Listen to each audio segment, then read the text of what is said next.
listeners and viewers across the globe. We're happy to have you back.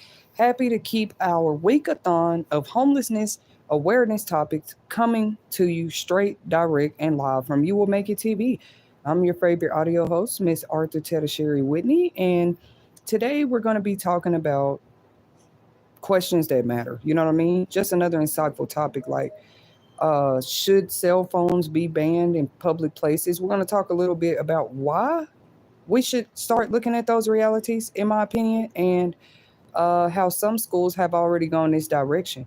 Uh, Schools in some districts right now for the 25-26 school year have now decided that cell phones will be banned.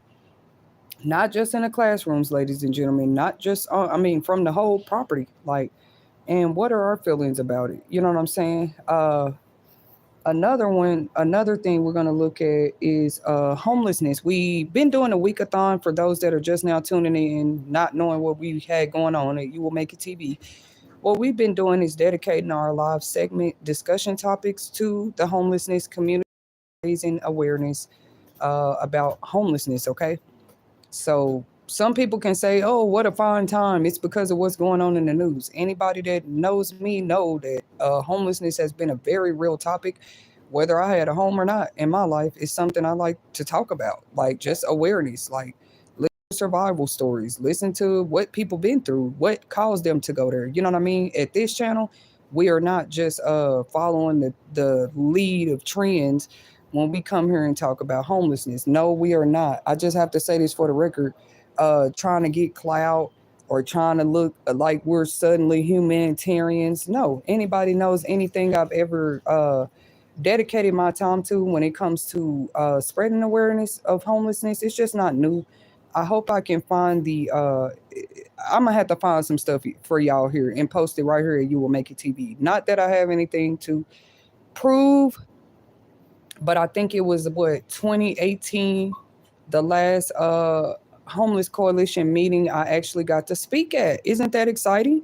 I actually got to be a speaker there. But like I said, it's been too long. This was like in 2018, and it was just one of those conferences where they are raising money for the homelessness. It wasn't my own particular fundraiser, but it was it was something the county had put on. You know what I'm saying? We were invited because we were already a homeless coalition group that get together and talk about what we could do to help the homeless. So it really is an experience I don't talk about a lot, but I just never thought the days would come it might matter. Yeah, talk about it because they let everybody talk, but it was at that time they were getting more normalized, as in letting the youth talk, because 2018, of course, I was probably way younger, you know what I mean, and they just wanted to hear our perceptions, from the single mothers. And yes, this was in a specific state. We know that the country is made up of many states, but shout out to those states that were already moving that direction. Like I said, as early as 2018, long before the pandemic, those states that were like, yeah, let's let the youth stand up and talk. Like, what is it like when they're homeless, or what is it like seeing your mother you know what I'm saying, struggle like that. We don't want to just hear it on the movies and big screen and networks telling us what it's like to be homeless. Let's actually hear some of the real raw stories. Shout out to all those big channels out there too. We're showing you love from You Will Make It TV. A few of y'all I'm subscribed to you and you probably don't know it. Me personally, I'm nobody, but I just like to support people in that way. Hit the subscribe button, hit the like button on every video they do covering a raw story of the homeless outside. I could give examples, but you guys do your own research. It's channels out there that have already been putting a lot of time and dedication into going out actually on the streets and more talking to people. Like, I think their of it is not just to put these people's stories on blast. A lot of people was able to find their family members like that. They like, hey, that's my Uncle Jack. What he doing on YouTube telling his story about homelessness? Like, it's so funny how the internet still connects people. You know what I mean? Like, not just in negative ways, but in positive ways. So I do understand how purposeful cell phones and technology really has become. But when I asked that question on an insightful topic level, are we getting to the point where, certain places, why aren't cell phones banned? You know what I mean? We're not talking like courthouses and stuff that's obvious, right? Like you walk through the door, you got to go through a metal detector, put that phone up. You know what I mean? But why don't we see this in other communities or business setting places, right? Because everybody pretty much use their phone to do everything. It's not everywhere you're gonna see on the front window or the front door, no cell phones allowed. Like really think about it. It's like we haven't moved to that time yet. Not saying it needs to be here. It's just a discussion topic tonight. You know what I'm saying? But in my opinion, why don't we see more? You'll see this is banned, no food, no drinks, no this, no that. But they're not telling people don't bring them cell phones to the door. Everybody will turn around and still talk about how they feel like social media, the internet, and cell phones are a distraction. You know how many people have been talking about that for a minute now?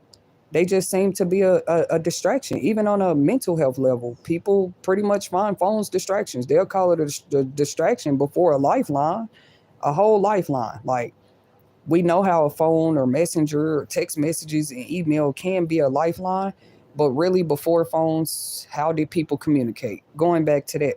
Because like I said, in some districts across the country, they're already school districts, by the way, for let me be clear, they're already kind of moving that direction right now at the start of the 25-26 school year. They're already notifying parents like no cell phones. No cell phone. They are banned from the schools. What are y'all opinions and thoughts about that? I mean, are you familiar? Have you guys seen that in the news? Like, because to me that is history making. Just as quick as the phones came out, we already hearing that they're banned from the classrooms and schools. See, I'm not that old, you know. I can remember I was a part of the generation when phones had came out, cell phones. Like I saw the whole transition from phones to the before they were even touchscreen. You know what I mean? We had the sidekicks. I thought I was cool because I had a sidekick, and like when what was I like a junior or sophomore? We know the internet and stuff was out, but I'm just saying like it wasn't as you know what I'm saying, trendy as it is today. Like you was just one of the cool kids if you had a cell phone already back then. Not only did I have a cell phone, I had a cell phone plan. I felt like I was just that girl because I was with T-Mobile at the time, and yeah, I had free nights and weekends. Free plans used to look like that. You know what I mean? Now you just pay $40-$50 your phone on for the whole month.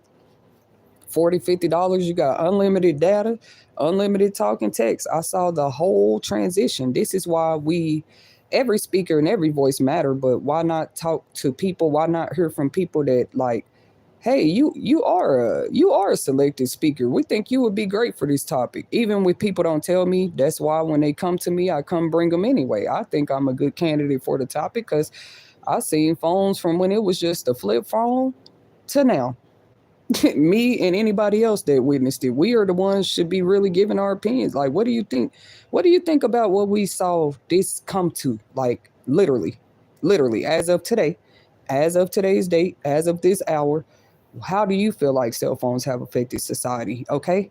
And society is just society, but like now you got to get deeper. How has it affected our youth? And don't let me get too deep in that, right? Okay, because like I said, it's not like you come to a cell phone store, they ask you who this phone for. Come on, bro. None of us that's bought phones lately.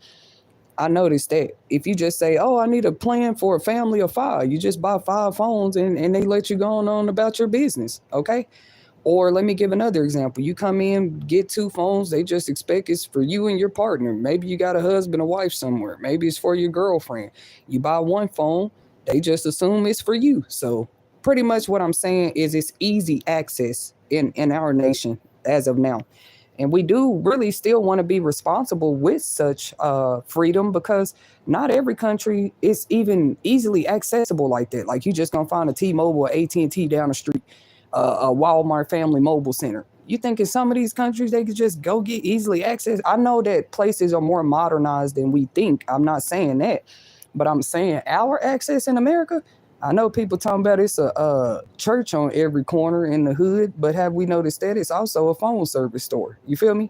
They be like, it seems to be only foods of low diet and liquor stores and a church on every corner in the hood. And they really do have a point with that. Like, it is. There are specific businesses that just have always done well as long as you put it in the hood. Let's be honest. And yes, churches included. Number two, my point is phone stores too. Phone store, you gonna see a Metro PCS on every corner in the hood. In a neighborhood, nicer communities, this is how, you know what I'm saying, how popular phones have become. My thing is, when you come in there, they are not asking you specific questions like, well, who are you buying this tablet for today? I mean, they might care. They might care. And if they do care, it's only because they're trying to get you the best plan possible for your dollar. It's not because they care about what your child is finna be doing on the phone or what you finna be doing on it. They ask that just to see, you know what I'm saying? You don't want a plan that's not going to benefit you. You want a plan that works for your life. What are you using this phone for? Is it for business? Is it going to be for your personal use? I don't think they're being nosy. I think they just ask that to try to get you the best plan, best deal. You don't need a iPad if all you're going to use your tablet is for Etch a Sketch. You just need a tablet for Amazon Kindle. You're going to be reading books. Oh, you're a producer. You need this because you're going to be producing music. Well, they ask those questions so they can get you the best plan for your dollar. I don't care who you are. Even the poor people today have a phone. That's what's crazy. They have a whole programs dedicated to making sure that poor people have phone. Now, I don't know if those programs, y'all know it's been so many changes since the end of the pandemic, but you did see those programs more in low income communities when COVID was here and before COVID. It's been so long since I seen a cell phone tent. Now it's crazy. Used to just see them on the corner. What, I didn't mean to say cell phone tent. Let me be more specific. Like, they were specific companies that dedicate their time to going out and helping people in the low income communities. All you have to do is come show proof of your social security, disability, whatever proves that you're low income, and then they set you up with a phone plan and a free phone. Okay. I was just saying, I don't know about y'all communities, but I haven't seen those people out as much anymore. Probably because they cut that ACP program out. What was that program called? Affordable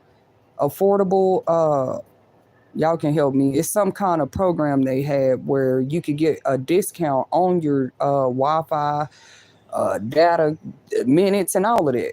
Which all of us had different experiences with those. You got to watch which one of those you sign up for, even if it's a government-funded phone, because um, one of them, I ended up calling the phone company one month, and I was like, hey, this saying I ran out of minutes. I thought when I paid that $30, I thought when y'all said free phones, this was free the whole month. You know, so all of them are different. They end up telling me like, yeah, no, it only 500 minutes are free. If you want an unlimited plan, you got to buy one of our plans. So can I go look up y'all plans? They had their own website, and turns out their plans were way cheaper at the time. You know what I'm saying? I guess they just do that for the low income recipients at the time.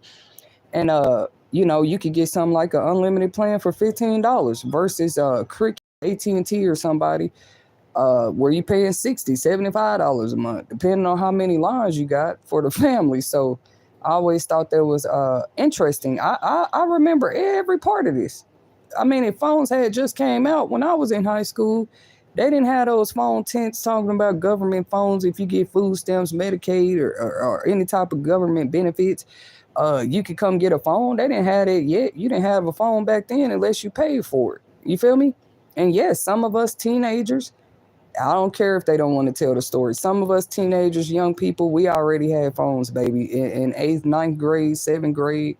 I remember one of my homegirls, she had a Razor phone. Y'all remember those? I thought she was so cool at the time.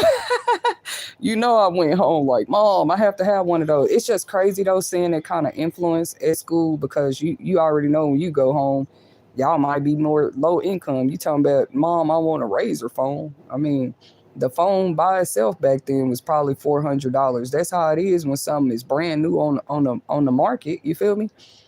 So I might didn't get a Razor phone, but I did have one of those Nokia free nights and weekends, and they just got tired of me at a young age, because it's like, didn't we just buy you minutes? You know, you get like 200 minutes for $15. Y'all remember those days?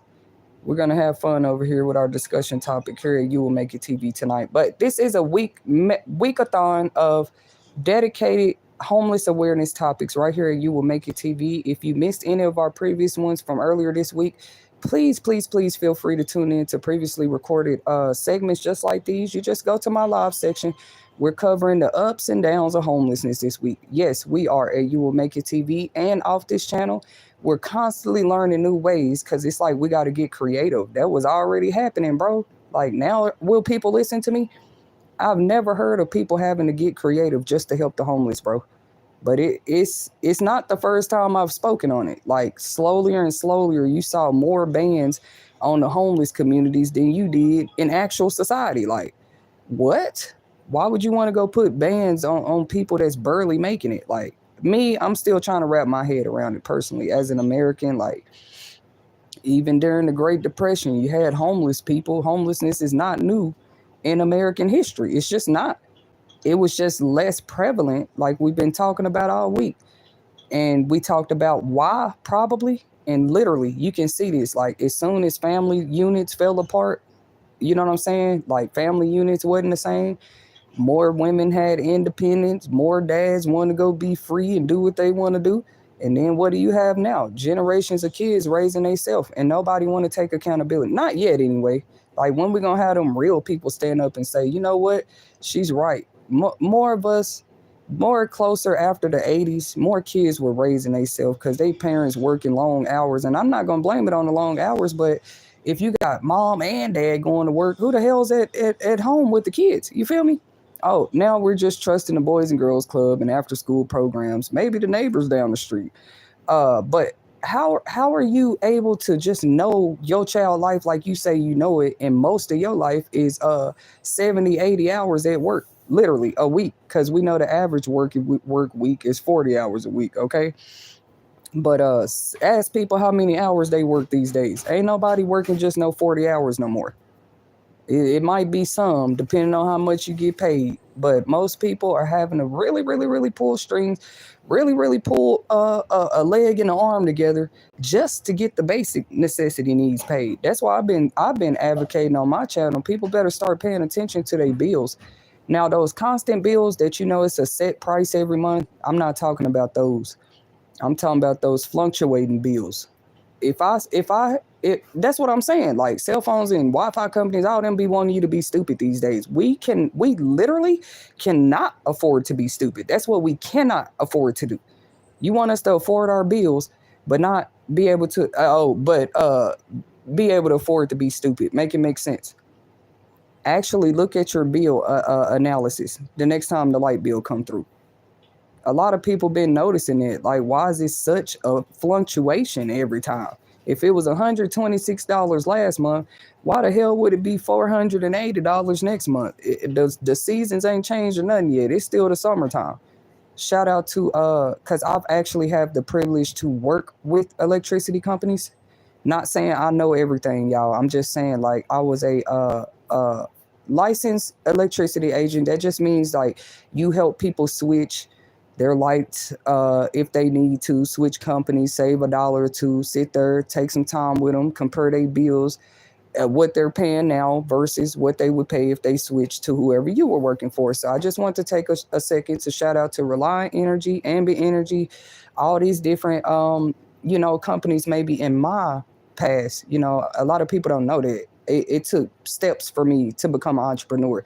You are just a contractor when you still work for a company that's not yours and you make a commission. I'm sorry, that's a form of entrepreneur, but it wasn't me full-blown entrepreneur yet. But I do have those experiences, and I'm grateful for them because, it built my confidence a little bit more. When you've had jobs where you had to be a salesman and you didn't get paid unless you made a sale. I'm sorry, that's where some of us started. We didn't just come out of the water talking about, hey, everybody, I'm an entrepreneur. Even if I did, what's wrong with that? But I'm saying I trust an entrepreneur, like, more hearing a story first, like, how did you end up into the industry you're in? I mean, what really did spark your interest in this and that? It shows a lot. They didn't even care. You know what I mean? Because if you ask me, I actually have had, I started with just like regular job. You get it, like Trump on there trying to tell all us the same thing. Just go to work. Ask us our experiences. We elevated because we elevated. Nobody goes upstairs and then stay downstairs. If them feet move upstairs, you're going to see their whole body move upstairs. You can't play with something like elevation.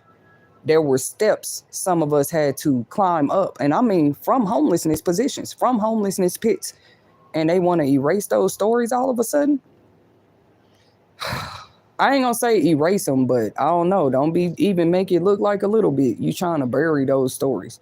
What's wrong with that? You say you're so into the idea of people getting on their feet going to work.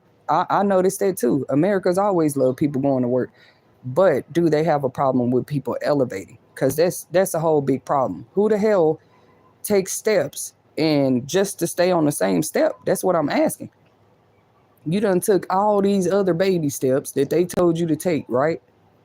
You're not committing crime. You're alleviating crime, and now you're taking baby steps up the elevator, up the escalator. Who the hell takes a step on the escalator and stay at the bottom of the step? That don't even work like that with physical stairs.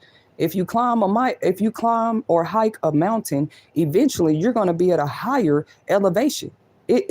Climbing higher ain't never just been steps, but they want us to stay at stir step level. Like, come on, bro. You want to just because you think I should. Now get back on them steps. No, sweetie. If I have proof that I done climb up this much of this mountain, all you can do is push me back. The proof is in the pudding. You know? So yeah, it built some of our confidence to first. Yes, I'm not ashamed to say that. Work for other companies, but I've had a lot of positions that I served where it was straight commission based. Otherwise, what I'm trying to say in a nutshell, I know that it's a million and one ways to get paid. But it looks like the country is saying, no, there's just one way to get paid. And if it ain't, we finna make it that way. That's stupid. Yeah, everybody just go to work. Go good at 9 to 5. Nigga, that's never been the only way to get a dollar. Ever. So that's why some people work commission job on the side. They 9 to 5 job on the weekends. Like who said that your 9 to 5 got to be Monday through Friday? Get more specific. Who said your 9 to 5 got to be 9 to 5? It can be 10 to 6. It can be 1 to 4 in the morning. Because some shifts, I've worked them type of, it's a split shift. It's called a split shift, sweetie. It's part-time, okay? You can pick up as many split shifts with some of these companies as you want to, too. If you want to work 4-hour shifts all day long, or you just do 4-hour shifts twice that day, or you just do 1 4-hour shift. Work is work, if you ask me. It more comes down to how much have people been having to work that to me, y'all are trying to cover that up. How much have people been having to work? You used to could get by, put gas in your car, pay your gas bill, pay the rent with just a part-time job. Y'all might not believe me, but yes, right here in America, you could do that with a part-time job, a 1-bedroom, probably not a showboat ass car, but just something that gets you from point A to point B. You could literally do that with a part-time job because I done did it before. Some apartments wasn't even a full 1-bedroom. It was an efficiency. Y'all do know those still exist. It's just that like the way that things are set up in America, they try to tell you how many you can have in a household size unit, in a family house. Once you sign a lease, read it. Try to come in there with 5 kids talking about you just want an efficiency. You're trying to rent out an efficiency. They're going to look at you like, are those 5 kids coming with you? Even though the efficiency is only $500 a month. Y'all know what efficiency is? It don't even have a bedroom. That means it's just going to be like an open space. It's still an apartment. You can lock your door. You can lock your windows. I mean, you can have security in the place, but it's not like actual bedrooms. You know what I mean? It's going to be like just a living room space, a little area, maybe a bathroom and a kitchen. Literally, that's what an efficiency is, ladies and gentlemen. And then you got apartments that they come furnished. That's why I say it depends on what part of the nation you are in. But did people know this? Do homeless people know this? You don't need no whole 1-bedroom if you can't afford it. Get you an efficiency. Efficiency still gonna run you anywhere. I'm not saying it's right, because I remember back when you can get a efficiency for $375 a month. Of course, it wasn't all bills paid. Like, that's just your rent. I mean, it's a small spot. Like, it ain't even a 1-bedroom. It's an efficiency. But I would say more homeless people could benefit from it, or those tiny homes. This is why I say so. A tiny home ain't never made nobody do a background credit check, rental history check. You just purchased a tiny home and now you got a place to stay. Literally, you can move this thing anywhere you need to. Do we see the future of the, what's that called, the solution of homelessness communities, more communities of tiny homes? I told y'all they sit there and seem to mess up everything that we find a solution to, because they want to be the answer. Okay, is people gonna be okay if y'all start tiny home communities? Because some communities already have. They already got like little spots reserved for those just with tiny homes. Are we hearing about robberies and crime in those areas, or are they just not telling us yet? RV parks, RV parks. I heard you still got to be careful in those. Just like people be robbing and looking and lurking and doing things trying to see your pockets, they do the same thing in RV parks. Just for those that didn't know, maybe you ain't never stayed in an RV. They might not be apartments or homes or a neighborhood, but it's an RV park. Last I checked, people that stay in RV parks, that don't mean they more safer than anybody. Our safety been in some of our own hands here lately. Like, it don't matter where you stay. You have an RV home, a tiny home, you live in your van, a car, people still got to watch their back. But you talking about go to work. Are people safe at work? Is they home safe when they go to work? What's another question I got? Like, are kids safe at school? So let me go back to that, because a lot of school districts have already begun implementing banning. That's what I started the segment talking about. Banning cell phones from the schools. What is y'all opinions about that? You got parents ain't even banning cell phones at home, but don't worry, the school's already on it. They said that's fine if you want to buy your kid a phone. You want them to have devices, TikTok, Snapchat, whatever, but we don't want them phones in the school no more. Now, it's so tricky, my feelings about this, because it's like, I actually see why they say that. Like, I actually think it's a good thing in a way. Like, you know why I say that? I wouldn't say that if I didn't have experience going to school myself with no phone. I was just saying, like, my later years in school, I definitely had a cell phone. Whether mom knew I was taking it to school or not, I'm sure all of our parents knew we was taking them phones to school. Now, back then, because phones had just came out. So the most you might hear is a teacher say, take up your phone, and be like, hey, get off that phone. We high school kids. So, but I can't pretend I didn't have those classmates that might argue with the teacher, give the teacher a hard time and tell her, I'm not finna give you my phone. They was doing that way back then. So I believe these teachers when they say the kids be saying it and doing it. They be 100% distracted. Actually, let me not talk about what the teachers are talking about. Let's talk about statistics. People want to still blame. Well, the kids fell behind ever since the pandemic, and they still behind? No, you can't blame it on the pandemic no more. You can't blame it on the teachers. Maybe we should all just be honest with ourselves and admit these phones are a whole distraction. They want us to look like they're a distraction only to some of us. I don't think so. No, they've been did mental health studies about how phones have been affecting youth and adults and older people. At one point, the elderly could barely figure it out. More elderly people have been learning how to use these phones. They know how to send an email, get on the internet and everything. They might need assistance a little bit when it comes to just being able to see. They might ask you, baby, go get my glasses so I can see this phone better. But just as far as navigating it, phone companies have done a great job, I guess, making the phones a little more navigatable for anybody. That's why it don't matter what language you speak. You just go to settings and set your phone to Dutch or Spanish or French. That's all you got to do. Phones are like compatible for just about anybody today. Have anybody noticed that? So you keep updating those, but you don't want to update the test scores at the schools. Well, we can't say that no more. Maybe they are paying more attention to it. These phones are a whole distraction. Why are so many school districts got all these failing test scores in the schools suddenly? See, we were still passing our tests. I don't know. I'm just saying it like that. Like, I remember too, we had to take a state exam. That's just about every high school or even homeschool students. I was telling my kids today, that's really all it come down to. You go through K through 12. Yes, that's how it's built, but there are still babies out there graduate whole early. Nobody said you got to go all the way through K through 12. It's really about you receiving every bit of K through 12 education. At the end of the day, it just prepares you for that great big test that says, look, this child exceeded in every class and every subject that is state recommended. What is it? State required. That's the word I was looking for. And as long as you pass that test, I would encourage you to take that test at 14. They probably should have let me take it sooner, literally.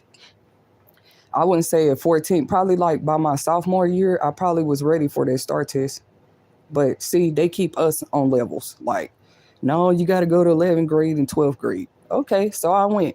Okay, I still passed the test, but I was one of those kids who had my phone at school every day too. More than I did my work, but it is tempting to pull it out. Let's say you finish your test before everybody or you finish your schoolwork. What you think I'm finna do? I'm finna pull this phone out and probably play Tetris or block blast or text my friend down the hallway in sixth period. Girl, what you doing? Mr. Brown class was boring today. You know what I'm saying? But still, these are examples of distractive moments like phones, whole distraction.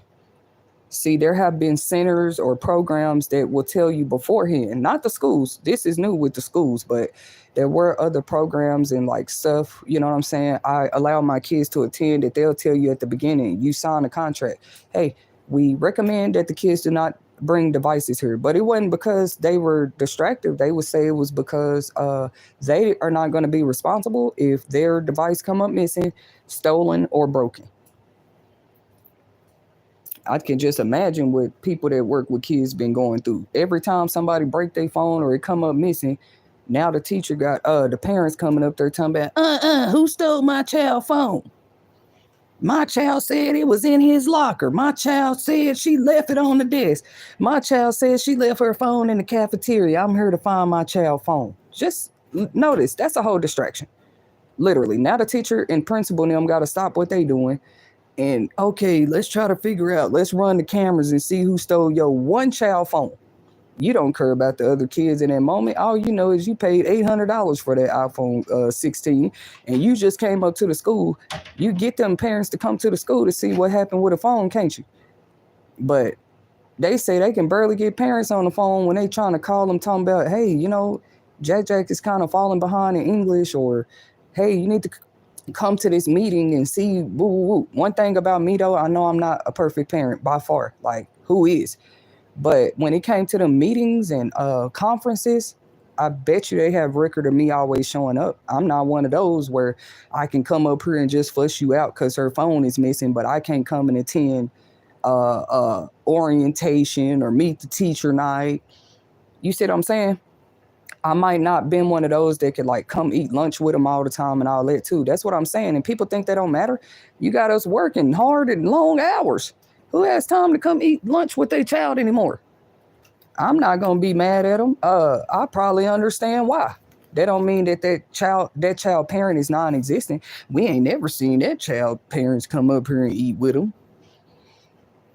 We ain't never seen that child bring a dad for donuts and dads. That's another thing. Like, I see schools trying to fix it. I see it, but it's like they need to stop that type of stuff. Donuts for dads, donuts with daughters. Like, y'all don't know some of them kids is coming there without no dad, or some of them kids is coming there with a foster mom. It's just like putting a kid on the spot. Their main focus is learning social skills and coming to get an education, but you're going to put on a whole program called Donuts for Dads. Like every kid in there got a dad. I just never spoke about it, but it's always how I always felt, even back when I was in school. Like, how y'all gonna have donuts for dads? Did you even ask me, do I have a dad? And you do got those good teachers, they'll come, and that's why they be there. You ain't gotta feel alone. That don't mean you're not invited either because you don't have a dad. You still come from they be like, all kids, they come on announcement, all kids, we're now having donut for dads. If your dad's coming, come on down to the auditorium. Just imagine what that takes a student through. Like, come on, bro. And y'all been doing this for generations. Donuts for dads.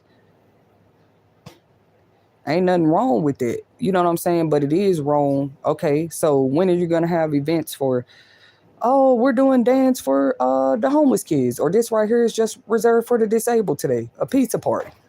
Like, when they gonna come up with stuff like that? This is for all the kids that failed last year. We want to have a celebration because we gonna put this in your mind. You will make it. You gonna pass this year, and it's just a party for that. When they gonna have that? You know what I mean? Like, they got a lot to fix in my eyes. But you be like, well, our public schools and our tax dollars and everybody want to have something to say. Well, make what you're saying more specific. Make that more specific for sure. Because did you know that since cell phones have been able to been brought to schools, a lot of the test scores and stuff have actually decreased. The kids is reading scores, math scores. Maybe you told yourself, well, it ain't my kid. Oh no, sweetie, this is looked at as a collective. This is a statistic in a lot of school districts right now. We actually come from a time where that was looked at like us, we cared about it. I don't know. Like, the kids, the parents, the educators. That's why they had what's that called? Where the parent PTA and stuff like that. What did you think they talk about at PTA meetings? Cookies, the cookie drive, and T-shirts. That's what it's turned into, if you ask me. I'm not trying to be disrespectful. Y'all in here talking about more ways to raise money. PTA meetings used to actually talk about, these are the test scores, these are the results, this is what we seen. You know what I'm saying? Or it would be on the news more. I don't know what's up with that, but at the end of the school year, it'll just kind of show like, well, this district had 80 kids pass or graduate. We had top 10, and it just used to be a celebrated thing. Even if the school wasn't doing as well as what they used to send in help. What do you mean? Oh, now we probably do need to pull more kids out of class, work with them more with their reading. Now we got to do this. Now we got to ask the kids to stay extra hours. I don't care. You should be doing something. Nobody should be settling just, oh, we're drained. We're drained. We can't handle the kids no more. Big boo-hoo. What part? Their behavior or their failing test scores? It seems like a lazy thing to just say, well, it's all the parents. The parents, it was never the teachers. We're the first teachers, don't get us wrong, but we never received the pay that y'all do, the certifications and license that y'all have. You're the one was trained to do these things, okay? So speak up more, teachers. If you feel, I feel like the teacher's doing a great job with that, though. I'm not saying stay silent and your sufferings, but if you see that these babies bringing the classroom phones to school is interrupting them, speak up about it. You too busy talking about what the parents doing. I'm sure some of these teachers with kids also buy their children's phones. That's what's funny. You sitting up here buying your kids' phones too. How many teachers y'all know right now got kids? They bought them phones. So I don't see they point with that. Like, yeah, y'all kids' phones. Yeah, you're a teacher, and I'm sure your kids have phones. Any industry of work that a parent can be in 2025, I guarantee you that kid got a phone. Period. So I'm not here to mock it. I'm actually one of the parents. The kids have phones too. I'm not here to talk about nobody. What I'm saying is, if we all as a collective have noticed that the phones are becoming more of a distraction to the kids in the classrooms, why are we just now banning the phones from the classrooms? First of all, I heard it's a part of why crime has increased in these schools too. Some people think that, yes, if you didn't have as many fights at one particular school, and you knew this, you the principal, like, man, it seemed to be a lot more violence in the school this year. More kids fighting, more kids stealing and beating each other up after school. What else would you say it is? These kids is starting beef on social media. Not only do they beef with each other on social media, they're seeing adults do it. Any kid can access YouTube, World Star, Hip Hop, whatever these things is, and they see it right there. That's why I feel like videos like that, these social media companies can do a better job. You can do a way better job. Some of this stuff that be posted, if you see it ain't right, don't blame that on the parents. Why is the video even up there on TikTok? Why is it out there on YouTube? They shouldn't be able to just access seeing two grown women fight over a man, but our kids do see it. For those that ain't ready to admit it, yeah, they see that on the internet. They seeing more of what these adults doing, I think, than we do. They see y'all talking about this person, that person, putting strange stuff on your page just to get at somebody. I'm just here to let people know. You do know people, kids see that. People, kids be on social media, sweetie. Why are they on social media? Y'all the ones that gave them the phones. Just know they see that. Or do you put it out there? You just thought, oh, I was just hoping my enemy see it. No, just your enemy ain't seeing it. People, kids is all over the internet. I done got cold. I'm shivering. I'm trying to get my topic out. I can't really do that and I'm cold. Hit the off button here for me on the AC right here. That first button. Does it say off? Okay. Thank you. It's just too cold in here. I'm done start shivering trying to talk about an important topic. Like, but yeah, have we thought about that? Like, bro, it's not just adults on social media, baby. That's why the schools is banned. Even the schools is starting to see this. These kids is getting access to all kind of time. But keep your kids off the phone. So let me go back to that for those that make them type of comments. This is just my opinion, though. This is just my everything I state on here today is my reaction, opinion, commentary, freedom of speech, freedom of voice, and I'm happy to bring this voice. Okay. But when the last time you went to a phone store and they asked you, what is the age of the person you're purchasing this for? They do not care. They care, do you have the money for this iPhone 16? Do you have the money for this Android that you're finna buy? That's it. Here you go. Fill out a contract. You gave me the money. Here's the receipt. And now you just gave that phone to a kid. So I do feel like, yeah, we're looking at a more beautiful day when you go in the phone stores and they actually ask you, how old is the person finna be using this device? They actually should show they care more. I'm sorry, I'm calling them all out. AT&T, T-Mobile, all y'all phone companies. All y'all phone companies, it's time to talk. Because maybe you look like you care more to your customers about what's going on out here. If the phone is already equipped with certain protections and blockers and privacy, why does it not come like that? No, you got to go activate it. You got to go to Google and say, oh, yep, I don't want, I got to put it on a whole setting saying that I like my privacy. That's the day we live in. If I don't go on my phone settings and set it to, block, like literally, I have to manually do this. You would think phones come equipped, just protecting you from certain dumb stuff, okay? Especially when that phone is going to be handed to a kid. Because I've heard everybody's opinions. I heard him, but mine is still different for some reason. Here it goes. I mean, that's usually common with myself. Like, wouldn't it be more of a dreamy world? Because, we paying the money at the phone store when we buy the phone. You don't even ask me who I'm buying the phone for. You don't care. If I buy 4 phones, you don't care what I'm buying it for. You're going to take the money. So, yeah, maybe they can get a little more active. And I'm just tired of this whole scene of blaming it on all the parents. You got us messed up. Parents have put money in y'all pocket. Don't sit here and throw the parents under the bus now. Who do you think made AT&T $1 billion global company, baby? Who do you think put T-Mobile on their feet? Just the adults? No, most adults with kids bought them for their kids too. Bought them for niece and nephew, cousins and everything.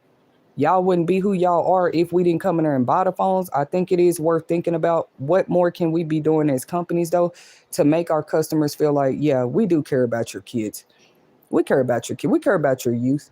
Actually, we can create them to where we ask you at the phone store or because I heard some people order these phones online. Y'all know how that is. Some people order it on the website. It doesn't matter. Whether you go to the store, you order the phone on the website. It's funny. Nothing on the application asks you, is this phone for a kid? Is this phone you purchasing today so happen to be for somebody 16 and younger? Because maybe people would check yes. And now they send you a specific phone. And, maybe it's already set up a certain way because you've already put on there, yes, this purchase is for a kid. You notice a phone that's for a kid is not going to be cheaper than a phone for an adult. No, that's not how it works. Like, you want an iPhone 16, you got to have the same amount for their kid phone as you're going to pay for yours. There's never been some type of line drawn like, hey, maybe we should do something. No, it's just all in the parents' hands. Plus, we supposed to work 80 hours a week. Make that make sense. How is a person working 80 hours a week able to check their kid phone every second? They know what they're doing, or maybe they never thought about it. Oh, by the way, we're working 80 hours a week, because it's in more and more states, it's becoming a requirement just to receive EBT. You're going to have to submit 80 work hours of job training, school, or some type of work that you're doing. So that's fine. We're going to be out here rolling in money, ain't we? All these hours they said we finna have to work. But then again, who's checking our kids' phones? Do we leave this in the responsibility of the teachers, the social workers? Who the hell is going to be doing that if we at work 80 hours a week? So shout out to the schools. I'm saying it for myself personally here at You Will Make It TV. Shout out to every school district that's at least considering that, thinking about it. Like, hey, should we keep allowing these kids to bring phones to schools? They thinking smart. If you ask me, why would you want to be a liability to constant crimes and constant mishaps that keep going on? You were just trying to run your school as a safe place. You see what I'm saying? But you got to, every time you turn around, it's another confrontation, distraction in the hallway, the classrooms, outside of the school, because of phones. Maybe they'll get more parents' attention this way. Like, it shows that you're actually, you know. Anyways, yeah, more people did say, oh yeah, I speak for the parents that said that. Like, yeah, I get my kids' phones to protect them and keep up with their location. Just know, just like you can, this is the real scary part about technology. Just like you can, so can a stranger. They don't scare you. How you a better parent because you said you bought them the phone to keep up with them and to protect them? Don't y'all know we was out here protecting kids before cell phones came out? Actually, it was a lot more easier to do it. You give us all these devices to help keep people. Well, it keeps people connected. It don't really help when you send your kid a text and they don't text you back, or your kid texts you but you were so busy at work you weren't even able to text back. Ask kids today, do they parent respond to every text while they at school? Probably not, because parent is at work. But thank God for text though, right? Like, at least they can shoot a quick text. Like, you can't really answer the whole phone at work, can you? Or your job, the kids don't know that, but your job look at you funny. You keep running out the door trying to take a call. You just supposed to be like, oh, it's my kids, and they supposed to understand. Just to let y'all know, employers really don't. They really don't like you on their clock playing, talking about you on the phone with your child, or you on social media, and you supposed to be on their clock working. Not just schools. Not just schools are a distraction. Not just schools. It looks like who else? Oh yeah, jobs. I done worked at jobs already that they would tell us it's on the front door. Leave your cell phones in the car. I have already had those. Let me tell y'all why. Because I worked for companies. They were like, back then, they warehouses and stuff. Everybody had to leave their phone in the car. So I don't know what we were supposed to do if there was an emergency with our kids. Oh, let me tell y'all what they would do. They would say, give everybody our main line. Anybody need to call you while you at work, they can call our office and we'll come pull you off the line. And then you can take their call. That's how they used to do it.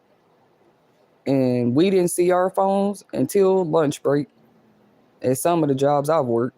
So shout out to those companies. They know who they are.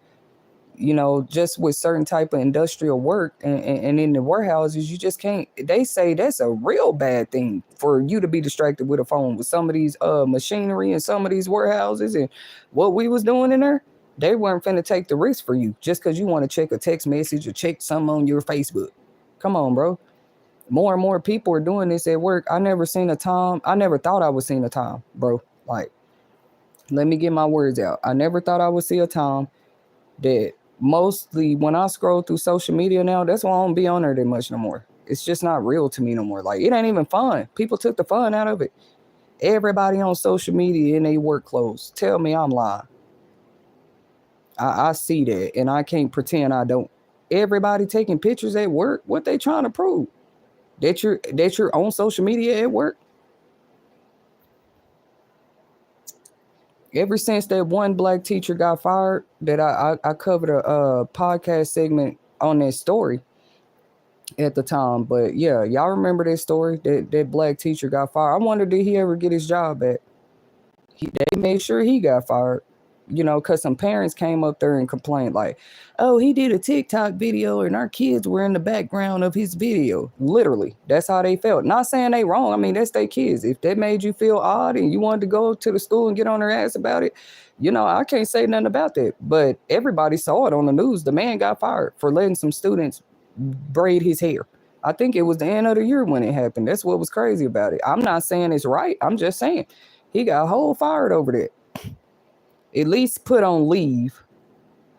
And he had to come out and try to make a statement for himself, like, hey, the kids love me. Didn't y'all see the video? They like to do my hair. We rap. We do dance battles. I like to keep my classroom fun. That's all he was trying to explain. But they said, we don't see how he didn't see this wrong. All I said about it at the time is that's the only fault he made in my eyes. Like, come on, bro, you can keep the classroom fun without streaming, going live, and posting pictures of what you're doing in your classroom. Look at the problem it caused. Look how they made an example out of that one teacher too. He got fired.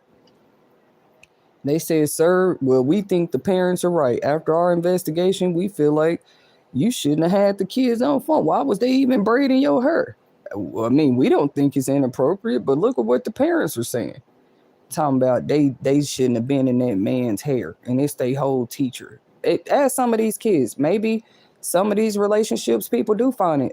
What do you want the teachers to be their enemies now? Like, you want them to just do their job. Like, no extra feeling, no extra emotion. Don't make it fun. Don't be dancing with our kids either. We might report you for that. That's what people turning into.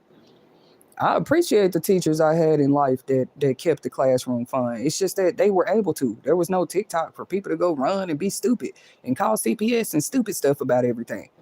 Because let's set the record straight. Honestly, when I personally scrolled, the last time I scrolled through any type of social media thing, platform, called me how many people were sharing their work day on social media. Literally, like, oh, can't wait to get off. Oh, just lounging around, barely working. Literally, that's what they supposed to be saying.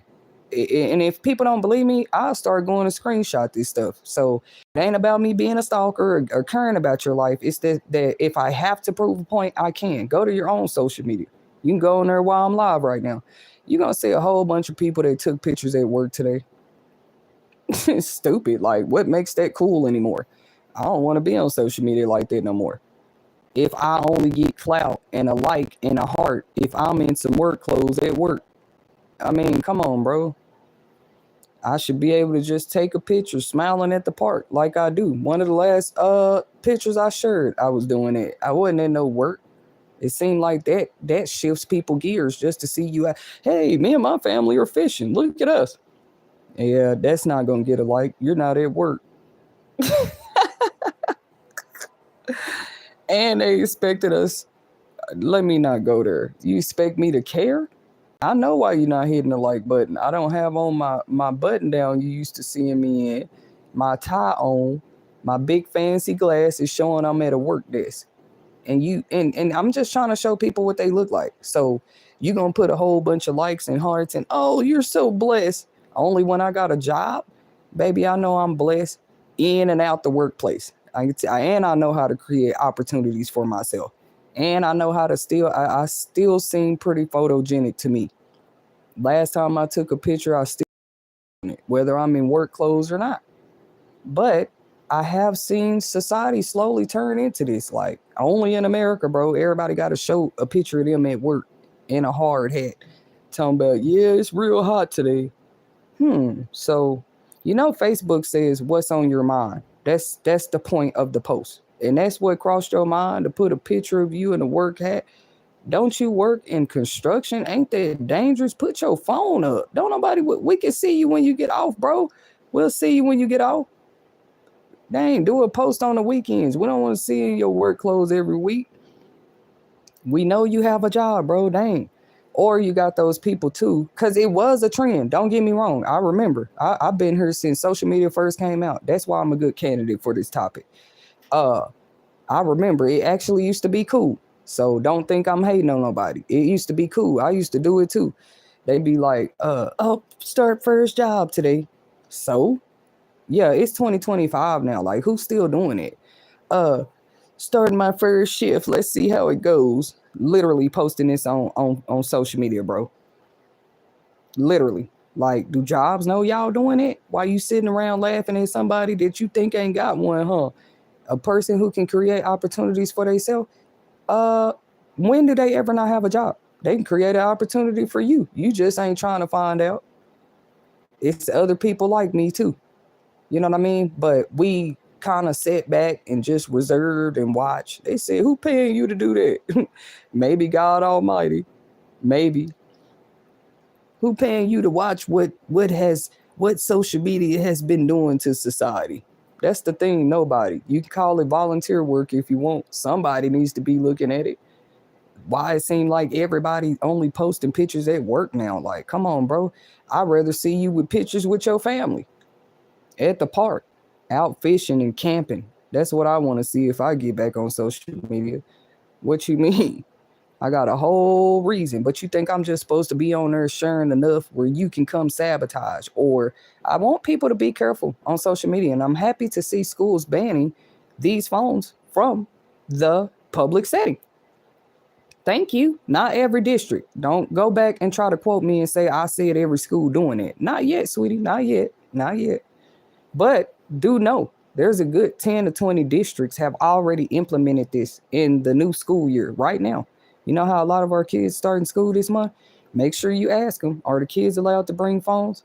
And then y'all parents ain't no better. As soon as the kid come home and say, oh, Mr. Brown took my phone today, you acting crazy. You running to the school talking about where my child phone at?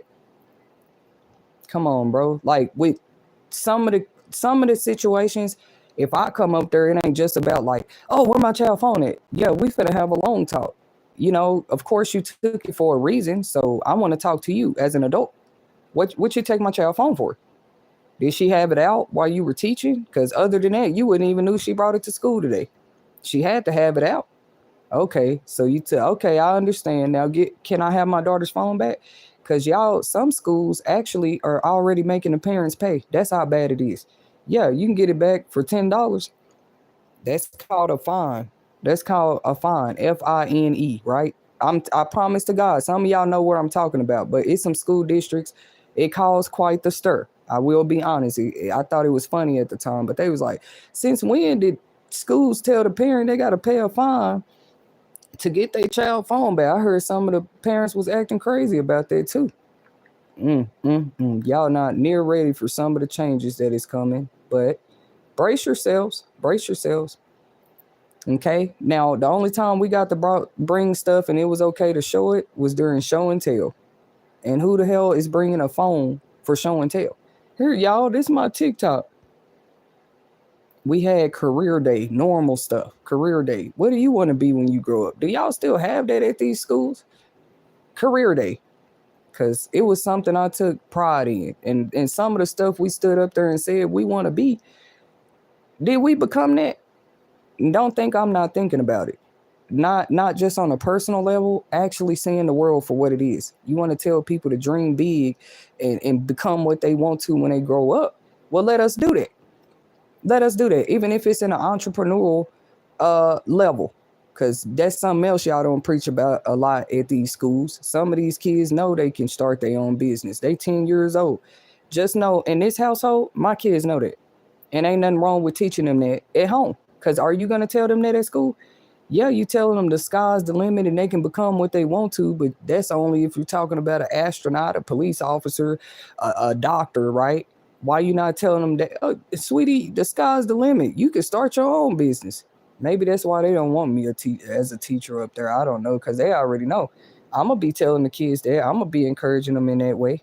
Maybe they don't have a class up here at this school where you can learn more about entrepreneurship, but maybe Crown Publishing Content has some. Here's my website. Tell your mom to go check this out. What you mean? Here's my website. You want to start a business? You a young man? I'd rather see you do that than on these streets, being in and out of jail, having babies early. Why wouldn't you want students to know that? You need to have classes that is surrounded by, you got a class to teach them about LGBTQ. Where's the entrepreneur classes? I'm not saying they don't exist. I went to a personal school, but you had to be in high school. We got a college credit for that. It was called business academics or something like that. I'm glad I took that class. I'm not saying that's the first place I heard about entrepreneur. That was just like more getting you ready for a job. Everybody in that class had a job. Y'all don't know my personal experience. I'm the perfect candidate for these topics. Let them keep changing stuff in the country, but some of us was in this country before these phones was here, and more of you guys should speak up, because you remember your kid. We was fine at school, and we didn't have no cell phones. Guess how we had to call our mom? Oh, I want to go call my mama. My stomach hurt. I had to go all the way to the office. Yep, all the way to the office. What is it, Miss Jones? I need to call my mom. And simple. You called your mom. She answered or she didn't. You leave a voicemail. Oh, and if the parents needed to leave a message for their parents, for their children back then, you left a message with the office. The office is going to write down the message and make sure your kid get it. It's called office aid, or they use one of the teachers to go down there and give the note. Because I said, am I cool with this? I'm a parent now. This is 2025. Like, how do I feel about this? Did anybody ask? Okay, well, I asked myself. How do you feel about them banning the phones? So personally, I feel like it's a great thing. Maybe they shouldn't even ban them, but maybe because like on test days they'll have that, like, everybody lock y'all phones. They put our phone in a little Ziploc bag, write everybody's name on it. And I know that was a lot of work for the school, so I ain't gonna even say they should do that. I'm just reminding them it's an idea. I know that was a lot of work for them. They ain't got to tell me you got 500 student phones in a Ziploc bag just for 3 days of testing, when you could have just told them to leave it at home. Because what do you need a phone for on testing day? You think they finna let them have a phone in the classroom on testing day? Y'all done tripped out. We couldn't have nothing but a scratch paper, a calculator on test day. That's it. And if you raise your hand and say, oh, I don't get this question, that's a dumb thing to tell a teacher on test day. They're going to tell you at the beginning of the test. We cannot help you. We can help you read the question. We can't even help you understand what the question means. That's what test day mean. They can just answer your question like, oh, I don't understand this question. Like, it's not much they can help you with. It's the state test. You should have been paying attention for the rest of the year. Don't think I'm talking like this. They like, oh, she done grew up and talk funny. No, I actually would give these theories right there in school. I was one of those students. Like, they talking about everybody got to be quiet till everybody done testing, And I do talk to my kids about certain things, because I know those parts of school and class that can be a little annoying. Usually they take those kids to the library and let them finish testing, okay? Because it's not good to rush through a test anyway. But some of us, we finish our tests early, and then we got to be quiet till they finish. And they be laughing like, Mom, they used to bother you too in school? Yeah, because I'm like, why we got to stay quiet the rest of the day because this one person ain't done with their test, bro? Like, I used to ask the teacher that. You got to wait till it's only one person doing it, then they go to the library, and then now we can talk. So I know school can be annoying sometimes, just like how some of the protocols are. You know what I mean? It's never been perfect. But they have to think about the students on a general level, not just, oh, this is what I want for my child, like how the parents look at it. You know what I mean? I think when it comes to the disabled kids, though, no, they should be able to bring their phone. I think there should be stipulations to that. Disabled kids, maybe special class kids. Maybe this should only be for elementary and middle school too. Let them high school kids have their phone. They almost through with school. I'm just putting some of my ideas in the air, but let them high school kids have their phone, man. Ninth grade up, them bans shouldn't apply. But then what's crazy, ninth grade up is where most of the fights and stuff be going on, because they feel more like adults now, and they feel like they got real problems and stuff. I just say, man, come on, kids. You know what I'm saying? It's hard enough for the parents. They telling us work 80, 90, 100 hours a week just to get food stamps. Why would you need food stamps if you had work 80 hours a week? Now, The high school kids, like I said, they're pretty much almost adults. They finna graduate. Some of these high school kids have cars. I forgot about that.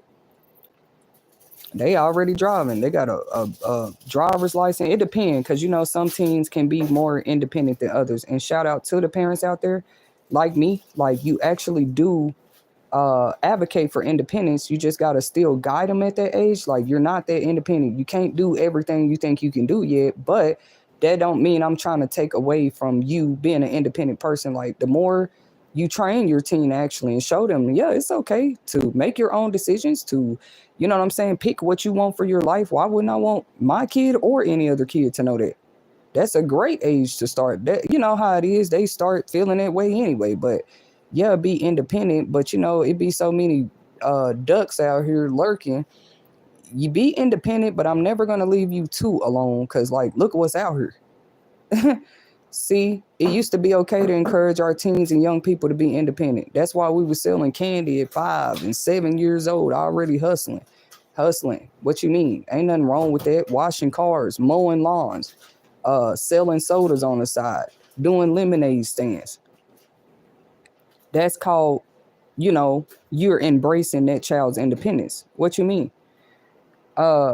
So if you're not doing it, you just making them feel like, no, sweetie, don't worry about nothing. I'm gonna take care of you forever. Literally. And don't worry, you ain't got to learn how to pay bills, how to set up a bank account, how to get your own driver's license. Don't worry about a thing, my child. I'm gonna do it all for you. You don't need no driver's license. I'm gonna drive you there. You don't need no job. I'm gonna pay for everything. No, that's you taking away from their sense of independence. That's not something that I'm willing to do, but it does make our job as parents a little more challenging when you actually encourage independence. You actually show that through your very own life, and you're showing them, yeah, you can be independent, but you got people that feel like, well, I don't think your child should be independent. Maybe that scares people to see more of us raising our kids to be independent. Maybe that scares them. No, we got to keep you dependent and your kids. No, my kids ain't nobody dependents but my own. And if I want to teach them to be independent and encourage that, I can do that. That's why some of our kids got their own phones now. But I was saying, with the high school kids, y'all know some of them got cars and stuff already. So why they can't have their phone at school? They might need maps just to go on lunch break. They might need maps to go somewhere, okay? Or they have jobs after school. Y'all know that's the real life of some teens. That's already, because I don't think that makes sense to tell a person wait till they 18 and then you start suddenly teaching them everything about life. That is backwards, bro. They already learning it between the ages of 13 and 18. What did you think high school was? That's just teaching them the books. The books, you know what I mean? It's kind of the parents' job to kind of stir you about life. What you mean? And their only example shouldn't just be your life. Take your kids out more. Take them to shelters. Take them to the animal shelter. Take them to the hospitals. Let them see some things, not just the amusement parks and Disneyland. That's why some of the kids being shocked when they ride down. They ain't never seen no homeless community. They ain't never been to. They didn't know what incarceration, none of that stuff was like, because you only showed them one side. But if you let them go ahead and grow into their independence at a younger age, I know it sounds scary. I know that, like, kids should not be 100% independent. I never said that, because they're not even old enough to do everything on their own yet. But that's weird to me to already train your kid to be dependent on you. That's crazy. Like, not every parent is that way. You actually want your child to know, sweetie, I might not be here one day. Anything can happen. I am preparing you to be able to navigate life. I'm not telling you what choices to make and not make and woo woo woo. But I do want to give you some gems of knowledge. Like, you'll remember what your mama said, her and there and there and there. You'll understand when you get more mature. Yes, you did have somebody right there to help coach you. Yes, you did have somebody to talk to. Yes, you did have somebody that cared. We never fully understand it till we're more mature to understand it. Sorry. And a person that's just like, I'll do everything for you, just sell your soul to me. That's who I'm trying to save these kids from, not just the youth out there. No, you don't have to sell your soul, because if that's the case, why they didn't tell us that in school? Ain't no teacher out there preaching and teaching that on the chalkboard. You turn 18, you might can sell your soul and get by. That is so retarded, bro.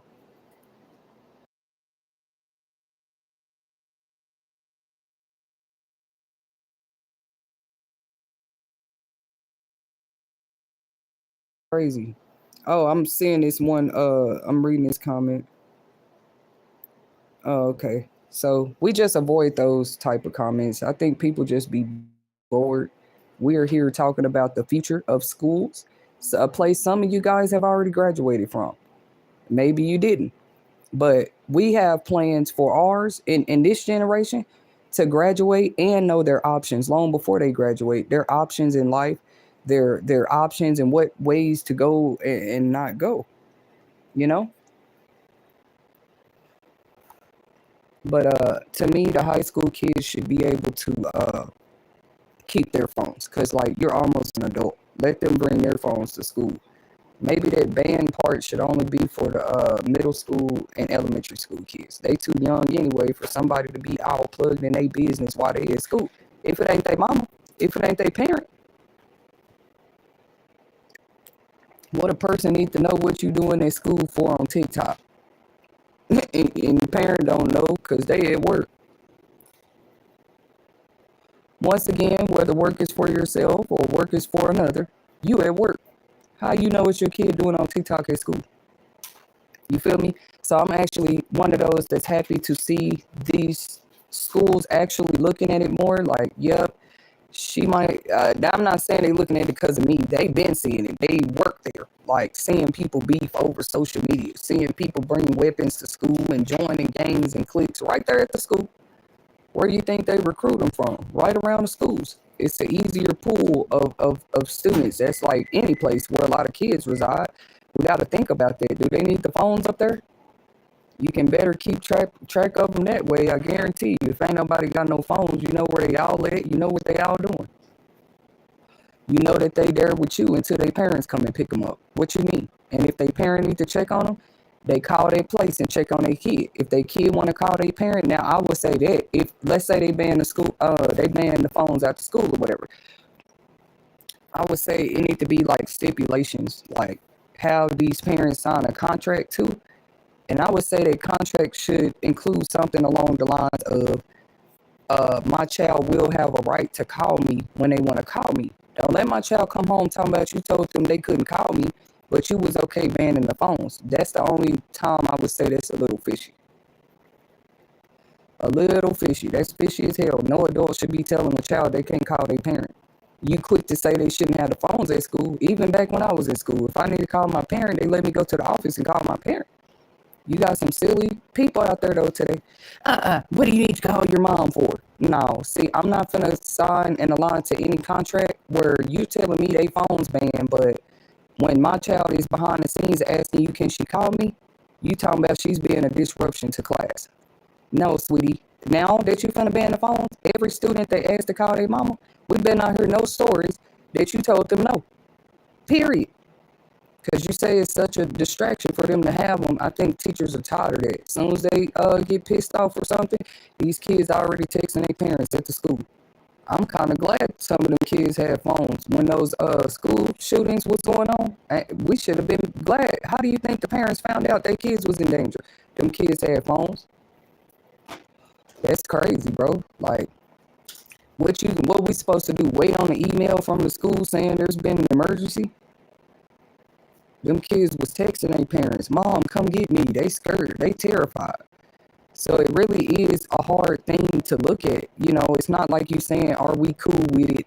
And it ain't been no school shootings. It's been whole school shootings. So it's a hard time in history for us to look at that, like whether they should stay in the schools or not. The phones. Them phones probably saved some of them kids' lives. Why y'all talking about, I don't know.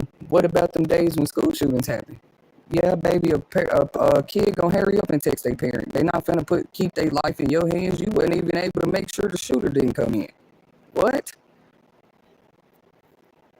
They text their parents. As soon as you say, yo, hi, get under the desk, turn the lights off. I would text my parent too. Mom, something going on up here. Please come get me. Call the news, call the police, somebody. It's like they keep trying to think of creative ways that these kids cannot communicate with their parents, and I don't like it. You got whole phones today. Stop trying to keep creating ways that they can't talk to us, though they have whole phones. Like, what? Come on, bro. It's really weird. It's a weird time. But desperate times calls for desperate measures, don't they? They're not gonna like what I said on here, but it's true. You know what I'm saying? Social media ain't even fun no more, bro. You should be recording events and other stuff. Everybody want to post themselves at work though. Look, I work on a yacht. I'm a chef. I said that's what we doing now. It's the battle of jobs. Okay, actually that's not a trend I'm mad at. Just make sure you're doing your job. Cause how are you doing that and you've been live a whole hour at work? What was you on break when you took that picture? I don't know why y'all jobs don't care. Ain't you putting them more in the liability? Now 1,000 people know where your employees work because they wanted to take a picture and they badge. Like, come on, bro. That's being played out.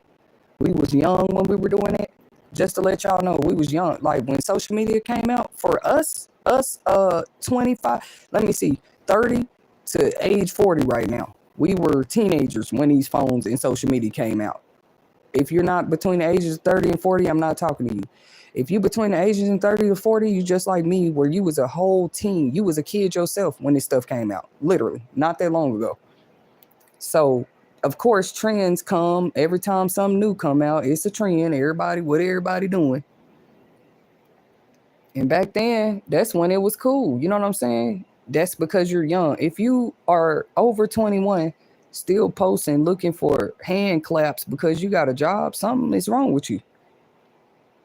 If it ain't the type of job where you're supposed to actually be promoting and advertising on social media, you look stupid. I don't know. Or maybe that's the way maybe that's the way you show your thanks for your employment. You get on social media and show everybody. I mean, that's your life. Me, I thank God. I'll be grateful for real for the jobs I have. I'm too busy working at work. I'm not finna sit here and keep posting everywhere I work for y'all. The hell? Trust me, they be watching anyway. Y'all ain't gotta put everything on social media.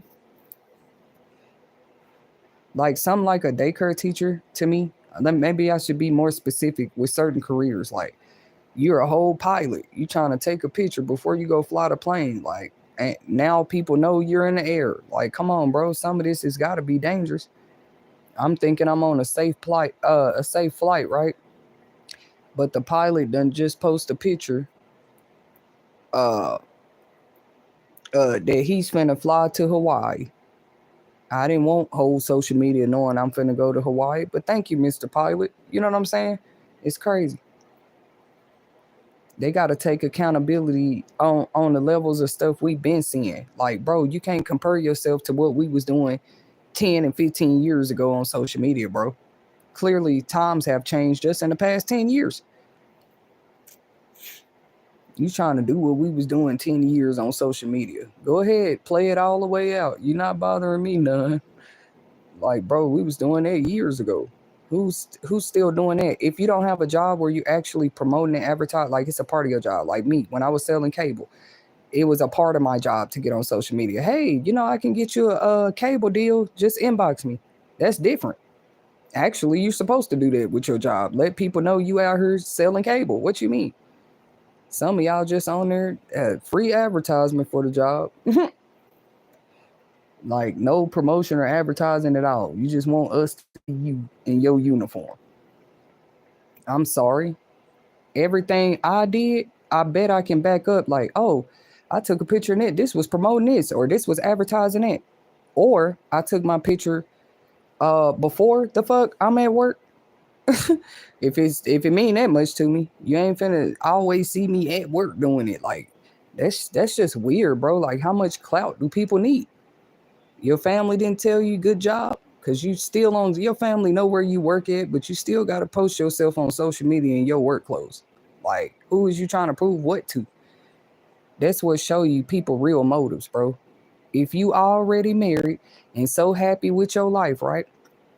And your wife know you work for the railroad company, your kids know you work for the railroad company, your mother, the grandma, everybody in their family know you work for the railroad company. Okay? So the only people you would be showing it is strangers.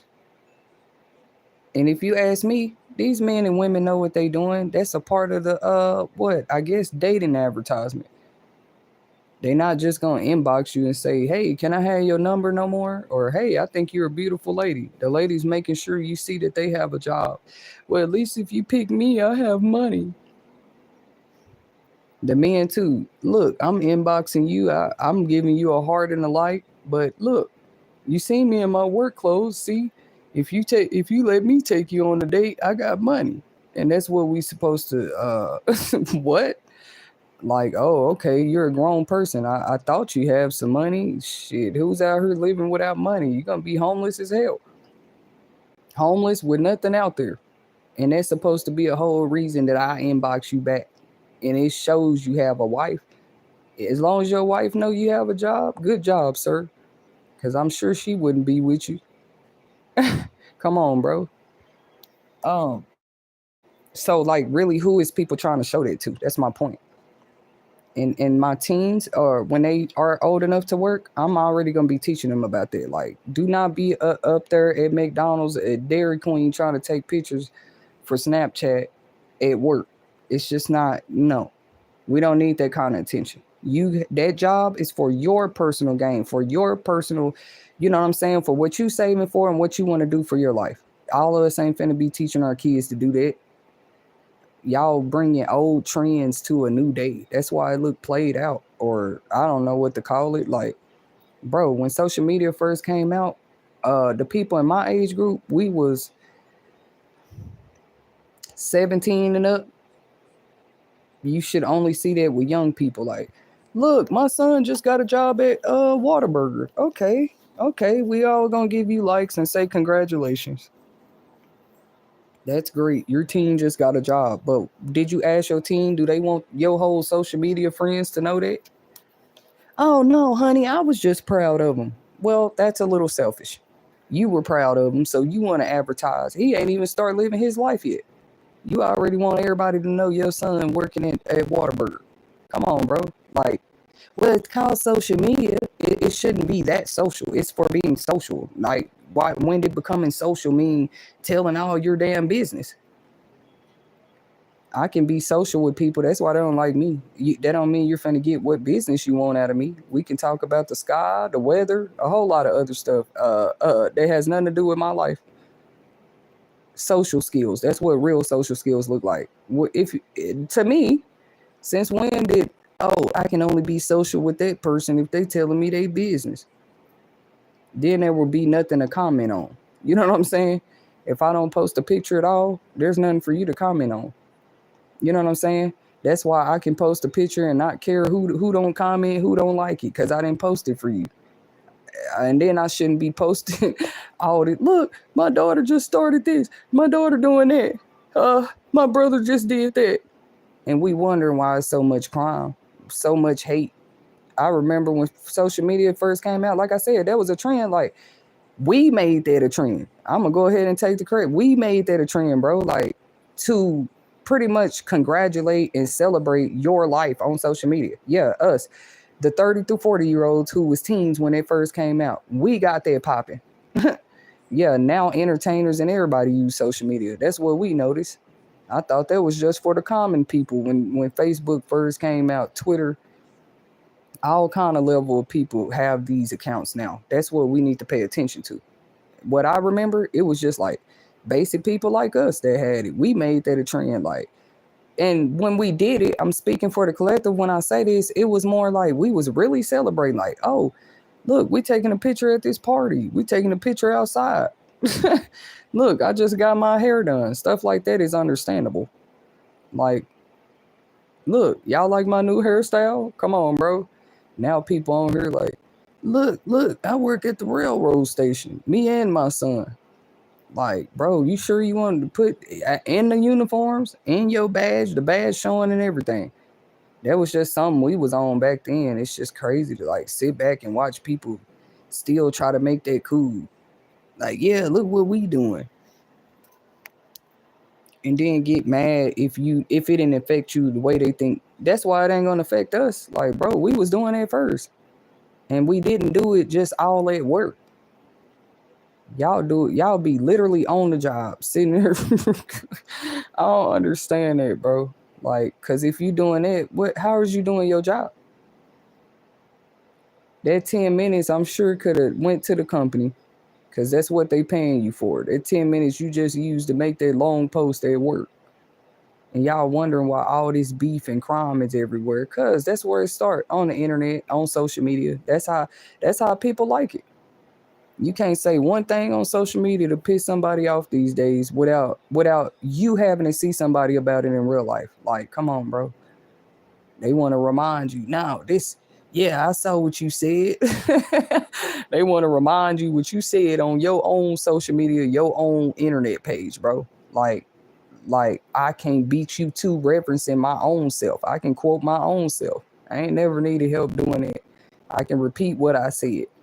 These are my opinions. You don't like somebody's opinions? Don't be on their channel. Don't be on their social media chat. We're trying to help people who have whole mental health problems because the phones have fried their brains, and it's showing. Not the kids' brains. Some of these adults, they spend too much screen time. That's what I think. They too busy in other people's business on social media, and you know it's perfect for nosy people. They ain't even gotta ask people business no more.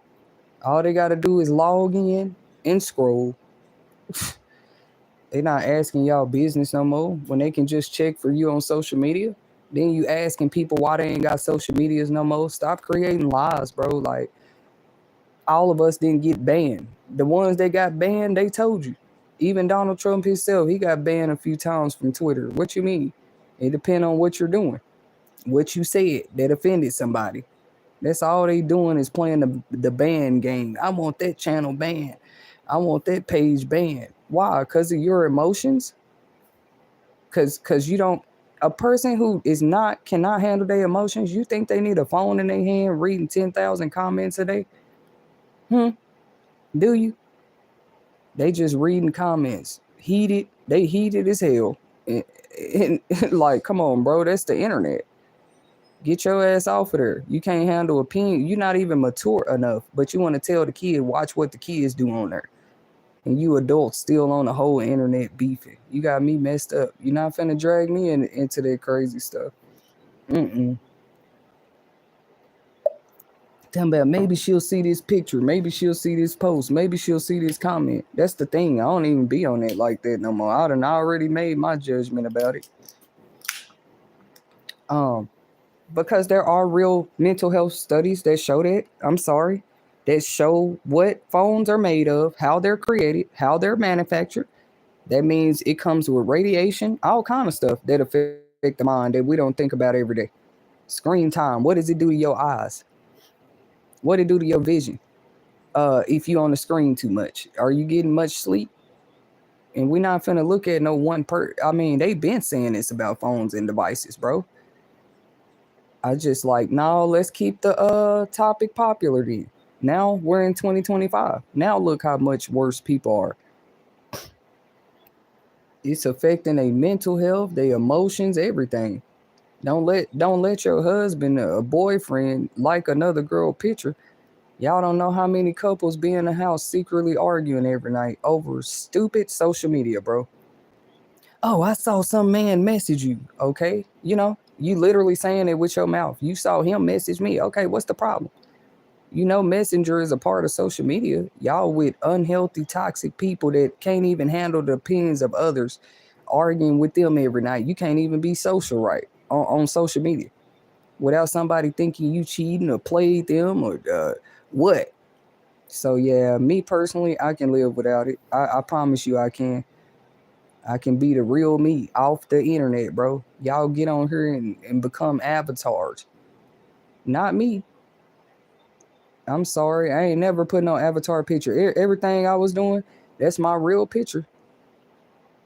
All you can do is copy that. Like, I'm telling y'all with my own words. Like, I do not have any social media profiles right now. Anybody message you from that? I haven't for a while either. And then when I make them, I don't even use it long. So, anybody been out here? Oh, I'm Tetasheri. This me. This her. Y'all do know they can just crop people pictures and make a page of your ass. That's it. Just say that you and make a page. Okay. And it's been too much of that going on for me to want to play. I mean, does it really help if I get off of it? You got 5 fake Tetasheri pages. Come on, bro. Until they fix that, clean that up a little bit, you won't see me on there. Literally, like people can do this to a child's profile too. Just go make a clone page and say that's you. Why would I want to be on there? It really probably don't help whether I'm on there or not. I know it helps that I'm not on there because then you got more stuff to copy and plagiarize. And some of us real grown people, we don't have time for that no more, bro. We gonna let them have the internet scams, the social media scams. Let them scam it, play it out. Most things. That's the thing about a game, bro. Like it can get played out. Like real game systems, people get tired of it. That's why they get off of it. You got to take a break. It gets played out. They tired of playing the old Pac-Man, so they go buy another. They tired of playing 2K, they go buy 3K. However it work. That's why most people with a game system, they have more than one video game to play. They not just gonna buy one Mario Kart and play that all year, cause games get played out. That's the same thing with life, and I've just grown more accustomed to just sit back, watch it get played out. Who said you gotta play? But everything get played out eventually. If it's a game, it do. And the type of games and stuff they doing on the internet, I can't. Y'all can have it. You know what I'm saying? Like I can't. And then be calling it real, and us they don't want to fuck with it no more. We fake. Come on, bro. Uh, but anyways, I do think it's a more brighter day that we finally see schools. I think the next step should be phone companies, gaming companies, even Roblox for the 100th time is under fire again, under a microscope. Any of these apps and stuff kids use, and they know kids be on there, bro, they should have been. I thought Trump was going in the right direction banning TikTok. I thought we was getting somewhere. Ban, if you still ask me, ban it. Ban it. Ban TikTok. Ban any platform that think it's okay to let people creep up in people's lives using the internet and play games with people. Ban it. See how much money everybody making it. Cause like one thing that's always once mattered to the human race was women and children, bro. Women and children always mattered. So the internet come out and you suddenly forgot about women and children. I'm not finna look like that to God. I told him. I see exactly what this stuff is doing to people. I even see how I woke up. I seen it happen. I woke up like God. I never thought I'd be like this. Like I do not fuck with social media like that no more. Mm-mm. Not even for a business page. Why I want to go create something that can just be copied and pasted anyway. Show me avenues of work, God, I can do that it can't be easily plagiarized. Period. And I have the patience to wait. I'd rather do that than be on here playing fake games on the internet with people, bro. Not finna do it.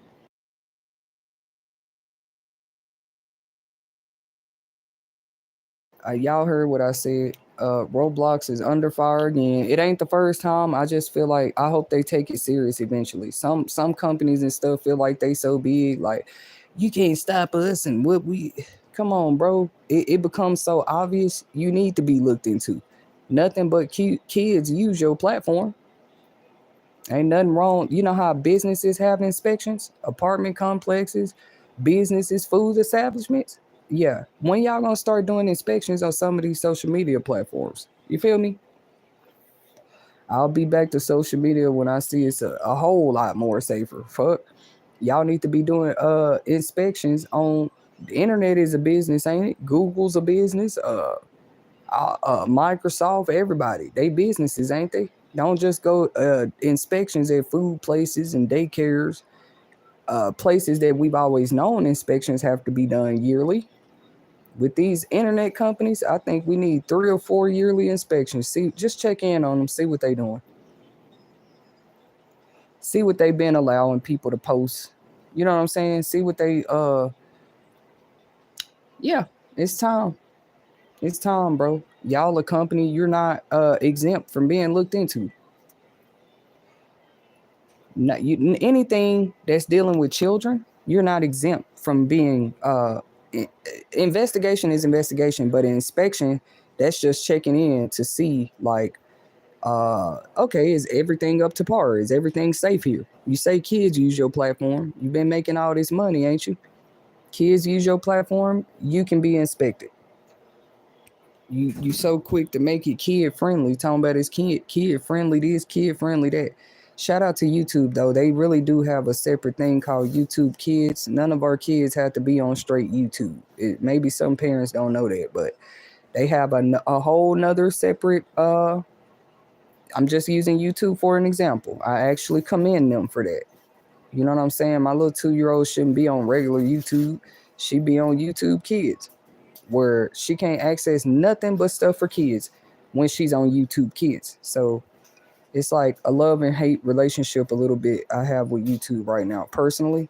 But the love, where the love is, that's real too. You know what I'm saying? And I appreciate them for that. If nobody stands up and tell them that, thank you YouTube for YouTube Kids. I'm just waiting to see TikTok, Instagram, and everybody else catch up. Why they just own her with all the adults? You don't even have a separate section for them. But you talking about, oh, there's nothing fishy going on with us. We don't need to be looked into. All right. That's crazy as hell, bro. Like, even YouTube, that's why they one of the biggest still. They had the decency. They make us feel like they care a little bit. That's why it's called YouTube Kids. Your kids can have you a channel over there. Have them some content that they watch over there. Any kid just log into regular YouTube, ain't no telling what they'll see, bro. Like, they just log into Snapchat, no telling what they'll see. They log into TikTok, no telling what they're gonna scroll by and see. They log into y'all know, I'm just trying to give examples.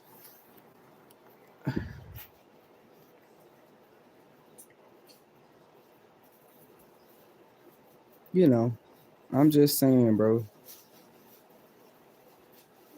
Oh, I'm reading some of the comments now, y'all. Y'all helping me make this fun. But shout out to the commenters in the chat. One of the comments here say they were not prepared for the workplace. They were busy braiding the teacher's hair in school. Uh-oh.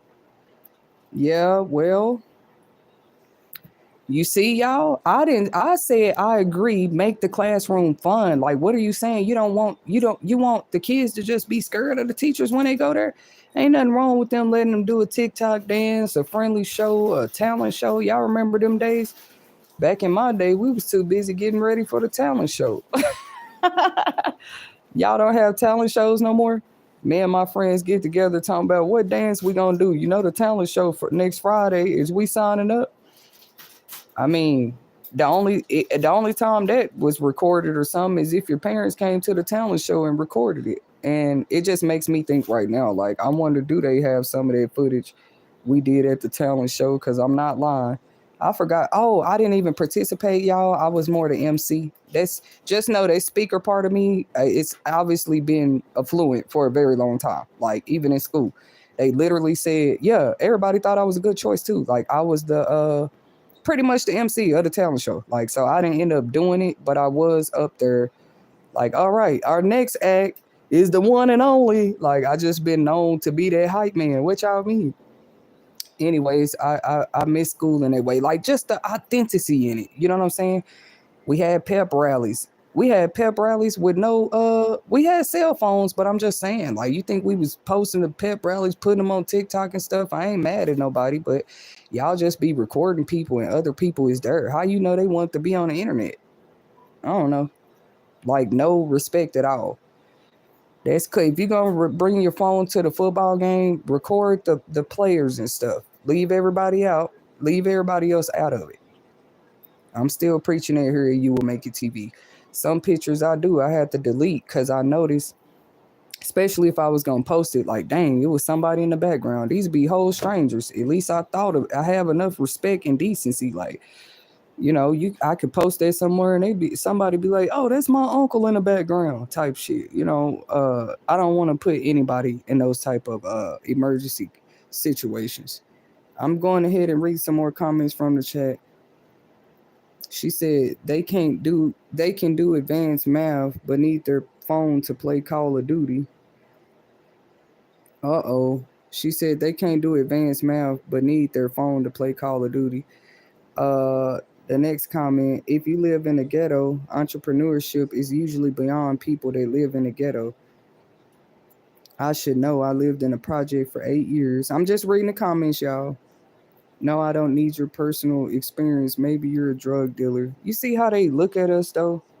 They really do. That's what I'm saying. You can't come from the ghetto and be an entrepreneur. Oh, so when it's drug dealers and crime people, they gonna be respected as entrepreneurs before some of us do.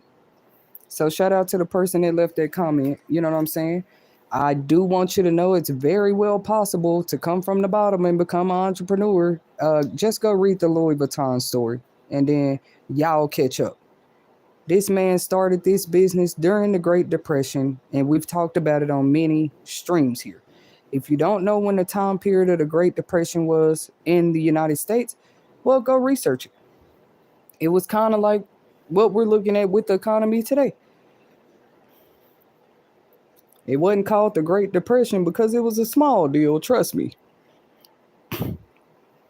They hate to see people like that. Like everybody else was struggling. How dare that person come up with an entrepreneur idea during the Great Depression? Trust me, there were people that did. Sorry, it's too late for that. There's no excuse. An entrepreneur could be somebody go pick up cans and make money off aluminum cans. I'm sorry, that's any type of individual. You don't need a contract. You doing this for yourself. You cashing in for yourself. That's what entrepreneur means to us over here at You Will Make It TV. But please feel free. Any new people, like I totally appreciate y'all. Y'all are making me smile right now. Like I have to win the trust back with people, okay? I've always been a talk to person, a social person. You know what I'm saying? And I can take other people's opinions. I don't have to agree, but I hear other people's opinions. You know what I'm saying? And I love to. You know what I'm saying? Because we all came from a different walk of life. A person could go and learn on YouTube today how to become a locksmith, how to unlock car doors. All they got to find out is what tools they need, what certification and license they need, and boom, you're an entrepreneur. You just started your own locksmith business. Now you got business all day long. The phone stay booming. Like you ain't got to sell drugs. Your phone keep blowing up. Somebody else done lock their keys in the car because you just started an entrepreneur business. Okay. It's people done started off sleeping on it. Do y'all know Mark Zuckerberg's story? The guy who started Facebook? And no, he wasn't a black guy, so it really doesn't matter. As some of these immigrants who traveled over here and started with nothing but a bag in their hand, ask them about entrepreneurship, how they got out here and just start working on farms, working in construction, working wherever they could. I know some of them started on jobs. My point is, some of them also came right here to America and started their own businesses. There's no excuse until you have an excuse. You cannot say something was impossible for you until you tried it and it was impossible. Some of us are just on that level where, yeah, we tried it 1,000 times. We just tomorrow is 1,001. What you mean? But nothing is impossible till you can say, hey, I tried 1,001 things. I guess that just wasn't for me. You know what I'm saying? But usually a person who try over and over again 1,001 times, they end up getting it right. Sorry, they've always said practice make perfect, but it's more tuning in and tapping into yourself, learning what it is you want. Because what you want might not look like what mama wanted for you or what grandpa said you should be when you grow up. That's what I'm saying. You got to teach people that at school that not just the math, science, and social studies. Oh, those two that want to make a comment about the kids that couldn't read. It's a few celebrities out there. What's his name? Not Mike Tyson. It's a few celebrities out there. They filthy rich. They said the teachers told them the same thing. You ain't gonna be nothing. You didn't graduate. Who's another example, sweetie? How did you say Bad Baby was when she got rich? Yeah, she couldn't read. They hate when I bring up them facts. I know plenty of celebrities today couldn't read. Ask me how much money they got now, what their net worth is now. Like I said, it's about you making your mind up about what you want in life. 13 and 14, she became a what happened to her? That's when she dropped out of school. She just stopped going in 7th grade. That's when she just absolutely stopped going. They can hear you. Shout out to Bad Baby. For those of y'all that know her, we're not shouting out to her just because she's beautiful and got money. We're shouting out because she was a part of those statistics of children one day that people really had gave up hope on her. She was molested from the age of 3 to 6. Mm. And Wasn't she bouncing around foster homes? No, from the mom's boyfriend. She was molested by her mom's boyfriend from the age of 3 years old to 6 years old. Then her other mom's.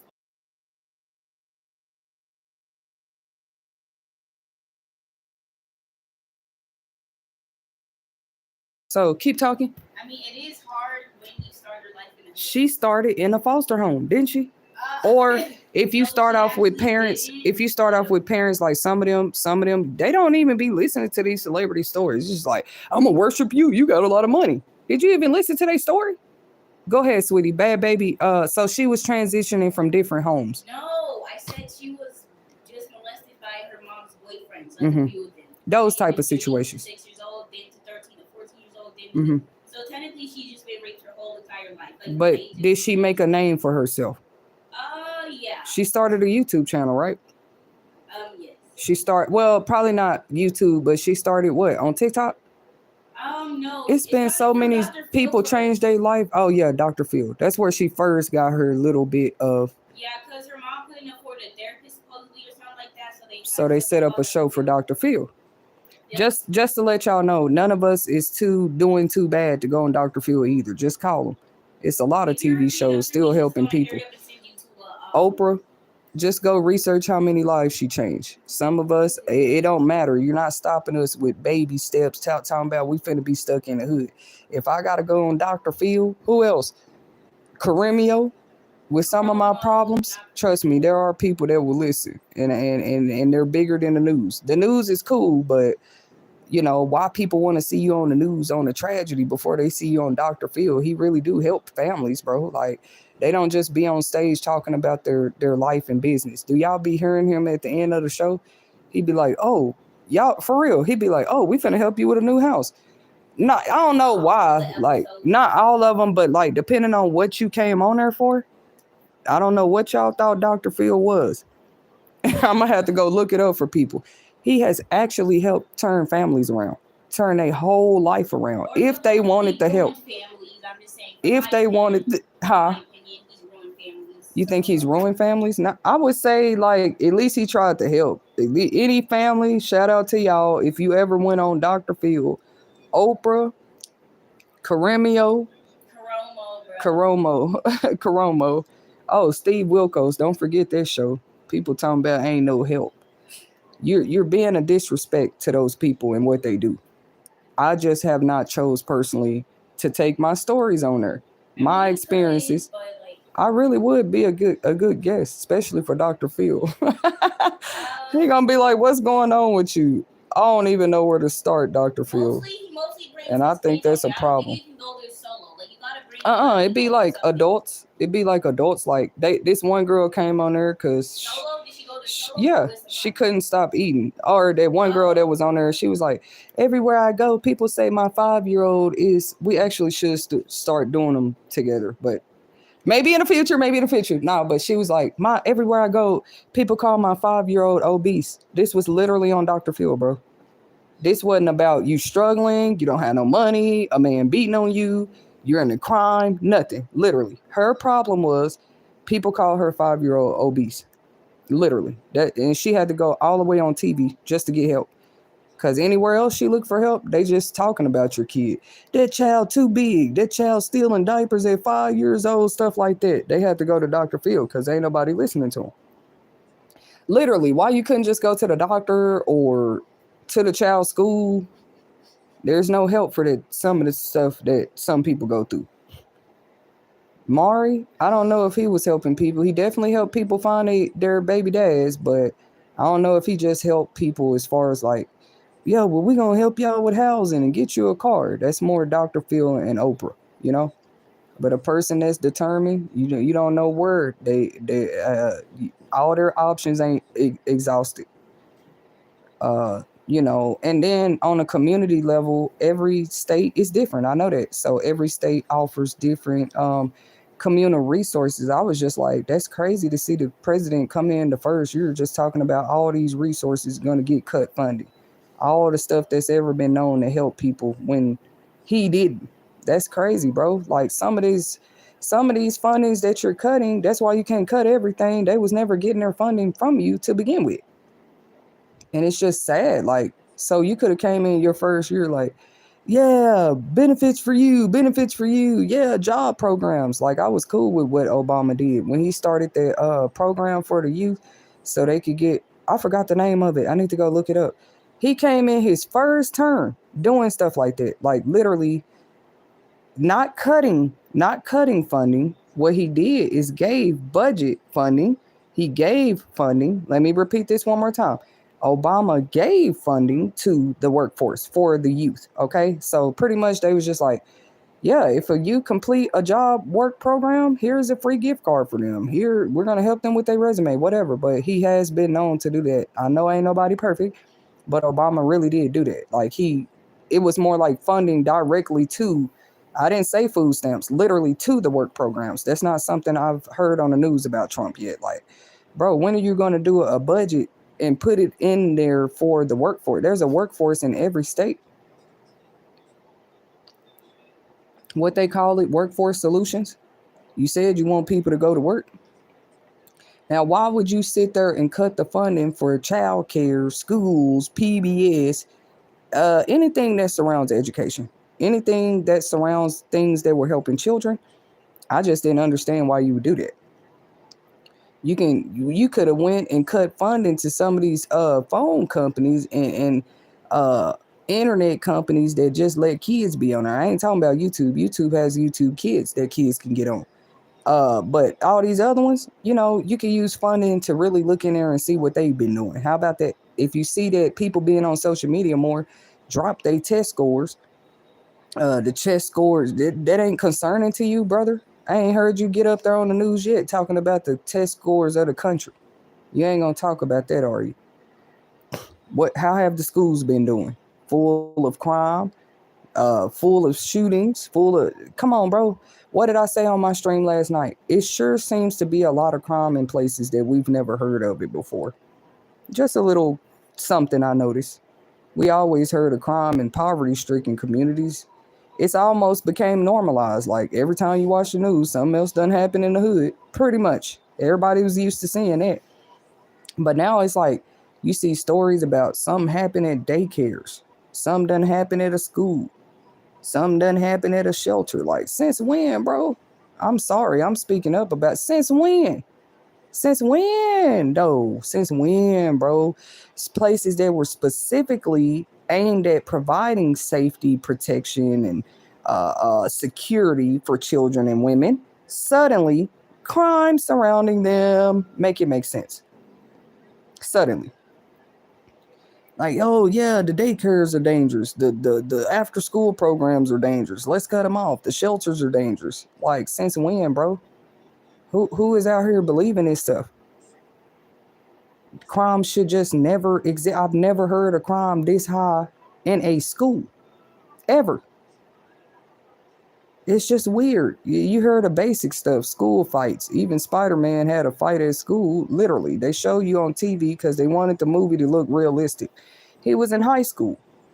That's how he found out his superpower too. He was that kid. I'm just saying the stuff that was normal. You never considered a school fight crime. Everybody has a bully or two here once, and then they fight after school. Like, since when did people get comfortable? No, I'm gonna fight you right here in the cafeteria. I'm gonna fight right here in the hallways. Y'all do know some kids go through that. Like, oh, I want to fight you right here in the gym, right here in the auditorium. These kids today don't care. You used to meet at the park after school. Go meet at the park. Go fight at somebody's. Just like, why on school grounds? And as long as the schools keep normalizing it, giving slaps on the wrist, oh, you're just suspended for 2 days. Keep playing with that, and the crime is getting worse. Keep playing with it. There's no penalty for the parent, but I mean, some schools do that. They pass out whole tickets. They not finna play with you. Your parent get a ticket. You suspended, and you got to find another school to go to because they do not want that crap on their school grounds. They actually take that serious, you know?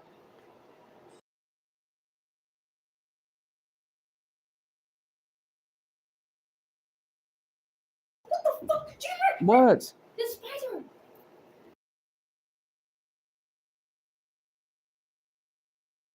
Did it? Okay. I don't know. I did have the door open for a little while, so. I have a shoe right here. I'd rather kill it. Or I have a vacuum right there. My baby just saw a spider.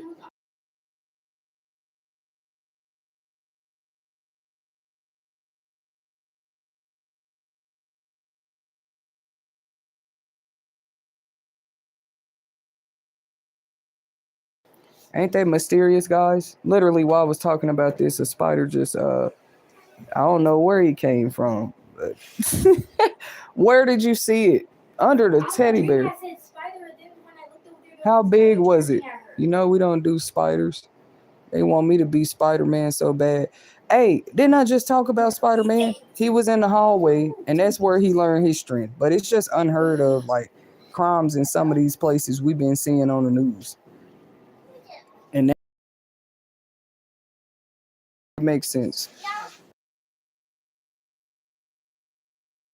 I would say, if anything, put funding into, you know what I'm saying, more security.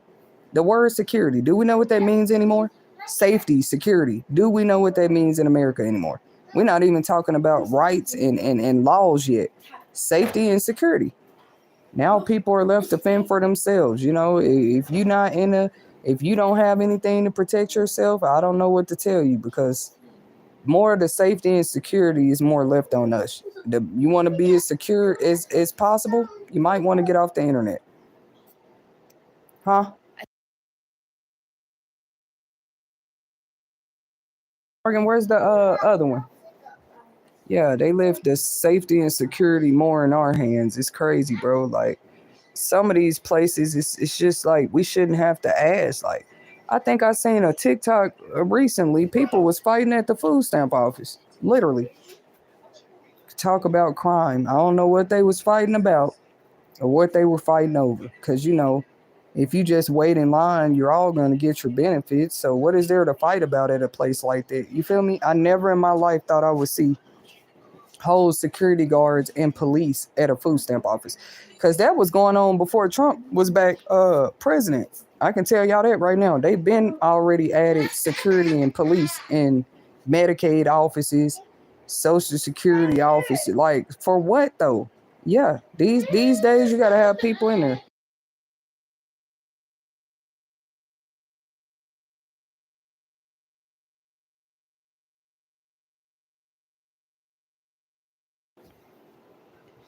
I'm serious here, guys. They keep trying to cut me off and distract me because I got something to say. Not my kids. I know what it is.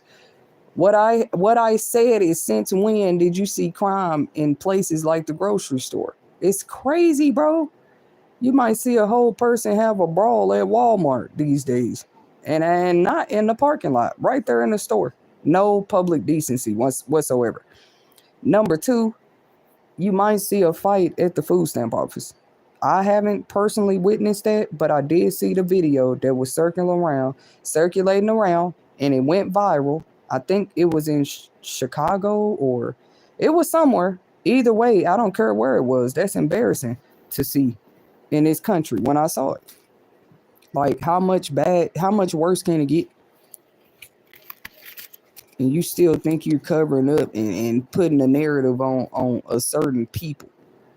They was like, y'all know they're hoodlums, still calling them names. Y'all know they're nothing, they're nobodies. Half them people that come to the food stamp office, the ones that are priority are the ones who applications that say homeless.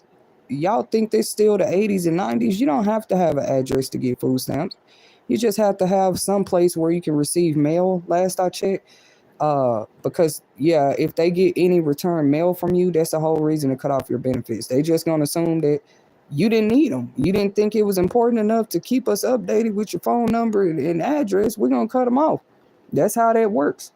But I still, to this day, I wonder. I wonder what started them people fighting It wasn't no small fight either, y'all. It looked like a whole group of people brawling. This had to be last year or the year before. I saw it on TikTok. I know I'm not crazy. Um, they was jumping bad. Like even the security people was getting beat up. It was crazy. Like, what the hell happened that fast at a food stamp office? That you couldn't wait to take the fight in a parking lot or down the street to the park. You know, it's places you can fight. They got whole boxing rings. Not the professional ones. I'm serious. Like depending on which community you in, it's a community center. They got a boxing ring area. You literally go in there and box it out with somebody, bro. Like now, people want to do this right there because everybody's chasing clout, right? Oh, no, I'll do it right here. I'll tell her to her face. Like, really, bro? At a school, at a food stamp office, in public places? You even been seeing brawls on subways and buses these days. Like, come on, bro. A person just trying to get from point A to point B. I don't get on the bus to see no fight. I don't get on the bus to see nobody try to say some strange words to me, uh, uh, try to pick a fight with me. I told y'all, America was more on edge anyway. So shout out to Trump. Whatever he had to do, it got the people's attention. You thought you had time to waste being on edge? Yep. Keep getting their attention, Donald Trump, because that's crazy. Like, why don't we start making changes where they don't have time to be on edge? They're too busy trying to provide for their kids. They're too busy trying to pay their bills. Because some people felt like they emotions of anger matters more than the whole country. Like, if that's not a God complex narcissist mentality, I don't know what is. Your anger, how you feel about something, is supposed to matter more than the whole well-being of the country. I don't even think that about myself. My opinions are just those, but it should never outweigh the whole well-being of the country. Come on, bro. Like, yep, people are on a mission. And y'all do know when y'all do these public fights and stuff, it be people right there ready to record. Not ready to help stop it, not ready to help be the peacemaker and diffuse the situation. All these videos I see, everybody just, because they say, oh, I didn't do nothing. I was just recording. More people should be held liable for that. Like, you was recording and you had a whole 10, 15 seconds to call 911. That's why so many lives is gone now. Because you want to be the cameraman. That's crazy. Like, then they tell you, I can do what I want to do with my phone. I guess it just shows how people are. Yeah, you can do what you want to do with your phone, but it shows the type of person you are. You the type to sit there and record when you could have been actually doing something in the community or in that moment to help. Knock on the door. Hey, ma'am, you need some help? No, they just rather record. They think they're being a service unto the world, but they can't go catch somebody doing something, because what's they call integrity, doing the right thing when nobody's looking. Literally, it's like that whole term just went down the toilet. People don't believe in it no more. The reason that it's called integrity, nobody was looking, but they keep saying what they caught on camera. Where the moments where nobody looking though? And then when nobody looking, what are people really doing? They're not as full as of integrity as we thought. If when you only doing the right thing when a group of people around. I'm so sick of seeing that, bro.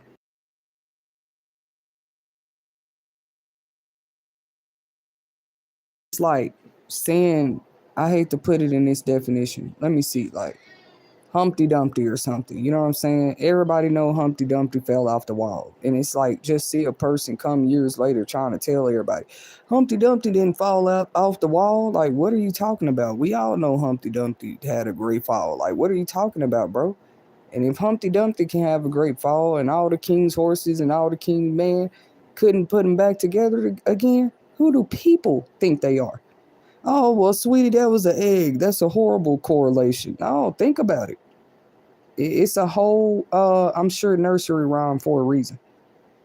They said not even the greatest kings and people could put Humpty back together again. So who do you think you are?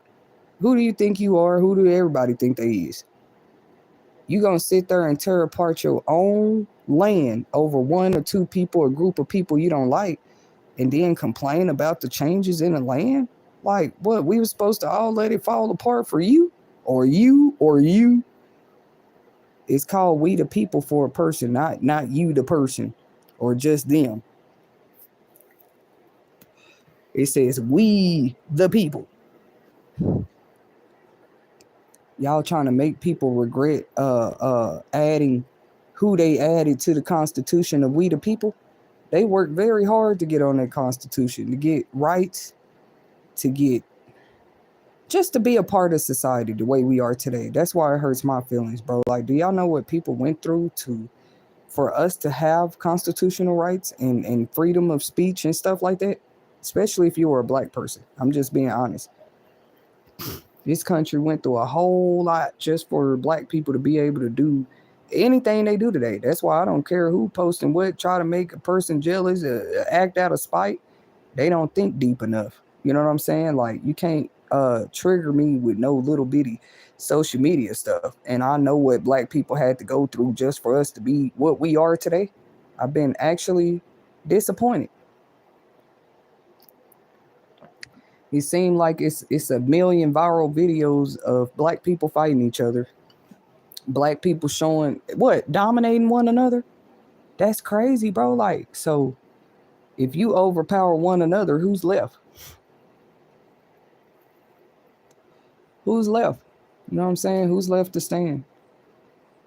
You either on one side or the other. You're fighting to not be dominated or you're dominated. There's no in between. But like I said, any group of people you put together and everybody in the room trying to dominate one another, there's probably not going to be anything left. They don't have to look at it the way I do, but we'll see what happens. Everybody just get to turn their head off. I already see that about people. There are some people that really rather a whole thing fall if they can't be over it. Y'all better know the minds and hearts of people. It's starting to show. They all right seeing budget cuts, get funding cuts. They okay with all of this until it gets so bad. Now everybody going back and blaming Trump. That's crazy. People been fighting in the streets, fighting here. It was just okay in the streets, I guess. But when y'all brought it to public places that crime never even existed before, it's unheard of this much crime at a school, this much crime at a bus stop, this much crime. Like, come on, bro, at a daycare, at a homeless shelter. People have lost their minds, bro. They say, oh, Americans on edge. Yeah, the thing about the edge is you eventually fall off if you don't turn around and get away from the edge. So be on edge, get it out of your system. There's many fields, parks, lakes, and places for people to go to. Um, you know what I'm saying? Take the edge off, have you a drink if you need to. But please get back focused. Look at the time at hand, look at the land at hand. People talking about oh, everybody's woke or this person sleep. You know, you still look weird talking about people sleep. Get out there and wake them up. You shouldn't have time to be saying it. You seen us sleep, wake us up. But no, you want to wait till stuff is getting cut off. Now everybody woke. That's crazy, bro. They can't even deny being woke. They already feel it. They feel it in their eyes. They feel it in their belly. They feeling it now. It's weird, bro. Like, how else do you wake up? What other alarm sound was we gonna use? If people just stay comfortable doing the same thing, then they usually stay stuck in that situation. So it's just like there's pros and cons to what I feel like the changes that the president are making, but I can't even deny it as a black woman. Some of this was 100% necessary. You know what I mean? If you letting one culture of people get away with just doing this over and over and over again for generations, that's why I was asking. Y'all do know it say we the people. It never said we finna let the whole thing go down over one group of people, one nationality of people want to come over here and change things. It says we the people. Not them, not they, not us. Not we the people. You steady trying to push one in the corner talking about, no, it ain't we for you. All right. Then you wonder why we so divided. You can't get that part out your system. You want to make it about loyalty. Trust me, black people ain't never had a problem with loyalty. How you think we came this far? Trust me, the people that were loyal to the civil rights movements And the people that were loyal to the marches and protesters and the people that were loyal to their court cases and stuff back then, oh, it showed. Look at where we are today. Are we loyal to one another today? It's just a wake up call. Like, and then loyalty to some people only mean what you can put in their pocket, what you can put in their bank account. Loyalty never had nothing to do with that, bro. Can I trust you if I break my leg today to still make sure I get something to eat? Can you help me in and out the shower? And like that, I already saw people. Y'all leave y'all people out there to hang and dry like an old rag. Well, they're no use anymore. That we just throw that person on Social Security. It's sad. Like, oh, but they was used when they could walk around and run all them errands for you and pay all these bills and give you their last. Now they just go in a nursing home. I don't know. I don't think it's right. Why your old people can't stay with you? Cause you don't want to change the pen diapers, you don't want to roll wheelchairs. You look at it like that. Like, you're not looking at it as you being loyal to that person who raised you. You're not looking at it as you being loyal to that person who changed your diapers and got you through 12, 13 years of school, drove you to school every day. More parents should calculate how much it cost them the whole 18 years since people want to come and play with us in 2025 and just tell us all we did is scam to raise our kids. Y'all crazy, bro. And do not try to just stick that narrative on one group or body of people. We have come too far for that as Americans. That's just lazy. Look at what's really going on. How about you do that? People got every song and screenplay and movie about loyalty, bro. And I'm like, what is their definition again? What? Oh, you only loyal as long as you have something to offer. Uh-oh. Don't go do no volunteer charity. That's pretty loyal too. That's why I say, why sit there and cut the funding to that? Where you were loyal to your people. I do understand that where the people haven't been loyal back, you cut them off. You don't cut everybody off. So, oh yeah, I'm like that channel that's making it clear for people too. The disabled, pregnant people, like, it's still people that's going to be considered a priority. Theirs are not getting cut off if they need it. So just to make that clear, you sitting there talking about, well, that person looks able-bodied to me. See, y'all still stuck in the age where you're judging a book by the cover, bro. Just because a person can walk and function, talking about, oh, that's only for the able-bodied people. That's not that's been lazy. Oh, so you thought because I was to you on the outside looking in, you thought I wasn't disabled. See, people still have a problem. There are more disabilities than physical disabilities, but I thought that people were more aware than that in the world. A person can walk in everything and still be blind, still be deaf. What else? Still be missing a few teeth. They can't eat right. They still got a what's that bag called in their stomach that they need help use the restroom. That's what I notice about America, like how they treat those now. Okay? You having benefits and keeping benefits for the disabled and veterans and stuff, I would say that's pretty loyal. So y'all asking Trump to be loyal to people, side shorting people every day, whoever they don't like. Trump ain't got to be loyal to that. He got his own problems too, as we know. That's one thing God is showing all of us. Everybody's problems is finna be exposed. Quit trying to say, well, look, now the ghetto's finna be exposed. Baby, nothing was ever hidden about the ghetto. Trust me, they've been on documentaries and news stories for years. Who are you trying to say is really being exposed here? That's weird. We ain't never had nothing to hide. The cycles in the ghetto been going on. If you ask me.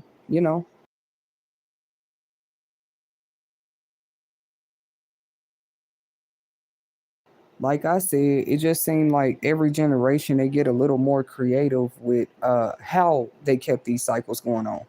Sorry, it's starting to look a little bit like this whole internet agenda was planned. I didn't want to believe it, but if you told me 14 years ago You know, when you have your first baby, they're gonna have something out called devices and internet and social media. You know, your child one day gonna be born in the era of technology, right? Of modern day technology. I wouldn't have believed you, because it wasn't even that close when I had my first baby. All that was out was phones. Like, ask the parents, what has this been like for y'all? You know what I'm saying? Raising kids in an era like this. They just be like, be responsible. You know, if you give your kids a phone, you're putting them at risk of this and that and that. Are we putting them at risk, or social media putting them at risk? Is the internet putting them at risk? Is Google putting them at risk? Y'all ain't gonna take no accountability at all. Google, why we gotta go to settings to be safe? That's my question. Hey Google, why do we gotta go to settings before we're safe and set it on something? Oh, you didn't turn off your camera. You didn't turn off you have to set it on I do not want maps following me. That's weird, bro. You gotta tell Google, oh yeah, I want this private. You know, well, at least they offered us settings. I gotta be thankful somewhere. They offered us some settings. But then you thought you're not gonna take any other accountability of how people have been hurt on the internet. You know what I'm saying? It just seems weird. With some of this stuff that's done went down on the internet and people sat there and recorded it and posted it, I just say it should have been more looked into. That's why some videos they get whole banned. Once the investigation start, it get whole banned. It's off of there. You can't find it no more. Because maybe they are looking at that. You know what I'm saying? Ask Facebook some questions. Why is it so easy for people to post a video of some negative, really, really gory stuff that's not for kids? It's not for anybody. Y'all keep talking about what's not for kids. Some of this stuff ain't for adults. Look what it's done to their mind. You know? It's getting to the point you almost need a phone license or something. They need license. Make people go through a class now before they get a phone. At this point, you having so many updates, our heads are spinning. Every time I turn around, it's another technology update. You feel me? And don't say it's something wrong with my head. I remember my head was fine before any of this was here. I'm just trying to keep up, you know. Um, Imagine you just end up in the middle of something because somebody threw you on the internet. Just imagine. You remember when you put yourself on there, you remember every post you made, every photo you did and didn't post. They want us to be crazy. So I just be having questions for some of these social media platforms and internet websites. You okay with people posting it there, but oh, that has nothing to do with me. I don't know. You can't pay me to believe they don't keep track of every account that's made. Like, clearly, you make people fill out a whole 5-minute section before they get an account. I'll be right back, guys. I got to do a pause break.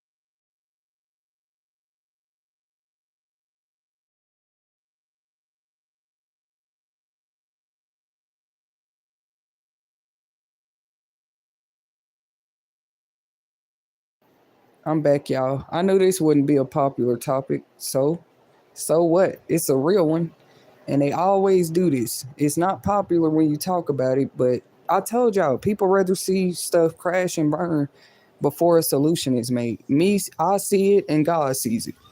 God's like, you looking at this, my child? I'm like, I see that. That's crazy, bro. Like, people rather see stuff crash and burn before the truth come out. But then they paint these images like, yeah, I stand for the truth. That truth get too hot? No, they don't. No, they don't.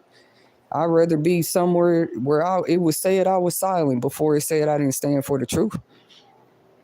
Yeah, because let me control when I speak. You know what I mean? Other than that, you just got too many rampant narratives. And what else did you think a bunch of social media content platforms was going to do? You got 10 million different people telling a different story every day. You know what I mean? Like I said, it's not for the weak. It's not for the weak. They be like, you can't believe everything on the internet. I don't know. Who do you blame, me or the internet then? Who put it up there? Poor Trump, he trying to keep up with all of it too. Like, that's why he did cancel some of these. He been calling out some of these podcasts, radio stations, TV networks. Who's next? Who's next? But Trump's definitely looking at it. And from his eyes, some of y'all broadcasts is finna go. Cause like people see what it is. It's a bunch of just controlled narrative, right? I'm not saying he's perfect, but I'm just putting myself, if I was in his shoes as a leader, bro, like, yeah, everybody not going to agree with the content Trump shares. That's why they have banned him a few times. And then he's not going to agree with content we share. What else is there to know? Okay, if you're really tired of it, where are the more advanced controls on these social media platforms? I guess they're coming. Right now, it's just more individual censorship. You know how that is. Oh, you're banned, or you're cut off, or woo woo woo. Like, find the error. Then they give you an error message. You know what I mean? Like, oh, what did I do? And I'm supposed to read your error. This ain't school no more. This ain't college. This ain't the workplace. It was called social media. What they didn't expect was for people to incorporate their work with social media. But guess what? It's already too late, guys. People been doing it. Just about every company you can think of today has a Facebook page, has a Twitter, has an IG you can go check out. It's going to say it on a business card. It's going to say it on a website. I'm not saying I'm mad about it. I actually think that's very beautiful. Like, companies don't have to just work in a store, on a storefront no more. They can have a whole Facebook. Oh, actually, they have apps too. I forgot about that. A lot of these business whole apps. An app is just an app, but to have a social media page, that's definitely, it's too late to pretend you don't like people working on social media. Sorry. Renter Center has a Facebook page. Dealers, shall I keep going? These are real businesses that have been here for ages, and they have Facebook pages now. So we all know Facebook haven't always been here. They were still in business without it, but even they find the value. They see the value in promoting and advertising on the internet. Are people stupid? But you think you finna go point out a content creator here, a content creator there? They trying it though, y'all. Open your eyes. Open your eyes. They're trying it. You want to go pick out specific content creators and say, you don't deserve to do an internet business. Oh, no, no, no. Oh, it's so scary now. Did you hear the confirmation? Because I didn't know no better way to say it. But yeah, it's like that's what they're doing. You want to nitpick certain groups and platforms and say, yeah, they're not a real business anyway. Ain't nobody saying about these big companies who have social media pages. So now all I can call that is you attacking small mom and pop, entry level, just starting off, just trying to launch their business as businesses. How is that fair? If you think Rent Center got it right after one try, you're wrong. Some of these businesses, it took them a while to get to the level that they're at. And we respect it. We the people that respect that, we still respect that. Hard-working businesses. They've been here 20 years, 25 years, 30 years, but don't expect us to keep respecting it. If you're a part of the groups that's out here trying to stop a business that's trying to come up, you need to be exposed for that, actually. For sitting up here trying to keep all the spotlight on you when it's actually a new generation. That's what we expect with new generations. It's for new, fresh ideas to be brought to the table. You know what I'm saying? Trying to blend in wasn't going to work for everybody. You know what I'm saying? They wasn't making no money like that. Like, oh, I'm just going to do what they do. Everybody seems to like this. Yeah, I'll be a rapper. Yeah, I'll be a stripper. Everybody likes that, right? Yeah, I'll be a rapper. Everybody's into that. That wasn't going to work for all of us. It was so many rappers on the block.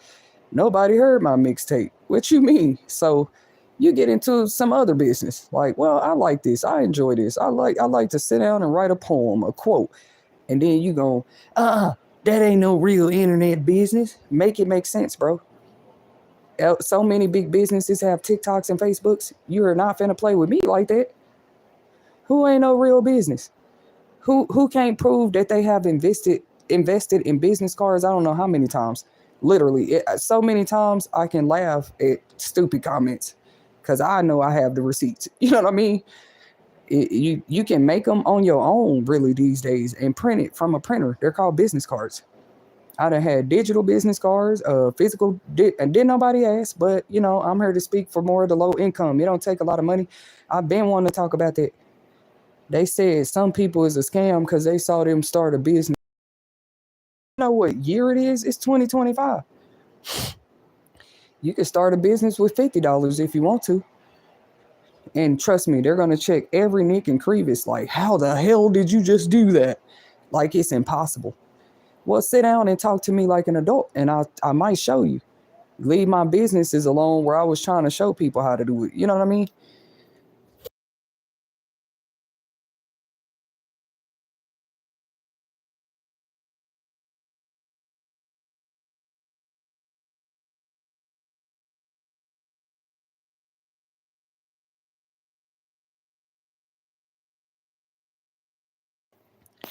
Period. Period. Oh, so I just had to say that for the record. I don't come here and say stuff just to say. I promise to God, you can start a business with $50. I mean, if you're trying to start what are you trying to start? Of course, you need more money than that. You sitting up there trying to open a whole business suite. You trying to start a whole hotel. Actually, to be honest with people, I saw a hotel the other day. A whole hotel. It was on sale. I don't want to say on sale, but and I can show the article for people who don't believe me. It was in the news like, hey, do anybody want to buy this building? Or maybe I'm just supposed to see these things, God know which ones of us been trying to do what we've been trying to do for how long. The whole building was $10. Now they made it clear the building is $10 because you're gonna have to invest in everything else, like fixing it back up, turning on the lights and water and stuff. You know what I'm saying? You're gonna have to hire your own team and all that type of stuff. But other than that, the building was $10 bro. I'm actually mad. I didn't get to call the people. The right people there heard me. They'd be like, "What? She heard about that? Yeah, I saw that in my local community. A building was $10 just a month ago. I know somebody jumped on that. But see, that's what proves that you don't need no 505 that business collateral. That's why they try to go attack your money. You feel me? But little did they know, you done took $1, $10 before. I mean, otherwise, what's an investment, right? Nobody invests to not get a return. So there are people that have bought buildings like that. I wish I could have did it just to show people. I should have shared it. Next time I see something like that, I'm gonna share it right here on my community post because people swear to God you gotta have $500,000. Some big investor gotta come invest in you. You gotta have some big business loan to start a dream or a passion or purpose of your own. The devil is a liar. I'm not finna agree with you on that.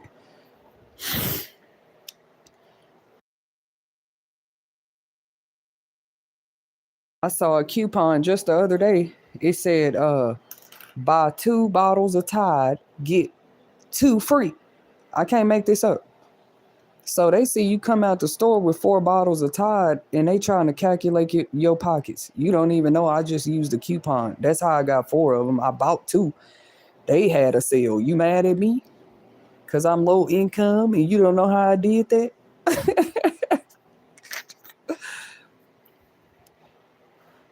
Literally, like you can find a good comfy pair of shoes these days for $20, bro. Look better than some of the shoes some of these people done paid money for. Literally, bro. I done already seen this with my own eyes. Like, but yeah, that was just an example. Or another deal the other day. It was like buy bodies, get that free. I'm definitely that, mom. You thought I'm just buying stuff. Some of my products I know I'm gonna do another segment on One Pay because people have so many questions on that short I did about the One Pay Walmart program. I wasn't lying about nothing I said on there. I probably got the return back number off a little bit, but I can prove I've actually earned cash back by spending so much money with Walmart every time I spent it. Just know that. But Walmart, shout out to Walmart. I'm promoting them real quick. Walmart have deals every day. I can't make this up. It's called like certain products you can buy. You automatically get $1 back if you buy this product. You get $2 back if you buy this product. Oh yeah, this Olay soap might be $8.49. I know. It hurts to know that, but every time you buy this Olay soap, you're getting a $2 return. So are you really paying $8? You feel me? So if you're not paying attention to those type of ads or coupons, don't sit there and get mad at the mother who does. Then wonder how she got 5 bags in her hand and she went to the store with $20. Some of us struggling people, we're not the ones worried about what you cutting off. We've been having to make it like that this whole time. What you mean?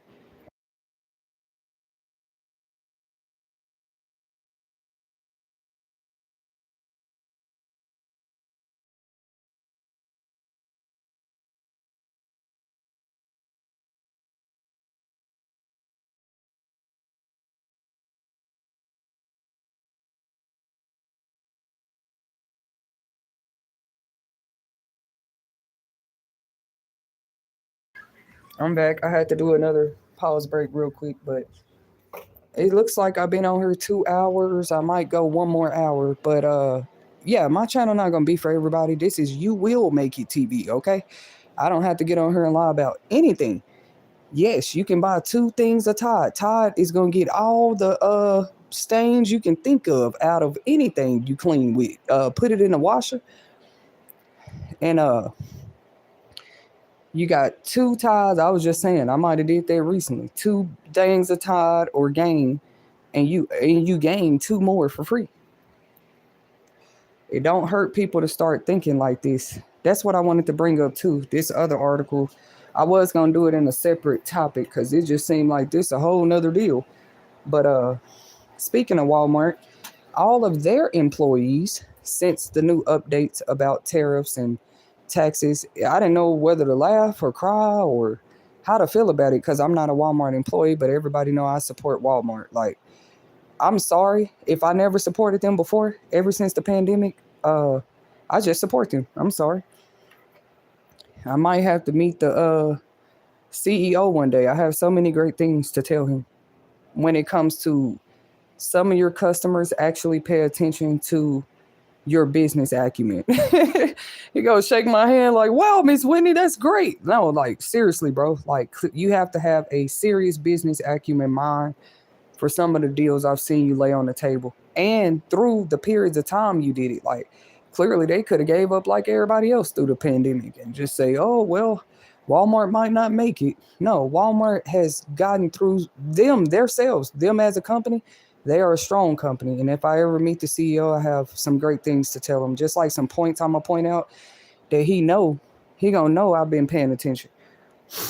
So for example, you never heard of Walmart delivery or Walmart pickup until the pandemic. So I say shout out to Walmart because though they could have made those services go away, they didn't. The pandemic been over. So that's just something they still do for the people. And I don't just say this on here. Walmart here for me all the time. That's why I get bonuses and stuff. I do reviews, I do my surveys, I try to check in with some of the sales reps too, like just talk to them, even when they help me with a situation. Hey, y'all send the wrong product or something not right. They have been nothing but good to me. So Walmart. Shout out to you guys from You Will Make It TV. I might have I might be doing sponsorship for them soon. We told y'all to subscribe for a reason. You don't know what I'm gonna be doing next, but they're a company I worked for years ago. I did, but I never thought I would support them the way I do today. But for their employees, back to what I was saying, their employees, because first I was like, that's not new. Why is that making the news?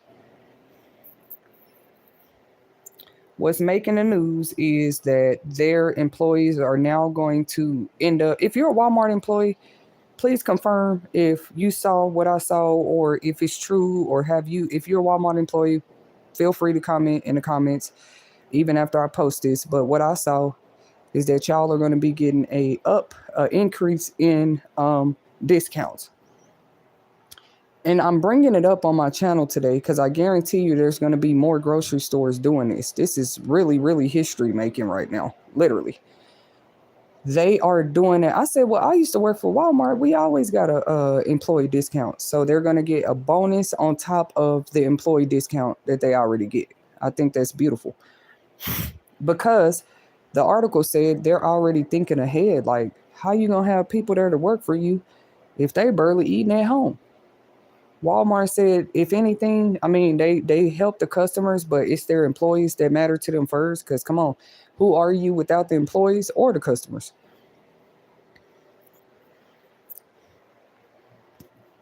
Who are you really? You have no employees, you have no customers, you're no longer a business. So shout out to Walmart for thinking about their employees in that way. So they're getting a extra increase in discount because of soon. They was just saying out of concern for the coming tariffs and price changes, and I seen that already because it's just a specific product that I buy a lot, and I saw the price go up on it. And yes, that product, maybe I shouldn't be eating it anyway, but it happened to be ground beef of all things.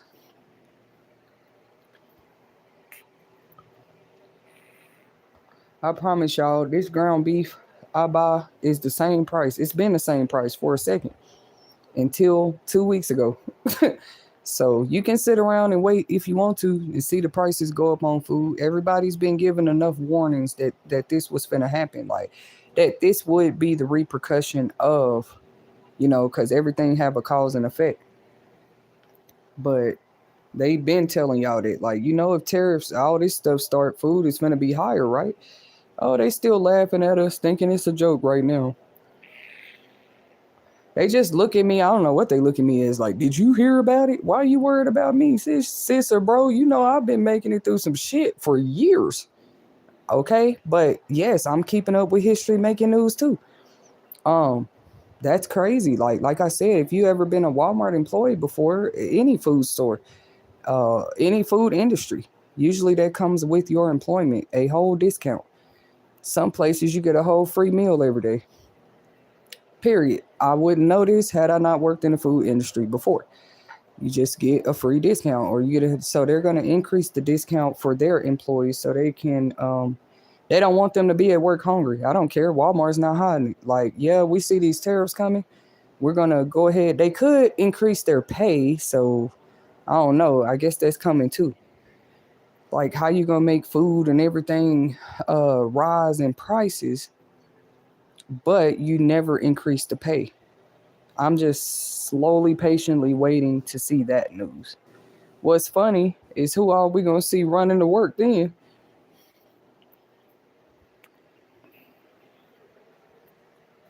Literally, you're gonna see people running to work once they say minimum wage is like $30. Minimum wage is $40.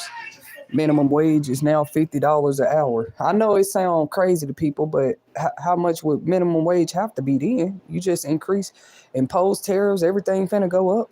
So we all should wait patiently. Okay, well, when is minimum wage gonna rise? When are all these pay rates? We waiting on the letters in the mail. We waiting to hear it from the jobs. When even YouTube, all these social media stuff, people should get a increase in monetization with the way that prices are finna be in a minute. You know what I mean? You think you see people walking away from jobs now? I guess that's their point. We want less people on social media making it, bro. People already done made that a part of their work. There's nothing you can do to stop that. Like, if Rent a Center want to have a Facebook page, they have a Facebook page. If O'Reilly's AutoZone wants to have an Instagram, they can have an Instagram. Who else? Family Dollar, they got a Facebook. Like, so who are you targeting really? You feel me? Talking about more people are walking away from their jobs, becoming content creators. What did you think people were when Facebook first came out? You're a content creator. You post some content, you made a post, you're a content creator. Sorry. You want to now just limit it to those that are on TikTok and YouTube. Like, make that make sense. Once again, you got tattoo artists with whole IGs. Yes, Alpha IG, they actually do tattoos. You feel me? But where do you think they get their clientele? I'm just trying to think of basic, you know what I'm saying, trades that they incorporated social media into their lives to help them better promote their services and skills. I never said Miss Whitney was perfect at it. Miss Whitney was never trying to be perfect at that for her business. Actually, she was trying to show people that I'm interested in helping them promoting. Just know I got all the experiences to prove what I'm talking about. You know, and they steady like, well, I mean, just say what it is.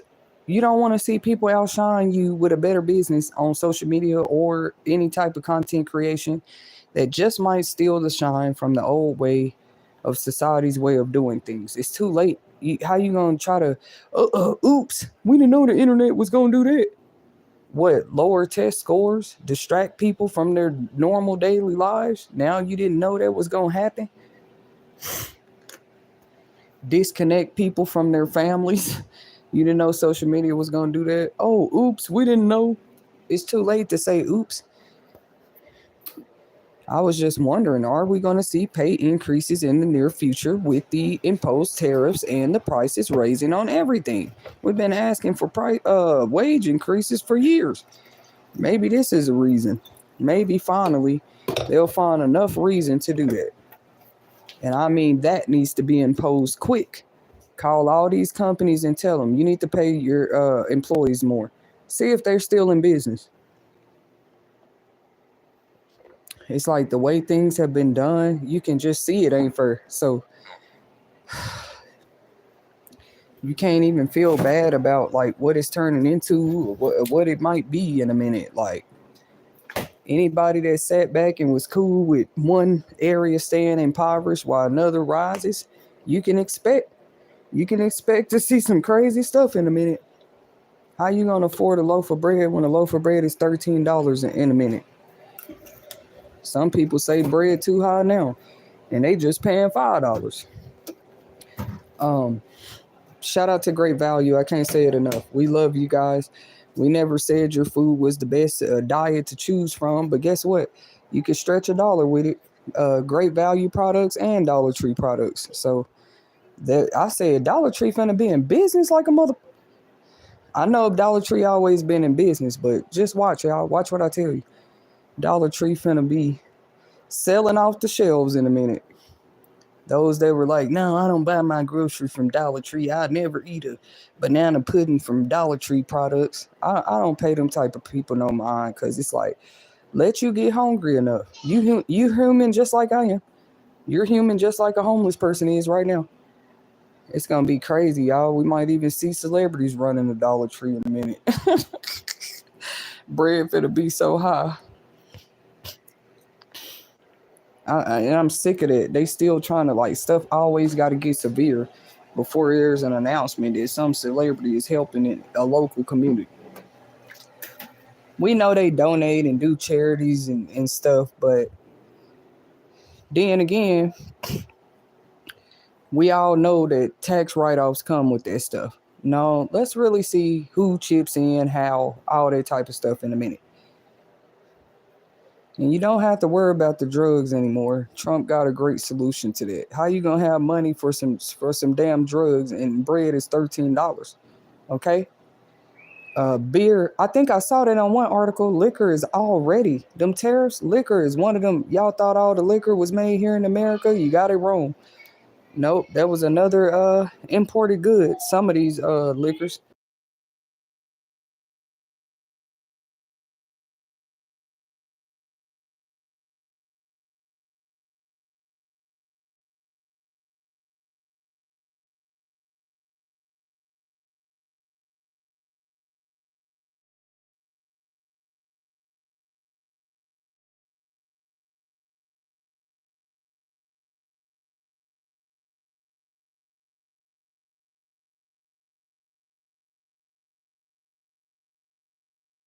It be the timings of stuff to me. Y'all pay attention too. Every time I hit the pause button, like listen to what I said right before I hit it. Just and go back to all my other streams. Don't just look at that I have pause breaks. Look at the moments that it happens, like the timing, because I'm gonna start pointing it out. It'd be like right after you speak on something. And these just be your opinions, your reaction and commentary, something other content creators do every day. But pay attention to how, like, right after I point out something or make note of something, like, you got to hear me. Oh, hold on, y'all. I got to do a pause break. I'll say what I think it is one day. This stream is not about that today. Because you can't pay me to believe that my kids have a problem about me speaking up about the rights of the low income, homelessness communities, impoverished communities, and what we can be doing about it. What we can be doing about it is granting more funding to these workforce solution centers. You said you want people to go to work. Where are the grants to help people go get their license and do this and do that? Oh, that stuff been out there. I saw somebody make a comment earlier. This stuff has been around long enough. People should have that together by now. How you gonna say people should have that together and every year you got a new adult turning 18? Shut up. Every year a new adult is turning 18. So you saying they didn't have the right to access to workforce solutions resources? That's one of the main times you might need it. Every 18-year-old is not being invited to stay in a parent house until they able to take care of themselves. These are not new topics. These are still controversial topics. I'll say it like that. People been saying you shouldn't put your child out there early. But people were doing it. Nobody said nothing about that. They agreed with you. Yep, they 18. They should take care of themselves. Some of them 18-year-olds sitting out there on the homeless streets right now. You talking about, oh, he must have just chose the drug life. That is so stupid. Don't worry. Y'all won't be able to blame shit else on drugs in a minute. Trust me. Nobody's going to be able to afford them. You know what I mean? Trust me. You got to choose between a loaf of bread and some drugs. You're not finna choose no drugs. Your kids got to eat.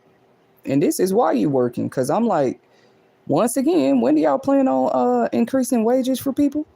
With all this, we'll see it in a minute. And I don't want people trying to repeat what I said only after stuff is too high to afford. Like really, really too high to afford. That's fine. Everybody go to work. But what are you doing about work rights, work pay, work safety? Because people like to play these games and make work all toxic in the community. You feel me? I talked about this way back in 2022, was it? I reshared a stream that I spoke on it. I'm the same lady. Different location, different age, maybe. New baby, maybe. I feel the same way.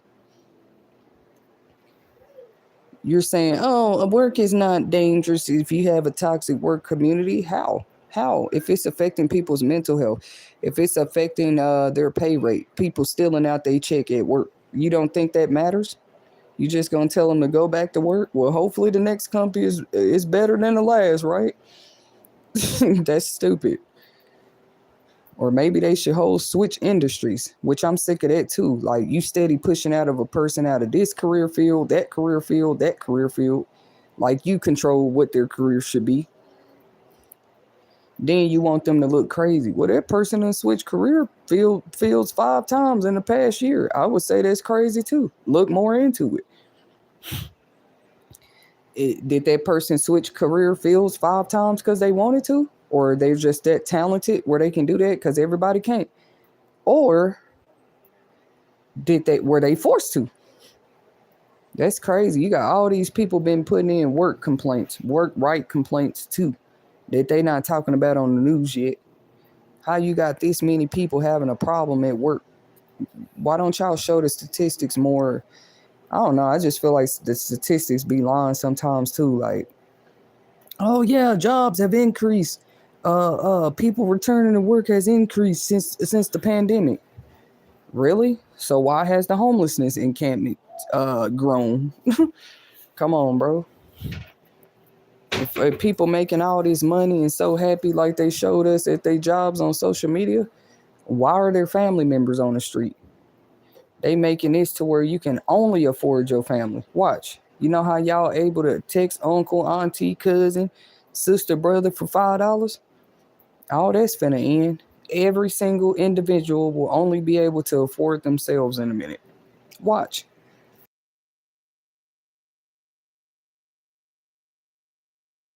Ain't no like ain't gonna be no oh I'll pay you back, I'll pay you back. Motherfucker ain't gonna be able to afford to wait on you to pay them back. Look at what's happening.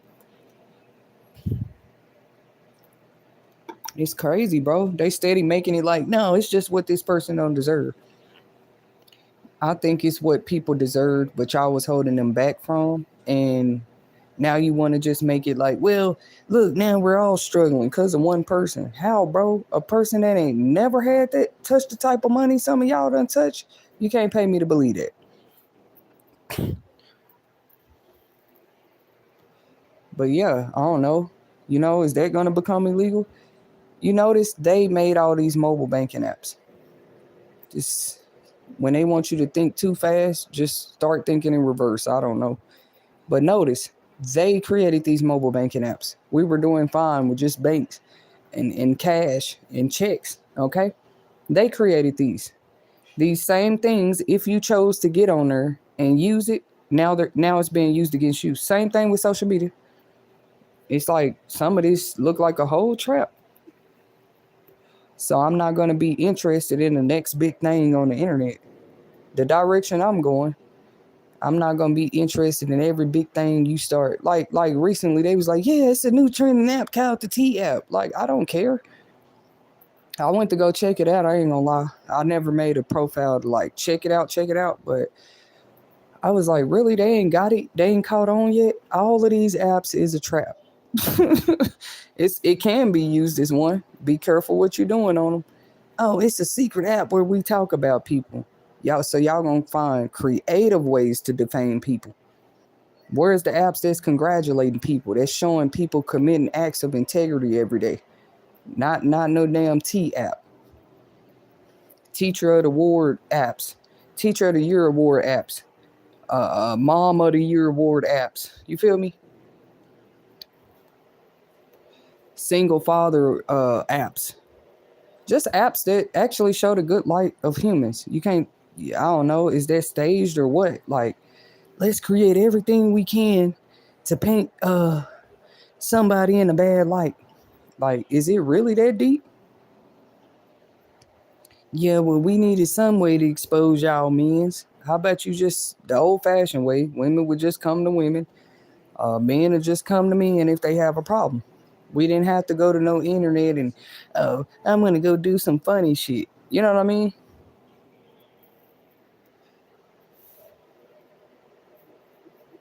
That's weird to me, bro. Like, when I first seen it, I already was like, here they go again. Hey guys, come on over here to this app where we give juicy tea. Like, bro, it's blogs and podcasts already doing it. How many more apps you need? Calling yourself exposing people. What you need to do is create, just like you have a public records for sex offenders. Trust me, we definitely need public records for people who abuse the internet. Seriously. Literally, like if you find proof of that, you got screenshots, you didn't put the police all on them. Okay, well, where the app for that?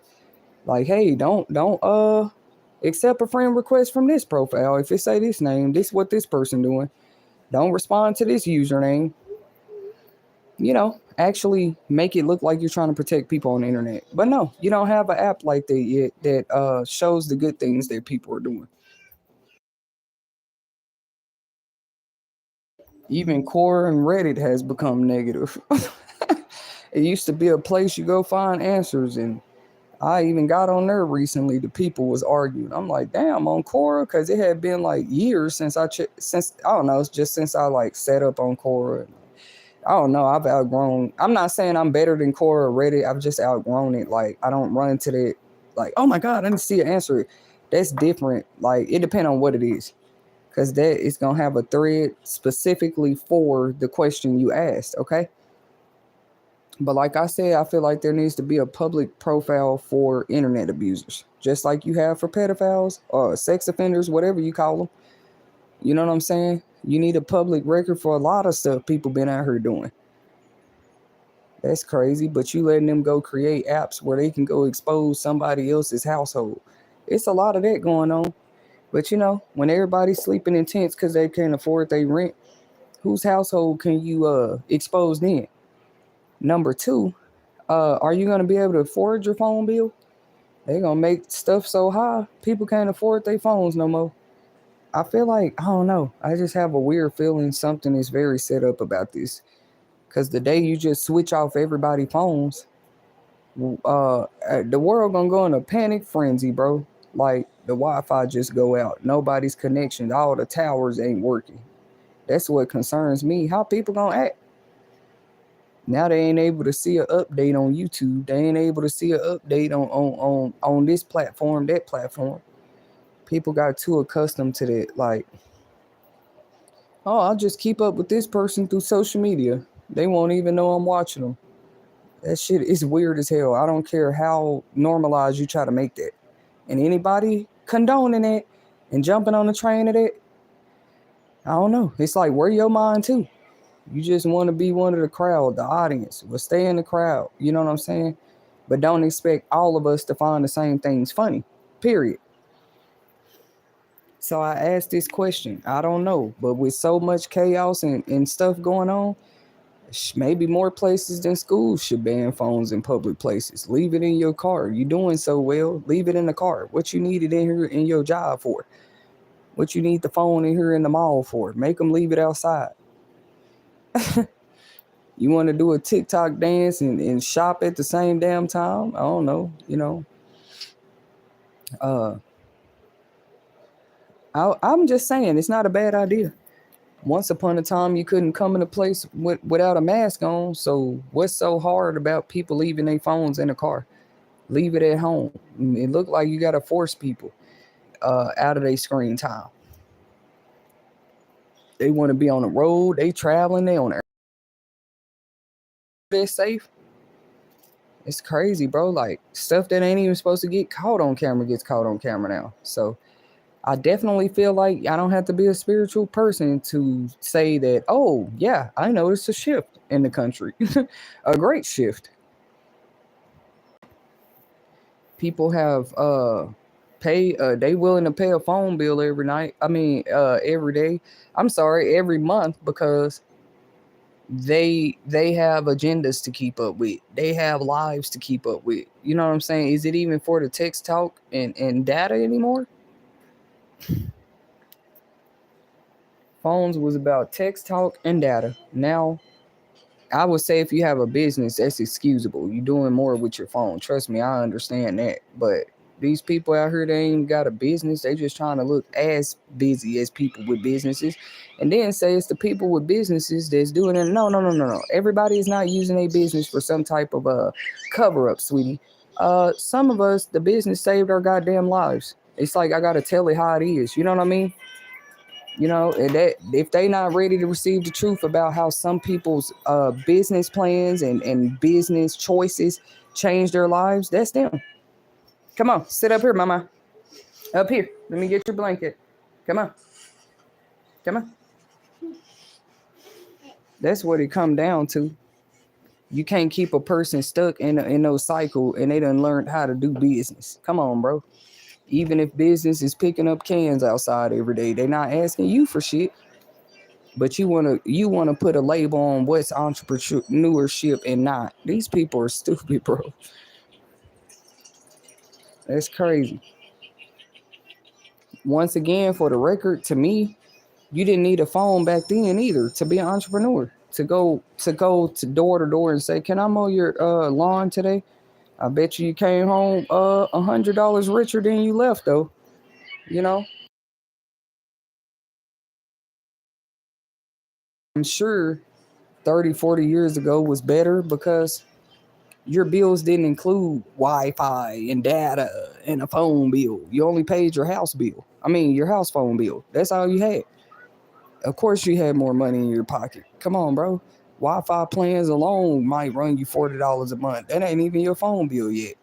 Then, if you got a family lines of four, you're really paying $300 a month. They keep wanting, they're not paying their rent. No, how about we start with how much things cost? And I said that months ago, like before they was talking tariffs and stuff. tariffs and taxes changes. The gallon of milk that once cost my mother back in the day $1.75, a whole gallon now costs damn near $7. They like, girl, what kind of milk you buying? Well, don't let it be almond milk, silk milk, something that's better for you. They really gonna make you pay for it. You know what I'm saying? Oh, this almond milk. No, sweetie, this is $7, $8. Knowing that milk gonna be gone in 2 or 3 days. And you want us to call that grocery. Then you mad at people who want to independently grow their own foods and do anything independently for themselves. I don't know if they didn't know. It's showing. With an independent person, all you can do with that is help them or get out the way. They gonna eat though, even if it's a bowl of noodles every day. What's wrong with you? You just mad because they surviving? You thought that bowl of noodles? I thought diets affect your intellect. They do. They do. But if I'm fighting to keep my mind, a bowl of noodles is not gonna make me lose my mind. Cause I chose a bowl of noodles over a bowl of carrots. Get out of here, bro. I mean, over time it might show that I chose a worse diet choice. But the last I checked, as long as you eating, it's gonna keep you alive, baby. Period. Period. They made full course 5-star meal, and did I eat though? The hell? You want to do that to a person, just feel like they nothing more. At that point, you just playing with a person mind. I ain't got time to play with people. You thankful for a bowl of noodles in jail, where, you know what I'm saying, you don't even get to choose what you're eating no more. You're thankful for a bowl of noodles in Gaza right now. I will not let Americans put that weird stuff mentality in my mind. We Americans now. Nobody has to eat a bowl of ramen. Well, and it's modern day. But guess what? They still sell ramen. Even ramen has increased in price. Just for y'all that don't know. Some of us bought it frequently, so we saw the price change. You know what I mean? And it didn't make me feel bad for me. It made me, if I know I'm barely making it, it made me feel bad for people who could just afford ramen last week.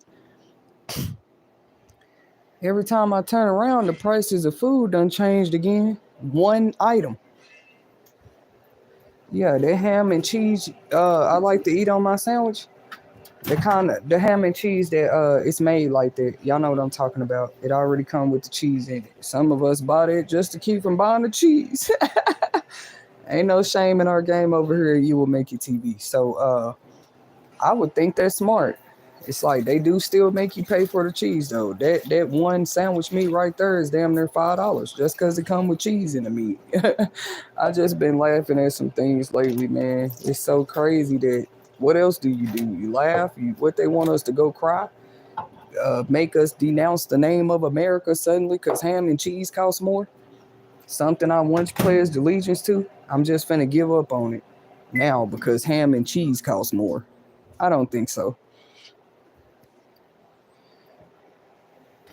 You want to be a part of history that said, man, as soon as these changes was happening, I was speaking up about it, just like I would have said during the civil rights time and any other time had I been born. It depends on what's going on. But do know every generation had its struggles. That's something we're seeing. You thought things were so modernized, it could never get back to yesterday. Well, that's what they get for thinking it. Morgan, honey, you can't leave the spinach leaves out. It'll go bad. So I'm putting it back up. I'm putting it back in here. All right. I was just making sure that I covered most of what I was trying to talk about. As far as my commentary on the topic, like, do know some schools are doing away with phones. I'm happy to see it. So it just falls back on the parent. Are we going to see more parents? Because you got to give every change some time.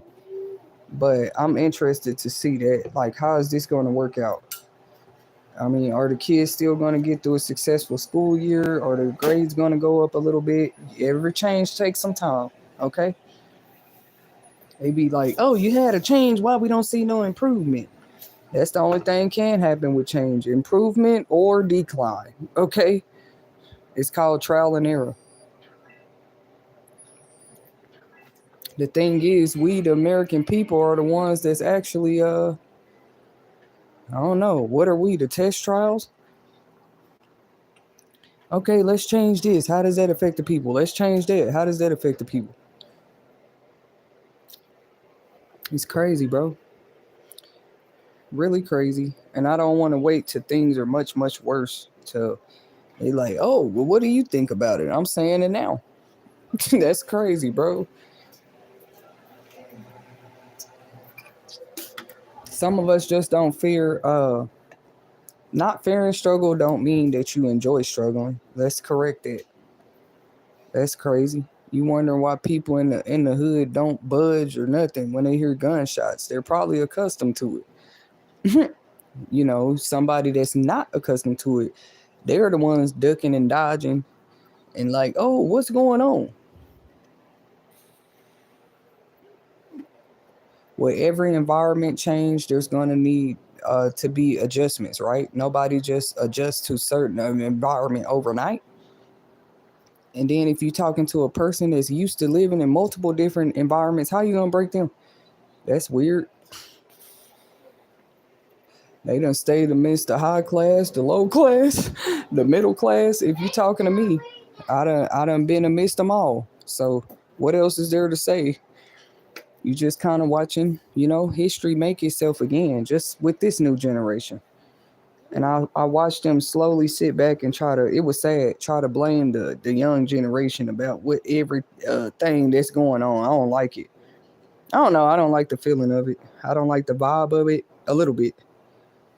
So the internet, the phone companies, none of these people want to take accountability at all.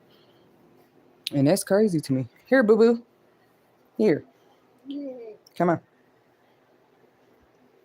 We thought that's what I'm still getting my baby on a sleeping schedule here because it's just been crazy. Like she actually went to bed good tonight, about 10 o'clock. And then she woke up.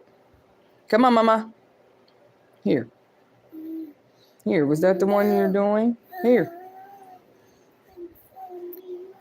So I was just concerned too. Like, I don't have an infant right now, but I should talk to some of those moms. Like, have it been an increase in formula prices?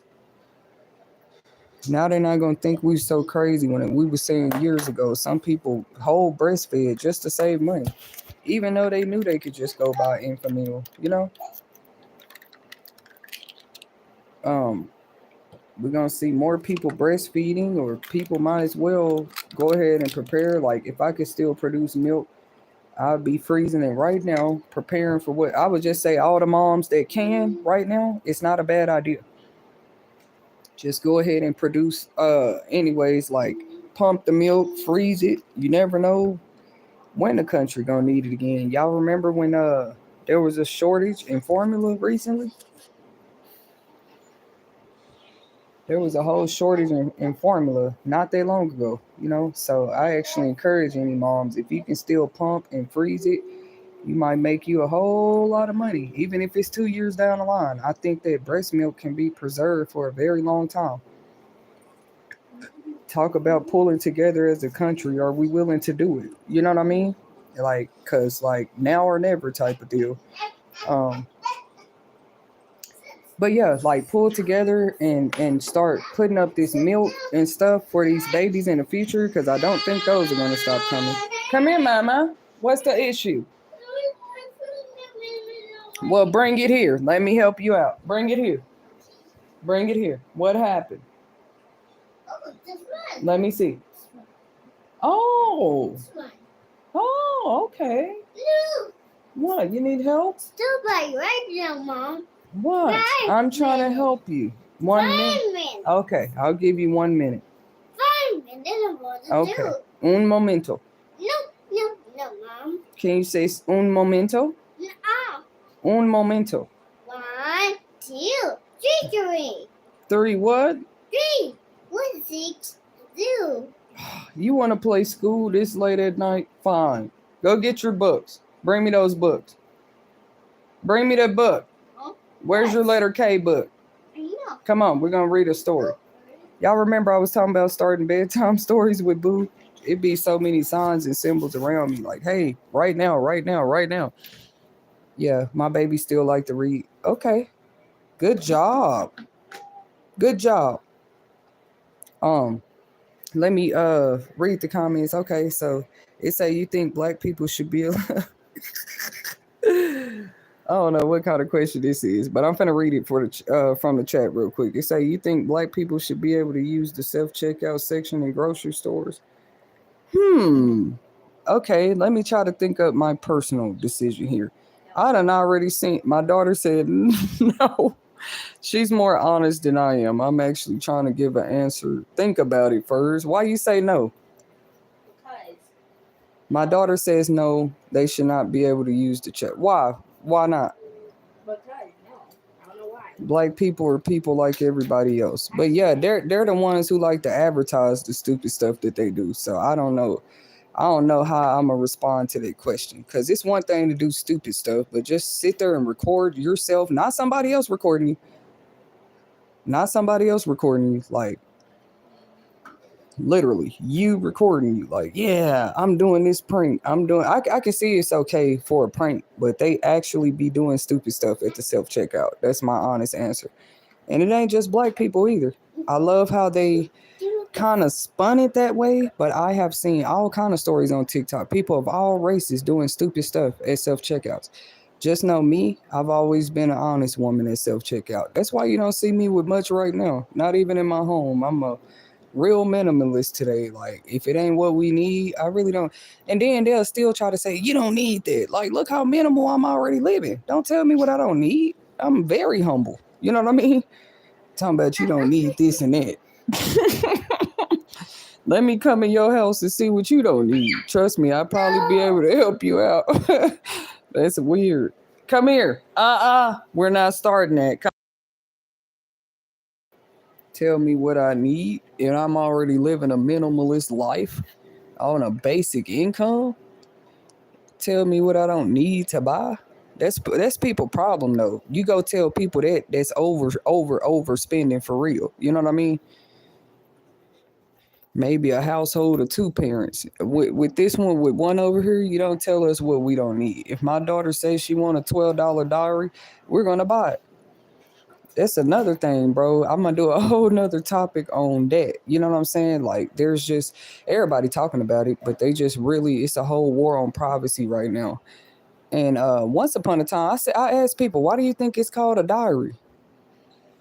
Why do you think it's called a diary? It's called the Diary of Anne Frank. And I don't respect people, and I'm an author myself, and I plan to write more books. But watch this.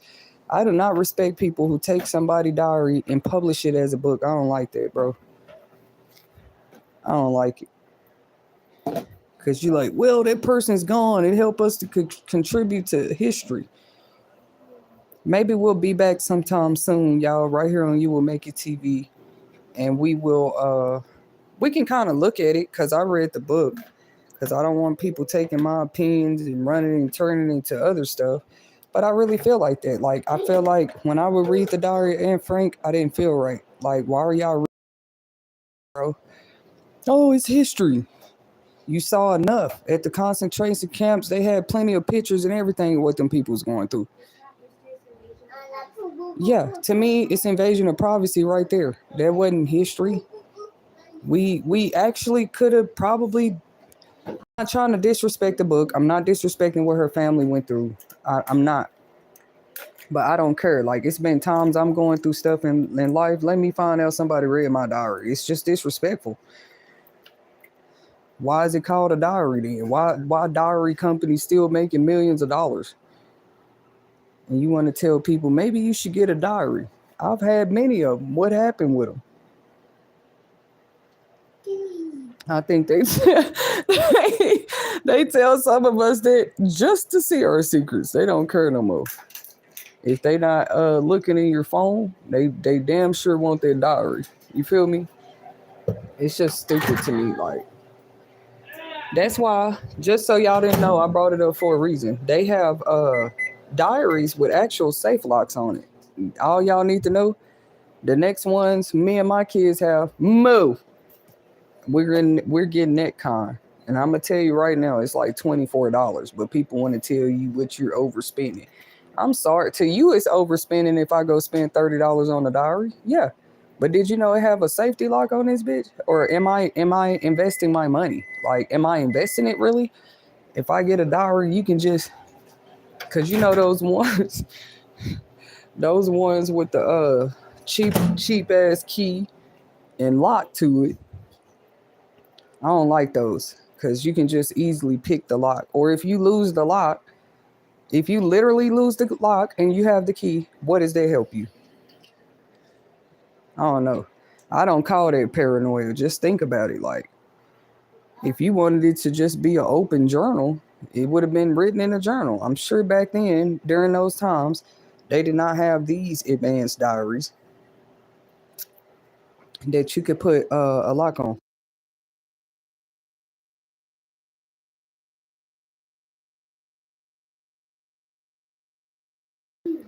I'm sure if Anne Frank could have wrote in something else, and people know what she was going through, like, who idea was that? Let's make this a diary. Maybe her family was cool with it. I don't like that. You know what they was going through. Tell me, oh, it's history, sweetie. I don't like it, bro. I don't like it. I never got to say that. As a writer, I have many sides to me. You never know what I believe in, what I think. That's why people need to let people speak for themselves. When I read the diary of Anne Frank, I just didn't feel right. The whole book, like, and it's crazy. They make you read that for class. It even had parts. Do y'all know it had parts in there where they I ain't gonna say they banned it. Here. I ain't gonna say they banned it, but I just couldn't physically do that. But what part was on? You can leave it open. She's cool. Oh, what part was on? Oh, like they actually make you read that in school. So, like, imagine me one day, one of my daughters, somebody I knew. To them, it's just, oh, we get to see the real story. We found Tupac's diary, this person's diary. Like, bro, stop it. At this point, diary companies just need to go out of business. What's the purpose? We might as well buy journals and invest in those. But yeah, I was just trying to tell y'all, they have a diary now that costs like $30. That's one of the cheapest I found. They might have nicer ones. Like, shout out actually to one of the beautifulest young women, and I don't mean physically, but she's nice looking physically too. But shout out to one of those most because she might not know that. Like, I've bought nice journals for myself since this lady gifted me with this one, but just being gifted with one, that's crazy. It's been a long time since I experienced it. Did y'all know that? And I don't get on here and beg for one or nothing, but it was just like something I was used to. Like, that's just like, it wouldn't be uncommon if people hand me a diary, a book, especially a Bible. Let me be honest. Like, that's something I was gifted with a lot. I didn't take it as disrespect or nothing. I always took it as a gift. Like, thank you. Like, brand new, in the seal and everything. And because you could just get any Bible, but you know, some people, they have they style Bibles. You feel me? Like, and I've received lots of nice journals, gifts like that. And now that I think about it, that's strange as hell. Like, it's been a minute. Like, here, but yeah, not too long. But I was saying shout out to her, because if she could hear me today, I actually still have the very one she gave me, right? And I used it. At first I didn't, but I end up over the past few years even using that one a lot. And they'd be like, write out your thoughts. It's like, somebody get me some help, because I don't feel comfortable doing it anymore. I got so trained at just literally, there's a whiteboard in my head. They think I'm crazy when I say that.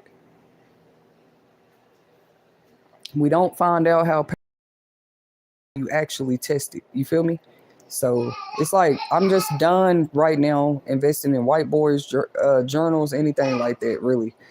Because really, I've already trained myself. Like, it's right there. I got the whiteboard marker in my head, the whiteboard right there, literally.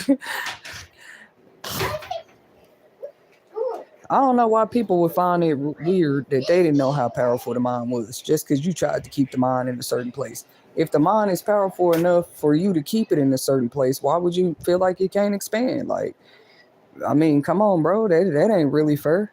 It might get greater than you ever think. Why would you think it can just be magnetized? I mean, magnetized, I'm saying, but like demagnetized, and you can shrivel it and blind it, but it can't grow. No, you got that all twisted. But they got a $30 diary. I seen this at Target and Walmart for anybody interested. Like, I actually believe in secrets. You need to write your thoughts out somewhere without people getting in every secret in the age of technology and internet right now. Yeah, it's okay to still have a diary. That's all right. But I wanted y'all to know, for $35, that's the cheapest I've seen so far. Like, as far as affordable, but some people would say that's outrageous to pay for in the times we're living in. When you're low income, they'll say you shouldn't be spending $30 on the diary. So my email is soulworkimages11@gmail.com, the one I use for my channel business. But anybody interested in gifting me one of those good old journals of dark, just know, because I already went through the rain and water about it. They like, why would you spend that for a diary or journal? Like, don't worry about who invests what in their thoughts. First of all, we know what you do with journals and diaries, don't we? You write notes, you keep track of stuff. Come on, bro. So now I just feel weird about it. Like, you know what? I ain't even writing those no more, bro. Like, I got a whiteboard in my head. But yeah, I saw it. It have a lock on it. Real talk. It's like a safe lock too. It's not just the key and lock thing. It's you put in a code. You plug in a combination to it, and I promise, ain't nobody getting that diary open until they put their code in. You got me messed up. What do you think that says about a person? And be like, I mean, this her diary? Or until the day I feel safe again using diaries? I don't know. They might. I'm sorry, diary companies. Like, it's been bad out here, bro. Ain't nobody sitting up there investing in a diary or gifting people diaries for their diaries not to be kept. A diary. A young girl has a diary. That's why I used the diary of Anne Frank, for example. That's another reason I don't think her story should have been exploited like that, bro. Like, I don't know. I have mixed feelings about it. Like, because for sure, I do see how it helps contribute to one of the most mass exodus in history that ever happened. Just us learning about it. It's like sinister, kind of. I would say it's sinister because y'all do know they end up finding them, and it's just like, come on, bro. It's kind of hard to read that. They like, you was one of those kids that got emotional. I was when I read that book. I got really emotional right there in class a few times. Like,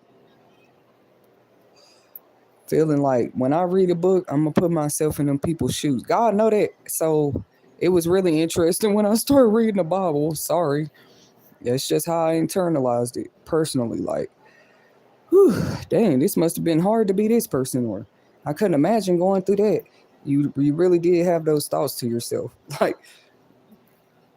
who knows what your own story was going to be one day. But I am asking the respect of the people. Do not do that.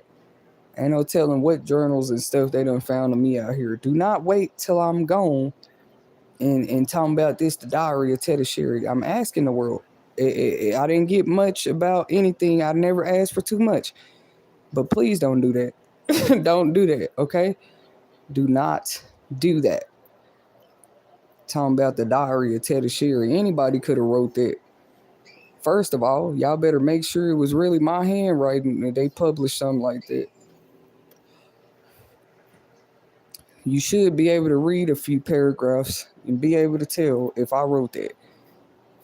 Like, really, bro? My diary?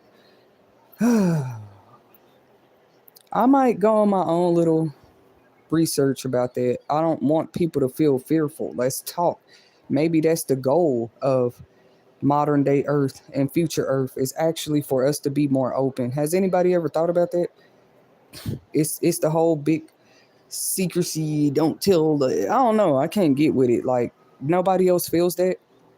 There's supposed to be a collective consciousness going on. Like, just for your first reaction to be fear is actually weird. You never imagine or dream of a world where we all see, I wouldn't say eye to eye, but we at least get to the point where we're hearing each other out. Not just the faces of businesses speaking for people, let the customers speak. That's crazy. What does it mean to your customers? Which they do now. Like, that's why you always could do reviews, but I'm just glad it's more open. That's why they put them reviews there. It's even more your fault if you if you got bamboozled or something. Like, we asked you to put a review. Now you saying other people going through it, blah blah blah.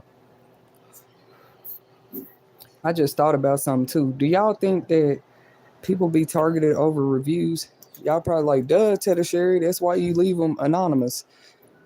Because it's a few times I think I forgot to turn off my username or public name. And I guess it depends on where you leave a review, but I never thought about that. That could have been a whole reason people came after me before you left a negative review. And you invited me to. That's crazy. Maybe you accidentally seen my username, found out who I was. You telling people, do not get a room here. I just want to make you guys laugh before y'all go to sleep one time. Morgan, what's your opinion? Do you feel like a person can be attacked for leaving a review? And if so, is it right? Like, I mean, no, that's not right. Mm-hmm. Is this a true story? Where did you see this? Oh, wow. Is that a channel on YouTube? She said she heard of a story of a person who put a bad review on the author's book and he hunted her down. I knew it. I knew that's possible, bro. Anyways, it's a thought. It's a thought. Somebody done already came up with it. I could have made a little short film out of a narrative like that. A little shorty short. Make a short, what they call it, point of view. That's crazy, bro. You try a chalupa from Taco Bell. It was horrible. Let's be honest. It was horrible. You might have a bad order a time or two. And you go on the website. You didn't ask for your money back. You didn't go get the food back. Nothing. You just like, I'm going to go leave a review. And remember, they invite us to do this. And then you leave a review. And I mean, we understand you get mad. It shouldn't go no further than that. The point of the review to have some tips of what you can do so that the people will like it. Everybody talking about reviews, but y'all be getting mad. You might say, I didn't like the man's pants on that part of the movie. And somebody, because a comment and a review is two different things. We're not finna put those. I done burnt 2 times. Maybe I'm learning that that's supposedly called confirmation. I'm the last one they want to catch on to this stuff. Right? I'm sure. But yeah, I did just burp like 2 times. It almost choked me. It was trying to come out so bad. Maybe somebody saying, shut up. Don't be telling those reviews. Okay. Don't be talking about reviews. Maybe I'll do a separate topic about those. But that is really crazy. That's why I say everybody don't even have the mental capacity no more. They're internet drained, bro, or something. Like, everybody don't have the capacity to read reviews and not get mad.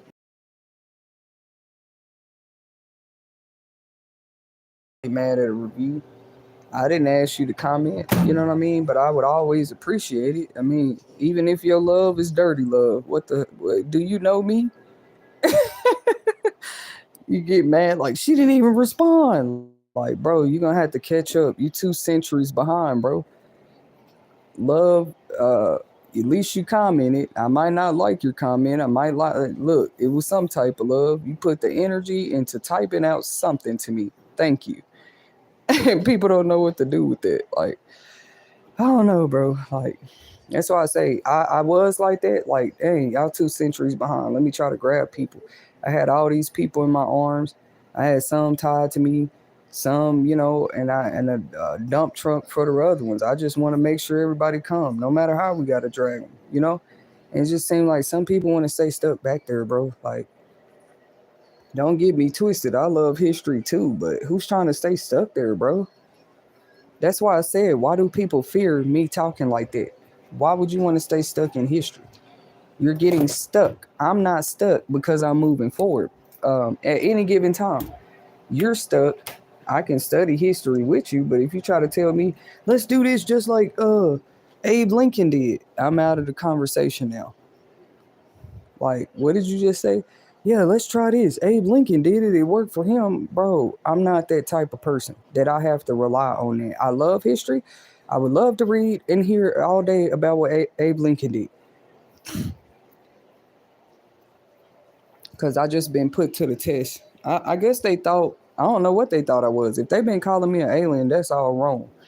Because it's been some questions I was asked and I absolutely did not know the answer. So how the hell am I an alien, right? If you ask me a question, and there's so many people I know can confirm this, like I literally didn't know the answer when they asked me. I said, alien is the best they got, because it's been questions I didn't even know the answer. I wasn't interested. You sparked my interest. Like, I'm telling people there's nothing to fear about that. Like, people's consciousness being raised. Don't you know people do the best they can till they know better? Why would you only think that applies to one person? People do the best they can until that word right there, they know better. So at one season, it might show in their life. You could tell that's all that person knew. The next season, oh, that person, I can tell. They say you can tell if somebody learns something. I don't know. That's why I say, is it at the point of them applying the knowledge or them receiving the knowledge? So for you to sit there, that's like studying the person learning. You the mom, you just come and sit in the classroom and watch your child learn. Would you still say your child caught on that day? Because you saw the teacher teach them that with your eyes. You even heard the teacher. That's not fair to say.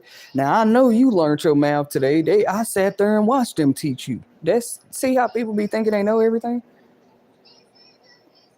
You sat there and watched them learn it, but that does not mean they comprehended it right at that moment. That's usually why teachers stay on one subject. Like, it's 6 weeks increments for those that didn't know. 6 week, that's why they get a progress report on the 3rd week. On the 6 weeks, that's where you get the main report, how they did over everything y'all did for the 6 weeks. But 1 week at a time, they just add more. Like, you might have started off talking about fractions, but by the end of the 6 weeks, you're doing mixed fractions, something like that. That's how I go with anything in life. In history, they did the best they could till they knew better. Okay? In history, I'm going to say this again, they did the best they could. They were no different from us until they knew better. How many years did we think we were finna get by saying, we didn't know the internet was like that. We didn't know this was 5G. We didn't know. Even in history, they advance. Like, it shows us that we advance. Who the hell is trying to keep everybody stuck? There is nothing wrong with everybody, like, actually, like, yeah, I wondered that too, coming together more. That don't mean physically. We showed y'all that through the pandemic. You couldn't break people up from those 6 feet apart rule. Everywhere tried it. Every country tried that same 6 foot rule. I mean, am I talking myself into some knowledge right now, bro? This how it always happened too. But then again, there's those questions I have no answers for. I'm telling you.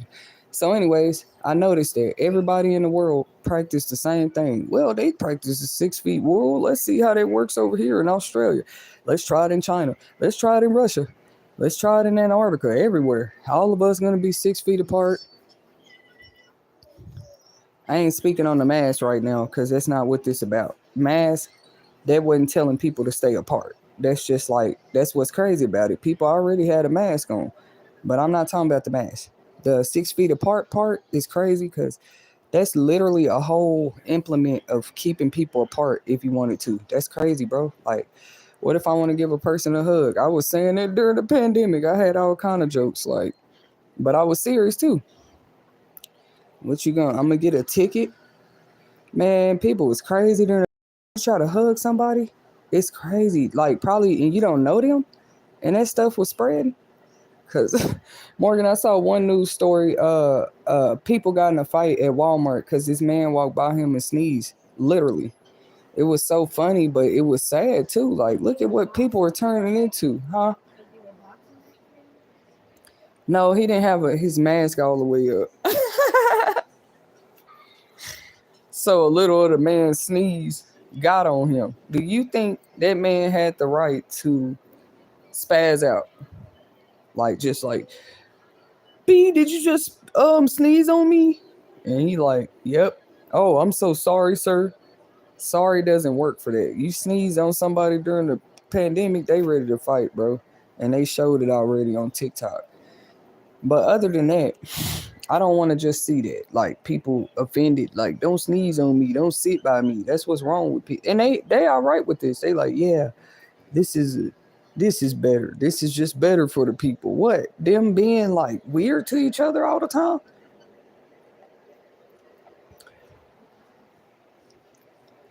Long as it's chaos, we know the people still a little scrambled. I've been using scrambled eggs as a reference a lot when we talk about division because it's crazy. The egg comes whole, like literally.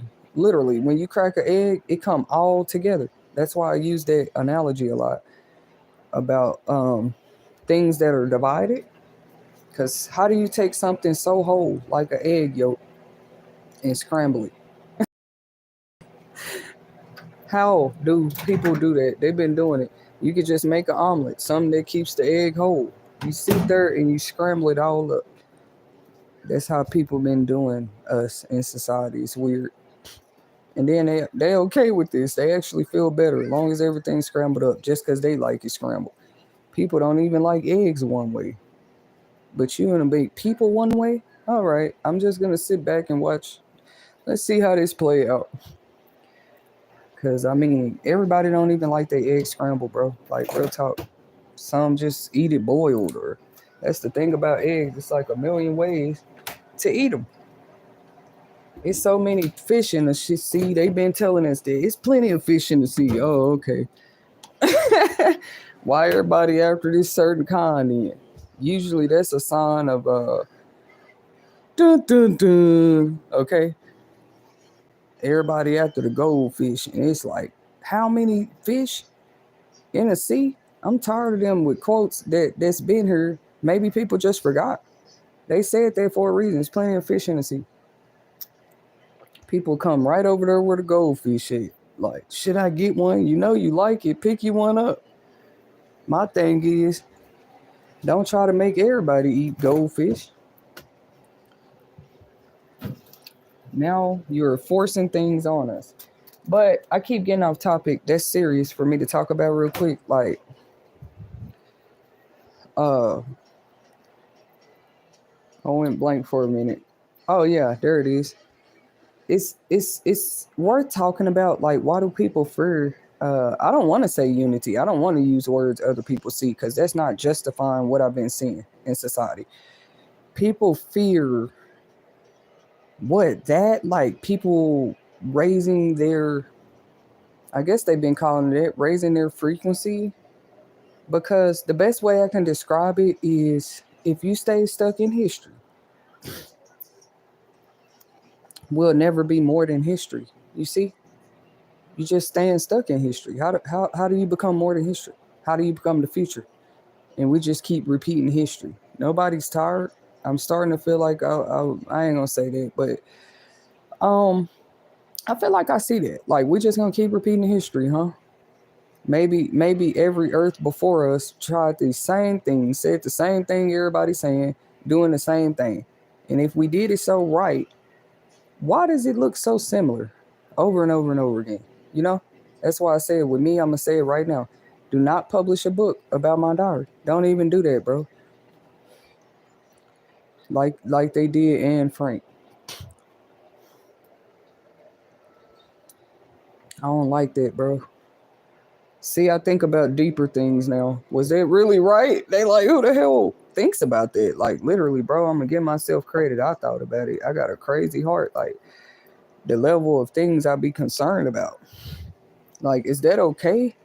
Anyways, rest in peace to the Frank family for real, bro. And I know it's still probably a few surviving Holocaust people, but like, uh, this is TV, right? And stories like that really, really do intrigue me, right?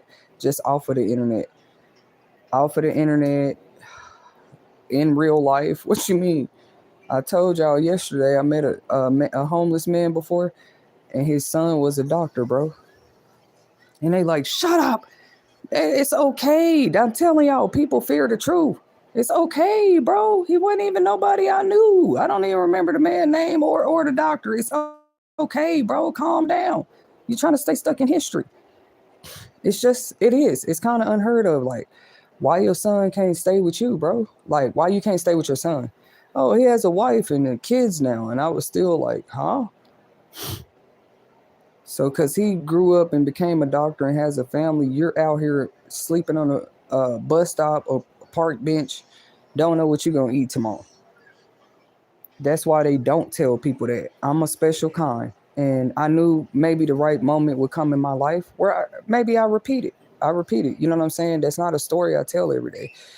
Uh, But I do feel like those right moments come, right? Like at those rich gatherings, I always notice that in the movies, like they had a drinks and it's always that one in the funny story. You got to have something to talk about. They don't want to talk to you at the rich parties and gatherings and your stories are boring. Now they fake laughing at you. Who cares though, right? We all got money. No, my stories are actually going to be real, raw, authentic. You might laugh, you might cry. My stories in the circle is just going to be crazy. Like, all right, catch y'all later. But who comes to the party like a meet and greet, a circle like that, and it ain't lively? Like, it ain't just the music and stuff supposed to make the setting lively. Like, what stories are y'all tell? We should have stories for days. Who were you before you were rich? Oh, I was born rich. Oh, we all start laughing. Who am I rich? You know what I'm saying? What drink am I ordering? Stuff like that. Uh, I forgot what part I was on. I hate when I do that though. That means it's time to go to bed, huh, y'all? I have a million thoughts up there. But yeah, we're doing a weekathon over here. Just whole topics, reverence, and reserved for awareness for homelessness. Okay.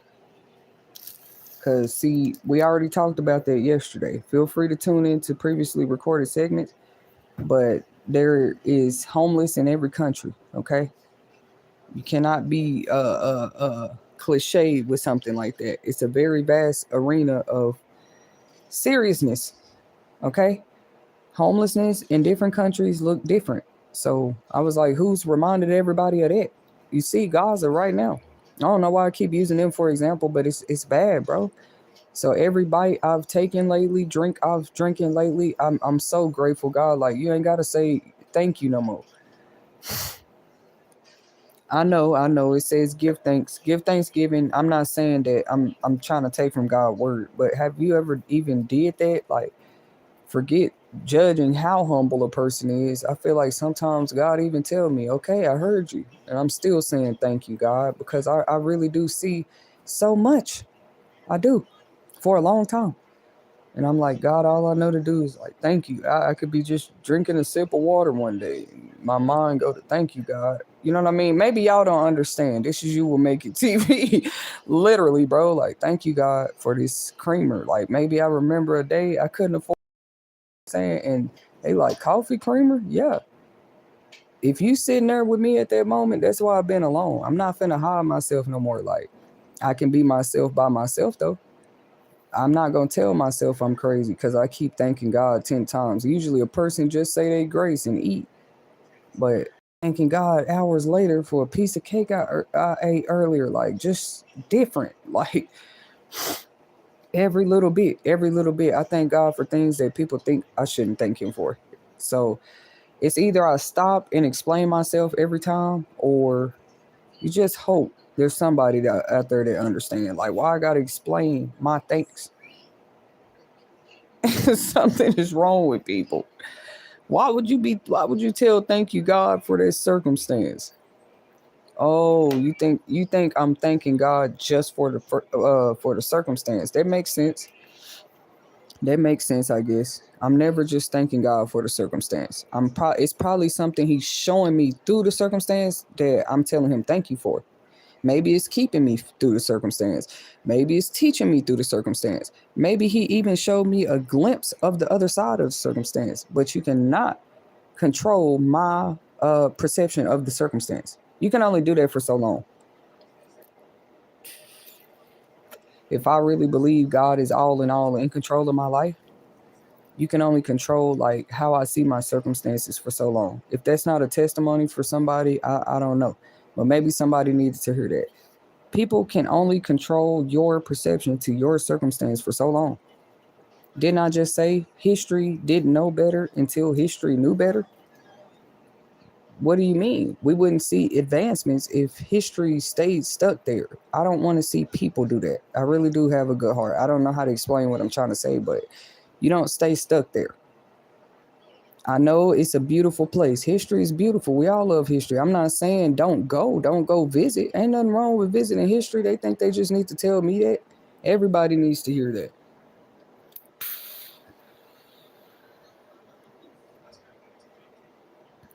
Thank you, God, even for the negative comments in the chat tonight. You know what I mean? Actually, let me do one thing real quick. Sometimes, I don't know, I ain't gonna say it, but you do. You have to do certain things because people wouldn't believe you if you told them. You know what I mean? Uh, you know, people stay stuck there. And then to me, they fear the ones that's okay with like what making history. You're not trying. You can never fully change history. So you explain to me how that can be done. You come tell me, oh, I just changed history. Like, what are you really saying? Did you make history?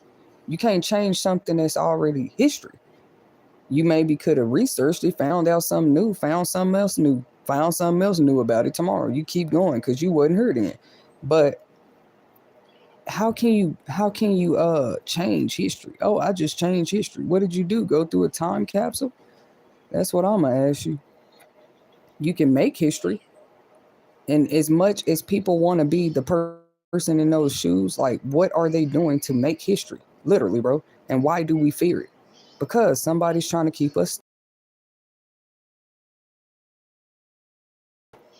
The whole world, if they could, it's backwards. Like you want to have advancements and call it advancements and say we've advanced. That made history, didn't it? Made and changed history, two different things. You advanced. History you can't change. It's that. Who told you you could change history? Right? You could probably attempt it. I don't know. I was just wondering how that's possible. It's already that.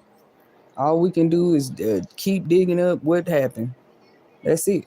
It's history, right? All you can do is dig that up. Dig it up because it's probably buried. That's what happens with history. It's crazy unless you preserve it. Now, that part is true too. If you preserve history, yeah, you ain't got to dig up nothing. It's right there.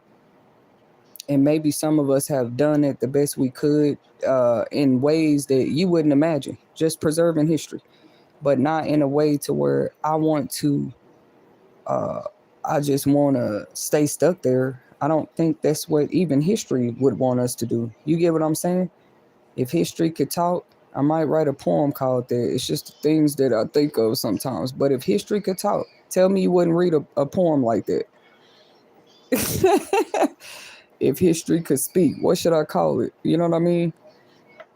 Um, but if history could talk, y'all, like I'm sure it would tell us, I don't stay stuck here. What do you mean? Come visit sometimes, even if you need to be reminded of who you are or you forget something along the way. But why would you just represent in a way where you just want to use history I don't know what I'm trying to explain, but I don't feel like anybody should stay stuck there.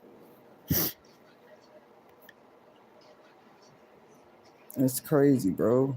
Like, you want to stay stuck there? And I don't mean this just personally speaking. Anybody, you tell me what you get out of that. I'm not encouraging people out of history. Let's be clear. I'm saying go visit, have fun, visit every day if you want to. But how is your life history, present, and future at the same time? Anybody. I didn't say it's impossible. I'm just asking. Whenever y'all ready to talk real topics over here at You Will Make It TV, how are you past, present, and future at the same time? Or are you God? You know what I mean? Okay, so history deserves its respect. The present is now, and the future is only made. I'm sorry. The future is only made, bro. People said, I don't know. I'm not a creator. I don't know how to invent. Every day, even you are unconsciously making history. Even if you're doing nothing, you're creating. You like, how, Tetasheri? Well, because you're making history just existing. You didn't have to exist, but you do. Even if your whole 50 years of life, you just slept on the couch every day. You help make history, bro. If they choose not to reverence you in the future, that's kind of them, right? But it doesn't mean that you didn't exist in history at that time. You're making history every day. Every day you hear, every choice you make. They like, I'm not making nothing. I'm not moving my hands. Yeah, you not doing nothing, or everything you do has contributed to society some way. I know this about myself too. And drawing yourself from society, like what pool does it have? Have we seen it with any of us? Pool has always been as powerful as push. I'm still here, y'all.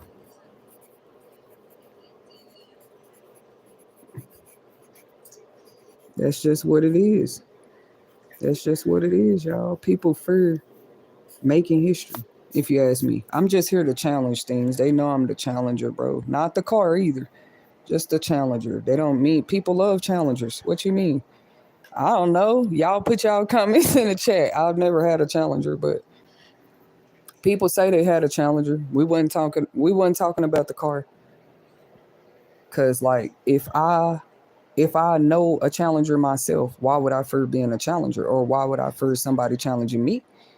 If I feel like I personally know a challenger. Just for example. And then we're not talking about the car. That was just a little jokey joke side note. Like, challengers are whole vehicles people love. You know what I mean? You're a busy lady when you just think of notes you need to write in the middle of your stream though. So that's all it came down to. You got people. What are they fighting over history? Or are they fighting over the future now? Or are they fighting just in the present just to fight? People should ask themselves. Every time you fight in the present, you're still making history. You didn't have to fight at all. And then you would have been a part of history that helped decrease war and violence and people being hurt in any kind of way. So it's your choice every day. You know what I mean? Either way, you're making history. I'm giving people that much power. I'm telling them, you're making history. We all a part of it. But why would you fear that? Or had you never thought about it? Get it? Because like changing history, that's the part people have an illusion about. You can't do that, bro. It's already history. It's already the truth, bro. Like, it already happened before you, bro. What you doing? That's history. It's rich too. They always say history is rich. They rich history. What it's just a funny term because what about history is poor though?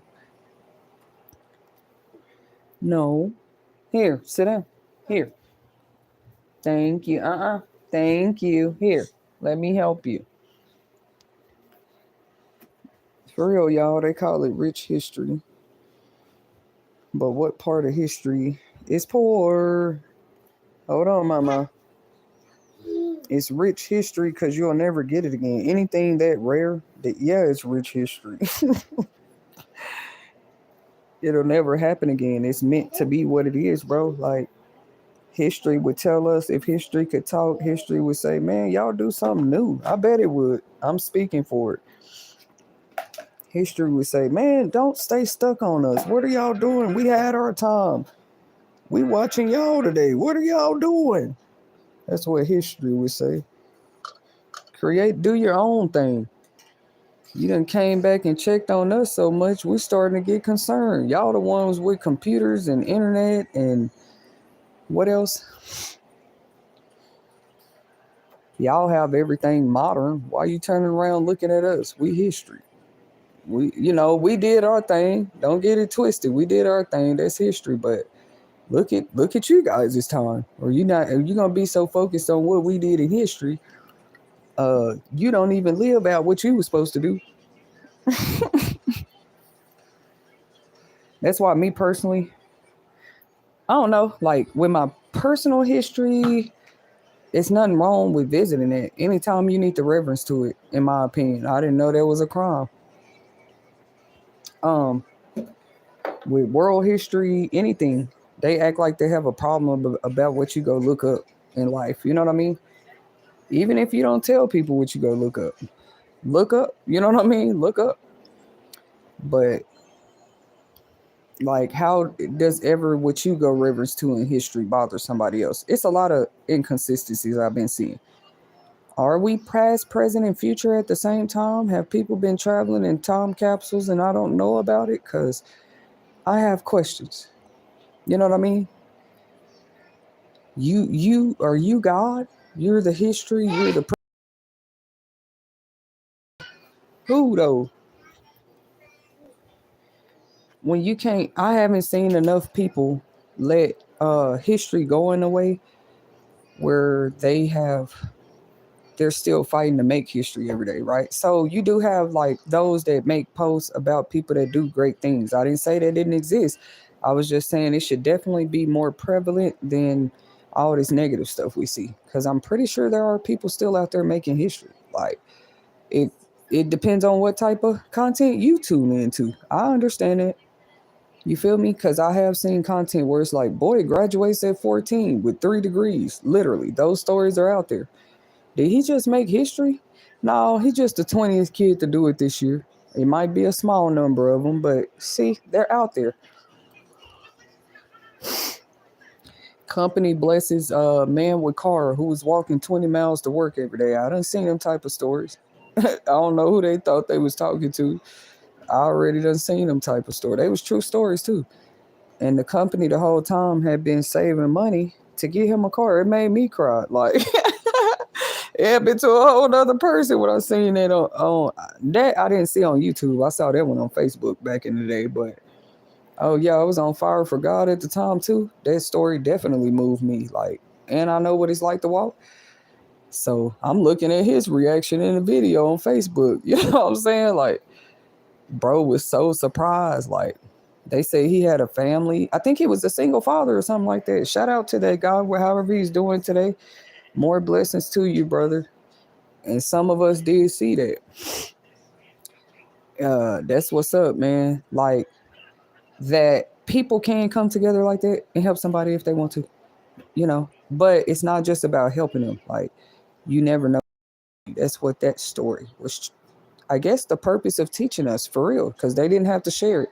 He could have just shared it like, look, y'all, I got a new car. No, they was recording them as they blessed him with it. What you mean? So he could have been like that, like, no, don't share this, but they put it out there. I'm just like, you will make it TV is like, thank you for sharing those type of stories. Uh it shows that you never know who watching you when you're doing the right thing or the wrong thing. It go both ways. Cause like most people, they wouldn't even try to work no more. They would just tell themselves the job is too far. Have we ever thought about that? But everybody want to bash the homeless. Okay. But there are some that still walk 20 miles to work. Like there are people really trying out here. If they not to you right now, ask them what they've done before. I remember somebody saying, I don't know, I ain't gonna even bring it up. But some people have made reference to it, like they'll be like, I've seen you do such and such. Why are you going through this?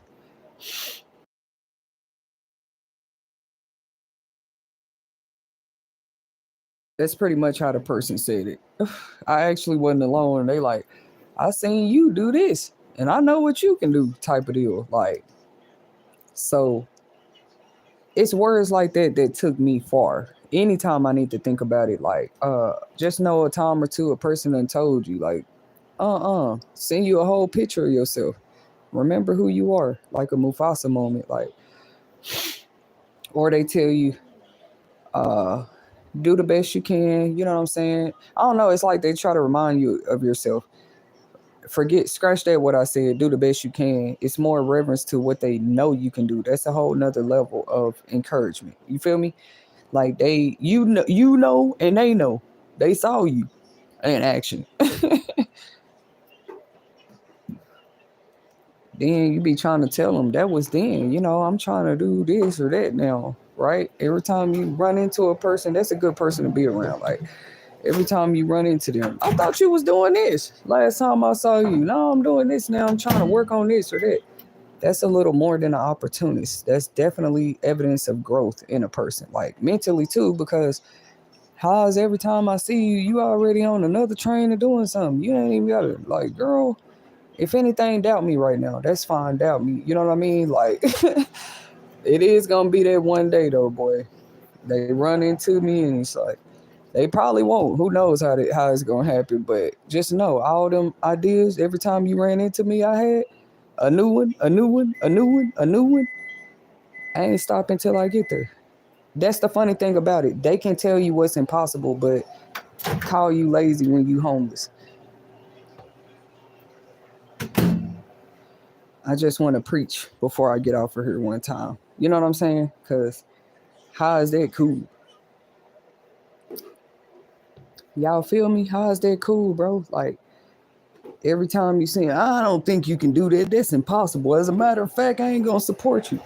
Oh, okay. But when I'm homeless, it's a problem. You feel me? No, bro, I don't respect it. But they can have it. They can have it. It was nice to hear their opinions. Boom, boom, boom. But you can't deny every time you see me. Well, when I knew her, she was doing nails. When I seen her, she was selling lip gloss. Oh man, the day I saw her, she was outside with some cake. I promise that's how my story is, bro. now, now some new people are like, now she on YouTube. I'm telling you, bro. They shouldn't even be shocked no more, man. It's like, what more? I'd rather you see me trying a million things. I'm sorry, y'all. I'm finna have to this out like a skunk real quick. You should want to see me doing a million and one things if I had to. I know you don't want me to kill myself going hard, but before you just saw me give up and just go sleep on it and gave my life up to prostitution because none of my business ideas worked out. Try another person, bro.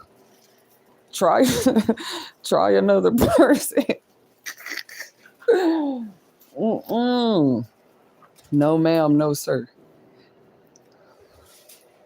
I'm tired of just talking about the ideas too. What you mean? That's how I know something's finna burst forth. See, they always said it take you getting tired.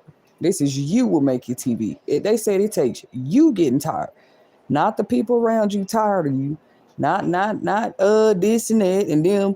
No, you when you tired of something, that's what I heard. I'm finna find out if they're I feel like I already did, but ain't nothing wrong with testing it again. That's crazy, bro. Like, I don't care if it's a job, a car, when you are tired of something. Hey, man, when you get tired of something, though, people be trying to rush you to when you tired, though. And that's not even real, bro. Sit back and let that person get tired. Get out their way. For real, bro. Them be the most powerful story. That person got tired, not people tired of them this time. Not the community tired of her. She got tired. They kept bringing up all kind of names. This person tired of you. Okay. Yeah, this person said they tired of you too. Who? Oh, okay. This person tired of you. Damn, that person too? Yep. But did I get tired at any point? Did anybody notice? Because it's going to be noticeable. You know what I mean? My kids too. I'm going to teach them that. Ain't nothing wrong with getting tired. Tired is not just like, oh, okay, it's time to rest. No, we don't mean like that. They said when you get tired of something, let's say you get tired of being shot, you're gonna stay away from guns. You're gonna stay away from the streets, ain't you? Them be the ones with the powerful stories, just so y'all know. A man get out of prison and he say he's tired of going back. Man, that's a powerful man. Get out of his way. Just him saying them words, get out his way. He said he tired of going to jail. Oh, I'm tired of being with people this. I'm tired of eating bread. A person that's really tired, bro, you gonna notice that change. Like, what? You eating something other than bread today? They gonna notice it. You ain't gonna have to say nothing. That's the thing about tired. They want to just say how it's noticeable physically, bro. Like, no, bro. We're making history, not changing it, or I don't know what they doing, but since when is that different? When a person tired, that's good for them. That ain't nobody business. But I mean, if we're gonna talk about it, you will make it. You have to get tired. Nobody want to hear that part. Like when they not tired yet, no, it do hurt to hear that. Like, cause it's something about it that pulls at you. You know what I'm saying? People told me that about things. They was like, yeah, when you get tired, I didn't know what they meant. You know what I mean? Yeah, youngster, I can see it on you. You one of those? When you get tired, it was just like deep, bro, to this day. Like when I think about that, it's deep. Get up, boom. What you mean when I get tired? How you know what I'm tired of? Like maybe I want to ask more questions. Like, tired of what? They never give it to you like that. They give you a word of advice. Yeah, when you get tired. One lady was talking to me, like people just don't told me different days, different ways, different occasions. Like, and I'm telling you, I'm tired of hearing it, but in a good way. That's my point. Like when you get tired of what? Tired of yelling, screaming, straight, making ends meet. It's okay to say what we tired of, ladies and gentlemen. That's what I'm saying. Like, quit trying to be the hit. Quit. It's okay to visit history, and okay, that's okay. That's okay. History. History is beautiful. It's rich too, because you'll never get it again. But you're in the present, and everything you do in the present makes the future. All of us are powerful in that way. Manifest or what? Manifest or who? We all making history. You hear, ain't you? Something was manifested. You hear. But you telling a person they can't manifest. But history done already came and gone. Come on, bro. And you want to make a person feel like they can't make history. Then say, look at them. They're on the streets. Come on, America. We can do better than that, bro. And God is funny because sometimes America had a whole gift, bro. Like, I ain't talking about the Statue of Liberty. We done receive gifts. This is getting deep, bro. Thank you guys for tuning in. I need a charger real quick too, but like, yeah, cause y'all know I talk people ears off. So I made a career out of it, and I'm not done yet. If you find something positive to do with some people called negative, I would say you're a powerful. That's a powerful person. They said you talk too much. You turn it into a career. They said you sing too much. You did an album. They said you always got on new shoes. You started a shoe business. Like, everything should benefit you, bro. I'm not teaching nobody nothing new. I'm just adding what's that called? I'm adding things to it. You know what I'm saying?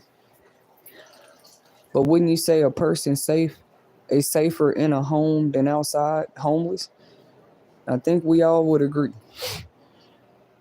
You're safer in, even if it's a hotel room, a motel room, anywhere is better than outside, bro. A porta potty, we just know that's not a place of living conditions, but it's still like literally better than outside, bro. Like a locker room, a truck stop, it's better than outside. I can keep going with a list of places if y'all want me to, but any of those places I just named is better than outside. So my point is, when people is inside their homes, why are we so worried about what they do? Oh well, we seen the back of their home on the background of the video. That is not why people get on camera in their house on YouTube. For you to be looking all in the back behind them and see what's going on, talking to me about some things, that's really not right, bro. Like, it's better that you're not even on the streets. And now when a person get a home, they got to keep every crevice swept, scrubbed. I'm not saying nothing wrong with that, but if they don't, if they so happen to don't, if they choose to walk around their house all day naked, eat bananas for breakfast, lunch, and dinner, literally, bro, like just live their life. Who said what a homeless person got to do once they get a home, bro? We know you got to work to keep the home, but I'm saying, why that person in that home, why is you worried about what they do? Can they celebrate, bro? I don't care if they play music for 10 days straight, like the 12 days of Christmas. How long was they on the street? Yeah, well, they got a reason to celebrate in their home. Just don't go crazy. You don't need a drug rave party. Like, celebrate. You overcame something that some people don't. We didn't say it's impossible to overcome. What did I say? Some people don't. And what do I mean by that? The streets took victim of them. Like, the streets grabbed them up, bro. What you mean? The streets kept them out there, kept them running back and forth. I would praise anybody kept their home, tried to at least a year, 6 months after they was on the streets. You got to play with somebody else, bro. What did they fall victim to out there? And they tried to keep a home. Praise the Lord, right? It's been a minute since I said that, but it's okay. Praise God. I was like, why is everybody negative, man? Oh well, hit my vape again. Well, I don't know what's wrong with these people. God, I am celebrating. God said, what you celebrating about? Last I checked, I done made it off the streets. I don't know how many times, God. If it took me this long to tell you, thank you, thank you, thank you, thank you, thank you, thank you, for real. Because now the country is moving into something where a lot of people they might not make it through that. They might not make it through the transition, bro. But the whole time you've been out here transitioning, moving that foot like this basketball. Transition, transition, transition. Another play, another play. Like, hold on, God, am I living or am I in a game here? Right? Nobody should want their life to feel like a game. And a person coming off the streets, celebrating in their home, you need to mind your business unless you're coming over there to help them party. First of all, you can bring some appetizers, some corn dogs, some nachos, anytime. Now, it's not promised. I'm going to accept it, really. I'm fixing this for you. Here. Dream had got me to thinking about it because she gets so comfortable in here, Morgan. You already know what I'm talking about. Like, so really nothing's wrong with it, though. Your kids should get comfortable. You get comfortable. Let your afro out. Watch scary movies.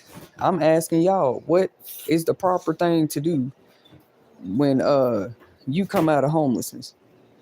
Literally, what should that person be doing? Y'all might say you need to try to keep the apartment. I get it. I heard you. Any homeless person, you would think so now they supposed to sell their soul and show you living their life too. Sorry, that's what I believe. If they just dedicated, I never want to be on the street again, then you're going to call them paranoid and schizophrenic, ain't you? You know what I mean? Like, I don't want to, I got to make sure every dime and penny. If I don't have all these dimes and pennies, I'm going to be back out there in a tent. Let me dedicate my whole life and sell my soul. I got to get the rent money. That's crazy, bro. Like, that's really crazy to think that you want people out here thinking it and not living a life a little bit. Get them a time to think what you want to do. I mean, we know you don't want to be homeless again. That's inevitable, bro. Like, but what do you want to do? Good thing I didn't wait on somebody to ask me that. That's crazy, bro. You got to be really mentally strong out here.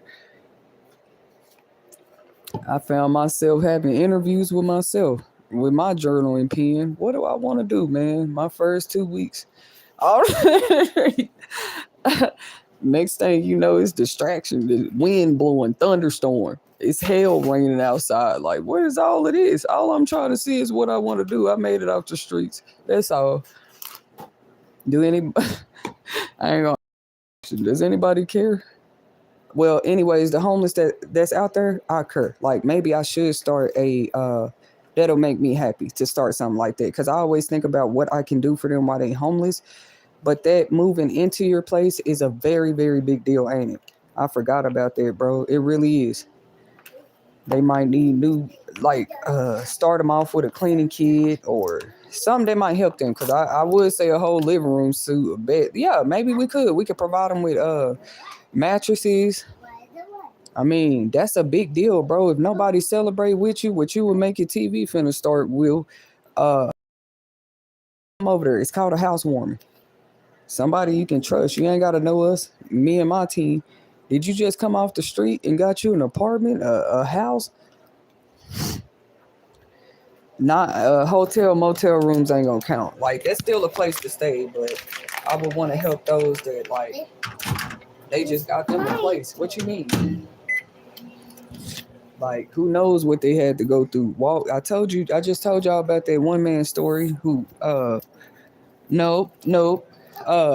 He was walking 20 miles to work and they secretly saved money to get him a car. That was a real story. It ain't no new story. That one started trending a while back, you know? But yeah, my daughter got me to thinking about it, because boy, get out of here. Look, she come in the refrigerator any time of night she want to. Okay. All my 2-year-olds did that at that age. People probably think I'm lying. I'm not lying. For some reason, when they reach 2, they be in my refrigerator in the middle of the night. My baby Morgan, she used to, here, mama, here, sit down. Sit down. Because she not laying down unless I'm right there with her. I can't miss it. I keep trying to put her back in the bed. Come on, lay down. She like, what? She getting right back up. Y'all know she can walk now.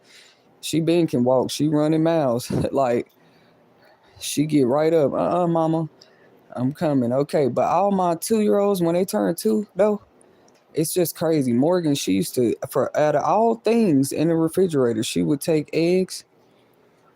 For those that don't know, Morgan's my baby before the new baby. You know what I'm saying? For a long time, she was my baby by herself. But every time one of them turned 2, they go to Morgan's was the worst. I don't know whose is worse. Morgan's is dreams right now. But Morgan, when she was 2, she'd go to the refrigerator, man, and go straight for the eggs, y'all. I can't make this up.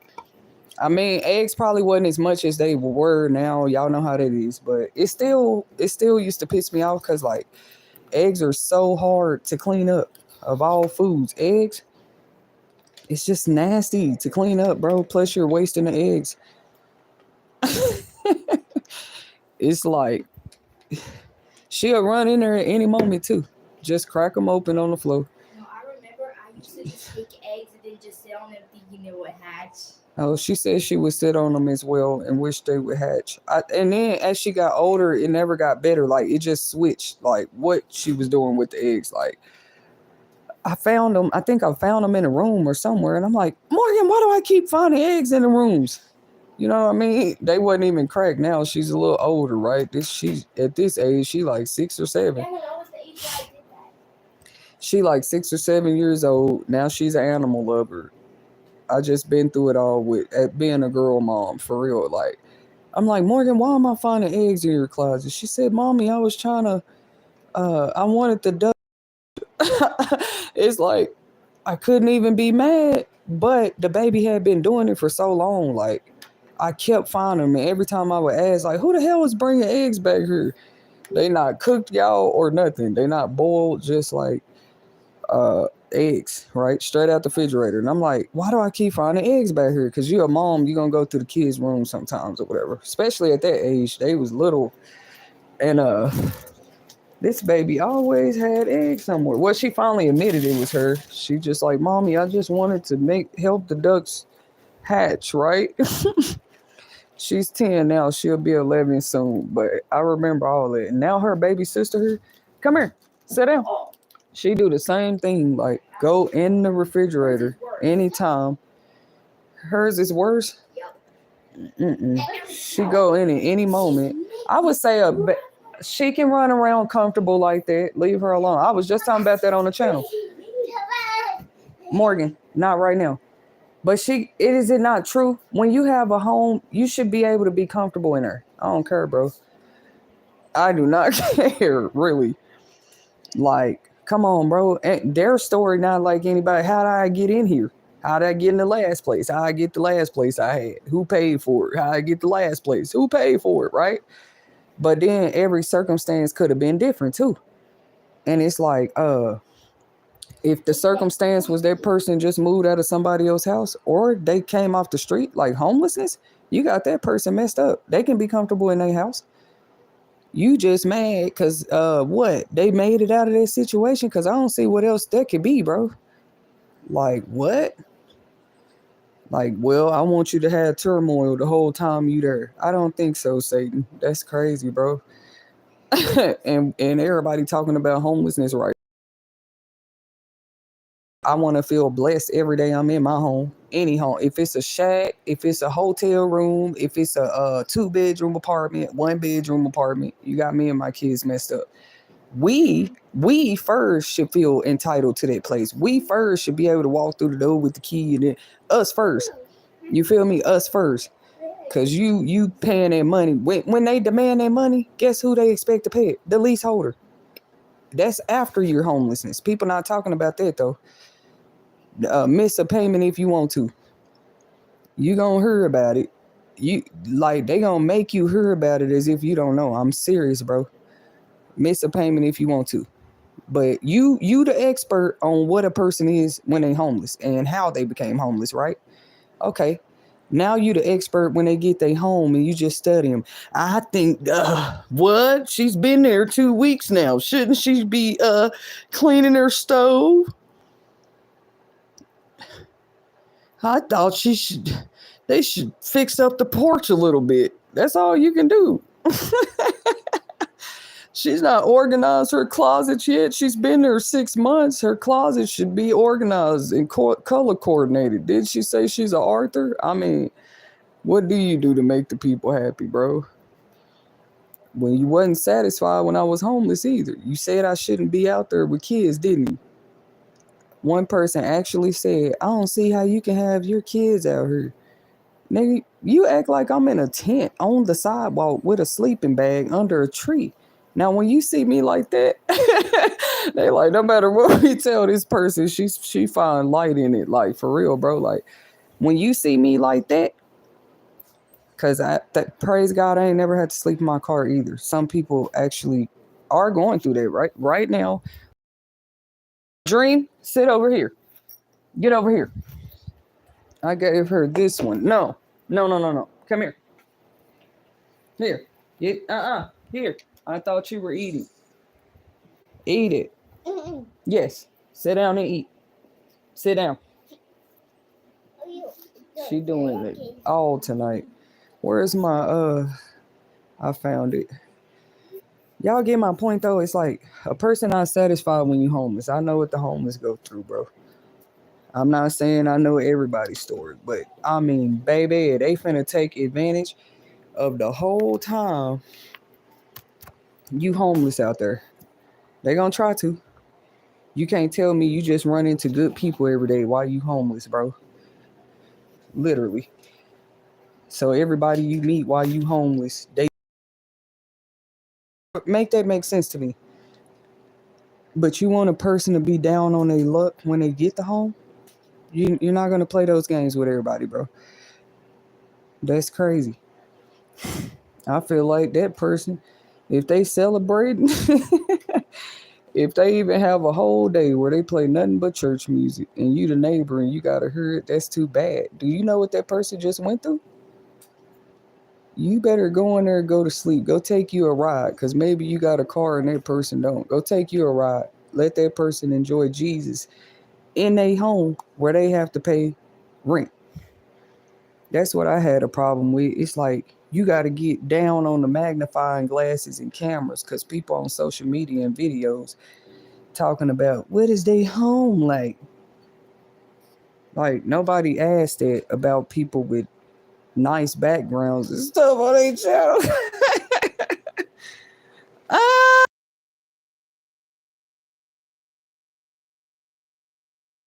come on, bro. You talking about she had no decorations at all. Let me tell y'all something. I stopped decorating. Like I just stopped decorating a long time ago, really. If I got four walls and a roof, I don't need nothing else on the walls. Really. I mean, I can hang what I want to on the walls. That's what's crazy. One time it was a year lease. I didn't start decorating till the 6 month. It wasn't because I didn't have the money. I had furniture, I just didn't decorate it all. What was crazy when we finally started decorating the place, it started feeling like a home and looking like a home. That's what happens when you start doing that in the home. They just like, no, you got an apartment, get straight to work. I guess work is what would help you decorate the home. What you mean? You straight off the streets. What you gonna decorate with? Anyways, I might really start something like that though. They don't want okay, so y'all supposed to be inspiring people to get homes? Well, let's get to it. One of the first ways we can do that is not just telling people to go to work. How about you be some kind of help to them once they first get off the street, out of the tent, out of the shelter bed, out of the off wherever they just been sleeping, and have something they can apply for. That way, when they first move in, they at least start with a bed. Cause some people like, I didn't have a place, I didn't have no bed. That's your story. Did you start on the street though? Did you move in that place off the street though? You feel me? Was you on the sidewalk? Was you sleeping at the bus stop? Was you at a shelter, sweetie? Because if you tell me you were, just prove it. And then there are programs out there already. I was just saying I want to be one of them. They help you with. They call it a care package. Dreamy.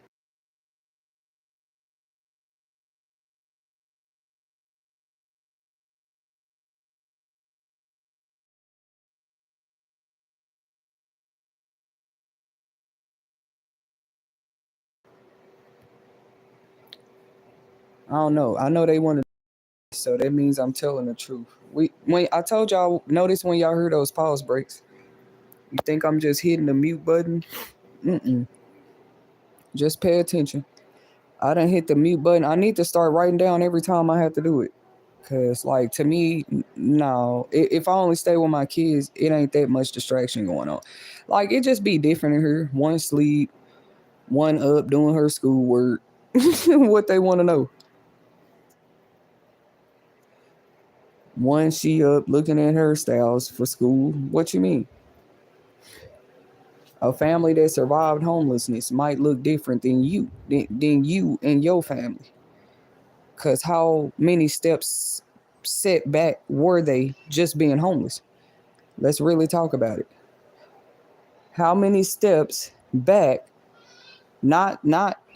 Oh, you just moved out of shelter to you an apartment. This is your first steps. I mean, we can fairy tale that through if y'all want to. You know,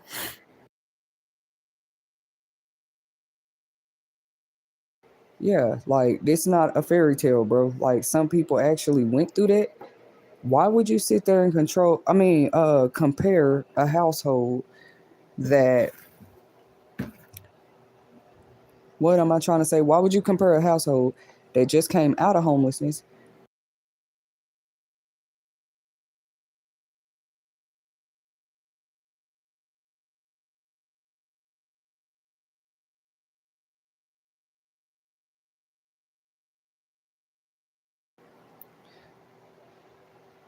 Yeah. How do you I see what they doing. This is interesting though. This is interesting as hell. I'm like catching on. The shit is crazy, bro. Yeah, I already said it. You know what I'm saying? But I don't want to creep y'all out here on YouTube. It's just really spooky out here these days. Like I'm not on the streets though. That's what's crazy. Like I said, who would want your inside of your home to resemble the streets in any way, shape, or form? If you just came out from sleeping on a sleeping bag or on a bunk bed in a shelter, who would want your the inside of your new place to resemble that a little bit. You answer that question for me. We'll be back with another stream and you will make it TV soon. Because maybe y'all will have an answer for me. But you cannot sit there and hold the whole weight on how you talk about the homeless when they outside. And then, well, you want to watch them from the street to their apartment. Oh, I don't think she cooks her chicken right. I wouldn't give a damn if I burnt it. I got an apartment now. I know when to turn the stove out. Everybody knows when there's an apparent potential fire. You know what I'm saying? That's the point of practicing how to cook. Can't really do that homeless, can you? I didn't think so. When you're homeless, you can't practice how to cook, bake cookies, fry some chicken and wings, cook a can of beans. I'm trying to flip birds. You can't really do that homeless. You're just hoping you get a hot meal.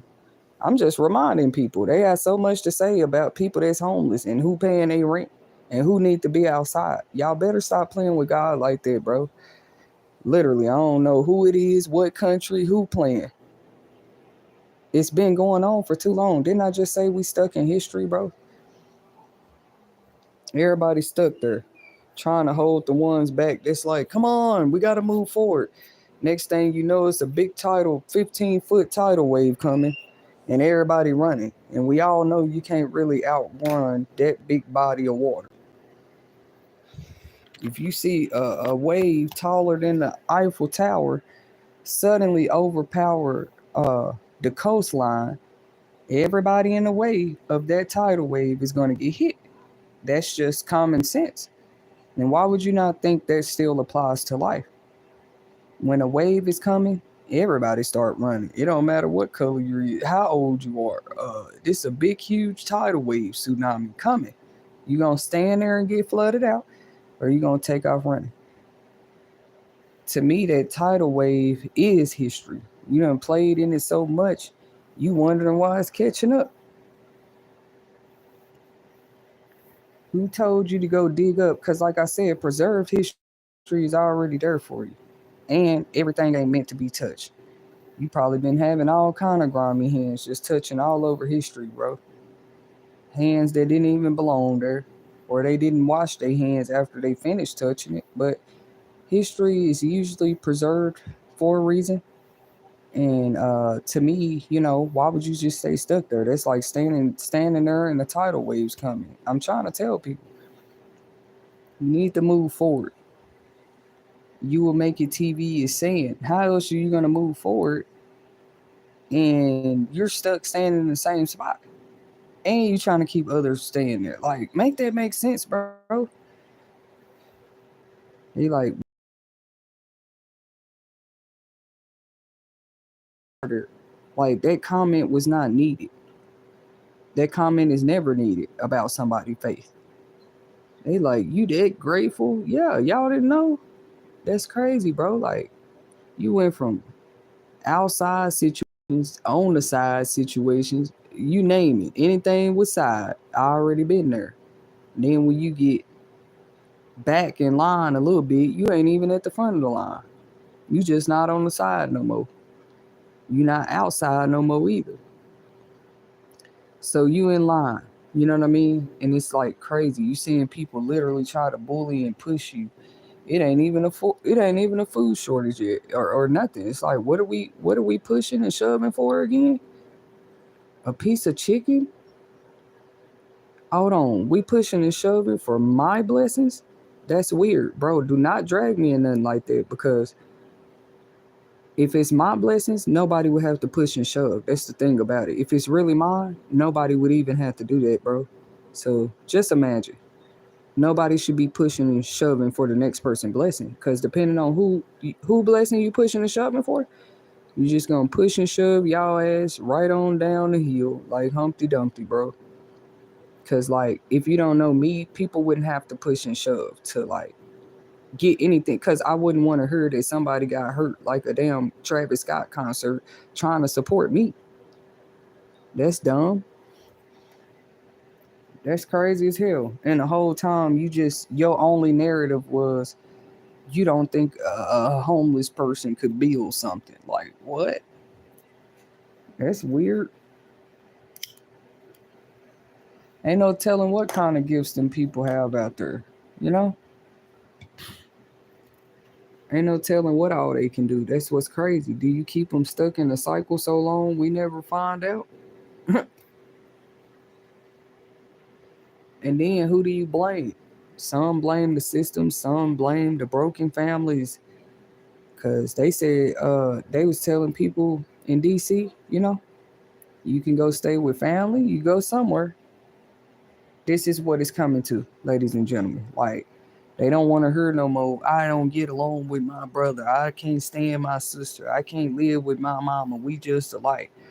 I can't do my home girl. We can't be roommates. She's lived a different life than me. They're finna force everybody in the house together, and I think that's evil because if you had any part in playing in dividing people, why would you try to turn around and force them to like coexist again together? That don't make sense to me.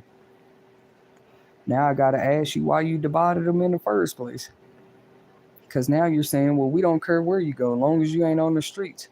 You don't have to worry about a ticket. You don't have to worry about us sending the military police out there. It's gotten that out of control. Because people thought it was funny to push people out there, cause chaos in their life after they come from out there. The person taking one baby step at a time. I'm happy to be an example, bro. Like, what you mean? We don't have time for shame no more. That would be staying stuck in history. When you actually did things to keep people shamed of themselves, so shamed that they don't believe in themselves no more, that's history, bro. That's not history we can change, right? That's the thing about history. If you come up to me, like I said, and say, I change history, I'm going to tell you you're lying. Nobody changes that. And were you here when history was made? So how did you change it? You feel me? Even in my own life, history was made way before any circumstance I went through 4 or 5 years. Just say the past 4 or 5 years. History had already been made in my life. Like, when I'm going to get the chance to say that? You feel me? You had already became a publisher. You was already an author. You done already did many things, accepted many awards, put in much work out here helping other people get awards. What you mean?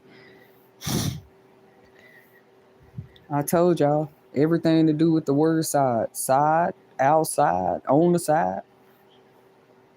And the devil was funny with that. Now you're not even in the front of the line. You just in line. You done got in line.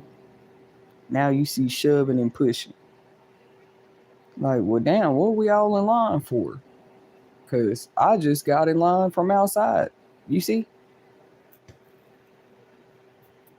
I want to know, if people pushing and shoving, what the hell is in the front of the line? Anywhere you go and people pushing and shoving, you're going to wonder what the fuck is in the front of the line, bro. I'm just being pushed and shoved. I'm like number 72. I ain't nowhere near the front yet. But we know that's what happens with a line. It's slowly. It's the next person turn. It's the next person turn. It's the next person turn. You a young person in a modern day generation trying to show people where they stuck in history at and trying to force us to go there. That's crazy, bro. It really is crazy. That's you even putting it in a way that people can understand. You ain't got to say much words at all, but you do. It's just like that, like trying to push somebody to the back of the line over and over and over again, expecting nothing to happen, bro. It's like, what are we pushing and shoving for? You gotta ask. Uh-oh. That's what we all pushing and shoving for? Some money to stay off the streets? I thought so. We all trying to do that. And it's a very obviously competitive game. Suddenly, the housing industry. The housed, the unhoused, and the housing leaders. What you mean? And everybody pushing and shoving. Because I don't care which part of it that you're in, you need somewhere to stay. Even if you're a housing landlord, even if you're the housing lady, I don't care.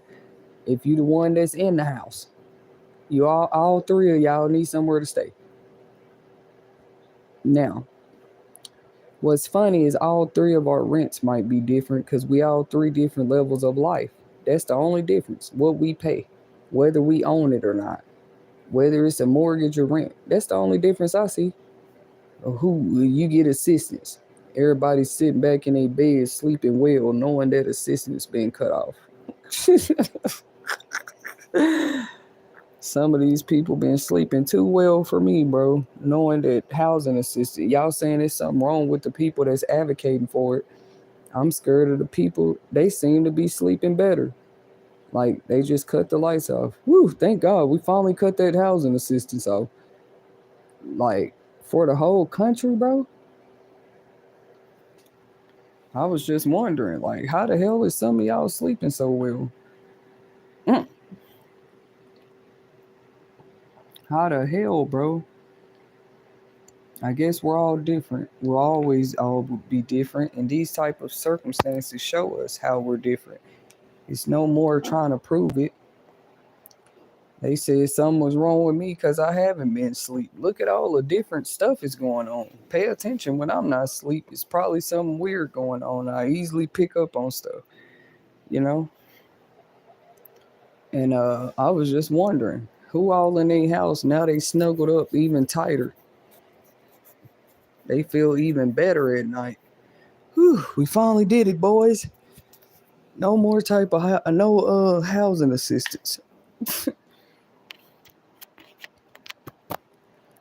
Like, and the ones you expected to have a reaction to it, we don't. This is why. Housing assistance, who business was it in the first place? How people have they rent. Just know you pay mortgage, that one pay rent, that one get 50% housing assistance. All three of y'all need a house.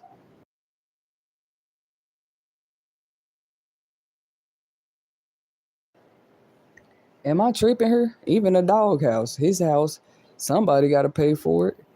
And it's in the backyard. It's in the backyard. He'll never be fully treated as family. His dog house is out there. But trust me, either you built it or it cost something. That's my point. Like, we know who belongs in the wild, bro. It was never humans.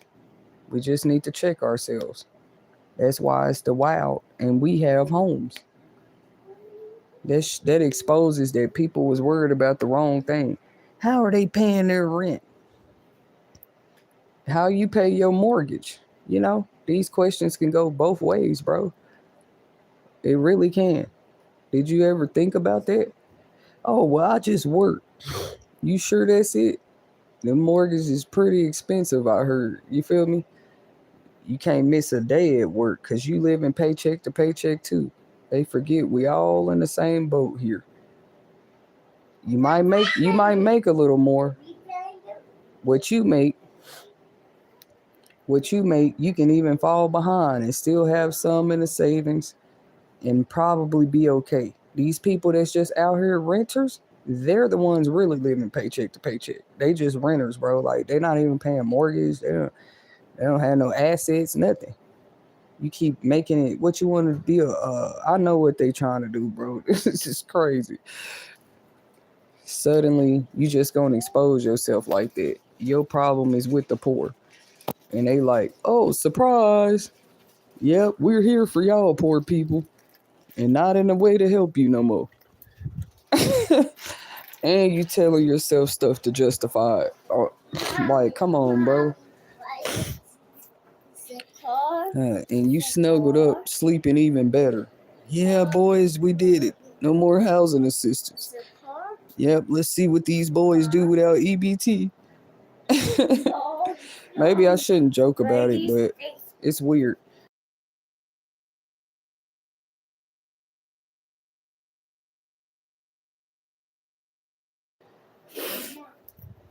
See how I did another pause? I told y'all, pay attention. It's like they get mad when I say certain stuff. So, who the hell is sleeping better? Yeah, they need to go get jobs. We all had to. And yep, and y'all that's been at work, your kids barely know you because that's where you been all day, all week. But at least they have a roof over their head, right? You just pay when they need a nanny or a tutor, right? Do y'all do quality time only on the holidays? I don't get in people business though. I was just saying it seemed like some of these questions could go both ways. You still sacrificing something. You don't work at all, now you need things. I guess just say it in a nice way. Tell people don't come begging to you. They should have took their ass to work. This is crazy, bro. Like that part I'm not cool with. Don't wait till a person come off the street like, oh, I want to watch them. How do they manage their lives? Because the only life you seen them was on the street. It's shocking to you. They ain't even got a big house and a fancy car yet. You just like, how's that person making it in that little 1 bedroom, 2 bedroom? You know what I mean? That's crazy. In some countries, it's like 8 of them living in efficiency, a shack. We just don't allow that in America. Don't worry, not yet. They pay one rent, and 8 to 10 of them is in there, and they all living. They get a loan and everything. Everybody going to work. They be in them situations so long though. Like if it's so many of y'all staying together, you know what I'm saying? Not one of y'all moved out. When they come over here, they can. Like you're not gonna be in that situation long. If you in America and it's like 5 of y'all, all y'all working, like 5. Some people do that. They go rent out a 5-bedroom Airbnb. They all living out of it. They all pay their portion. It's not hard. But it's like people being forced to, you're going to find yourself living with people that you don't like, or your ass going to be on the street. And they said they already starting to find people. Like it's starting with a ticket. How much y'all want to play with these people? They serious. What you gonna come to court after you didn't pay your ticket? I was just wondering how the hell they gonna pay that? They homeless, bro. So I guess they're trying to be not tickets. You know, they passing out tickets and fines for being homeless. So you supposed to show up to court about the ticket, and the judge say, "Why do you have this? How did you get this homeless ticket?" "I was homeless, Your Honor." You know what I mean? And then what they gonna like? Okay, well, do you have the ticket money today? "No, that's why I didn't pay it, Your Honor. I got a warrant." It's just crazy, bro. Maybe this gives them the can of open worms of reason to even go in your business, because you can't just say, "Oh, I got the ticket because I was homeless." Well, now they got to ask more questions. Well, how did you end up homeless? Or what? How long had you been out there? Had you tried to go talk to some of these? They finna find out a lot if people really finna get tickets. That's crazy, because tickets ain't no game, bro. If you don't pay that, just like every other ticket, it could turn into warrant status. Just like any other ticket, and you turn into warrant status. Now you arrested for getting your 3rd ticket for being homeless. Now they asking, how do you expect to pay this? "I don't know, Your Honor. I couldn't even barely get a meal." You don't think Your Honor is gonna have a concern about that? He might ask that person more about their story. Like, did you try to go to any shelters? "Yeah, Your Honor, they all told me no. They didn't have no room. So I had to live at a hotel until they had some room." Did you try to call some centers and get some food stamps?" "Yep, they told me food stamps was cut off. I can't get them unless I have a job." Dream. "Did you try to go get a job?" "Yep, Your Honor, I didn't. I tried. I broke my foot." I mean, what is people supposed to say in court with these homeless tickets? All you can do is find out what people been going through right there in court, because they couldn't pay the ticket to begin with. It's weird, bro. They been getting tickets though. Y'all know that in some states they been getting tickets. You can't sleep in the parks or like at bus stations. It's okay. Here.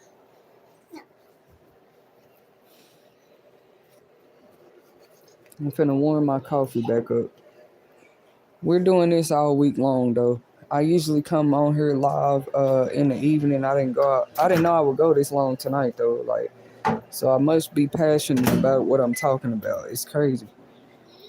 The lives lately been getting longer and longer like they used to look. So we love you guys coming to hang out with us at You Will Make It TV. She okay. I don't think she want to move. Say thank you. Thank you. Here.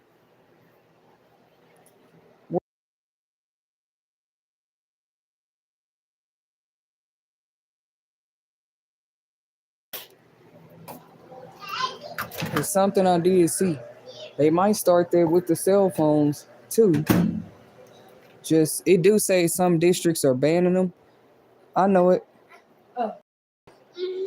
It say some districts are banning them, but I wonder what the penalty will be. Like, are parents gonna be fined if they caught with the phones anyway? Like, what's gonna happen? You never know. Hey, baby. I just think that's so wrong for a person to come out of homelessness and then you sit there and watch them like a hawk. They first 3 months in the home.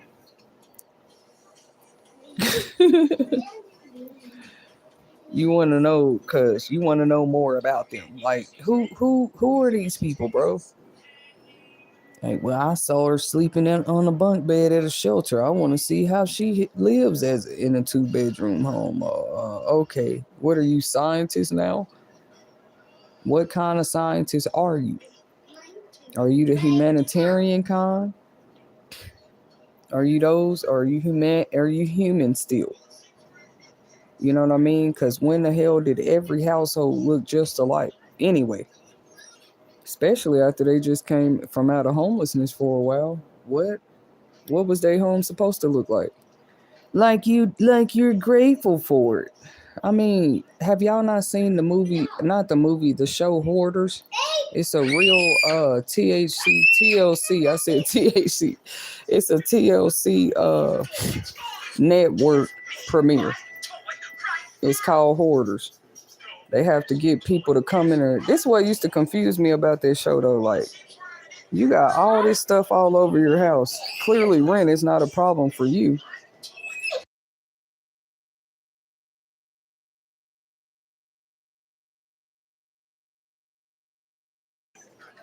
Y'all know what show I'm talking about. It's called Hoarders.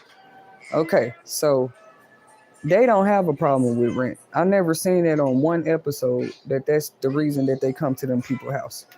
That's not why the city come over there. You feel me? They come over there because somebody done called code compliance because they have too many cats, too many dogs, too much stuff in their house. Or one of their family members call because they're tired of seeing it. That's what's crazy. Like, they be tired of seeing it. It's like, you the family member, but they call them. They just be like, we need help. Ain't nothing wrong with asking for help. I'm not mocking that, but why they just couldn't? I know if you the family, you saw it building up like that all the time.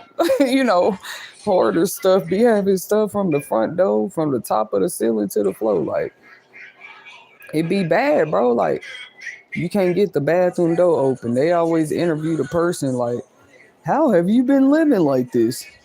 And somehow they was still living. I'm telling you, I already done seen the episodes, bro. I just ain't watched it in a while. But what's crazy, it's still a show. It's still people on there who houses they gotta clean out like that. Nobody finds it weird that rent was not the issue. These was not eviction people putting these people out. This is the city telling them, if you don't clean this up in 10 days, we are putting you out this house. We don't care how much rent you paying. The show is called Hoarders. Hoaders. Find it on TLC. They also have home makeover shows, but I'm not here to talk about that. I'm here to talk about homelessness. We have a weekathon right here at You Will Make It TV. That's what we've been doing. And nobody finds it strange. That's not what. Let me turn it down.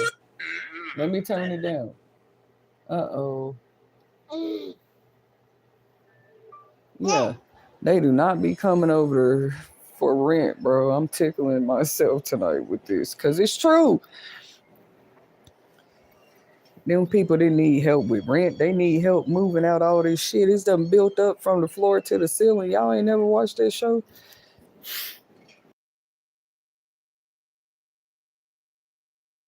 When I seen one episode, The lady had to stay trapped in her room because she had so much stuff. We don't even know how she was using a shower. How her whole kitchen was full of stuff. Y'all think, oh, only obese people. All them people on that show were not obese. It's some obese people stay cleaner than some able-bodied people, and I've seen that too. So you got to kind of keep your opinions, and just make sure they make sense talking to me. You know what I mean? But there's totally people on the Hoarder show that were not obese. That is not the reason they couldn't clean their house. The main reason they say their houses get like that is a sign of depression. DEPRESSION. That's it. They didn't have no issue with their rent, nothing else. They just got depressed and it's stuff. It's really not funny, but it's crazy that it can happen, bro. Like to anybody. You get so depressed, the living conditions in your home are now deplorable, bro. Like literally. You ain't cleaned up in 5 years. But you waited 5 years to call that show to help your family member, bro. Like you saw that building up when it was just pizza boxes. Ice cream cans, man, they be having, but I said this can't be real. The family done waited till this shit is all the way to the ceiling, and now they calling help to come clean it up. If you see your elderly, what I tell you about loyalty, it's the main generation talking about, I need somebody loyal. I need somebody loyal. But you still got TV shows. I bet some real people out here right now, they the cleanest thing walking, bro. But they got a family member with trash from the door to the ceiling.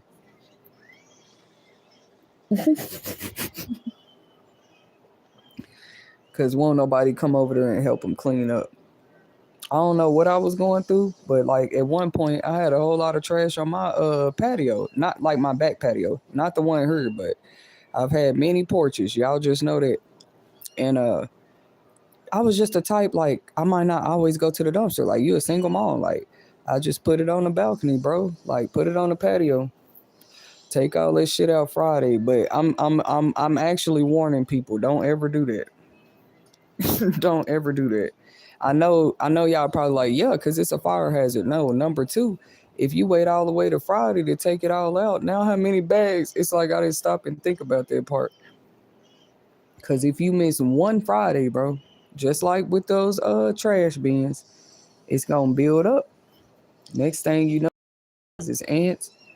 Thank God one of my homies came by at the time. He was like, I mean, he know I didn't have a man or a maid. I didn't have a man or a maid. So, I'm not saying that's an excuse for trash to be. I didn't say in my house. At least that shit was outside. What you mean? I just didn't make it to the dumpster. I'm one person. It built up all week. Plus, I got a job and I'm working 80 hours. Yeah, it's probably 10 bags of trash on the back patio. I'll take it when I can. But yeah, my homie came through. A guy friend of mine, he took it all out. So I'm thankful for every little bit, bro. A little bit go a long way. Y'all know that? Every little bit go a long way. Like I never forgot that. Uh he literally took the time, went up and down stairs that many times just to take my trash out. He probably hit me with that. See, that's why you need a man. You see? I wouldn't say I had to be a man to take the trash out. Just what I'll literally just see that was a different period in my life. If I'm working, I don't know when I get home what time to take the trash out. I'm trying to get in a bubble bath, feed my kids. Oh, don't forget helping them with homework. Like, what time do you have to scrub walls and take out trash? It's like the stuff that people be asking or saying that you need to be don't even be realistic, bro. Like, Nick, most people cleaned up on Saturdays for a reason, bro. You think they had time every time they get off work to scrub every wall and corner behind the toilet and take the trash out? You're crazy. If they bills come first, trash come later. They want us to be perfect with the trash, perfect with the rent, perfect at work, the perfect mom for school, and the PTA meetings. And it's really people out here putting on like they perfect in all those areas of their life, bro. I'm not here to knock nobody. I'm here to re-rock the ship because something ain't right. And if a mom feel a little overloaded, so what? You gonna come in there and lighten the load? See, people like opinions don't even be realistic, bro. You shouldn't be having a heavy load. Why not? And I'm a single mom. At any time, look at the confirmation. What's up, baby? Let me see. You don't get to dictate when I'm overloaded or not. I bet you I can tell you better. You know what I'm saying? Some days is easy, smooth as a rocket ship. I admit that. Smooth operator. When it's just like that, bro. Like let the single parents speak for themselves. So other days it's like, I want to pull all my hair out. Have y'all ever watched South Park? Cartman's mom, one of their moms on South Park. It's just so funny if y'all ever pay attention to South Park. When she gets all over her hair, it's so funny. They make sure to show it. Like I'm like, why is it the hair that they show when the mom is stressed? Because it is true. Like, how can you not have a frizz or a curl out of order? Don't do that. They're gonna say Miss Whitney is all over the place. Yep, it's one of them days. Don't catch me on no day thinking you know my whole life. That's just stupid anyway. You had a day you saw that I didn't take out the trash. Talking about, see, we told you. She don't upkeep her home. If I don't have a man or a maid, sometimes things get done when I have the actual mental capacity, strength that day to get it done. What you mean? Not just because you said I should be trying to keep my apartment. That I had a mental strength just to get up that morning? Let me celebrate. Anytime you see me doing it, you might hear me pass by, the music blasting. That's why. You don't ask me what's my reason I'm so happy and I got debt. Glorilla said you could be rich today. I'm sorry, broke today, rich tomorrow. Her song was a hit for a reason. I ain't even gotta be rich. It's just like my situation could change. Like, why would you want me to stay? But that is funny. On South Park, his mama her would be everywhere. This little boy was so bad, bro. At least even they had the decency to show the truth about life. Come on, bro. I know it's an animation, but they were just showing us the real, and they were like a trailer park family. They go through things too. You know what I mean? The South Park kids weren't homeless. That's the thing about it. They saying it's the ones that's homeless and been through all these ups and downs that act crazy, that have behavioral problems. You know what I noticed? On South Park, all of them little boys had a home. Going down to South Park, going to have herself a time. Do do do do do do do. Y'all know the song. Gonna have some friends of mine. So on South Park, none of those kids was homeless. I'm finna show y'all something. On Family Guy, none of their kids were homeless. On The Simpsons, none of their kids was homeless. Okay, so keep up with me here. Let me go back to South Park. Them little boys was at school driving their teacher crazy every day. Which one of them did you see homeless? See, people, I don't understand them. You said only homeless and battered kids have behavioral problems. None of those kids on South Park was homeless, bro. All they moms had a home. That's why they was at each other's house all the time. Some were single homes. A few of the kids might have had two parents, but most of them, y'all like don't use that for example. That's a comedy show. No, let's look at it. That's stupid.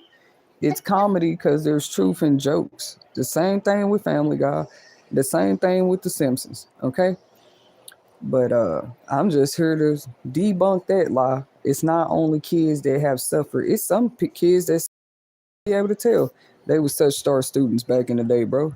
You couldn't tell they was going through shit at home. Now I'm not saying people should have to walk around hiding their feelings. That's not what I'm saying. But like everybody carry it different. I believe that everybody carry their pain, their burdens, and they always they don't know what to do with those kids that you couldn't even tell what they was going through when they was kids. How you gonna automatically say a person like that is hiding their feelings? That's just how they wear theirs, bro. Do you like it? You like how they look on me? This pain, that pain. Do you like how I carry it? Talking about you couldn't even tell. So that mean it didn't exist? That's crazy. It's them kids with homes, be at school being just as bad, running with the same hard heads. Who do y'all think y'all talking to? It's the same hard heads, all of them with a home. They be at school being bad too. Just for those that didn't know. Talking about the bullies is the ones that have a rough life at home. Bro, if y'all don't get out of history, out of the past, any kid can be bad today. Act up. Let's not say bad. Let's say have behavioral issues. They have a issue with just listening to authority the first time. So it ain't the first kid. The next kid, it ain't gonna be the last. Even the most private, uppity schools you can think of has a bully or two. Literally. And they all rich. They go to the school. They still gonna have a group of mean girls. They still gonna have a team of jocks. You know,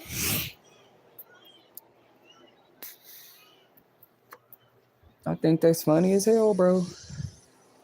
But you can't tell me otherwise. There's something special about a person. You know, your eyes are not playing tricks on you. There's something special about a person that was literally, you said you felt like you seen no signs of pain on that person. And literally, they leg was broke all week.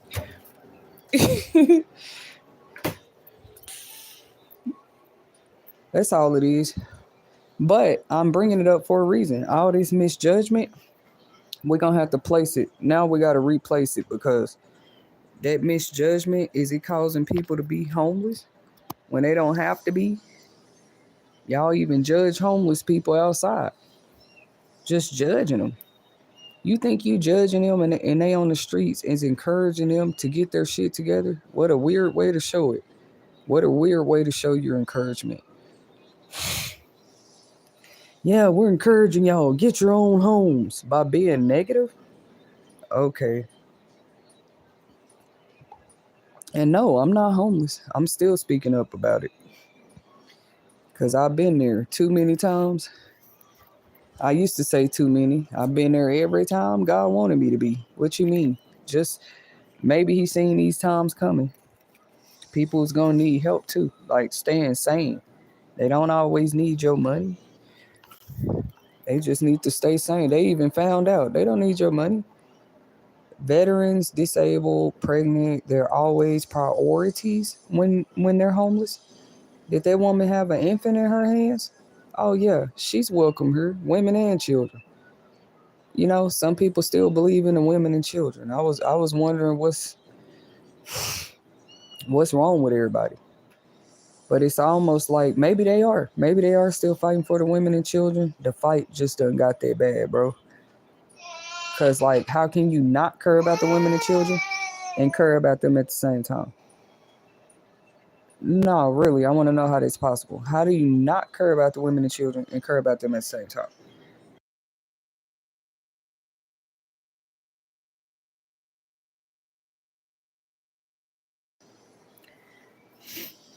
We talked about that on last night's stream a little bit. Like, y'all do know it's still places that believe in helping them women and children.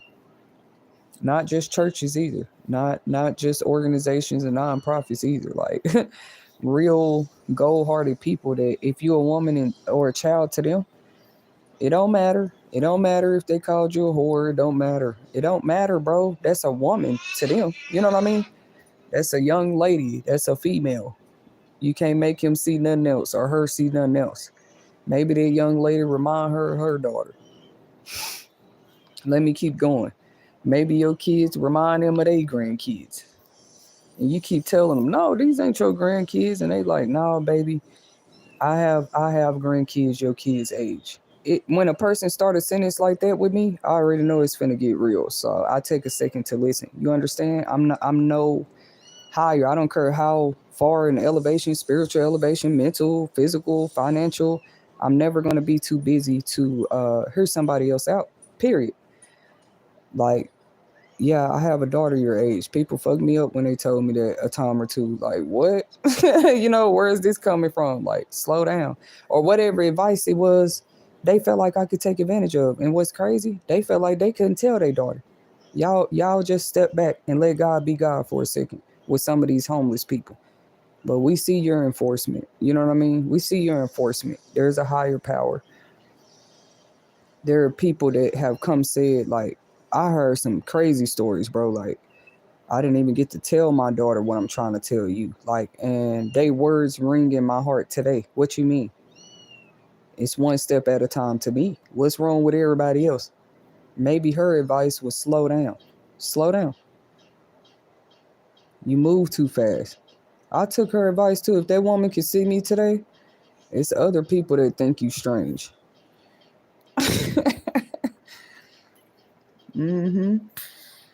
Shout out to Brazil in the chat. Thank you for your support. We're just over here talking about homelessness at You Will Make It TV. Homelessness awareness, okay? Because I don't think we're all aware of what you're making a person feel like. Like, how are you encouraging them?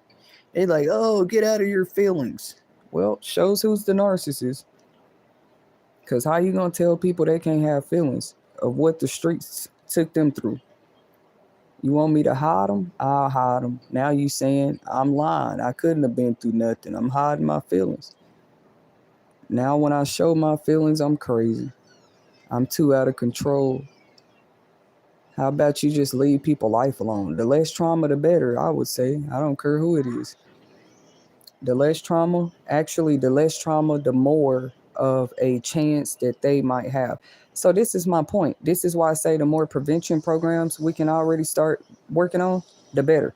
Prevention is like a block, like roach spray. I guess it's a prevention spray. I'm trying to give an example, like prevention.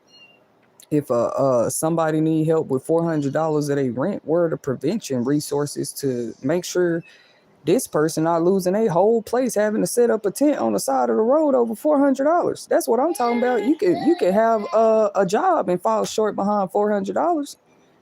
Was it your child's birthday that month? I'm not mad at you that you threw your child a birthday party. You dug in the rent money and threw your child a birthday party.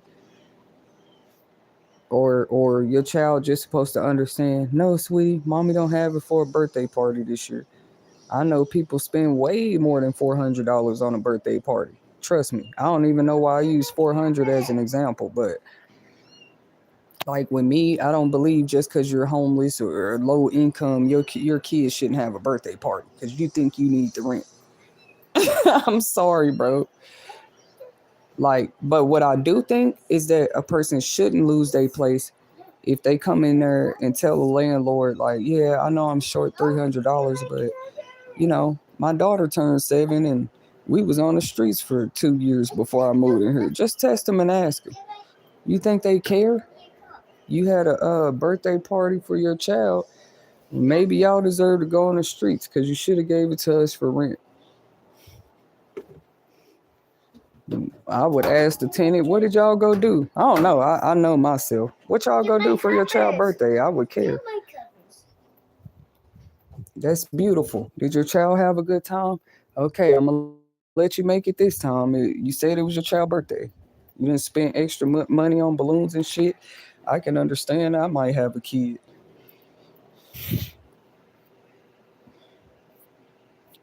I'm just trying to get some of y'all opinions though. Like, uh, should a person be put out? Okay, they come in the office and say, I need to use $200 for my car note. It was my last month paying it off. Cause I feel like something like special circumstances should matter. And it pisses people off. They be like, who's special? Who's more special than who? We all got to pay our rent. No, we're not going to pretend like special circumstances don't come up. Whether they're emergency or just circumstantial. It's the circumstance, right? Who are you to say what is a circumstance and what's not? People have been very narcissist. So you get to deem what's a circumstance or what's not. Okay. You can't control what I do. If I said, yeah, I had to use it. I just be honest, like, yep, I used the extra $100 on the Wi-Fi. They like, well, we don't care. We're gonna shut off your lights. I ain't saying I've been done like that, but just imagine the people that are going through that, bro. Usually though, when I'm honest, I don't need the bill collectors don't even ask me to be honest, bro. I'm just like that. I'm not telling anybody to do what I do, be like me. I don't even think people have the patience to do some of the things I do. But kind of watch and observe, like, okay, so you're gonna be honest from now on with every bill collector, like I've been doing. I want to see you try.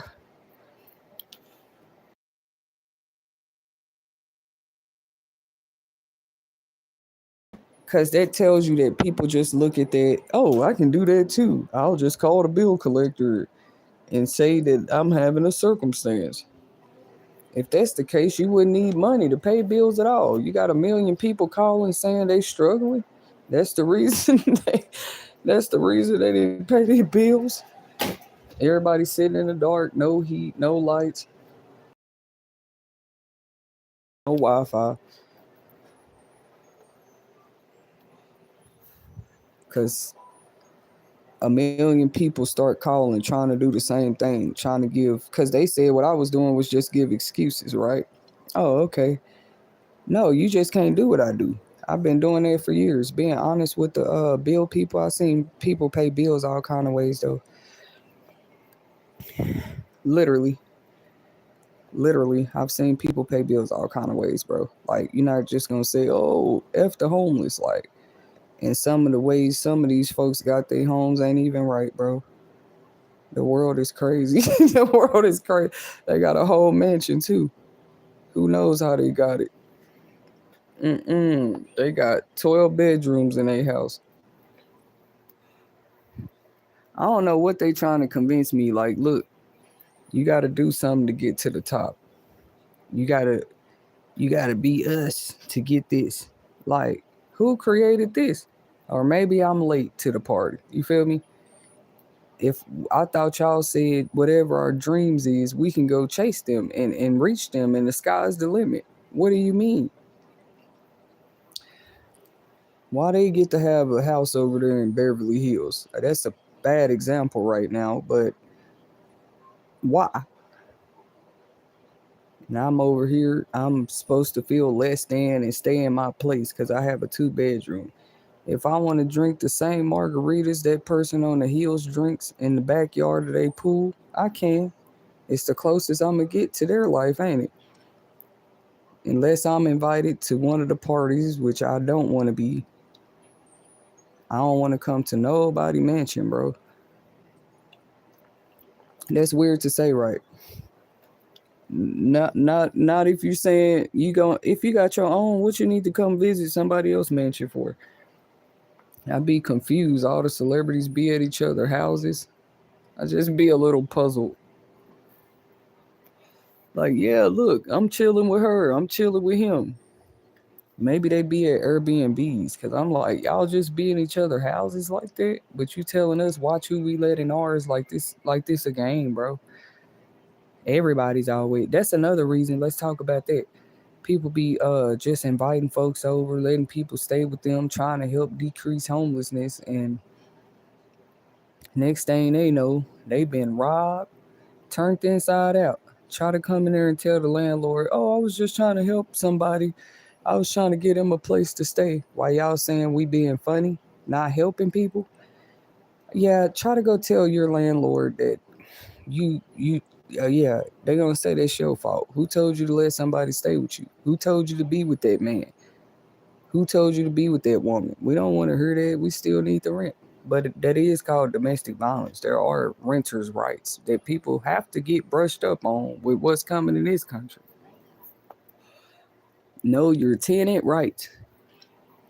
Even Airbnb hosts been going through things trying to get people out of their properties, bro. Like, you just never thought you would hear that. You gotta take people to whole court to get them out of your Airbnb. Cause some of them been having to do it. They've been having to sue to have 2 weeks there or 1 week there. We know that. Man, I seen this one video, a guy, we didn't even know who the guy was. The host had went in there and recorded what it looked like after they left. Which for those of y'all that didn't know, they do that. They gonna definitely do that. They gonna check the room, even moving out the shelter, moving out a hotel, motel, anywhere you pay your money that you renting, that wasn't yours. Oh yeah, they coming in to inspect after you gone. So he came in there, so he can get ready to clean up. This man had left at least 20 pair of shoes. He left hats. It was just crazy. Like, he left stuff the Airbnb host could make it a good $5,000. It was crazy. Like, this man left so much of his personal property in the place that the landlord could have made at least $5,000, bro. I saw it.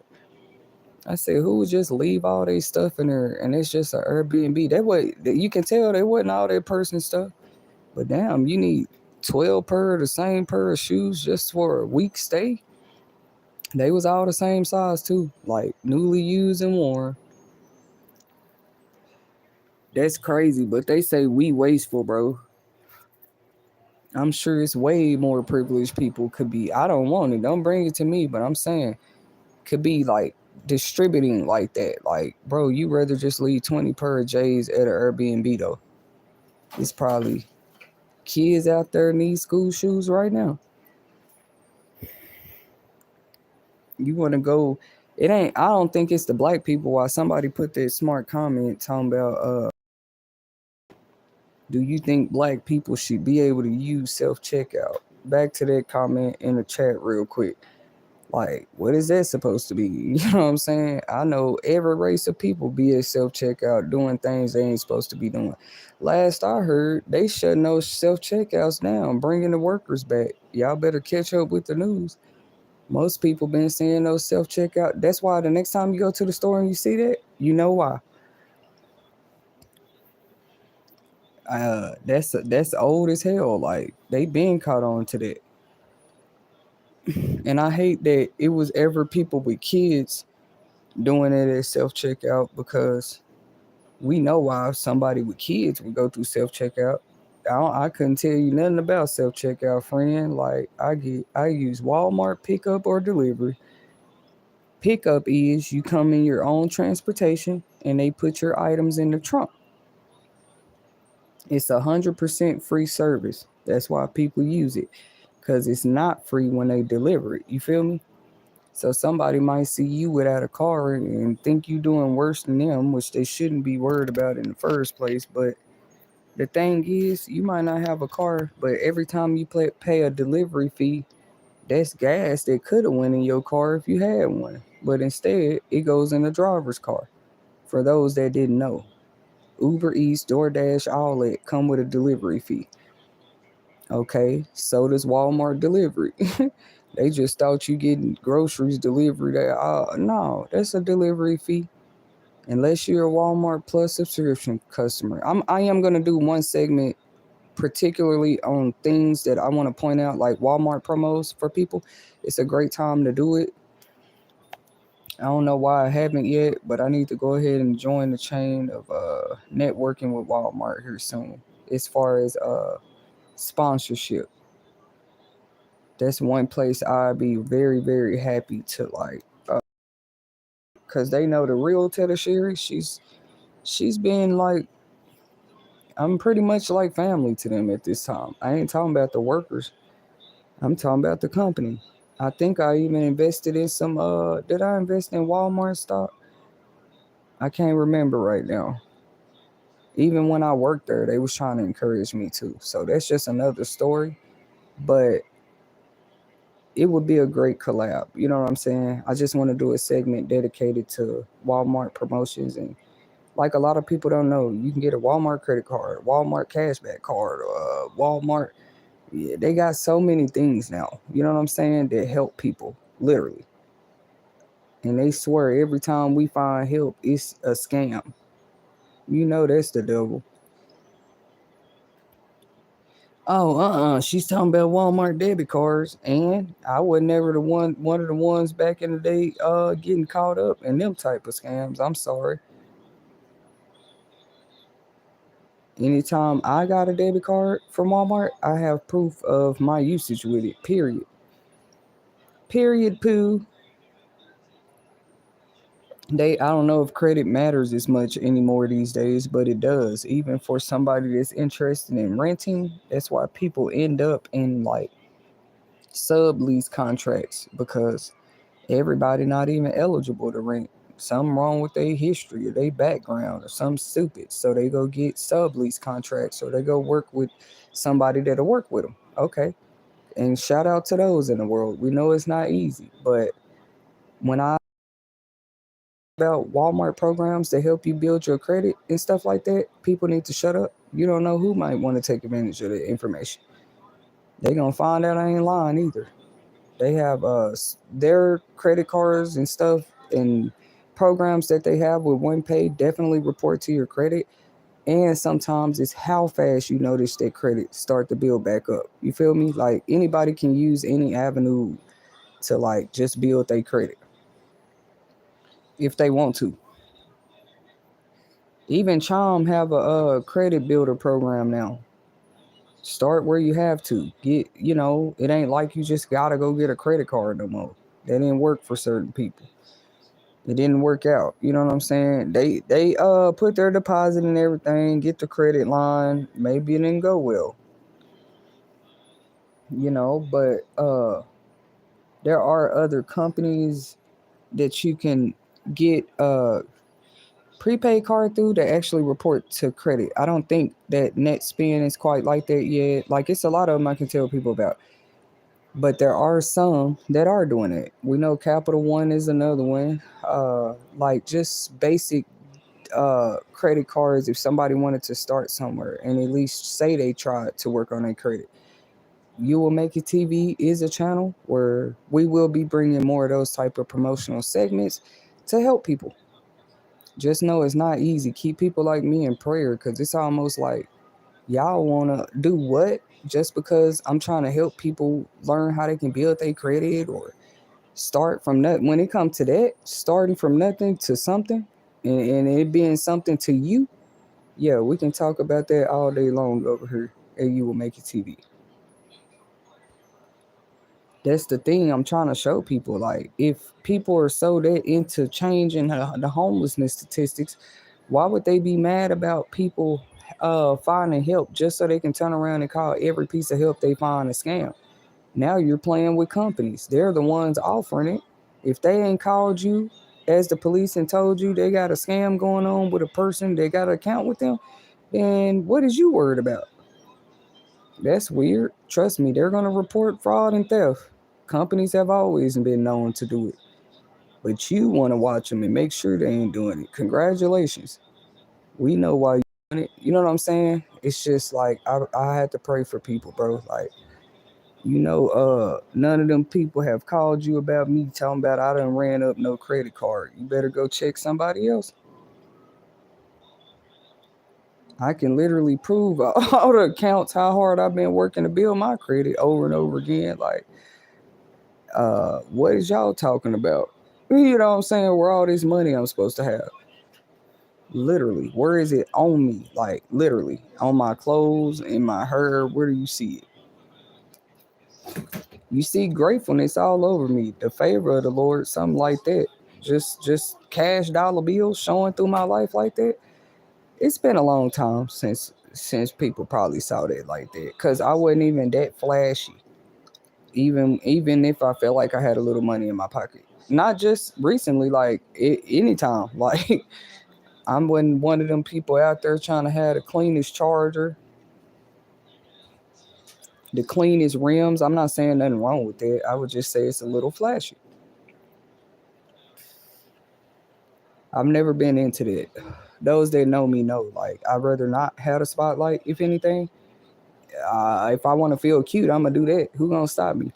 I'm finna get dressed and get cute, homeless or not. The fuck, like, that's another reason why people say, "Oh, you don't be looking like your situation." Why? Because I take a shower, put some fingernail polish. Y'all do know fingernail polish is only $1 at Dollar Tree.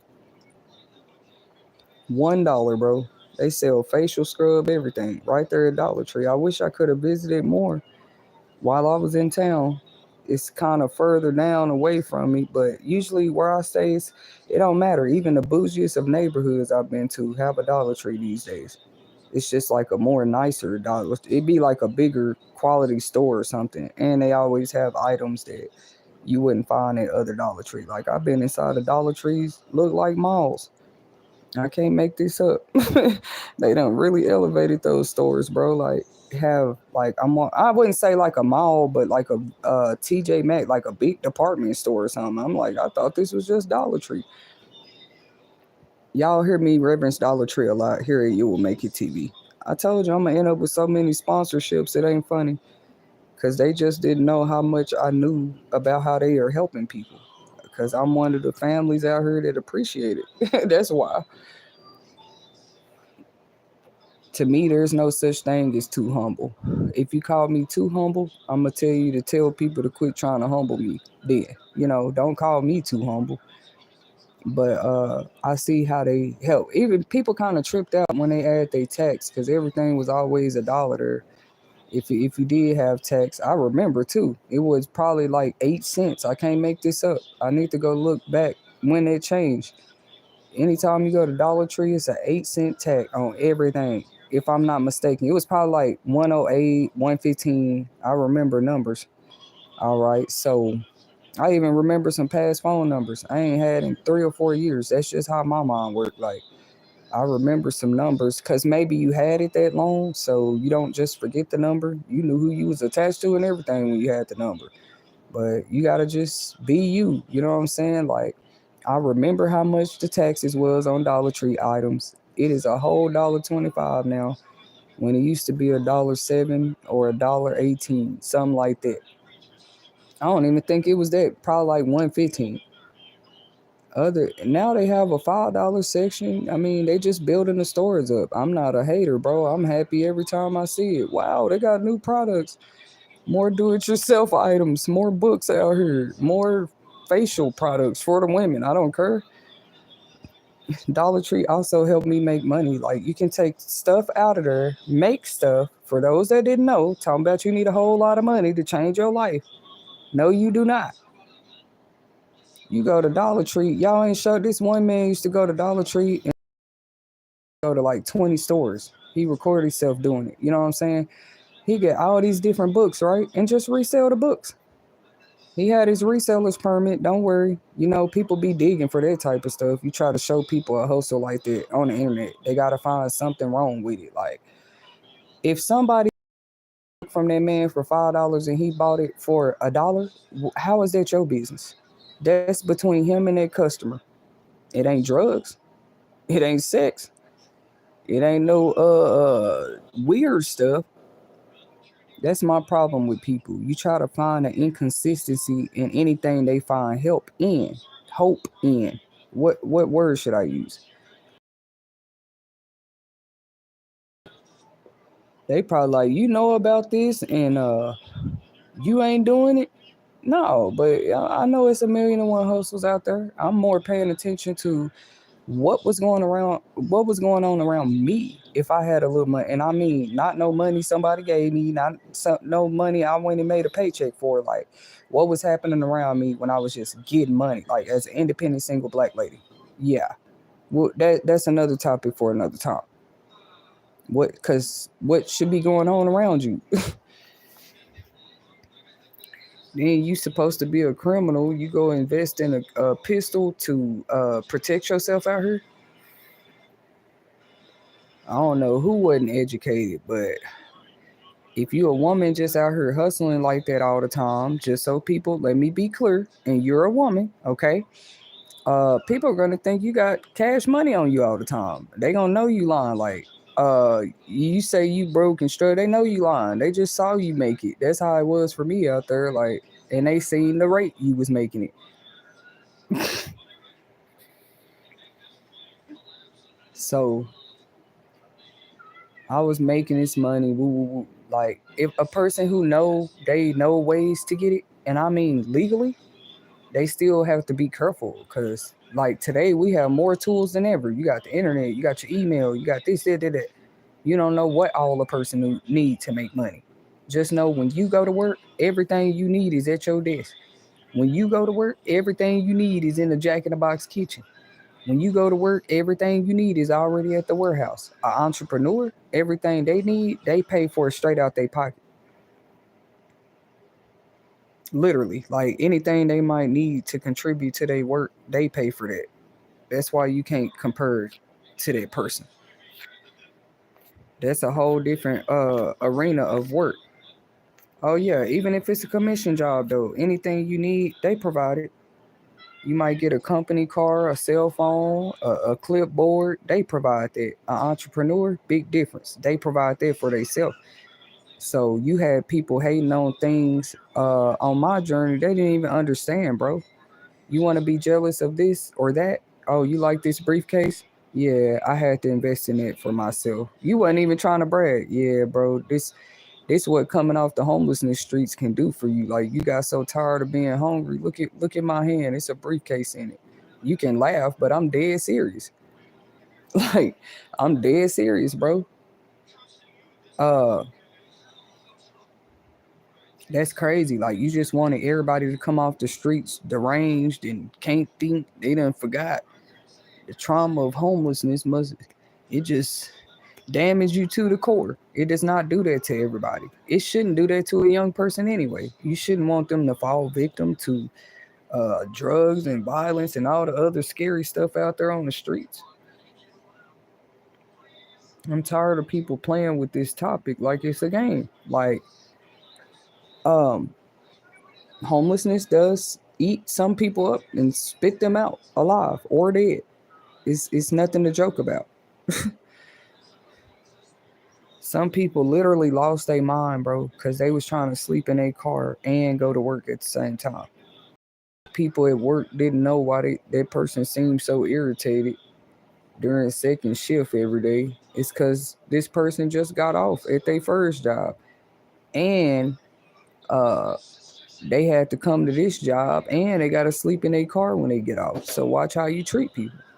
You talking about they homeless, they working two jobs just to keep their car so they can save up for an apartment. And it's not as easy to save if you're trying to save while you have kids. It's not impossible. I just said it's not easy. You might want to save 50 a week. 50 a week. You find yourself only saving 5. I'm a realist over here. Uh, you find yourself only saving 550 if you're lucky. Then you dig in at 5. I had it real bad. Like, you starting to savings. What are you doing, Tetasheri? Oh, I need these $5 today.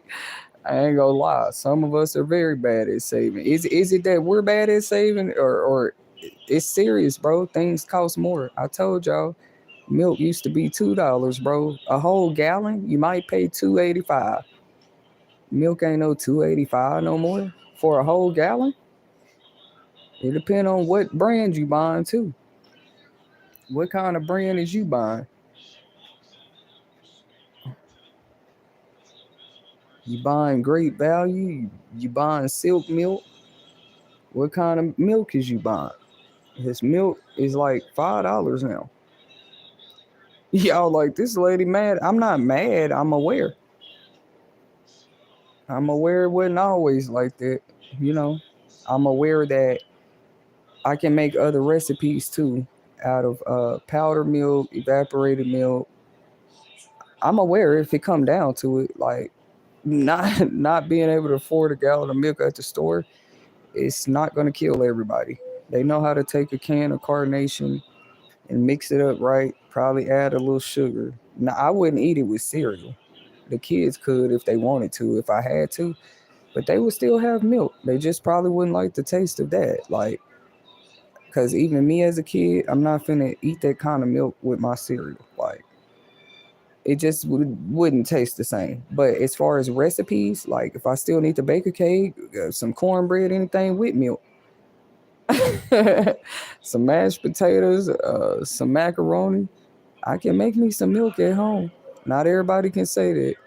They gonna think if they can't afford the milk, they can't have no milk. Imagine milk becoming a new jug, like, cause it becomes that scarce, and people are willing to buy it from you. And now, I've seen God do all kind of things. Like, imagine a person they never thought that'd happen. They get rich selling milk and honey, literally, bro. They start a honey business, a milk business. Anything I do, though, anything I touch in business, I do believe it's just gonna be blessed. You know what I mean? Like, you saw it, bro. If I want to sell milk and honey, I did have a idea. I'm sorry, for bread and butter though. I thought it would be a cute name and a cute business. The butter wasn't gonna be butter. It was gonna be like shea butters. Y'all know what shea butter is? It's like a skin moisturizer. I was gonna have different scents of the shea butter and bake my own bread and sell it. I promise you. We can fall in a Great Depression, anything. I can make some out of anything, bro. Like, you're not gonna keep a person who don't want to be in a recession. They don't have to be a part of it. And be like, what make you special? We all in a recession. What make you special? We all in a Great Depression. What make you want to still hustle? Cause you can't put that kind of like weight on everybody, bro. If they're determined, they're determined. Don't y'all think so?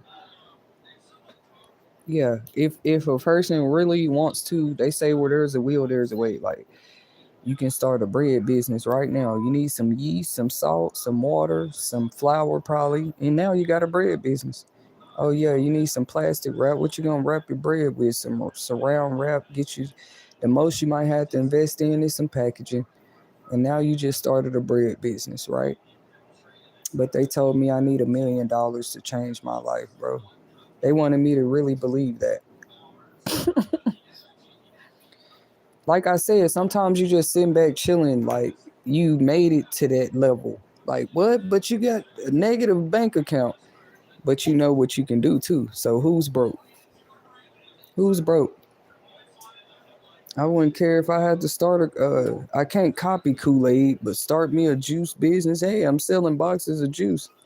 It ain't gonna get that bad.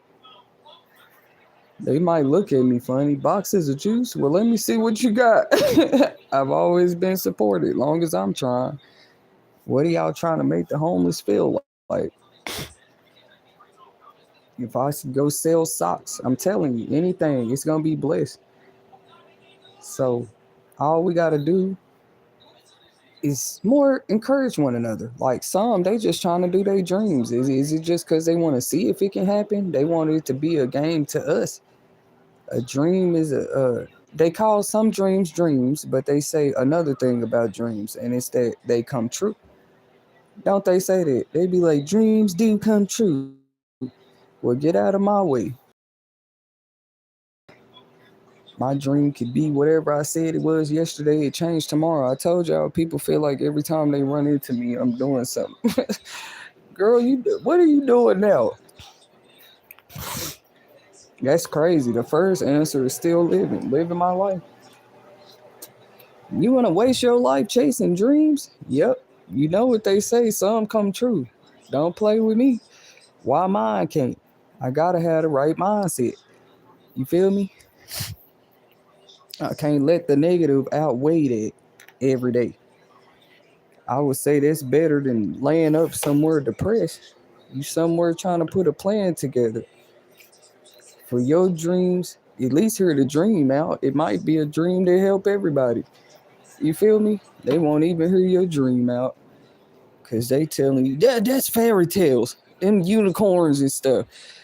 All right, this dream probably was gonna help everybody though. I ain't gonna say nothing else, right? But I ain't gotta go to sleep on it. It's just it could have been here sooner. Certain things could have been prevented, or literally, bro. So I do still pray for the people. Like, I don't feel like everybody should suffer where they didn't know things could have been prevented. Because, you never know what a whole nother person's agenda was. Like, I just say that's weird to try to, I don't care, bro. That's weird to try to stop somebody. That ain't even that person giving people money or giving them anything. They give people enough, and them people they didn't just learn how to fish. They coming back with more fish than I brought to the table. That's a real leader. They don't like seeing that, bro. They don't like, I don't know. They don't like it. No, that resembles a miracle too much. Cause that's like a different type of teacher. But we should actually want more teachers like that around. Not teachers that the kids is coming back with failing test scores, bro.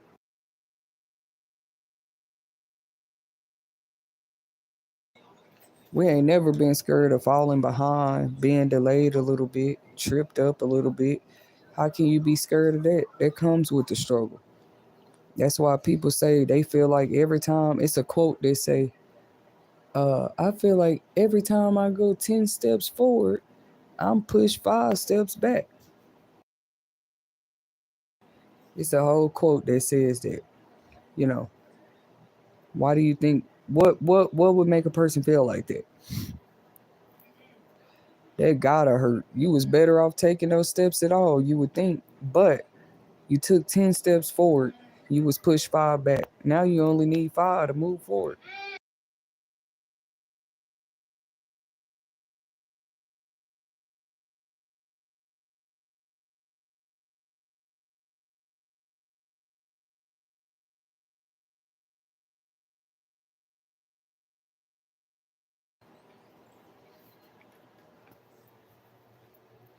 Why do y'all think people say that? Like, oh, I just made it 10 steps, now I'm back 2 steps or 5 steps, depending on how many steps away from the step you had made it to. You feel me? So what we do, just like when we check our height and weight, we just mark it. Okay, how far did I get last time? That's crazy, bro. You want a person to give up because they was set 10 steps back? Like that don't happen to people every day. And yes, if you push too far back, yep, it's homelessness. So, we just like to try to appreciate every step, every baby step, every baby. I used to have more support, like, yeah, you making steps though, you making progress. Like people told you along the way. Here lately, that's how you know the world changing. It's been more me telling us, because I ain't gonna forget every step count when people can push you back 10 and you gotta start over. But what you hold on to is like, how far did I get last time? Oh, you got 12 steps, but they think they didn't set you back 12. You literally got 12 steps before.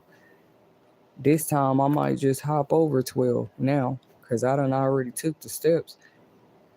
Now when I come back, I'm flying over them 12 and you wondering how I done end up on step 13 when I only got to step 12 last time.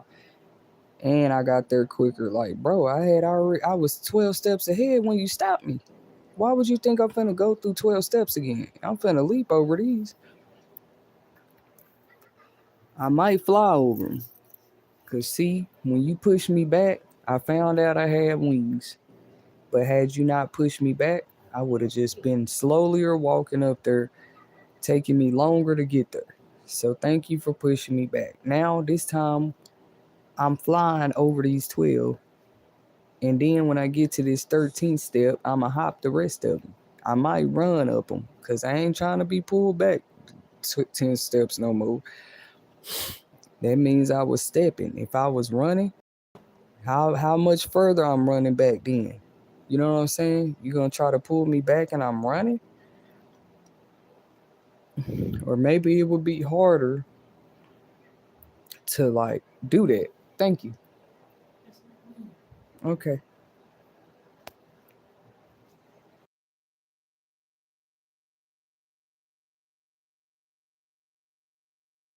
Thank you guys for your support. But we doing this all week long. Homelessness awareness, right? And it ain't even no disrespect to certain parts of the nation. You believe what you want to believe. Other Americans, they call them Democrats for a reason. Not right here. It's the ones like that came like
I forgot what I was talking about though, but it's just homelessness awareness week though. Like today is officially what? Thursday. Yeah, my baby got a doctor's appointment. I got a lot to do today. They can't tell you how much work to put in your business or not. I know what I got to do today. A whole list of tasks actually. I can still get 5, 6 hours of sleep, and I'ma tackle every I don't know. Some of us built different. All they can do is try to break it. Yeah, it's already built. How you gonna break something that ain't built? It ain't even there, and you trying to break it. It gotta be something there. You built for it tough, so it's just like I come to break it. I came to break it. I came to break it. That's all you can do to something that's built. You break it. If it ain't together, what is there to break? So I'm just keeping myself encouraged though. Real talk, bro. You just gotta know what you want. I'm pouring you some. I got you. I ain't going nowhere. Why are you telling me bye? Huh?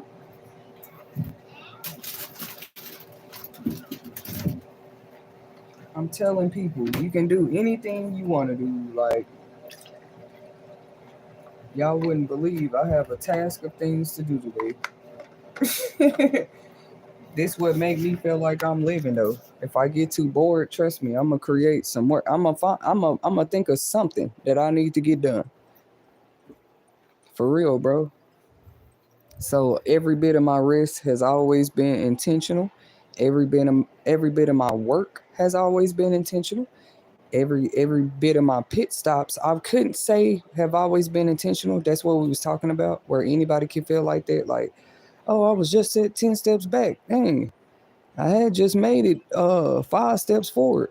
That's crazy. All you did is add 5 steps, but you got pushed 10 back, so that's a -5. You got a lot to catch up on. Imagine, like, just imagine it, bro. Like, the competition done got that crazy, bro. But uh in any industry I join, they want to say, oh, this is a competitive industry. Bro, any industry I've ever worked in, it just seemed like a competitive atmosphere. Let me say that. Even in warehouses, I used to put that work in, bro. I'm sweating in my white beater and jeans and work boots. What you mean? Me and the other females that was out there working. It's levels to this. You thought a person didn't earn what they doing? You thought everybody's stealing and scamming because you doing it. No. We just made it up certain steps. We get drugged back sometimes. But this time you gonna fly over every step you done already stepped. Cause who expecting you to step up them again? Certain things you can't do again. You already did it. Literally, bro. You got your driver's license. What you need to go take the driver's test for again? Even all they have you do is renew it. You already done took the test. Come on, bro. It's the same way with life. They want these quotes to only apply to certain people's lives. Now, bro, that's all the way across the board.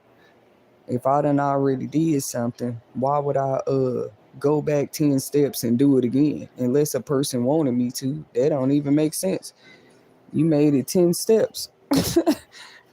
One of them AA meeting things they be talking about is steps. You know what I mean? So I actually don't take it lightly.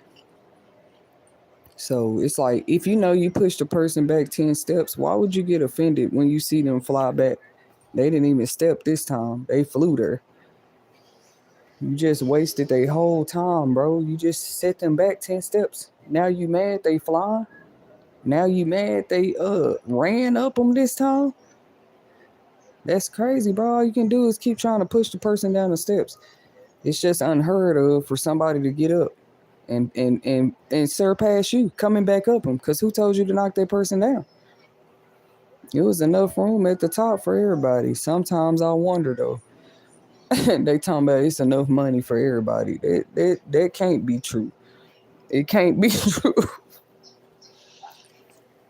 And it's homeless tents all over every state and city.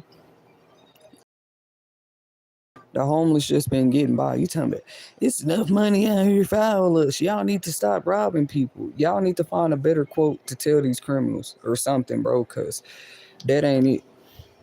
If it's enough money for everybody, why everybody so greedy, bro? Everybody in line trying to get to the top dollar, coin, gold medal, but it's enough for everybody. What they say, it's enough to go around. Is it? Is it? We know it's enough to go around. I'm making a point. They always talking about it's enough for everybody, bro. Maybe that used to be true.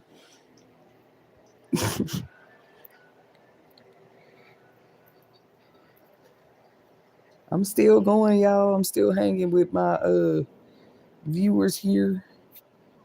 But yeah, talking about it's enough to go around. I'm just keeping it real on the field tonight, guys. Like when it comes to homelessness, there's no sugarcoating. The life out there and the life of somebody coming in. Why would you say either or don't matter? You know what I'm saying? Like they come in, they get a home. What would you say their life should look like? I mean, it wouldn't resemble them being outside, and if it do, something is terribly wrong. And they in the house. They not even homeless no more. Come on, bro. It's just got me thinking on tonight. What you mean? They in the house. They have a shower now, a stove. Why would they life resemble the streets? Oh, because you brought the streets in the house. I did, or social media did. Who did it?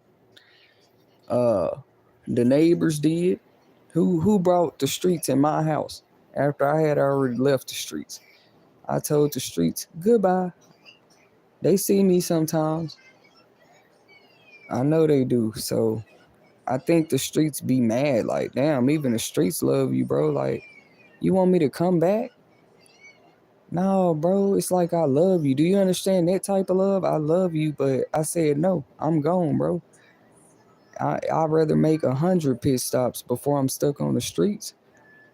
What you mean? Pit stops, bro. Like, or I can be stable. What do you want it to be? I can be stable, sit still in one spot, but it ain't finna be the streets, bro.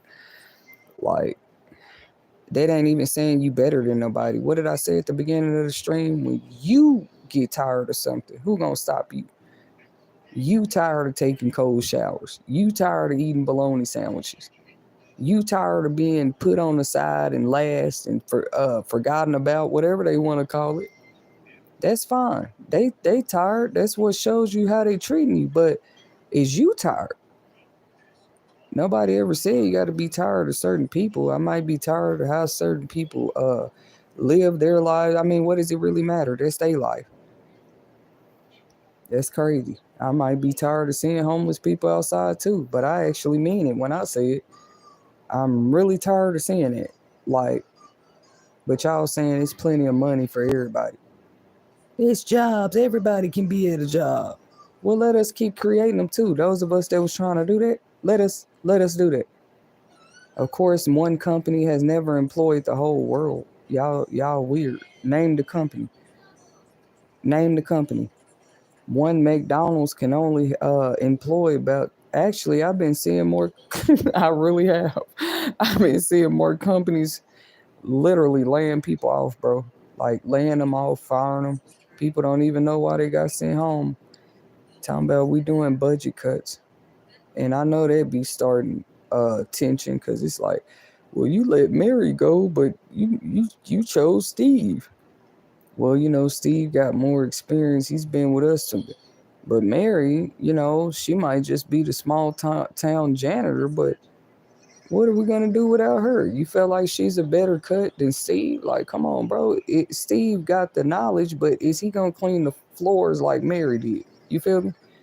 They have two whole separate jobs. So I don't understand why these cuts are fully happening, especially at certain places. But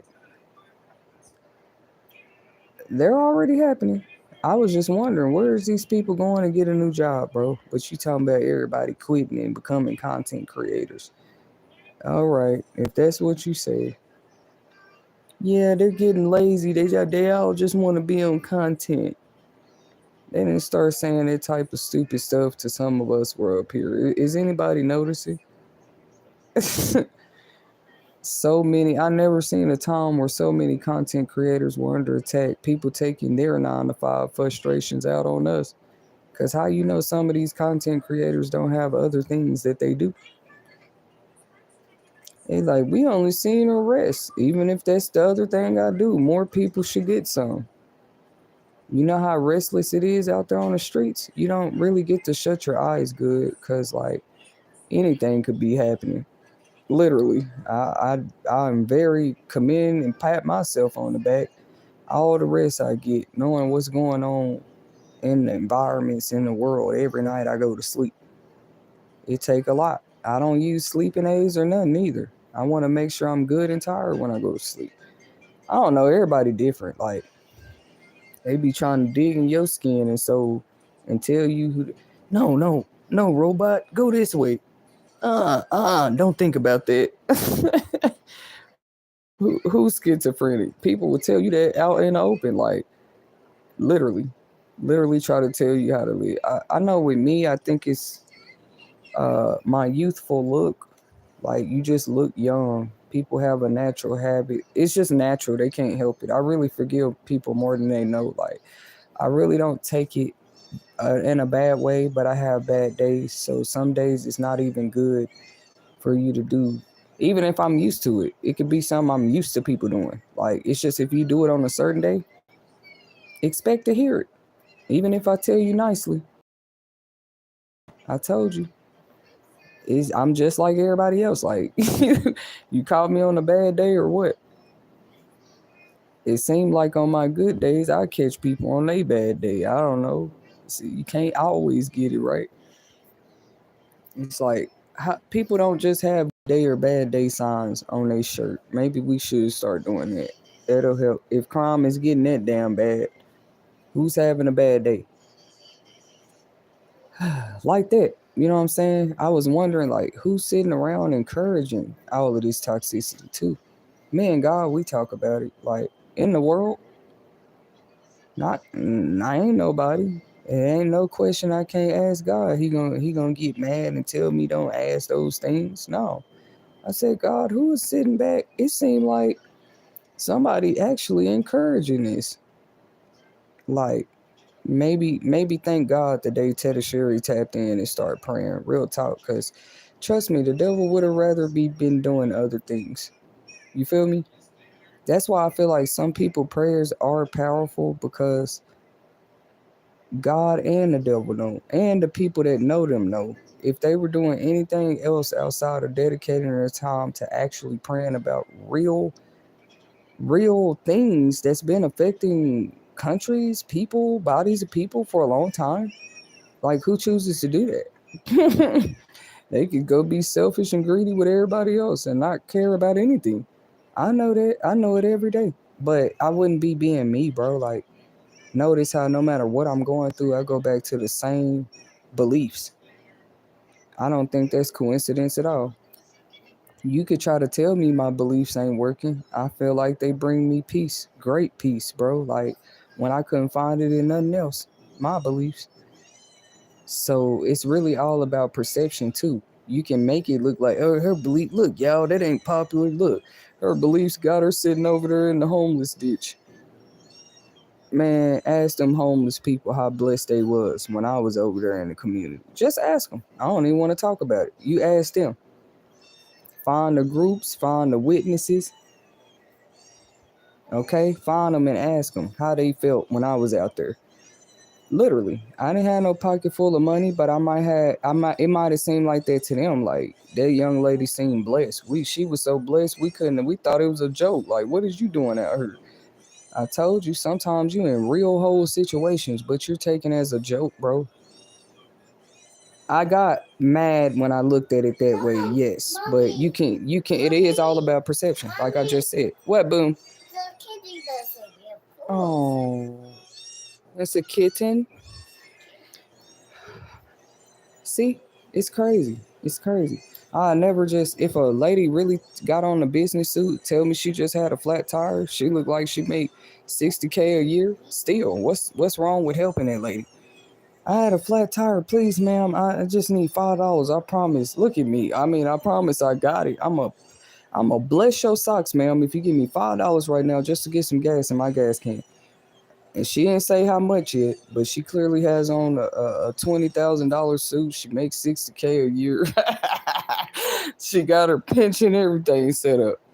She just a nice lady that fell on hard times. See, if that happened in the wrong area or community, that lady is in danger. She got on this nice business suit and glasses, talking about she just had a flat tire. She got her heels in her hand because she had to walk down the street. Let that happen in the wrong neighborhood. It's really sad though, y'all. She just stopped at the little dino store trying to get directions. Hey, I'm trying to go south. That's like, I stopped doing that too. If I'm lost, I'm gonna have to take my chances with maps, bro. I'm not stopping at no diners and restaurants and gas stations asking which way to go. You can't do that like the old time movies. There's still some good people out there. Well, yeah, just go east, go north. Yep, you almost there. But me, I wouldn't stop and do that no more. I'm gonna have to take my chances with map. I actually feel safer like pulling over, maybe asking a person. I ain't going to no business to say like, hey, can you point me out the direction? It's just too close to dangerous. You know what I mean? Like now a whole person is aware that you lost. You just came in there talking about, do I go east, south, or 20? I can't seem to figure this map out like the old times. Man. Now this person is whole aware you're lost. Is that really good? Depending on where you at. So helping society see what we become a little bit, it's not good. A person can't ask for directions no more. They don't know. You might take it offense. They don't know. Take offense to them asking for directions. They gotta ask extra questions. Oh, you from around here? Don't you think if I was from around here, I wouldn't be asking for directions? So I'm just a real discreet person now. Like it's gonna take me longer. I figure out things on my own now. If it make me feel comfortable, you know, that's good. I'm surviving. I don't want to ask you for no directions. If I'm in the wrong place, you gonna say, "Oh, We got one. She's already lost. All we gotta do is God had to show me through a new set of eyes. He had to show me something. You just happy-go-lucky Molly running around here like, hello world. He want me to be like that though. I ain't gonna mock my own self, but it's just like we have to be more vigilant today. Like, I'm sorry, when did the world speed up 20 years and people crazy like this? I used to could stop at a diner or something. Hey, which way am I going? When I say crazy, I mean you just literally see a good person as a whole lit, a whole come up, a whole snap, whatever they see.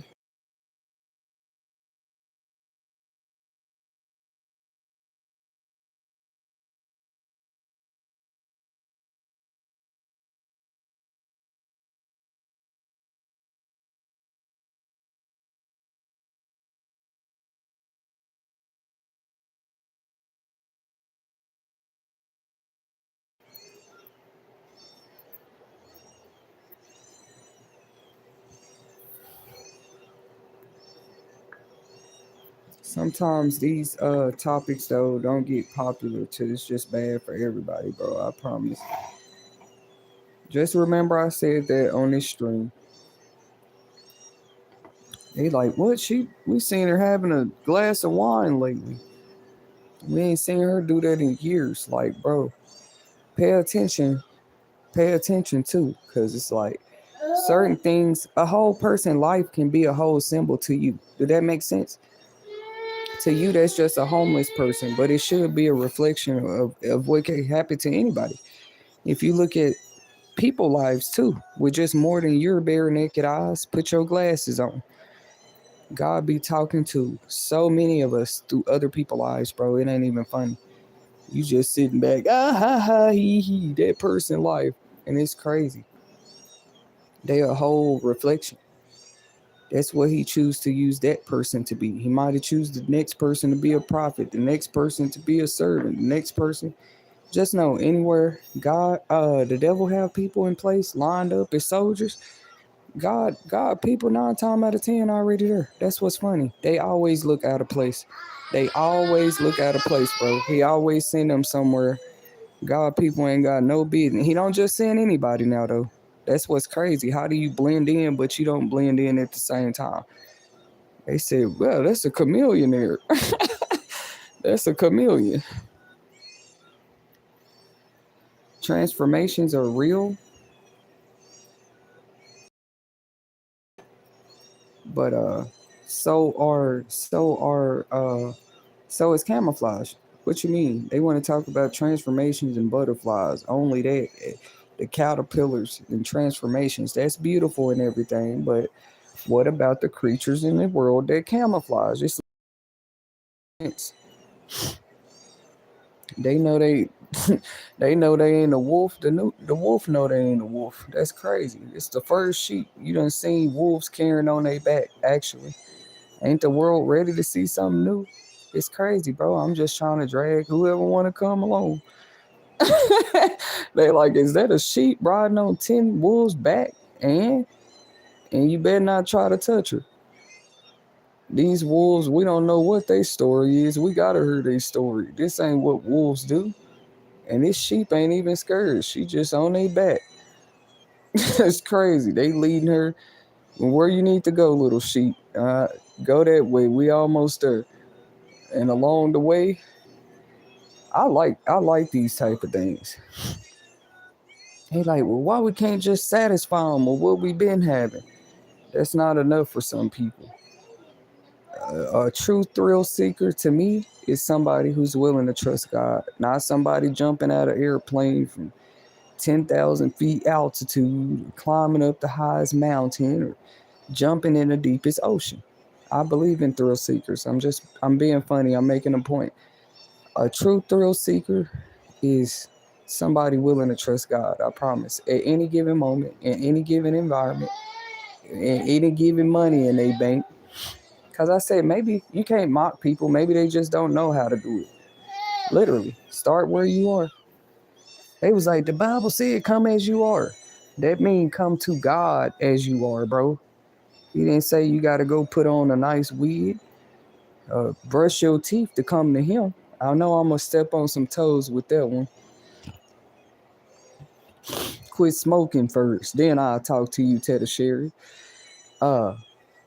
Leave that man alone first. I learned a lot of lessons. Uh, no, just come like you are. Like, to me, that's a call of authenticity. That's a call of realness. Like, I want you, not who they told me you is. Look at all these people trying to tell me who you is. Look at them. They lining up. They lining up. They got some new stuff today. But see, if you just come as who you are, that's why I don't need what they talking about. I saw you the day you came. I saw every attack that surrounded you. I saw every bill that was due. Every bill they said that was due. I saw every test. I saw every hunger pain. I saw every day you went without glasses and you needed them. I saw everything. Come as you are. Well, they wouldn't want me really teaching people that, like, to come to God as they are. Probably not in that way, because that would mean people just being a self they are. Like you said, it had nothing to do with physicalness, like mentalness. Oh, you broken in the mind? You schizophrenic? Come to me like that. Literally, he been put that challenge on the table. All you can do is put the challenge there. His challenge been there. You know what I'm saying? Like, and some be like, her faith is up and down. No, the day I applied that little bit, bro, you don't get it. Like, he said a mustard seed is all he need to work with. That's how big my challenge is. Come as you are. Oh no, I come from a family of warlocks. Come as you are. You want to try me too?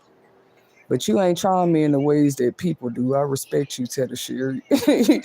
You be trying me like, God, I seen your challenge. I seen what you said you could do.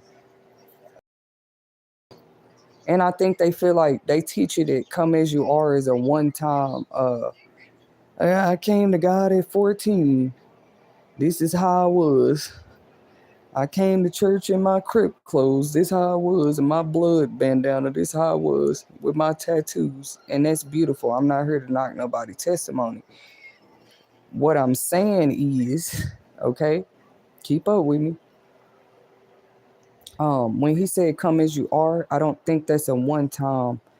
I came to God today. I was smelly. I was smoked up. I was beat down. I came to God today. That's it. I came as I was. That's like a everyday act to me. Not an excuse to live in sin. Not an excuse to stay broken. Not an excuse to no. You just coming as you are every day. God, I know I woke up at 2:00 today, but here I am, God. And you actually being real. Like, to others, you just slept to 2. To God, you got up and said, here I am, God. He checked the roll. Tetasheri. He called my name. I said, here, Lord. But it's 2:00. I've been asleep all day. But he know when I said, here, Lord, like, it was real, bro. Like, look, you got out the bed. It might have been at 2:00. Your bed might be on the floor. Your bed might be in a 1-bedroom apartment right now. But you came as you was. Like, you was talking to me in that state. Just imagine somebody like, y'all know those relationships that some of them, they've been together since high school, like LeBron James and his wife. I respect those because it's like, that's a prime example. That's a prime example of somebody like staying down with you. Like, a person like that don't have to prove their loyalty over and over again. You was there when I was like broke, stinky, hustling, just playing basketball, trying to make it. Then I became LeBron James, and you was still there. So he felt like his wife deserved it. Like, I'm gonna marry you. You know what I'm saying? I'm gonna marry you. I'm gonna be committed to you. You coming into this lifestyle with me. And obviously she took the offer, you see? Because I know being a basketball wife probably is not an easy task. Like, just being a wife in that industry. It's crazy. Like, How you just being a wife, the spouse, the child of somebody who touched success like that, your whole life changed. You didn't even ask for them to become successful. Like they do, your whole life changed. But that's a prime example, the James couple. Um, Shout out to them and everything. You know what I'm saying? Because to stay down, that a person like that don't have to prove their loyalty over and over again. That's the whole point I'm trying to make. They already know what you've been there for them through, what you have seen them go through. They already know. That's why when they made it, he brought his wife with her. He brought his wife with him. Out of all the women in the world, now you got all the money in the world. You LeBron James. Look who he chose. You see what I'm saying? Uh, that's not to say the man is 100% faithful all the time. Who knows? I don't know all their business. But when it came to who hand he put that rock on, when he finally knew it was real and he touched success, it's the same person he been rocking with. I was saying like it was one rapper story. Who was that they was talking about? Not Fetty Wap. Was it Fetty Wap? They was saying he was known to have. He was one of those rappers put his whole team on. Uh, Something like that. Bought everybody's stuff, took them out, and then they say he went to jail and nobody was there for him or something like that. I'm just like, that is crazy. You know, you scroll through those TikTok stories. Y'all sitting up here talking about why a person homeless. Ask some of them homeless people how many people they helped back in the day. Literally, bro. Stop playing with this thing. There is no special emergency fund for people that gave all their money out because they thought everybody loved them and they needed some friends. It's just not something there's assistance for. Like they like, well, you had to learn the hard way, didn't you? The most you can ask is for a hot plate of food, a place to sleep, a shower. Just don't tell your story if that's it. You know what I mean? But we do understand those type of situations are real. You will make your TV understands. That's who you think we talking to. There's so many people that fell down hard on their luck or thought they wasn't gonna make it. Uh, because I put all this out into other people and then who was there for me type of deal. No, you gonna make it. You just had to see something real quick. You know, you cannot pour from an empty vessel. Then why every time it's full, your first thought is just going to go pour it out anyway. On how many people did they help you fill it up?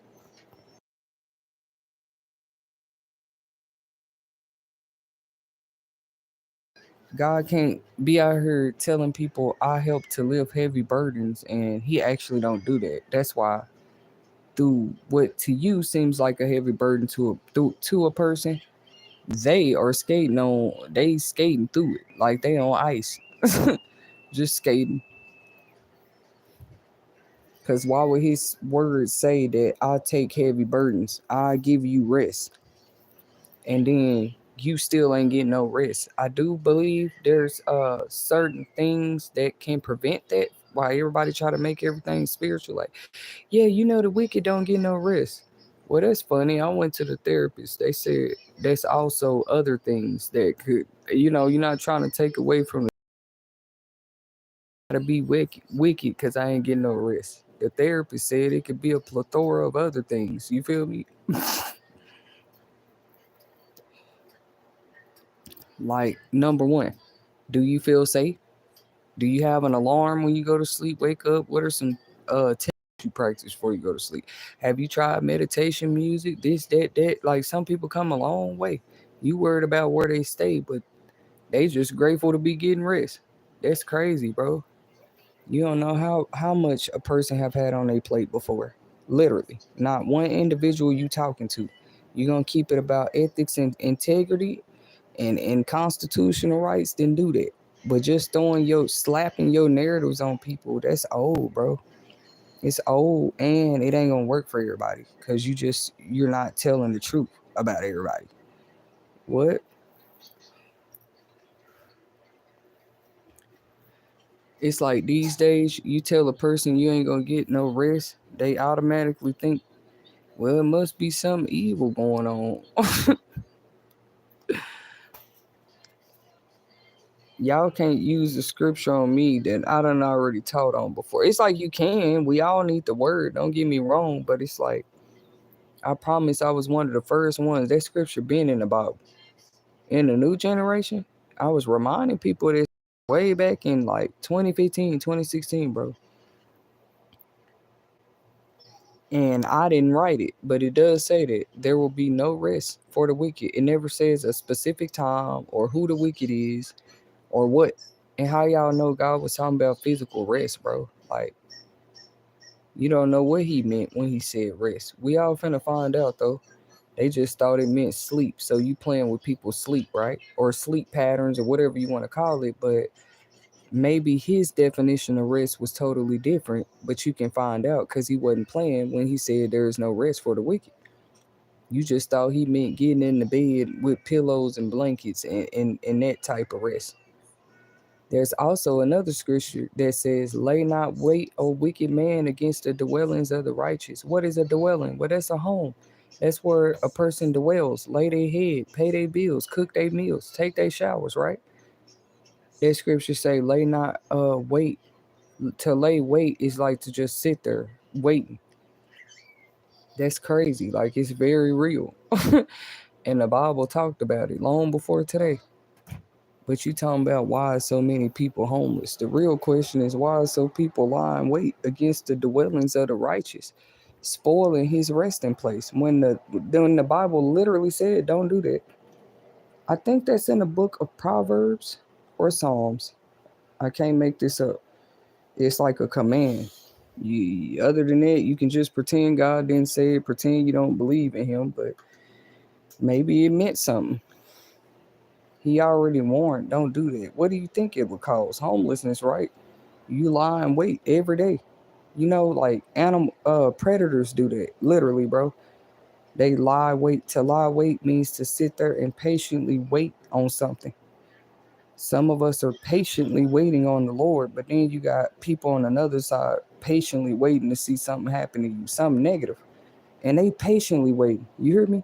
But ain't no greater patience than a patience of the Lord. I'm gonna tell y'all that right now. A person that patiently waited on the Lord, trust me, their sacrifice was way greater than anything anybody think they doing. Ain't no telling what all came with they patience. I'm gonna be honest, like, but you think you patiently waiting on something. It's actually funny. It's funny to think about, bro. Like, yeah, I'm patiently waiting to see that person get sick, die, just something evil you wishing on you. And they done already survived 12 steps of what you talking about before. Um, so it's like you patiently waiting. Well, they ain't got their rent money. I'm patiently waiting to see them get put out. I'm patiently waiting to see somebody kids get took. I'm patiently waiting to see her go hungry. I'm patiently waiting to see that person fall apart. That's crazy, bro. But you clearly see that person patiently waiting on something too. Like, come on, bro. Oh, you just thought they was sitting around. Hold on. When you patiently wait, it's supposed to matter though. When I'm patiently waiting, ain't nobody supposed to care about what I'm paying. Actually, it's supposed to be non-existent. There is no way her and her kids are waiting on something. Yeah, they are, especially if they planted seeds. That's what you wait on, the harvest. Oh, when did they plant them? We didn't see no seeds. That's because I probably didn't plant them here. That's another thing. You can plant seeds anywhere. You going place to place just leaving seeds, bro. She waiting on. Didn't I leave seeds out there? I'll be back. Let me know when they start sprouting. I gotta go. You know what I'm talking about? And then you in the next place. What they call it germinating and repopulating and growing there too. And then you gotta go again. You know what I'm saying? Like we had other things to be waiting on. That's all I'm saying. Some of us been okay if you went through homelessness in between, so what? You got back up. The devil like, what? I ain't never seen this before. Like, you got out of homelessness and then sat there and patiently waited. You patiently waiting, the devil sitting there patiently waiting. Like, I had to catch on. Like, what is you doing here? What are you waiting on? You feel me?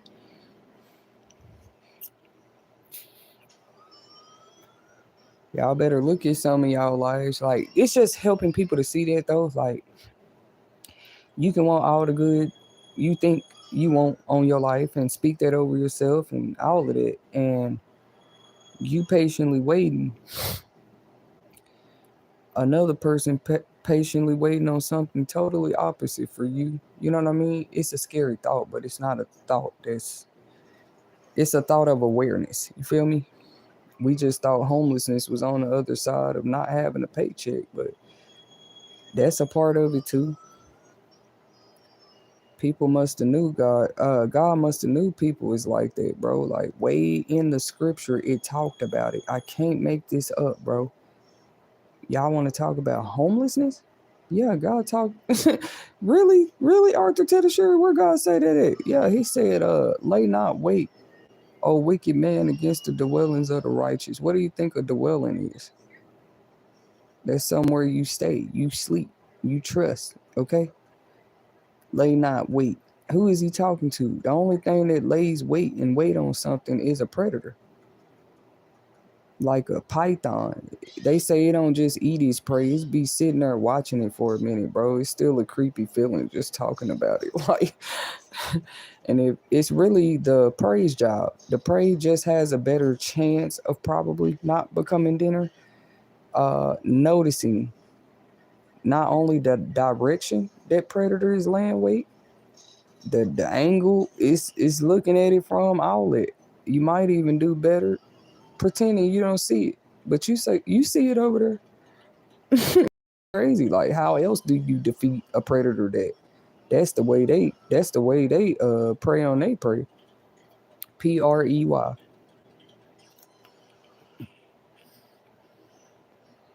I'm telling y'all, literally, bro. Like a predator, it lies wait. Somebody go look up the definition of lying wait right now and tell me what you find. You gonna find out that to lie in wait, like a woman that might be about to deliver her child. I guess that's not a good example, but she is lying in wait. You could think it means that in WEIGHT and WAIT. You lying in wait. To lie is not just the opposite of the truth. To lie is to actually like sit there or lie there. You feel me? Like lay somewhere. LAY. Y'all know lay and lie has the same they're spelled different, but they have the same meaning. Oh, I'm gonna go lay down. Some people say they finna go lay down. Some people say I'm finna go lie down. They're not talking about an actual lie, right? They're just describing the word lay different. Okay, I couldn't even get the whole scripture out though. But it say lay not wait. Lay not wait. You know how the Bible talk a little different. It mean like don't do that. The word not is right there. Lay not wait, O wicked man, against the dwellings of the righteous. I don't even know. It used to be one of my favorite scriptures. So it's funny that of all things later on in my life was like a whole test of my faith. You feel me? And it was like, that's what it say too. Lay not wait, O wicked man, against the dwellings of the righteous. Spoil not his resting place. That's what made me think the devil know the word of God too. You feel me? What is his resting place? Because you know, it gets deeper. There's another scripture that talk about the secret places of God, or those that dwell. There go that word dwell again. To dwell is like encompass yourself somewhere, to include yourself somewhere. If I said I dwelled against the elders today, that means I was around them. I was there. I was in the midst. You feel me? So it just says you know, those that abide. Oh, that's what it say, abide, not dwell. But in some Bible texts, it might say dwell or abide. It mean the same thing. Those that abide in the secret place. I know that's in the book of Psalms somewhere. Is it Psalms 91? My grandmother would be proud. But I'm not perfect, but I remember a lot too. And I don't think it's by coincidence. You know what I'm saying? But it said those that abide in the secret place of the Almighty, right? Like that's where you choose to stay. Keeping secrets and sitting in a secret place, two different things. Imagine telling somebody your secrets and they go tell them to the wrong person. Any one of us could see what they feel like. So I just want to give God a little more respect too, because like as a prophet, there's probably things you learn about that at the same time. Maybe like everything you see is not actually probably even to be spoken about, literally. And you like, God, why not? Like that's not fair. Like I thought I had freedom of speech. I told God everything. And he's like, this just the way, my child of a prophet. Like you can't even do that like that. Like you can't uh because and this is how he showed. It's like I had a few instances in life where it's like, well, and people thought it was about them probably. I don't know. Maybe people thought nothing at all. But really, remember we was talking about diaries earlier? So this is kind of like what I'm talking about with secrets too. It's not really a secret anymore. The day you tell another person, that's no longer a secret. You have to understand this at the moment that you trust somebody with their secret. You have to understand it. Let's keep a secret what it is. Like a secret was always something somebody keep to themselves. Last I checked, a secret is not something you sat there and told somebody. You have to accept it. Like, and it was you that told it. It's different if they witnessed it, seen it. That ain't really no secret, is it? But those things you actually speak out of your mouth to somebody, like you are accountable for that. It wasn't really a secret the day you told somebody else. And people quick to do that. Okay, make sure you don't tell nobody, okay? Just to let y'all know, that's the first things they're finna go tell. I mean, let's be real. If you literally open your mouth and tell somebody, like before you tell them the secret, you gotta promise me you won't tell anybody. You messed up right there. You probably better off telling a secret, not saying that. That's like tempting a person. Like if you're talking to the wrong person, they like, oh, you said don't tell nobody. I know this juicy. That's what's going through their head. I know this juicy. You said, oh, what is it, girl? Oh yeah, girl, I just got a new Bentley. Don't tell nobody. See, it was a secret when you had it. You didn't have to come around in your Bentley at all. Nobody had to know you had it. But see, it ain't no secret no more once you tell the next person. I don't know. I'm gonna shut up with what I was finna say, but you have to understand at some point why certain things are only mysteries and secrets. We have a uh culture for some reason, and it ain't even to be funny. It's like a culture. I know the internet has some kind of part to play in. I know that much, but we live in a culture and a time where that's actually what people are after the most. All I'm saying is just like people got greedy with anything else. That's fine. That's fine. Nobody ever sits at the round table and say, what are the X, Y, and Z things that can happen with each and every one of these decisions we can make? It's called pros and cons to any decision you make. And it's like, do people think about that? Like, they'll just do something. It's weird. Like, it's pros and cons to everything. But it's like nobody at the round table said, well, if we get greedy with secrets, what could happen? It's stupid, bro. We want another secret to eat and another one. It's good. It's like cake to us. It got moist, creamy cake mix. What's that called? Cake frosting on top. The chocolate kind. It's a secret. Like we want some more and some more and some more. But my thing is if you get too many people, that's just I guess that's what I'm trying to say. Like secrets are in demand. I spoke on it how I feel about the Diary of Anne Frank for a whole reason earlier. Even though that book was probably published and you want people to just trust you with their secrets. So it's weird. You got more people just trying to mask it and cover it up, but really deep inside, nobody really trusts it no more. Like, just, yeah, I'm gonna just tell you all my secrets. Who does that? You know what I mean? But when you went back and told it, you thought it was a secret. If I told you, I knew it wasn't no secret no more. I'm gonna put it like that. So if I really needed to vent one day or yesterday or the day before, if some vents, because they'd be like, watch who you vent to. If it was that easy for generations, people wouldn't have been venting. Crazies. That's why the whole term venting exists. They have a whole term for it because people do it. They just need safe, trusted people they can do it with. That's anybody you think of. Who the homeless people got to talk to? You think they don't have secrets? That's crazy, bro. Like, you think you think they not out there for a reason?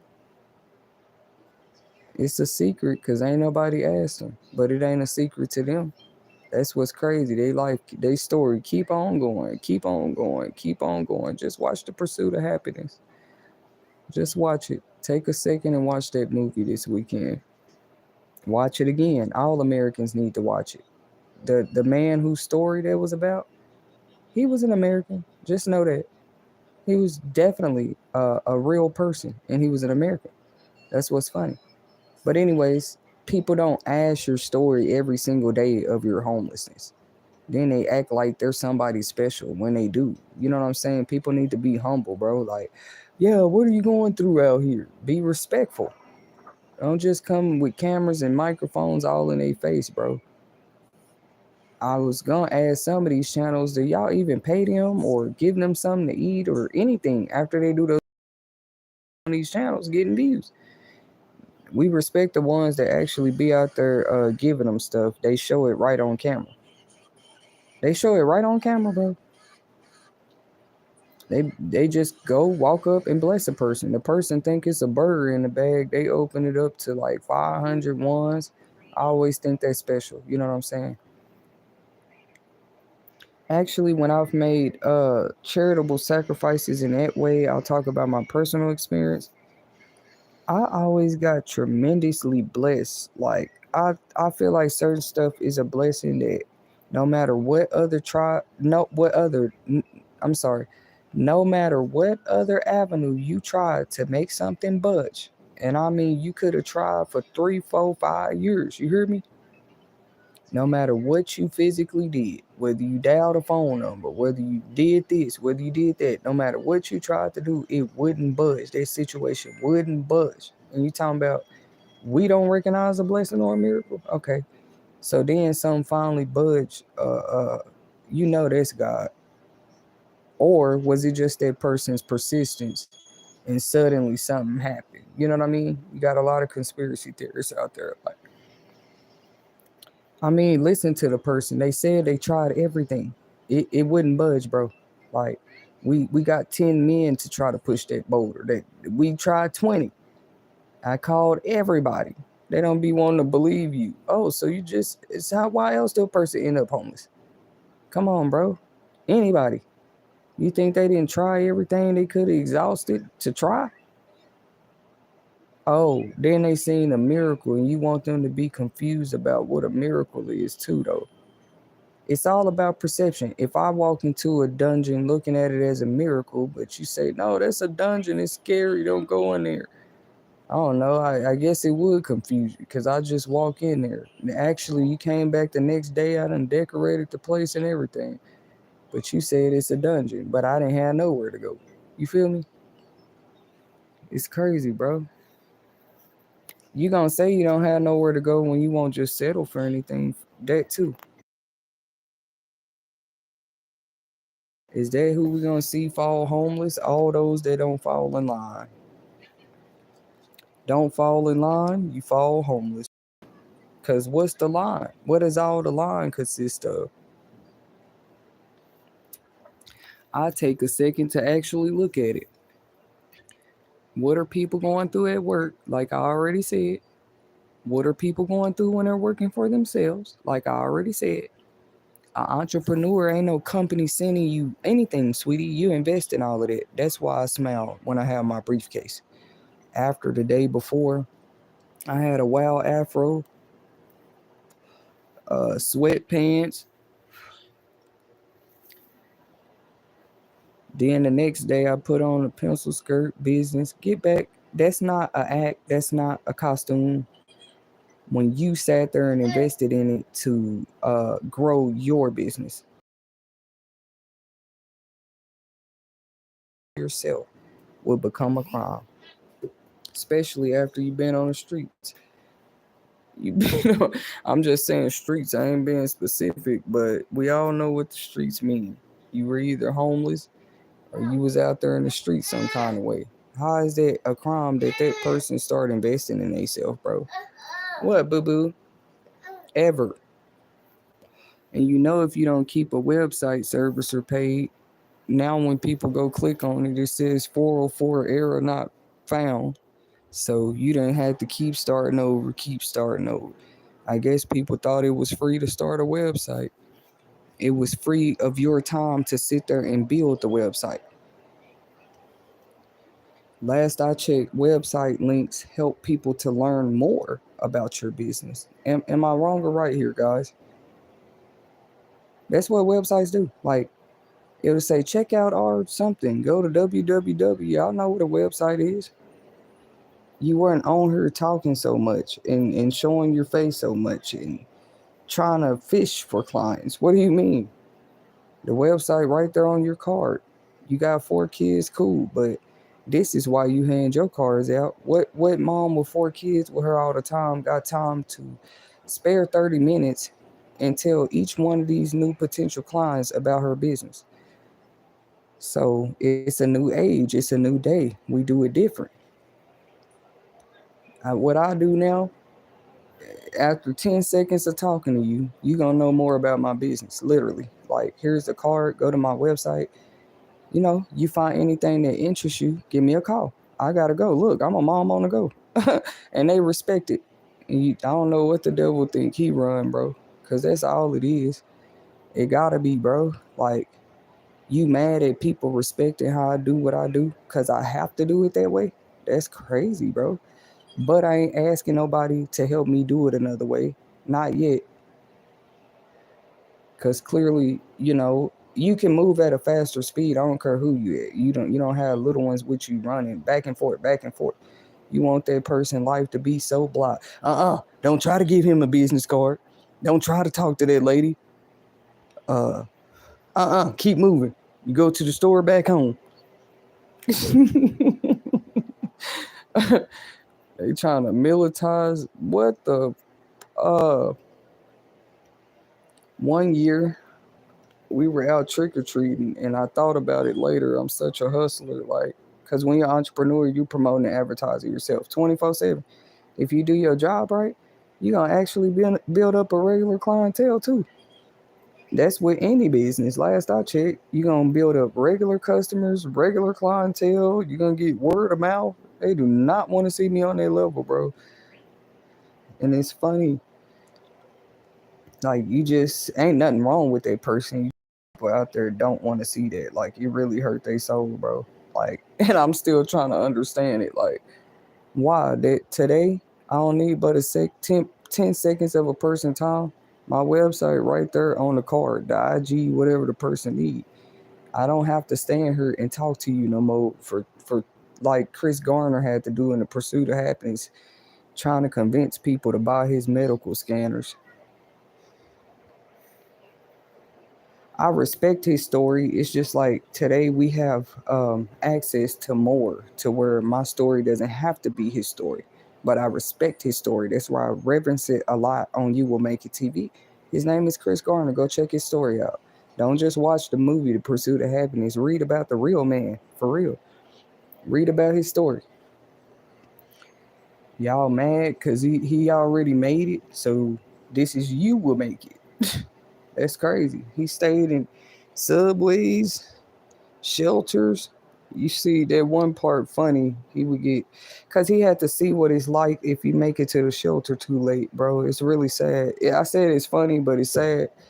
because it was like his reaction because he was new to that way of living, so it pissed him off. Like, you done rode 3 buses, picked your son up from daycare and everything, and you get to the shelter, they talk about, that's all we can take today. Literally, I'm like, bro, when I watch that movie, I cry and laugh and understand, like I be laughing tears, bro, because I'm like, bro, Will Smith played that role. Will Smith played that role, bro. I don't care what nobody say. Bro was they told him, sorry, sir, we ain't got no more room. He knew that he had never been on the street, so he was like, but I got a kid, which it did show something real. Yeah, that movie happened right here in America. It shows something very real, bro. I'm sorry. When the shelter's full, that's what they gonna tell you at the door, bro. Like, yeah, we're full today. And he was a father. He was a single father. So you'll notice that part of the movie, even when he was like, but I got a son. I got a son standing right here. Where I'm supposed to take him?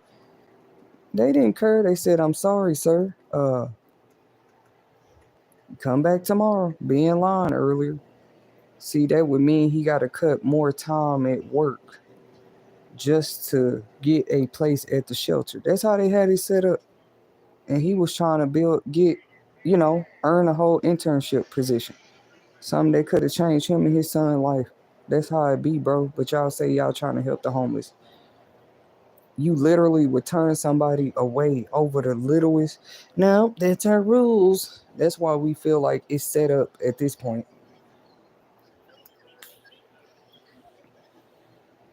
At this point, like, I'm glad that movie showed that. Like, they had just let all them people in. And soon as it was his turn and he got to the door, nobody finds this strange. Sorry, sir, we're done for tonight. He said, my son is standing right here, bro. I said, yeah, I turned the movie up. Y'all pay attention to this part. Literally. They told him in his son's face. This is what they told him. In the movie. I'm using it for example. Because you know what? I've been on here almost 7 hours, y'all, and I didn't even cover. Maybe I'll do another part. I might just come back on here and go live. I'm feeling good. I got my rest in. We on. We tuned in. It's a week-long marathon of homelessness awareness topics. So he tells him, like, do they know what they be doing? You telling that father, you discouraging him right there in front of his son, bro. You told him, I'm sorry, come back tomorrow, and being funny. Make sure you're on time. You'll get a bed. It's sad. He had to actually leave work. You can't be leaving on internship. You trying to get an internship at Dean and Witters, one of the top accounting companies in New York at the time, and they want you to leave early just to get into the shelter. I couldn't really get it out. It's so crazy, bro. But that's the truth.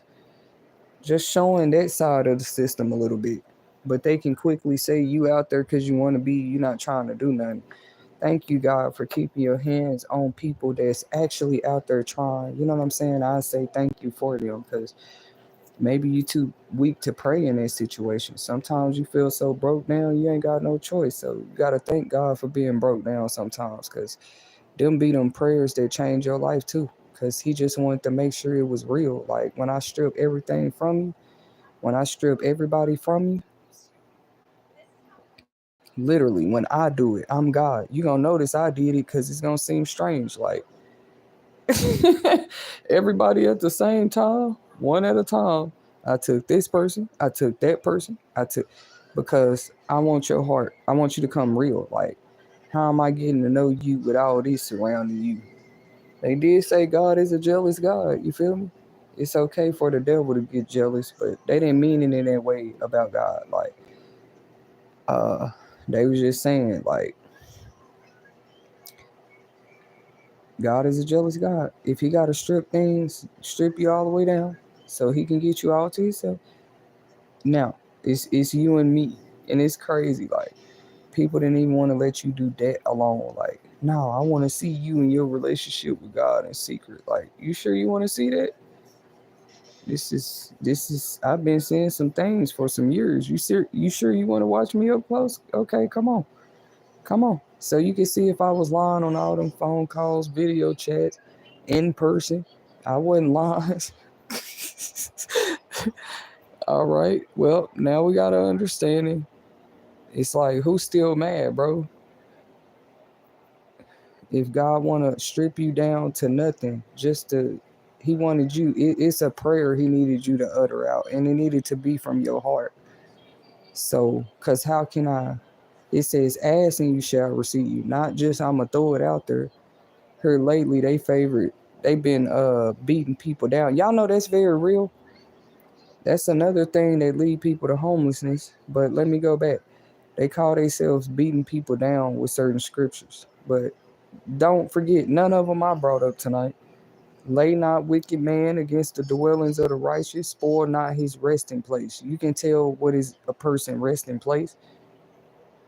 They go in their house and mind their business. It's their resting place. So they said, they talking about they live out faith, but a man that don't work don't eat.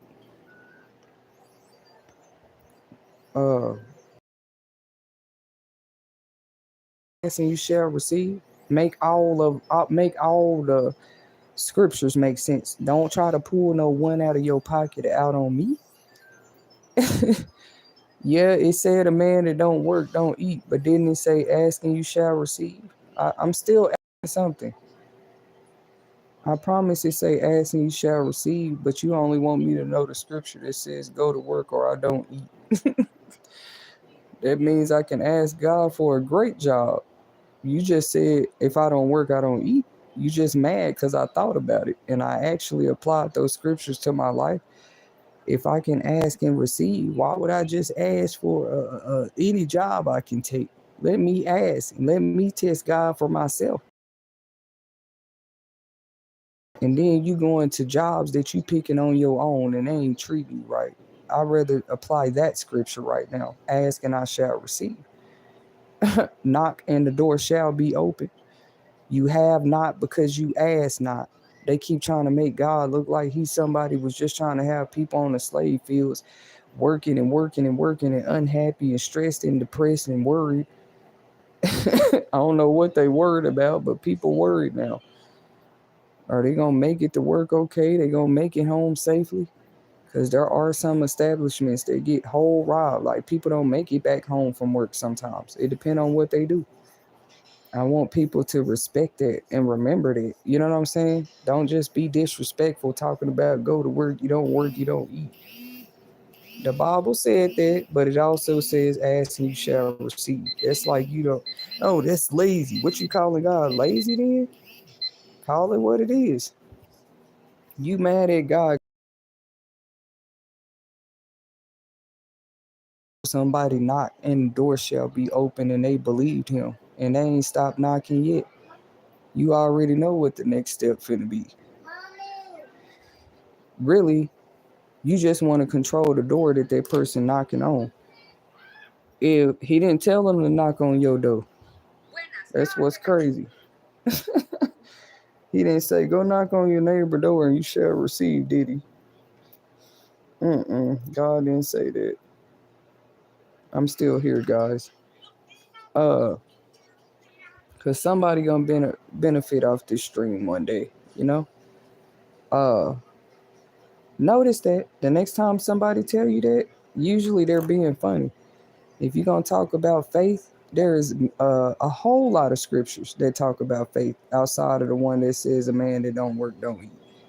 If you only use that scripture and you don't say nothing else to encourage me, I'm gonna feel like you being funny personally. Talking about people saying they believe, but that a man that don't work don't eat. Yeah, they go for a man or a woman. Like trying to manipulate a person out of their blessing. I don't like the sound of it. All these confirmations. Hey, Mr. Eric, I think that's beautiful. That's great to hear. I was wondering, like, when are more jobs going to be doing job increase, pay increase, more benefits, more insurance? You know, they cutting off Medicaid. Are they going to replace it with insurance? What are jobs? People will lighten up a little bit if you explain more. You see what I mean? Like, yeah, you telling people go to work, we cutting off all this stuff, but we haven't heard what you're adding to work yet. But shout out to Eric in the chat. We're celebrating for you here. You will make it TV. Like, it's actually great to see people with great news sometimes and not being negative and stuff. Like, we love to see great news too. Shout out to you. I know the boss said you're gonna get it, so we're gonna believe it for you. Didn't I just say God said, asking you shall receive? Oh, the real scripture they get me is you have not because you ask not. Literally, he can't make it no clearer. Open your mouth and ask somebody. Did you ask? Did you tell the airport? How many airports have you called and told them you got a dream to be a pilot? Your mouth is closed. You just sitting in the corner in your room talking about, well, I wish I could become that. You ain't started a step towards it at all. Is it really a dream? You too busy checking to see if I'm checking all the boxes off. That's what's crazy. I checked the boxes off years ago. Sometimes it's called a final test. Even interns go through this. Interns have to get their internship hours for certain positions. But do you know, even after all those internship hours, there's one last test, and they expect you to pass it because you done did the classes, you done did the homework, you done did the test, you done did the training, you done even had internship hours. Literally, that's how I look at my life in the spirit right now. Internship is not the end. That ain't the actual work yet. Now you got to take one last test. Some positions are that reputable. They're that honorable. Like, you got to go through that much. Literally, trust me, I know y'all. Like, and I ain't even like touched the surface of certain things yet. Like, just I did get that experience. Like, depending on what you're doing, you just takes more for that person to go through to get that job. So it's crazy for a whole person to just think they're gonna come in and mess up some opportunities for you, bro. Like, do you know what a person go through just to get one job, depending on what it is? They might have had to go through some jobs. I ain't gonna lie, I had to go through 3 interviews, bro. 3 interviews. Have any of y'all been through that? I done went to 3 interviews. I cannot make this up. It depends on what the job is for. You don't know if you done got the job by the second. If you make it to the third, it does look a little more promising, and they still gonna tell you, well, we'll call you back and let you know. So any job I attained and I had to go through that much, I don't take it lightly, depending on how I stopped working there. You don't know what people had to go through to get certain positions. You just know you hated on it, and okay, yeah, you ain't got that position no more. How you know God ain't got a better position for that person? Plus, making people lose positions does cause homelessness. So I feel like it needs to be looked at more. If people got a problem in America, let's fix it. Because do they know what America has overcome already? Many times, just in different forms. Many times in different forms. Are you crazy? You want us to go back, back, back, back? We been got past hate and discrimination, bro. But like, unfortunately, those things are still lingering. You feel me? Hate, discrimination. We ain't even talking about in a racist way. Like, you can discriminate against anything. Think about it. You can discriminate against anything. You can hate on anything. It is not always about skin color. So some people be whole jealous. You got a promotion, they didn't. Now they jealous. You got a bonus pay raise. They like, hey, I helped her last week. I helped her put that shelf together. I should get a pay raise too. It don't take much to trigger people, I promise. Especially when it pertains to money, bro. Like, I do not want to be any parts of that. I'm all right just making my pay. The supervisor, like, and Tetasheri, because you the only one didn't even say nothing about it. They was all in here acting like clowns. And they really hate me, boy. I noticed you just kind of you stayed in the break room. They was in the office arguing about who should get the pay raise. I'ma always be that one, cause while I'ma join the group of monkeys, bro, it's enough of them over there. They be hoping you gonna run over there. I used to be young before. Every time I see some monkeys cutting up, I'm running over there to see what they doing. What kind of time do I look like I had to do that anymore? Y'all still watching the monkey shows? Mm-mm. That's what's up, Eric in the chat. I hope you get that promotion though. More people deserve it. They need to be honest about it. More people deserve it. I don't know what companies are going through, but people have never believed that y'all going through enough or that you can't pay everybody in there $1 more. They are literally helping you keep that money going, bro. You want to treat people like, yeah, I'll replace you. That's it. That is not humble at all, bro. Didn't the pandemic show us anything could come through here and blow through and affect any business? They went right back to the same ways after the pandemic, bro. I thought that was gonna kind of change people. I ain't gonna lie, bro. I'm like, all right, we got a chance now. Most people done probably seen this.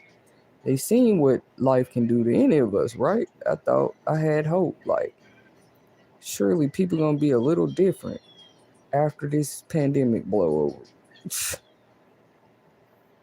Wrong. I thought jobs was gonna be like, y'all, we understand now. Everybody need a pay raise. Actually, we learned that these eviction moratoriums, y'all do know that's why it's a lot of debt. I'll speak up. They went in Trump whole business about this, but I know he can't make that up. I know it's a lot of debt. You had all these thousands of people who just didn't pay their rent during the pandemic. We didn't have the money. Now y'all getting brought up, bro. You been out here talking about the homeless and who's homeless after the pandemic. That's weird. Like, and who's keeping a home how now? Okay, so I already read the statistics. There was a lot of people out there not paying their rent because he had the eviction moratoriums you could give to your office lady or your landlord, and it was like they couldn't automatically put you out. And people did, I guess. I ain't gonna say they what's that called?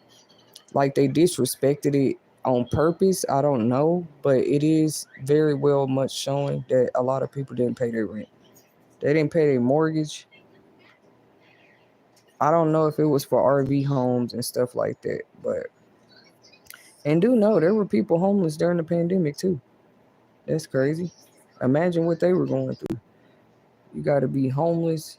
Hopefully you can find a mask just to go to the store because you can't come in there. You think they cared that you homeless? They was more on top of that during the pandemic.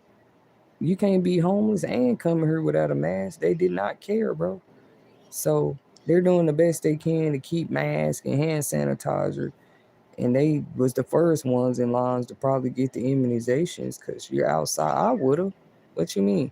I didn't. That's what's crazy. But I'm saying if I'm actually outside, bro, like I probably at the time would have run ahead and got all the rounds of the vaccination because you're more prone to catch it. You're outside. Come on, man. And I know it was a lot of people not paying their rent. But you got Trump did the best he could. Then I'm gonna say where I saw him serve the people well. That's what I'm giving my opinions about. Like I saw Trump. First of all, he did a boost on the EBT. I'd be a fool to sit here and say I'm mad because you're cutting EBT. I just saw you do that within the past 4 or 5 years, sir. I'm gonna be honest about it. You did do that. For how much money was that, bro? Like for 8 to 10 months, a year. Maybe it was all a setup. They like, yeah, we're gonna give it to him right now. But in a minute, when Trump get back in there, we cutting him off. That's crazy.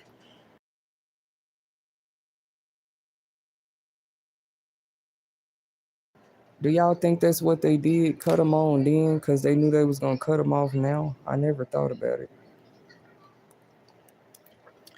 Cause like if we couldn't afford for you to give people that during the pandemic, I mean, should they have? Y'all do know it was some people advocating saying he shouldn't do that.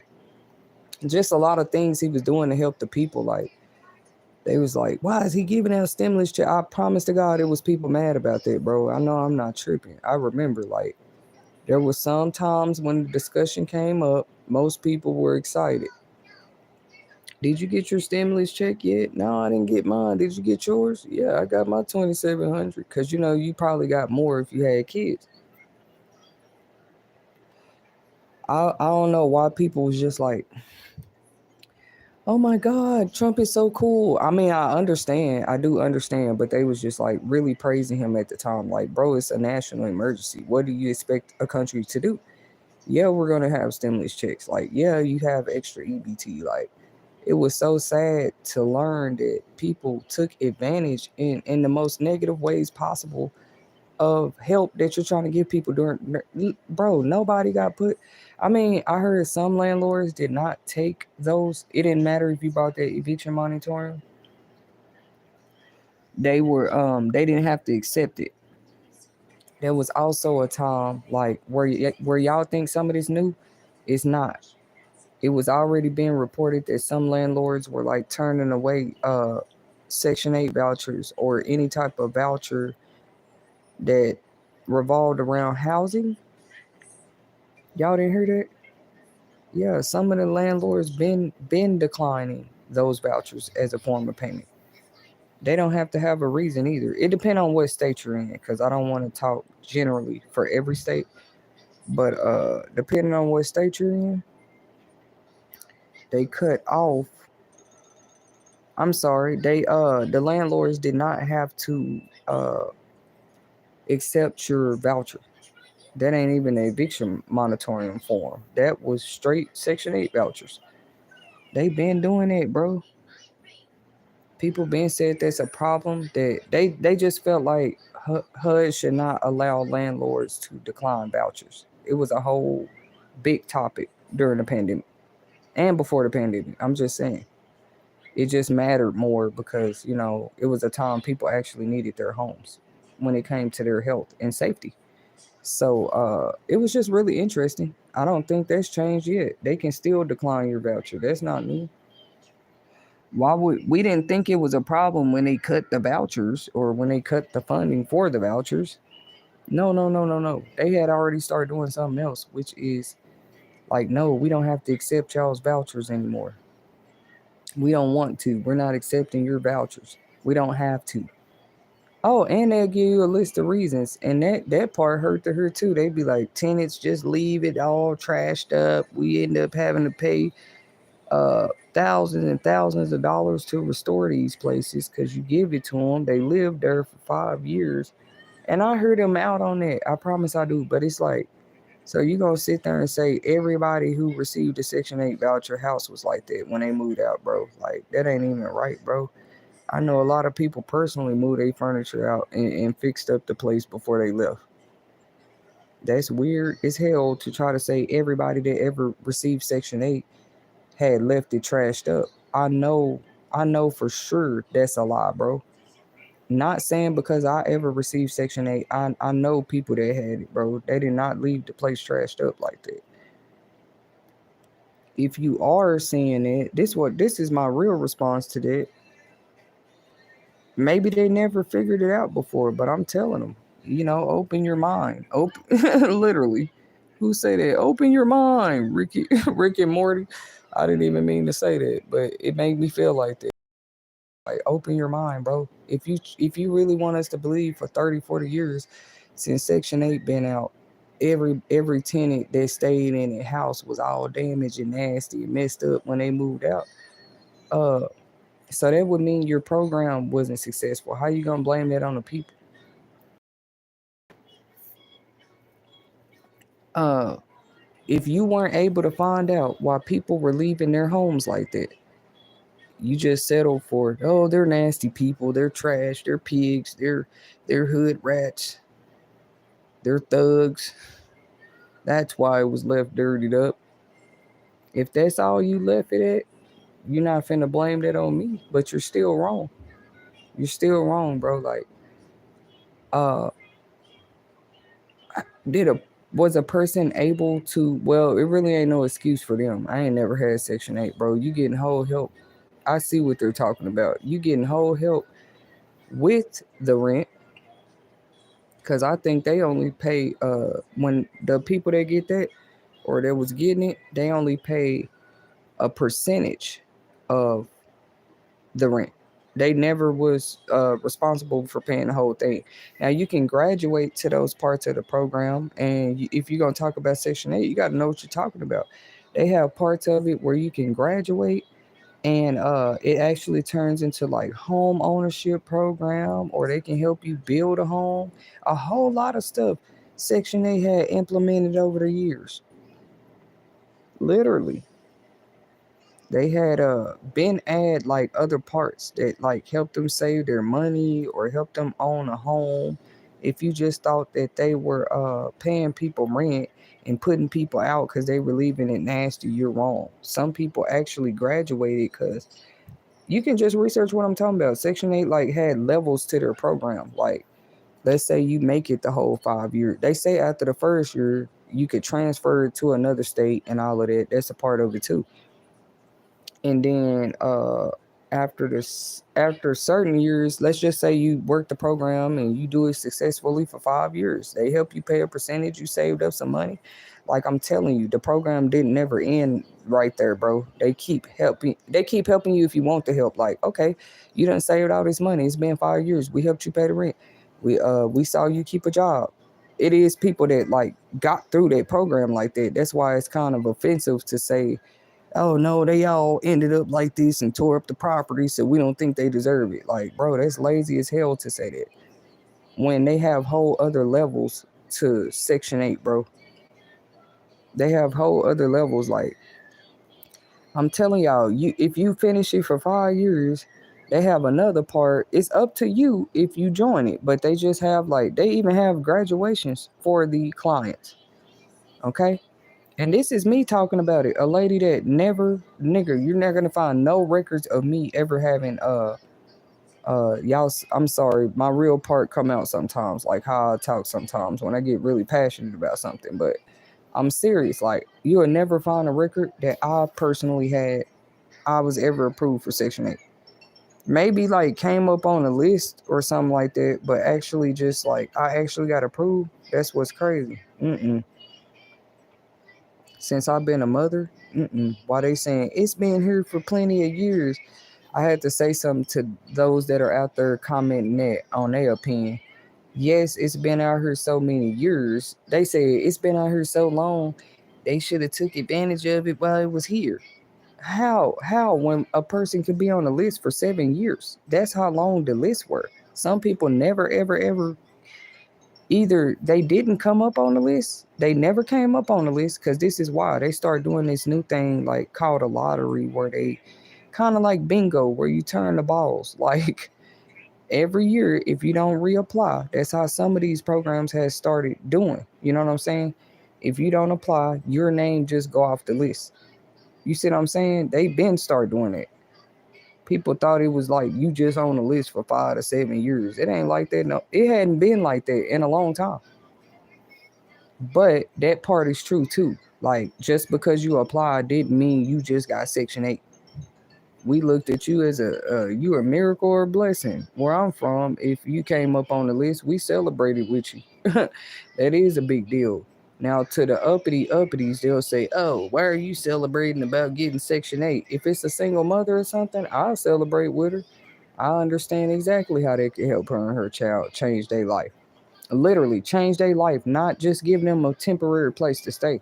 Because it seems like that's what they were okay doing. Like, you're giving people temporary fixes for long term. We know that you need a home long term. You feel me?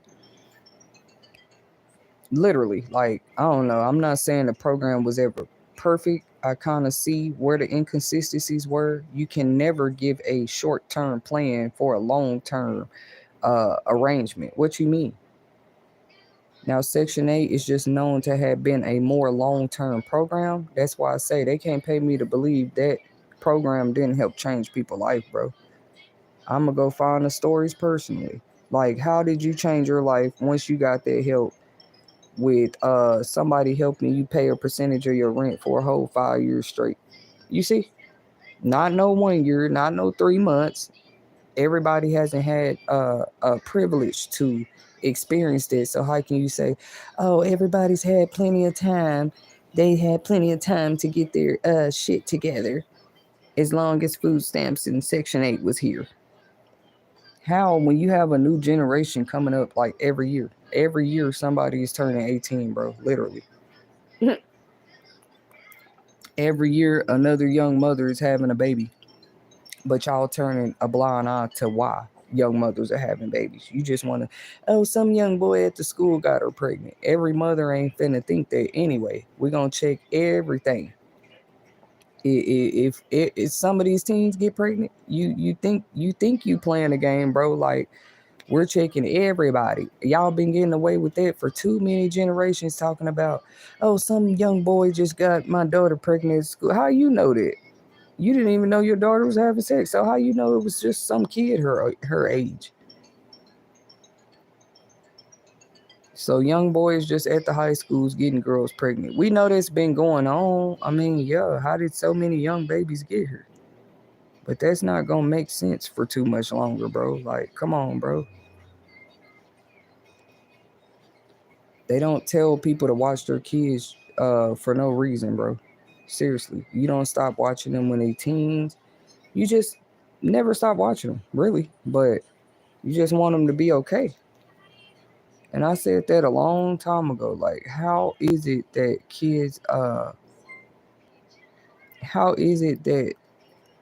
every statistic of a young girl that got pregnant with some young boy at the school?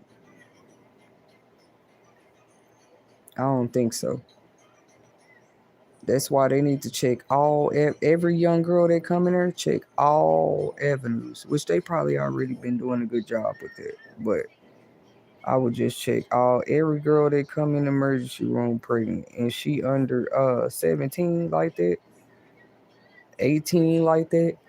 We not just finna believe you that some boy at school got you pregnant. That's crazy, bro.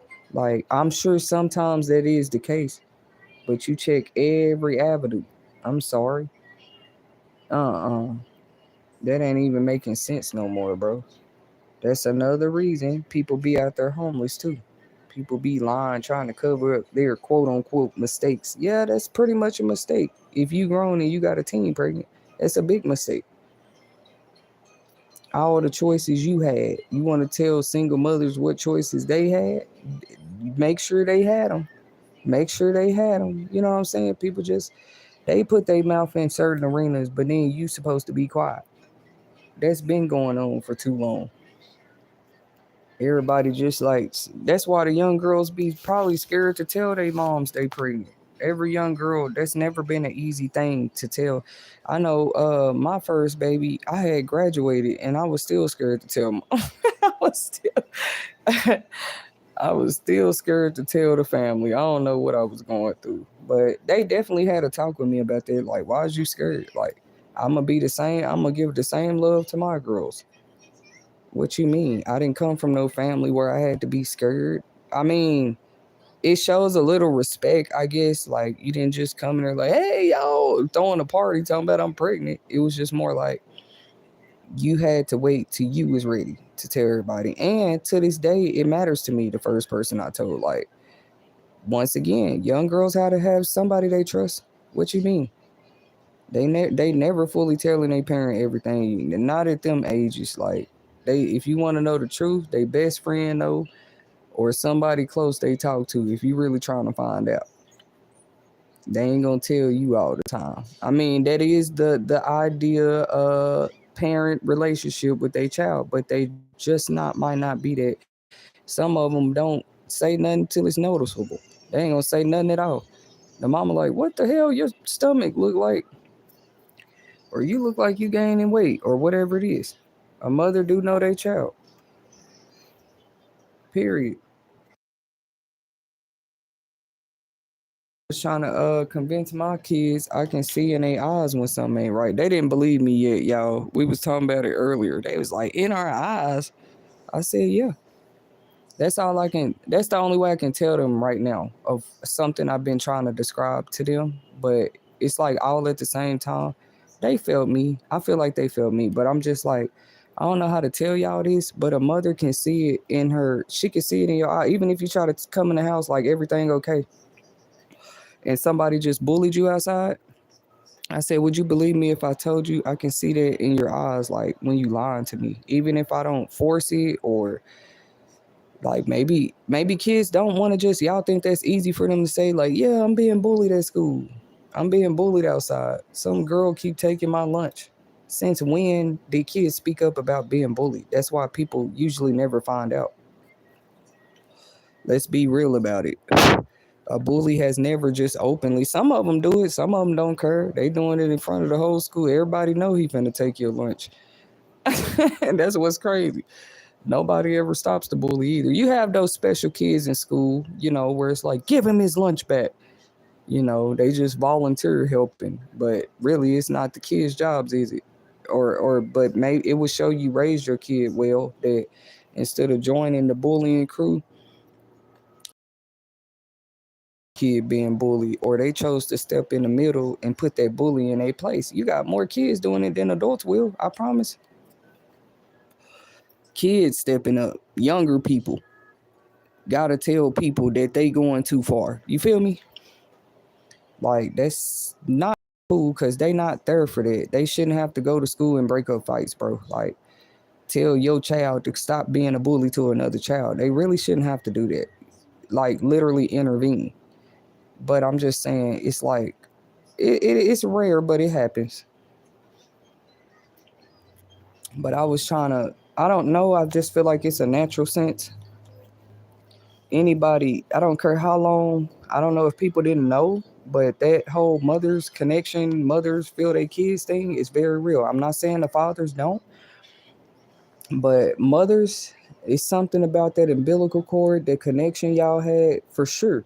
It's deeper than the physical, and you just push the baby out, and I don't know what people thought, but I'm finna bring them back to reality. I'm a witness. Like, it's been times like, okay, you might tell me something later, and I trip them out, and I'm like, was it around 2:15? And they're like, Mom, how did you know? That's crazy, baby. I whole felt like I had an intuition that I should call that school and check on you, or that I should text you at that moment. Literally, bro. And now I learned not to sleep on it. Like, if I feel a feeling and my child is away from me, I'm sorry, I'm finna call. Somebody better answer their phone. She better text back. All it. People want to keep testing it though. I don't see the thrill in it, but I don't know what they testing. I'm just reminding people, like, real whole mother's intuition is real. Let's start there. Bothering me, like, I can see that. I said it's a feeling I don't wish on no mother, bro. Like, you not knowing how to connect with your child in a way to let them know, like, even if you're not telling me something bothering you, do you believe me when I tell you I see that in your eyes? That's not something you can hide. You a child. You know what I'm saying? I had you. You're not even just talking to any other child. That's your child. You feel me? You got to take a second and remind them, like, literally, I had you. I'm the first person looked in your eyes, and you think because you older, when I look in your eyes, I can't see what I see? You know what I'm saying? So I'm a damn sure be able to see when you happy and when it's real. I start that with knowing that about my own kids. And people, no, they ain't nothing wrong with them. They just bad. Like, what? I'm the mom, and I can tell you, I can see pain in somebody's eyes. I promise. In my kids' eyes, it still scared me sometimes. Like, I had brought it up because I was thinking about when I had my young daughter, my most recent daughter, and when she was first born, I was telling the kids, like, dang, I wish y'all could have been there, because when I tell y'all she opened them eyes and looked straight at me, it was just like anybody would cry, like, oh my God, I just had this baby. And she looking at me. That's how it always start. You know what I'm saying? And she just looking at me, bro. Like, I still feel chills talking about it. And so she was just looking at me. But I was saying it was those moments, like just imagine you the first person that looking at baby eyes, that baby look at you. Literally 2 hours later, y'all coming in here talking about, well, the baby we got to get a baby the first vaccination. I saw my baby. She was fine. She chilling. She got a pacifier. She wrapped up and everything. And here you come talking about you got to check her eyes. It's, they got to do what they got to do when they first born. But I noticed she's fine until you touch her. We had a kind of love-hate relationship for a moment because it had been like 8+ years since I had a baby. But I was definitely very defensive. It was just natural. You know what I'm saying? Your hormones everywhere.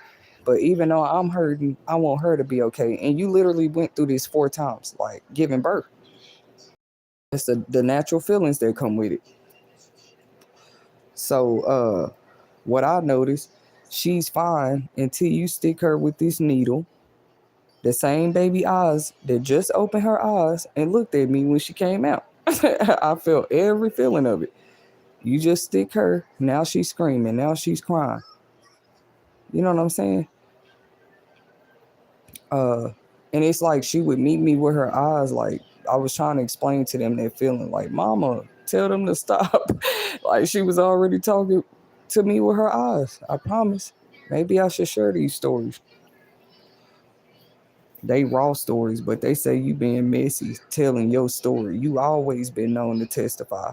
They say, you want to talk about a man don't work, don't eat. No, no, no. It's other scriptures there, my friend. We overcome by the words of our testimony. That's the whole scripture. Tell us to sit back and hold it in all you want to.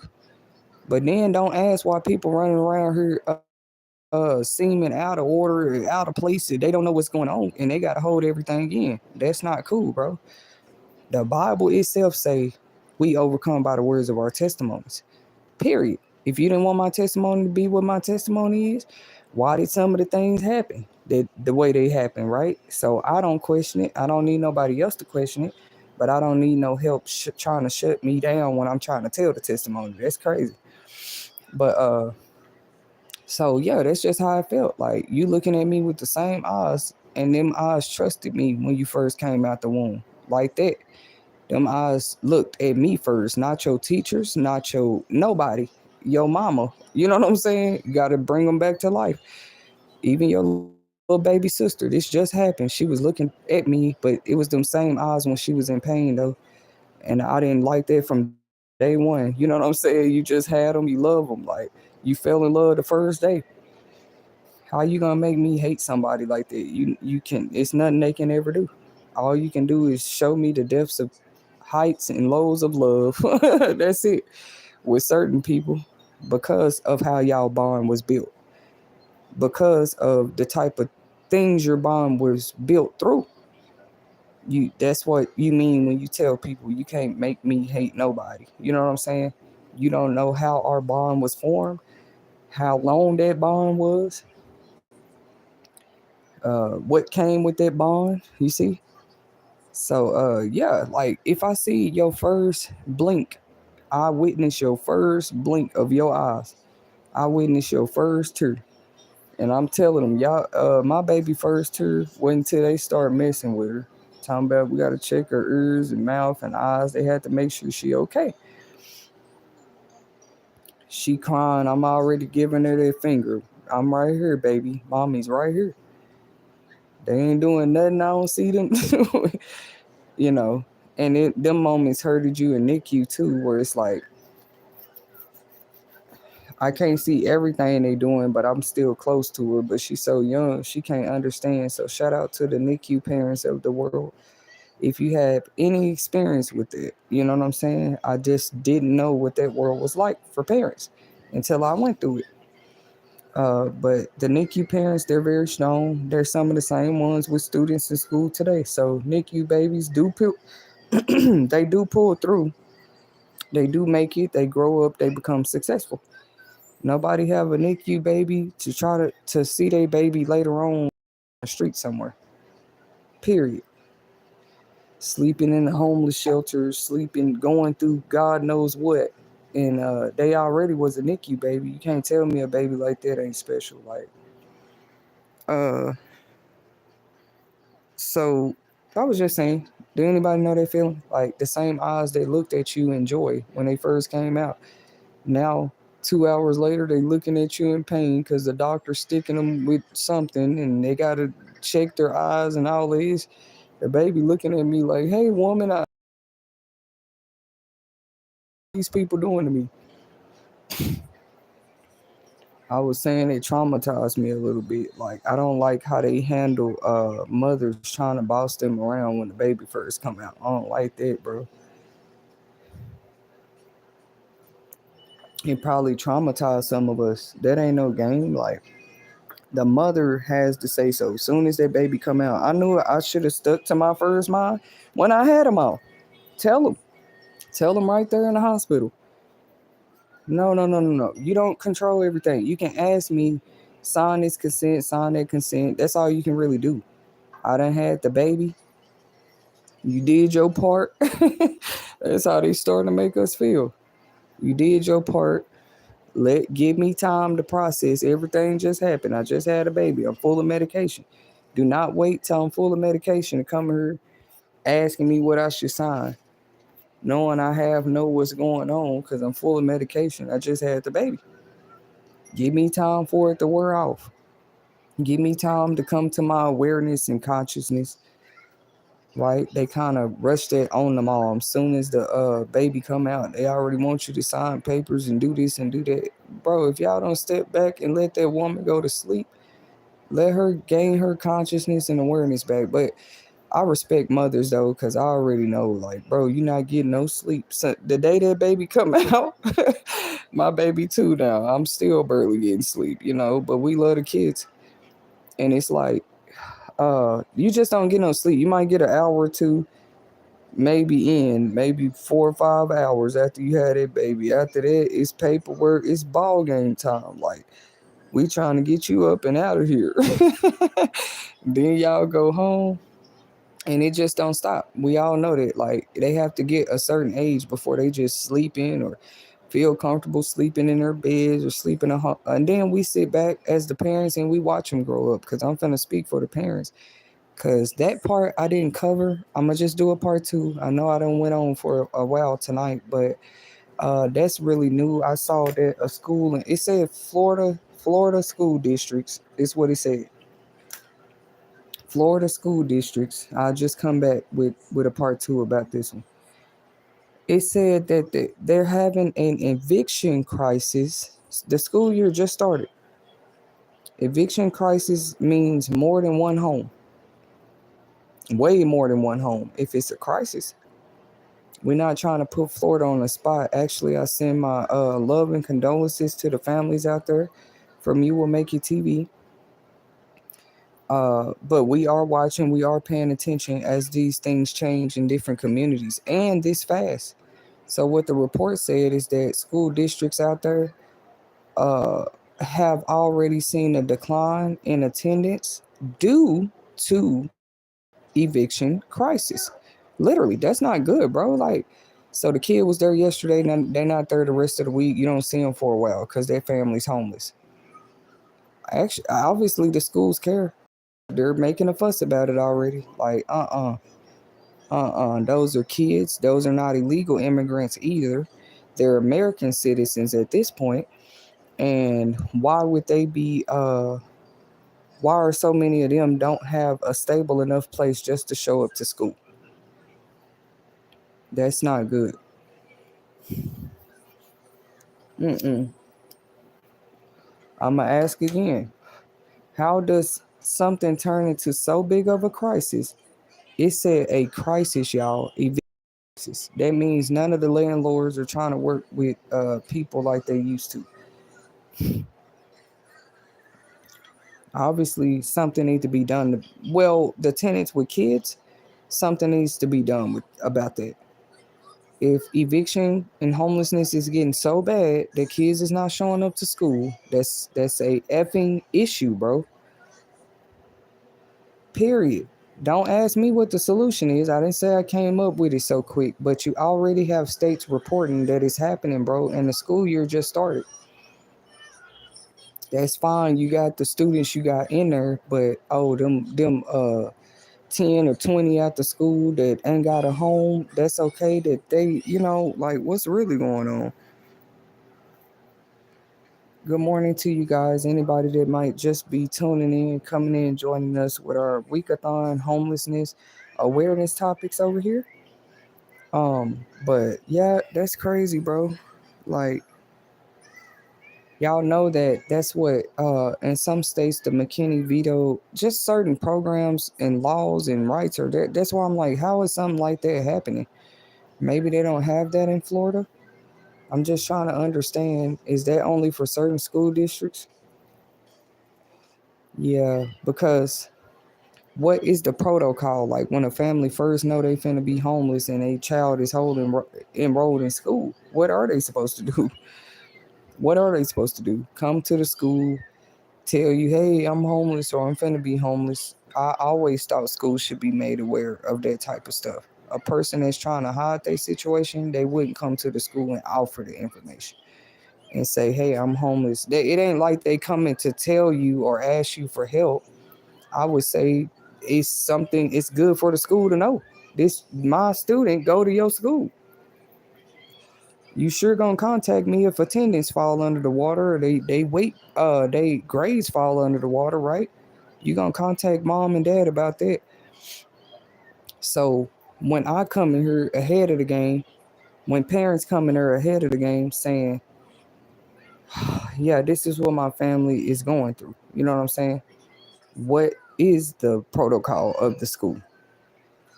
You know what I'm saying? I mean, you can't expect them to just, okay, we're gonna pay your rent. We're gonna pay 6 months of your rent, but like why we don't have stuff like that?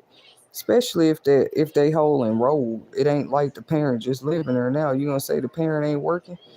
As long as that mother is at home making sure that child get up and go to school and she's helping them with their homework, she's helping to provide everything they need while they there. How you gonna say she not working? That ain't even a job yet. That's just getting everybody up on the bus, getting everybody going, getting everybody breakfast, packing everybody lunch. That's a job in itself. Every day for a little under 365 days because we know they don't go all year. They go half a year. This how it works. Like fall, winter, summer, spring. That's what I mean. Uh, and it's a scary topic for people because, like, who's ever really thought about it? Who's ever really asked the homeless, uh, how do you get your kids to school? How do you get your kids back home from school? Usually it's the school bus if you're homeless, though, because you just would attend the local school most times. You know what I'm saying? But if they are facing eviction, these are those preventable situations I'm talking about. They just facing eviction. You don't went in, you don't inspect the home. I'm not saying just give them the money. Go in and inspect the home. Go talk to the parents. Go look at her paperwork. Go look at what she been working on. Go look at what they've been investing in. Go look at how they've exhausted all their resources because it's probably true. Not burnt bridges and exhausted resources is two different things. Burnt bridges is them telling you like, no, I don't care if that person called me today, I'm not helping them. That's a burnt bridge. And first you would have to prove that you done help them before.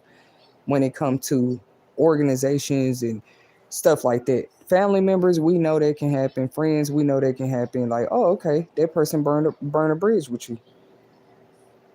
You should be the last person surrounding that person then when they homeless. But they gave you great satisfaction to sit back and watch them homeless because they burnt the bridge. Burn the bridge with you wasn't enough. Bridge to burn, you to burn, the family to burn. They don't even want you to have a chance because trust me, the bridge being burnt, trust me, it's usually enough. There's nothing else to talk about. An exhausted resource is an exhausted resource. To me, an exhausted resource is a resource that makes it clear at the beginning of their program that,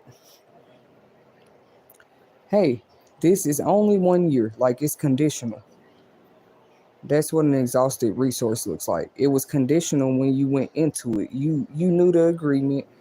You knew that they only do this one time, or whatever they tell you.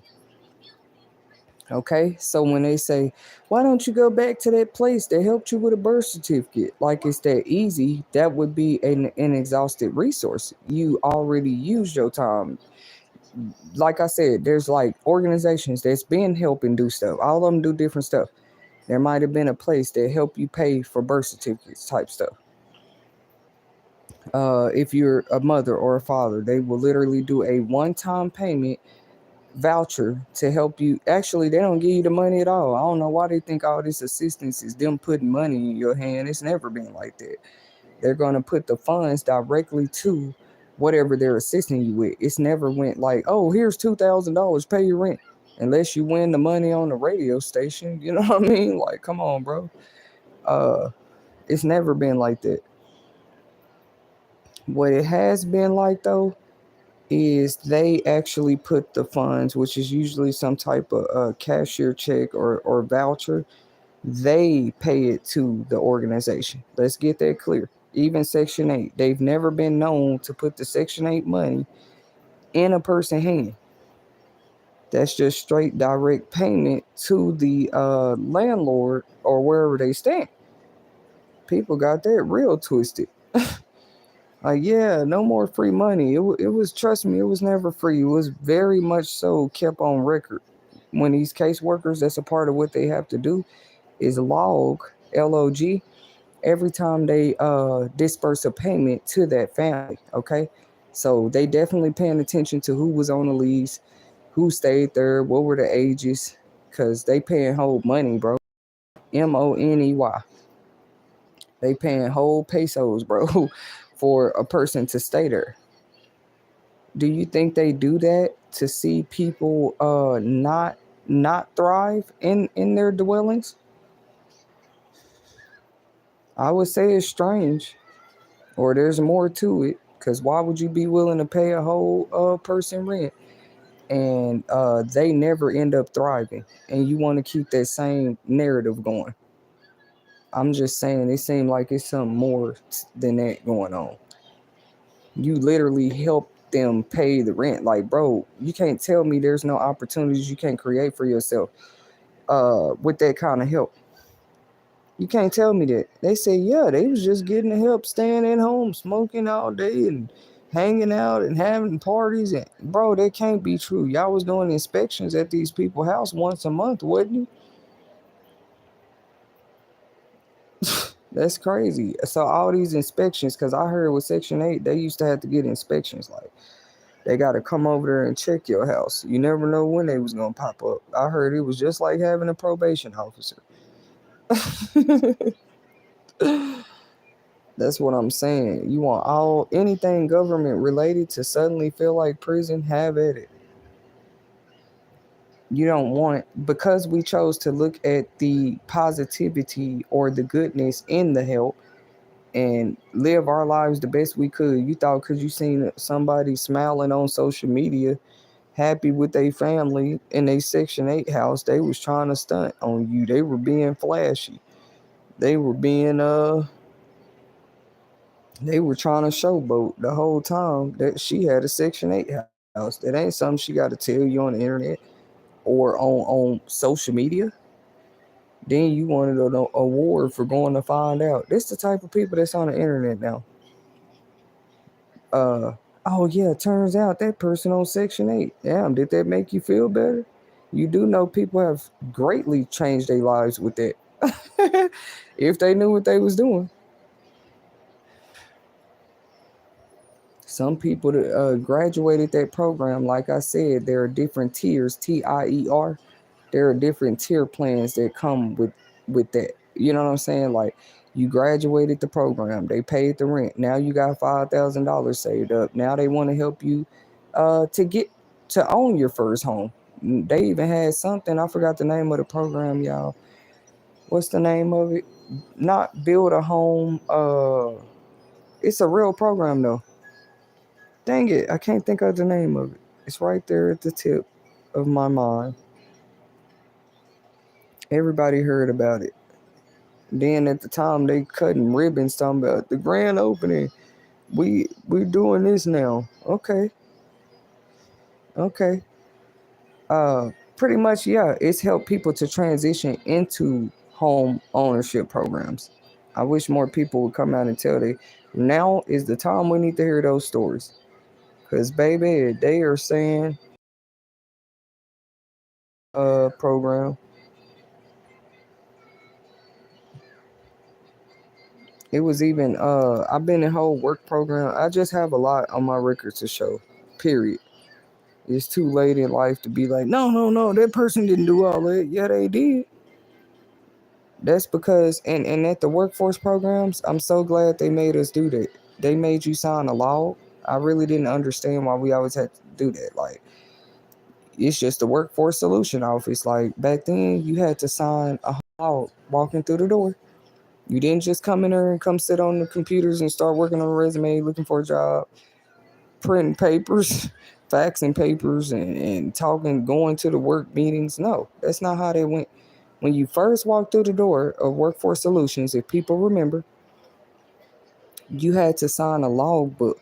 I don't know how it was in y'all states.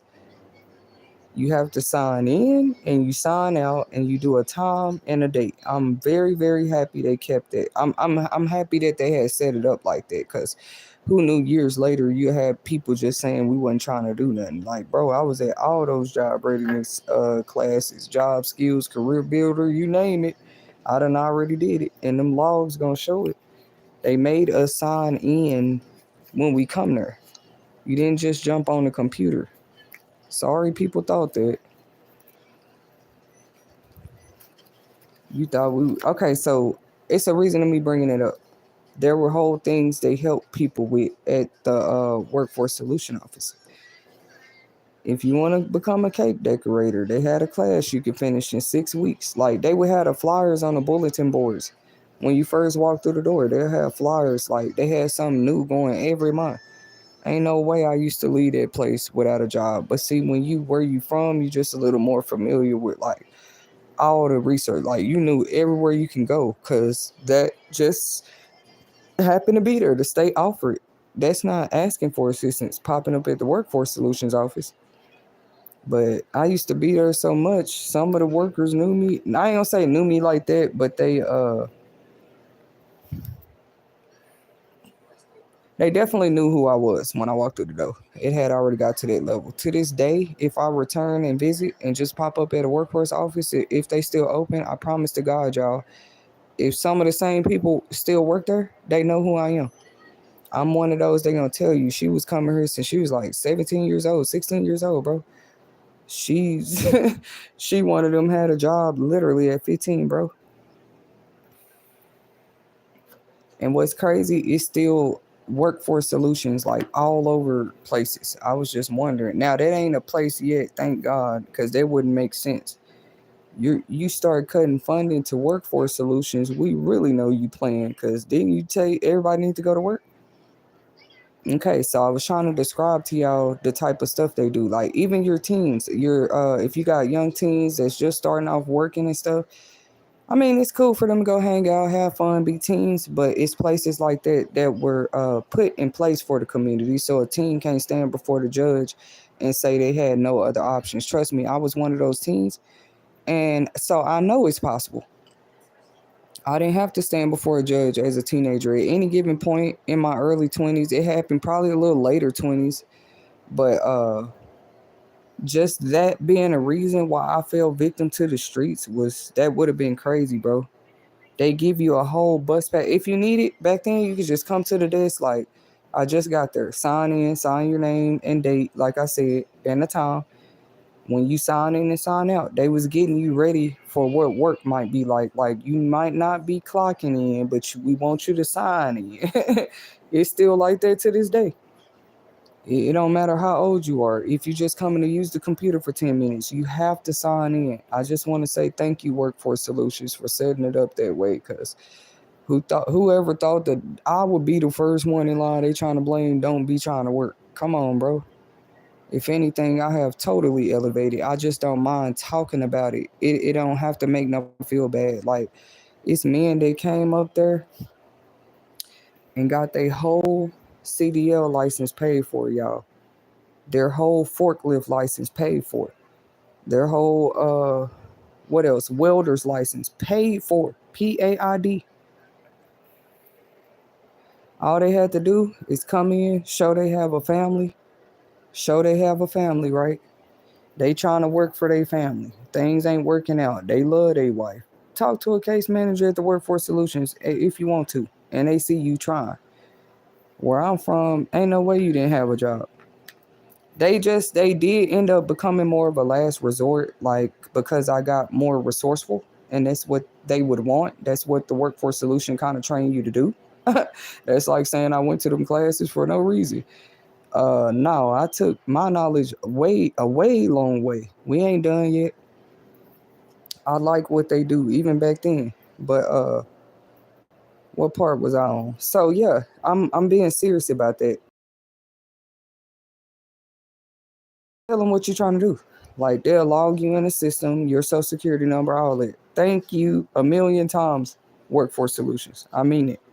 Thank you. It's Arthur Tetasheri. and I remember they was sweet every day. Even if I need to like I don't know. It was just like that, like family in there, bro. Like it's crazy to go back and think about. Even if I'm like, why choose to go hang out at a drug spot or something? Y'all don't know some of us. You better ask them where I used to hang out. I'm at the desk. I'm up here at the clerk. She likes me. Me and the security talking up here at the Workforce Solution. Literally, it can probably be pulled up on camera from years ago how much I was there. Like, yeah, you could have chose to be out there doing this and that and that and that. And then you had your moments where you did act a goddamn donkey ass. But mostly what I'm telling people, this is where I would choose over any other place someday. Like, I'll take my homegirl with me. Come on, they doing a job for her today. What you mean? I used to stay on top of that. Kroger out here, they say they hiring 150 people. They just opened a new store on University, which was a true story. That Kroger on University, I was one of the first. It's been there for a minute now. I'm telling y'all.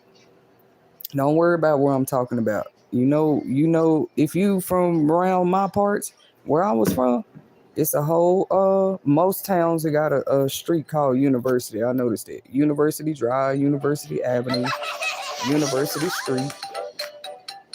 But down there is like College Central where I'm from. You know what I'm saying? It's like schools all up and down, restaurants and stuff for the big colleges. So when they first opened at Kroger over there, I was at the job fair, so I know job fairs are powerful. I know all about them. You can send them to me a million times. I'm telling you, I was the one driving people with me up there because and this is before you will make your YouTube channel, before you're an entrepreneur at all. You know what I'm saying? You was already like taking people with you. Of course, they looking at me. They know I was that person, but they looking at you like, girl. Then they think about it. You right? I could use some money. Give me a. I know, right? Come on, let's go. I just would take them with me sometimes so they can see with their own eyes. Like, what is you trying to do, bro? They'll help you get your barber's license. What you trying to do? What you need a grant for? That's also the place to help you with business grants and stuff like that too. It's just been a long time since I visited.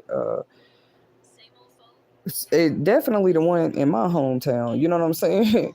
They usually have multiple locations. You know how it is. Like every county got their own workforce, or you got to go to the next county to get some help. But they've been out here. Workforce Solutions. I know all about them. I just felt like I had got to the level I'm supposed to be sitting at the desk helping people get jobs and stuff. I could apply for a state job every day or not. It don't matter, bro. Either way, if you got a mind to help people do something, some corporate job is not going to stop you from that. I know. I was just saying I'm like experienced, versatile both ways, you know. And you can't ever make me forget the streets or the days I was just really, really low income. They might call me low income now, but I'll never forget the days I was really low income. Like that's what led me to the Workforce Solutions. I'm telling you. So, anyways, if you get really serious about the program, you can find yourself with a caseworker. And They had caseworkers for different age ranges, like 18 through 24, 24 through 35. Like what I'm trying to say, certain programs was only reserved for 14 through 17. Okay. Certain programs, when you come in there, how old are you? All that matter. They just gonna ask you to trying to get you some help. Oh, how old are you? 18 through 25. Oh, I'm 35. Okay. They gotta kind of know. You gotta kind of know what you want to do for them to help you. You at the computer. Did you know we have a state workforce solution website? I'm gonna tell y'all right now. Most states do. Most states do. That's a whole thing that other places, countries do not have. So you're not gonna play me at any time and make me feel ashamed of taking advantage of a resource in my community at any given time. You know what I'm saying? But you have to know what you want to do. Okay. Most workforce solutions have state workforce solution websites. Okay. So you might have California workforce or Nevada workforce. Okay. Arizona workforce, Washington workforce. I know every state got it. They have workforce offices. Okay. So, I mean, you can take the time out and call them. My experiences, you probably not going to get an answer back in the day, maybe. Like, they don't just answer like that. I heard some of them, you have to set an appointment now. Things changed a lot. Things changed a whole lot. Like, you got to set an appointment now just to, you know what I'm saying, come to the workforce. Unless it's an open job fair, like I told y'all. So they gonna do them job fairs at least 3 times a week. I can't lie to y'all. At least for sure 3 times a month, minimal. But like the one I used to visit, it was at least 3 times a week. Like every time. Some days I didn't even expect it. I pop up, I could already tell what's going on. There's food everywhere. It's vendors everywhere. The lady already telling me, "Come on in, Miss Jones. Look, we got all this over here. Look who here today. FedEx here. Everybody here." It was more like a party. Like God was definitely grooming me for something. I just been to too many of them. Like, I mean, and I was okay with that until I wasn't. Like, you know what I'm saying? If you know this place helped you build all these skills, all these different assets, as far as your career life, you went to college, you got transcripts, you got all this work experience. Like, why the hell would you stay in the same spot with your income options, come on, bro. Why would you do that? You can switch me states, you can switch me cities, you can switch this, you can switch that. It still wouldn't change that person's skill set, bro.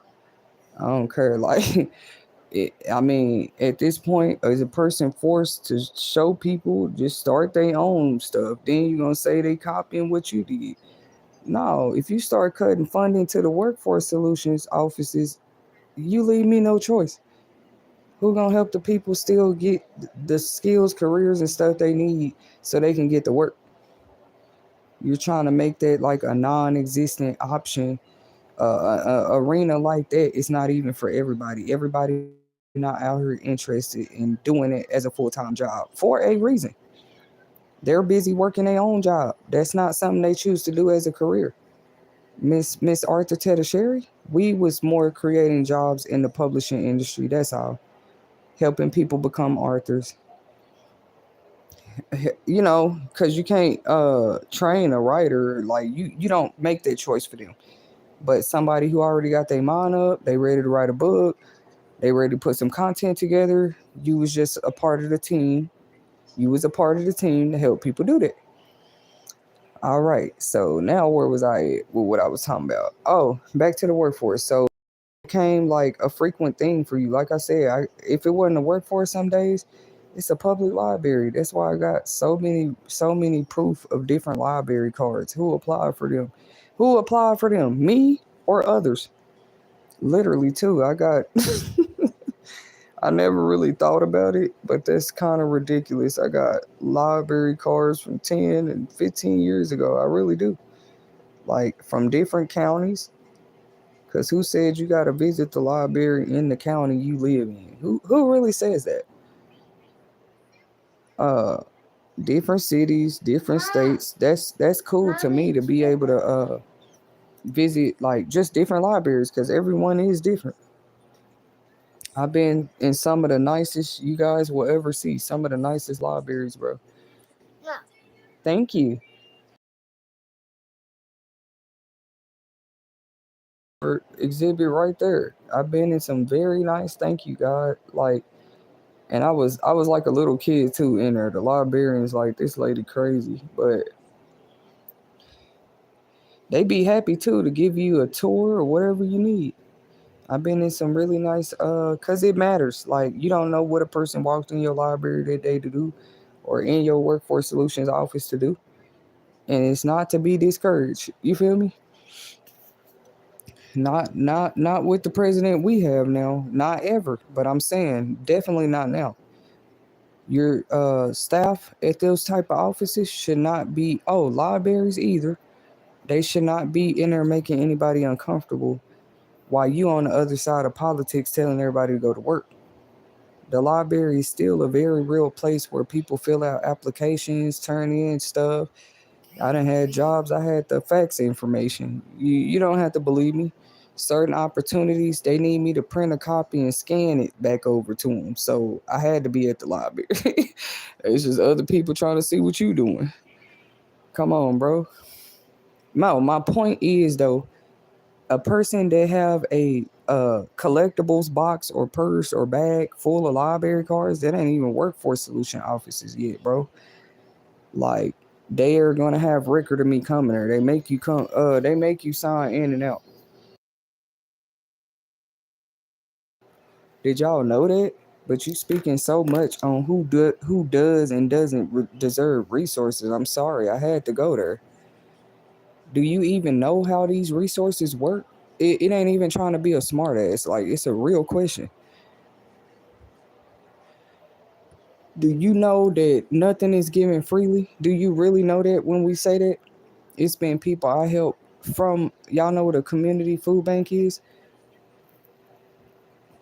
Um, like for example, this one lady was sitting outside. I had got some food too or whatever, but I'm a young lady. I got three little kids with me. I got a car. I always, even when I went to those places, I didn't know no better. Like, what I'm supposed to come in here looking poor? Cause I can't. I looking like I can't dress, looking like I ain't got no clothes. I'm just low on food. Like I ain't doing that bad. So I might come still dressed up or with a smile on my face, her laid back or whatever. And you come in there and get food. So I met this really nice old lady outside, and it was so crazy. She was sitting there in a wheelchair, y'all, in one of those mobile wheelchairs with a box of food sitting next to her. I can't make this up. Like I just end up talking to her somehow. I think she was trying to get a kid something, and I'm just trying to go really, but we end up passing her, and she was like, she didn't have a ride home, pretty much. I don't know why it was hard for me to get that out because it was a real moment. It was a real moment, and like I knew my car was full. I knew I got all the kids in the car and all of this, but somehow, y'all, it was so crazy. Somehow I was able to fit her in the car. I think I had to come back and get the food. Like I had to drop her off first, but she was a complete stranger. I knew a lady in a wheelchair ain't finna hurt me, so she can ride in my car. So I let her ride. She just stayed right down the street. She told me to.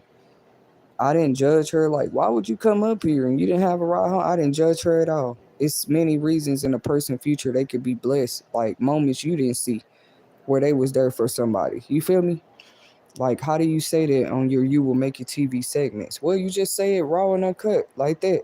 Like, you don't have to understand why somebody got a breakthrough somewhere, why they got a little extra grace, why they got a little extra time.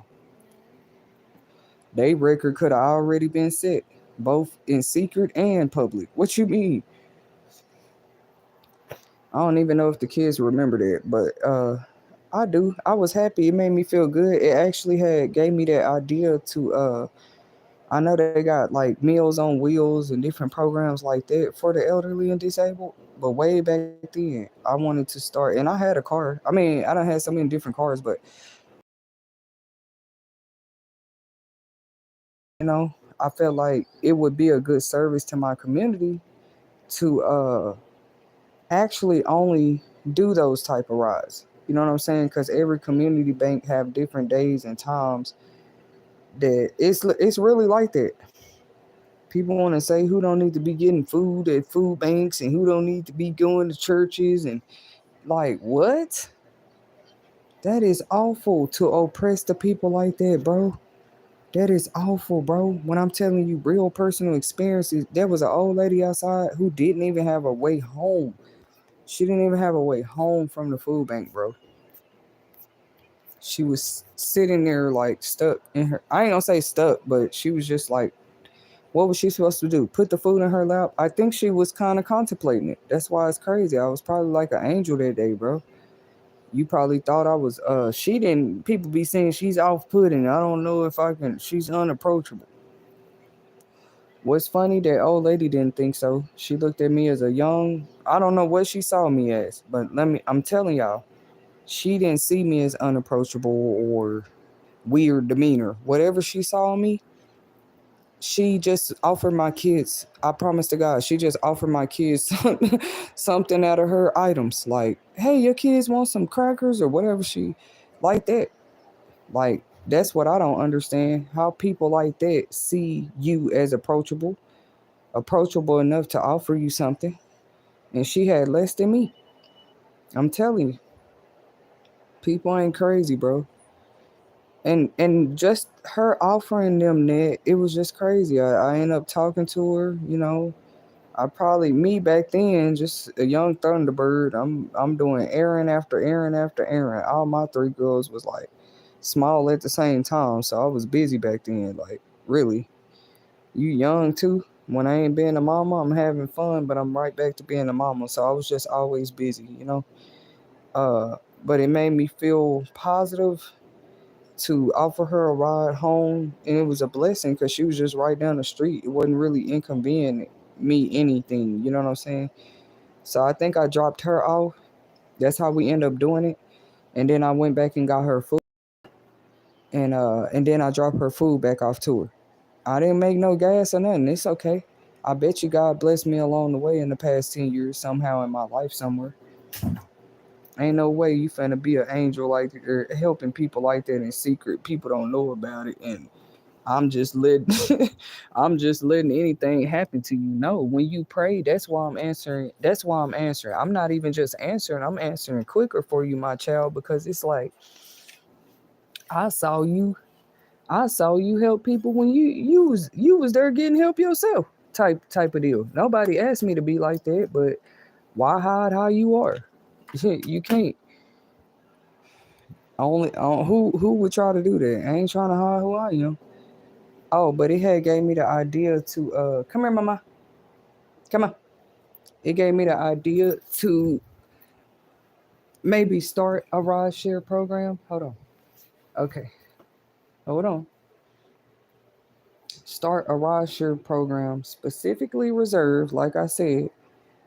It maybe if it's not giving them rides, it's maybe picking the food up for them and delivering it, which it's not too late. You got people don't even want want me on the road right now, so but you know, because people be like, it's a scam if you not driving the cars. How you got a transport business? I'm finna show them something in a minute though. If I planned out the transport business, I make sure everybody licensed driving the cars. I do a background check on them. If we handle on our part, that's not your business.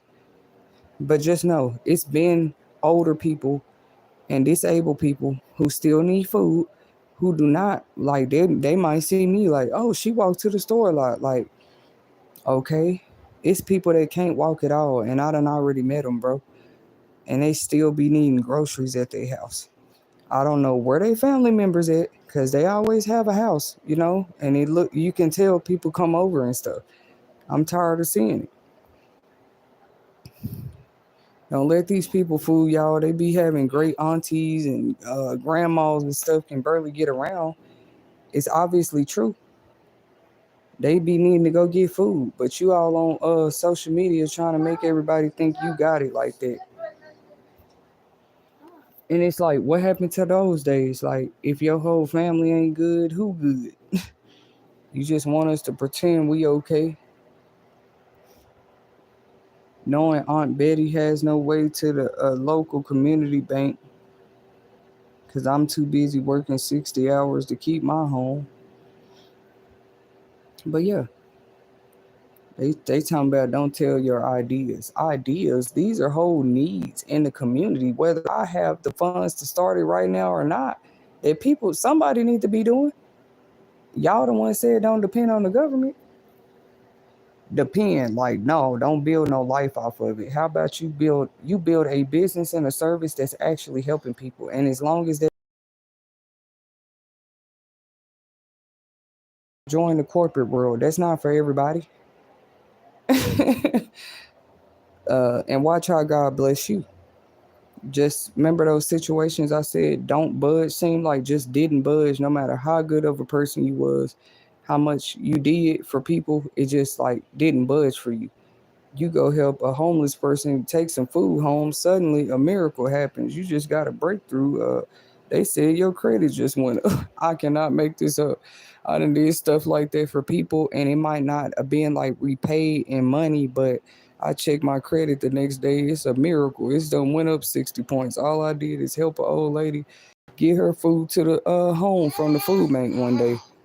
And it's too late for a person like me to not believe in miracles either. You know what I mean? It's just like I done seen too much, bro. Literally. I'm trying to think of other instances. Like, yeah, I've had a lot of them. Like, literally, you was just helping somebody out in that moment. It was just moving that fast. Like, maybe I should have just let it happen. Like, just keep being you. You didn't have everything to start off with to begin with. So why would they be looking for you to have funds now? You get what I'm saying? Literally, it was moments you there like the other person, probably there for the same reason. Oh, I'm here for food too. I'm here in line for a bed too. It's almost like they happy to see you. Like, wow, somebody like you. It reminds them. It reminds them real quick. You're not alone out here, and not all of us young people that's here with you is crazy either. Just like you see me with your elderly eyes, I see you with my young ones. That's what's beautiful about life, bro. And I listen talk to me like elderly people. I be listening. They have no idea, bro, how far I've taken some of their words. You feel me? Like, and applied it to my life, even if to other people it was too late. You know? Okay.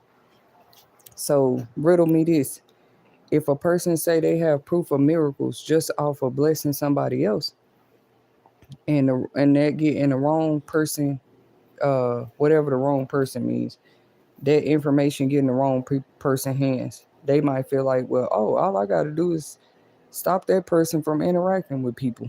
All I got to do is make sure that person don't have, you know what I'm saying? They saying all I got to do is bless somebody, and they done seen big miracles in their life. All I got to do is keep that person broke. Then, you know, all I got to do is keep them broke. How they gonna bless somebody? And it's crazy. God says speak.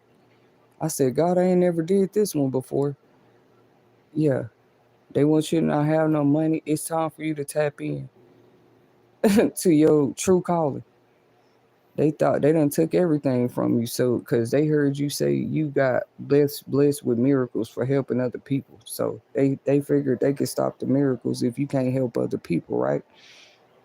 God said use what you got left, and that's your voice. You know that ain't a dollar, that ain't a hug, that ain't opening your door to nobody. I want you to use something you ain't never used before, and it's crazy. It ain't no body part. It ain't no tool. It's nothing but your voice. That's it.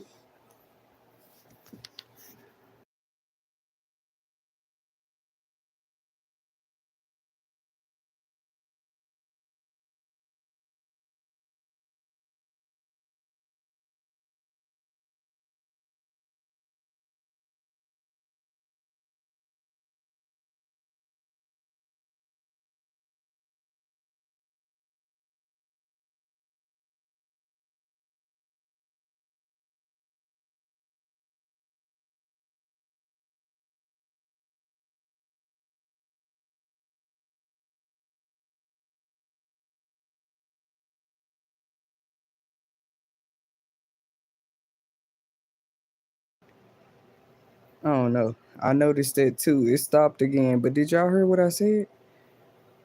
It's like if you equip people, you didn't even know you was doing it on accident. You just like talking about the goodness of God. But like I said, I bless people unexpectedly, but you was their angel in that moment, and you turn around and check something like your credit score is done boosted 60 points, literally. And that's just those secret moments that made you feel like miracles was real, because it's like you know you was alone when you helped that person. It was just you. It wasn't even. It might have been your kids there that day. They don't understand that. Hey kids, my credit score just went up. Y'all see what God just did? The blessings are not always tangible. Like, look, it's $10,000. Look, my rent got paid. I done seen him work in many ways. I'm actually gonna be blown away, like, cause you can feel like, God, where are you? I saw what you can do. It's just different for those that know. You feel me? Like that's something probably not everybody even understand. Like, no, you said you got faith. Why you don't believe like last time? It's like you never stop, but you feel like you saw a pause or something. Like, no, man, I know how God works. But that's how he worked too. Like, even if you feel like, hey, I'm not benefiting no type of way. I'm just doing goodness out here. Just wait till you have nobody. And then you like, oh, I'm worried. You got enough blessings where you done bless people in secret. You really rich in spirit, bro. Like, why you worried about your next blessing? You know I got you. You don't remember that in '95 when you helped that little girl off the bike and everybody was laughing at her? I'm like, God, I forgot about that one. He'll go back in some on some stuff like, God, I didn't feel like I deserved it today. I know you feel like you didn't deserve it today. You had a bad week last week. But see, I remember what you did in 2003 when you didn't have to. Come on now, 2003 is a whole year, like 365 days. God was watching me all 365 days of them. And then 2004 came and he saw me all 365 days. And then 2005 came and it's just like a repeat and a repeat and a repeat, right? But it didn't matter what timeline, what dimension. And you call Tetasheri, she's somewhere helping people. You tell me like who prays on somebody like that? Literally, bro. Who prays on somebody like that? Like Preys. That's crazy. Like every time you turn around, that person blesses, literally blessing somebody, having a happy conversation with somebody, uh, encouraging somebody, watching somebody kids for them. Like every time you turn around, you don't know what this lady doing next. They just wanted to accept the challenge. Like, I bet I can stop a person like that. Like, why is your mind even on it? Look at what that person does. Can you even equate on a heart level? Would you even have made some of the choices that person make if you had a choice? Like that, bro. Like, who is trying to interrupt or disturb a person work like that on earth? You know what I mean? I guess you just take it to a broader level. They say a prophet has no home in his own country. And notice, people say, oh, that mean your hometown. No, it literally said country, bro. And that scripture in the Bible. It didn't say a prophet has no honor in his own town. It says country. It's crazy, bro. Like some people take that very. I mean, should it be taken literal? Are you really from a place just because you're rejected, or you're accepted in a place just because you're from there? Why is life like that anyway? Y'all.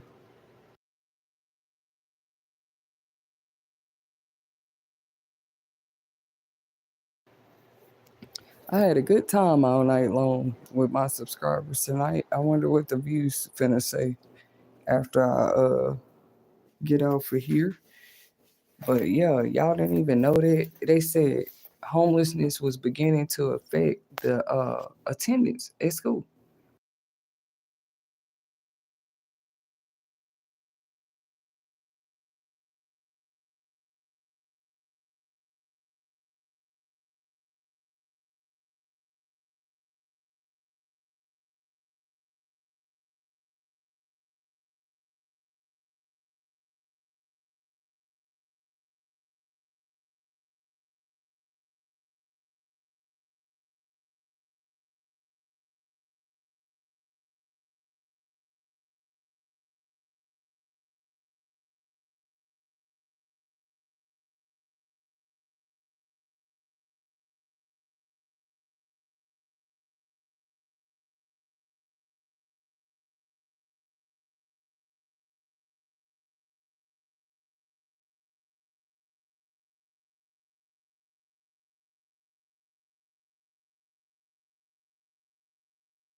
That's why I feel like some of the music I listen to is too loud for people. For real, bro. Like y'all thought we was just listening to that for a smooth rap beat.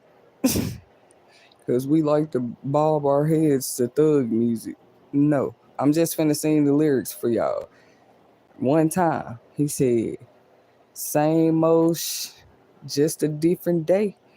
Out here trying to get it each and every way. Mama need a house, baby need some shoes.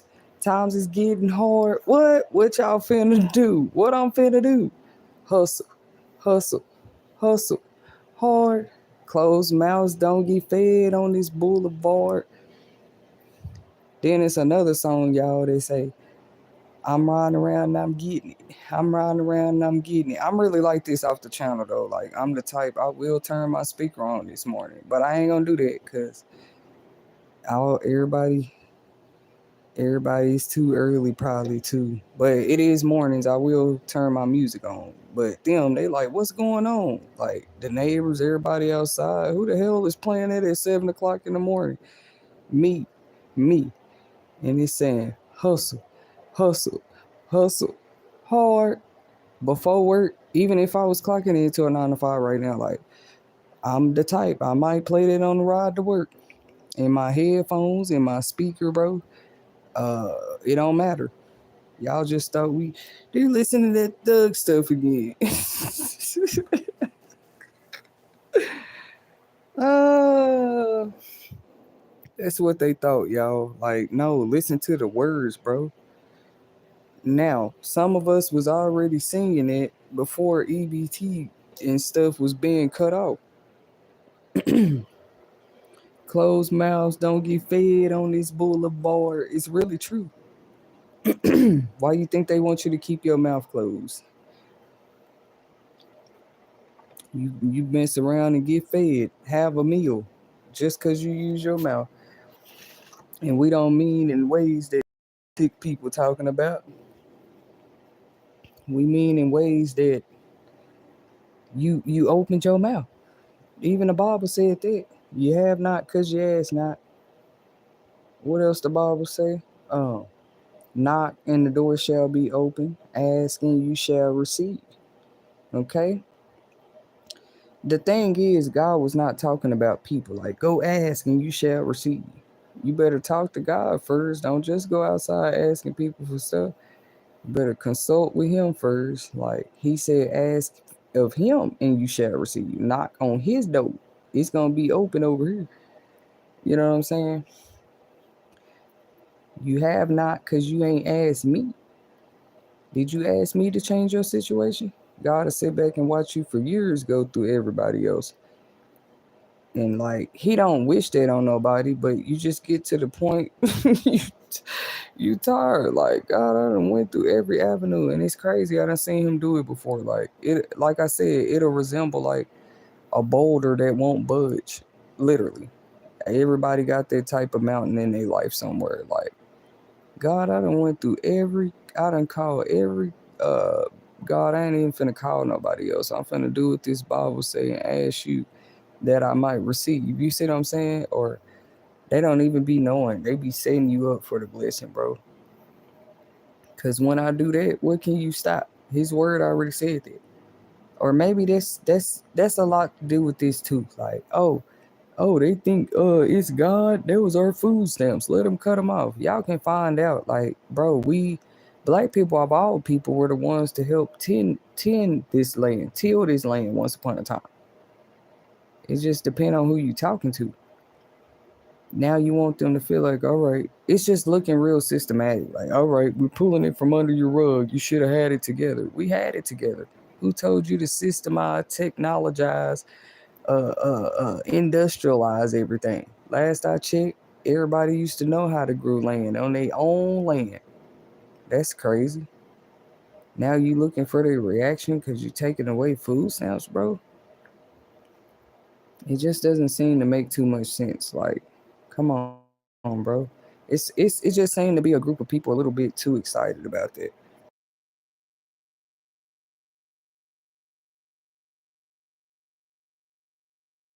That is crazy. Like, how you gonna be excited about hearing that stamps is off, houses cut off, school funding being cut, and you in the bed sleeping good at night? Oh, well, it wasn't going on when my kids was in school. I know it wasn't. So you really don't care as much. You know what I'm saying? Let the parents of today speak. Y'all got y'all turn. It's weird. Well, that was just the weirdest comment I saw out of all of them. It said,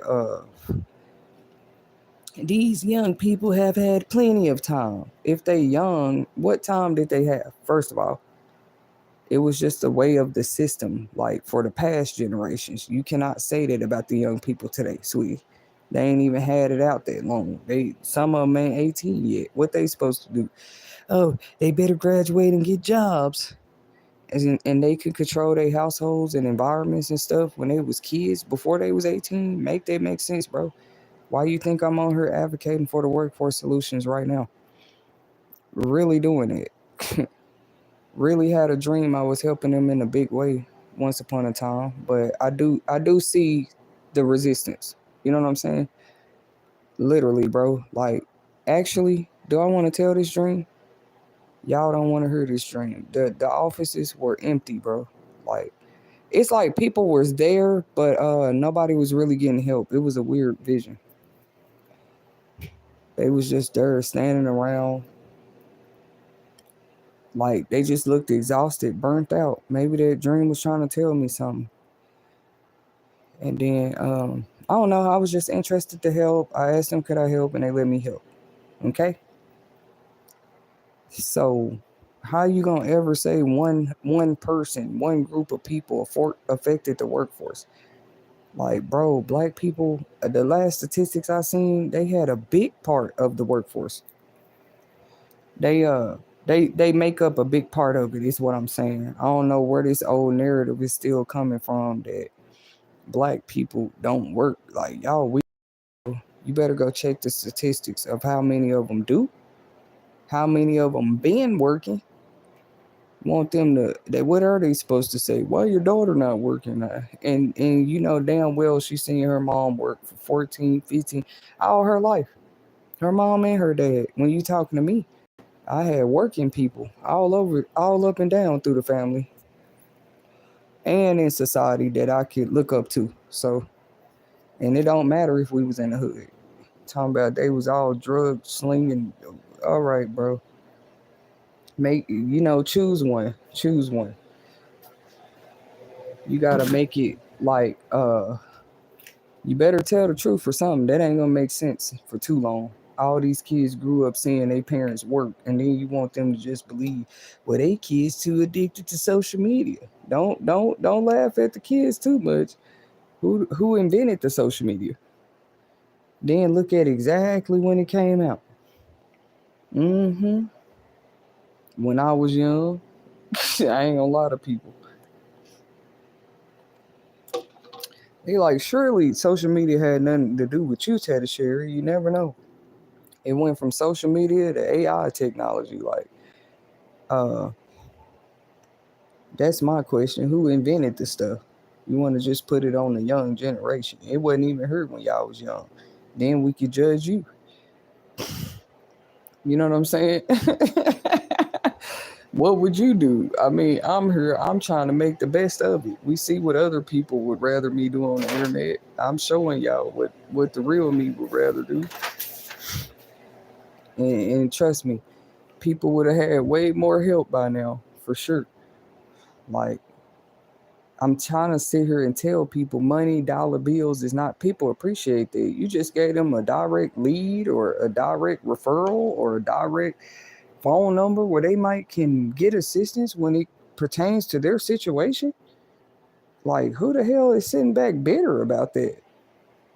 Oh, because you want to be sitting at the top forever by yourself. Oh, boo hoo. That's weird. Oh, the internet wasn't supposed to do this. We created to keep them slowed down. Like, don't make it look obvious. No, people have been rising. They've been voicing themselves more. They've been showing themselves more. It ain't all negative.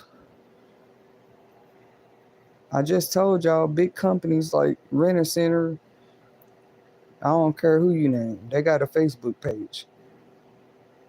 These days, most businesses, they have a Facebook page. Like, catch up with the times, bro. I think even Ciroc, bro, like, you know how they talking about all this stuff that need to be banned. But cigarettes, beer, none of that's been banned yet. You hear me? You're not going to, it's still a setup. You're not going to take that away. It's still their fault if they go invest in it. Drugs have yet to be banned, bro. I mean, I feel like they banned, and they're illegal and everything, but who has had this illegal for this long? And it's still a drug problem. I feel like people when they say that too, like maybe God is using Donald Trump, bro. Like you never know. Who else did you see come in and like seriously do any type of real anything about the drug problem in this country? But everybody talking about drugs against the law. Ain't cigarettes and beers have not been banned yet. Not yet, y'all.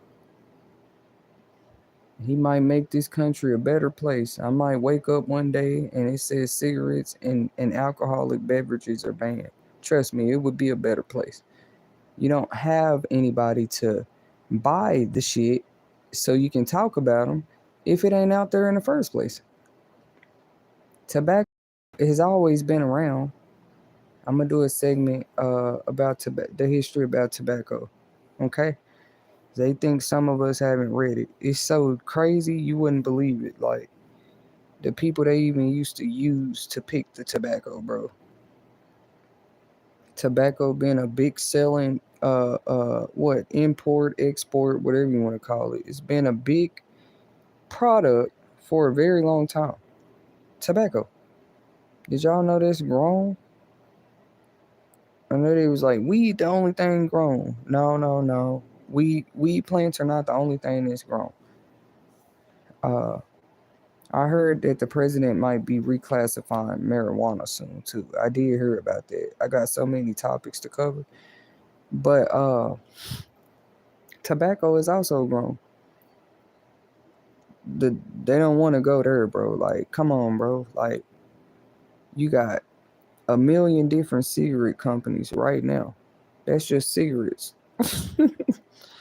Then you got how many beer companies? Then you got how many drug dealers? Okay. So this stuff has not been banned yet. They talking about we're trying to get rid of it. They keep spending their money.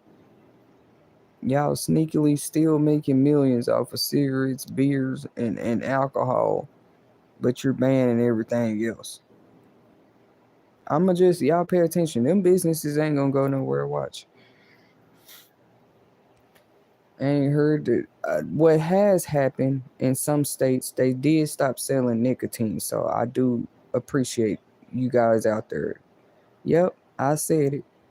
I appreciate that. But not every they didn't ban the cigarettes yet. They just have banned the nicotine ones. I'm a witness they done already started that. Y'all think this a game? Some stores do not sell nicotine cigarettes right now. They already done started this in 2025, bro. Cause it happened to me. I went to the store. I was like, just tried to get a pack. Oh, not nicotine. I'm sorry, y'all. Menthol. They don't sell menthol. Uh, I was saying it wrong because I was trying to make a point. The only thing that has been added to cigarettes since tobacco came out is uh, nicotine. A person smokes so much nicotine now they need a nicotine patch, bro. Like, come on, bro. And as far as these vapes, I'm starting to be scared of those because they said sometimes like God cover me as I say this. I'm not trying to speak any karma or anything that happened to me. But that's the thing about the vapes. It can happen to anybody. It is rare, but there's been those occasions where they blew the fuck up in somebody's hand or their mouth while they was vaping it. Or sometimes it blow up on a charger. Just know you can't have it in the sun too long. And people be dumb, bro. Like they'll just throw the vape on the street. Oh, it's out of oil. I'ma just throw it on the street. Talk about toxic waste. Cause like if you just throw a vape on the street, bro, and it's too hot one day and the sun is beaming on that vape, you do know what could happen, right? If you leave a vape in your car just sitting with the windows up and it's hot as hell and you at work, you was better off putting that in your purse or pants pocket. It's just a vape pen. Bring that in with you. If you sit it out there in the hot ass sun and wonder why it's a fire in your car when you get off. I'm sorry. Ever since I seen that vapes can do that, I've been kind of scared. I ain't gonna lie. Like that's crazy, bro. It's saying that the device can blow up at literally, like depending on where it blow up at, that could be dangerous, bro. Imagine you pumping gas and a goddamn vape just blows up while you're at the gas pump. Just imagine. Cause like if you want to go research this yourself, just look it up on YouTube.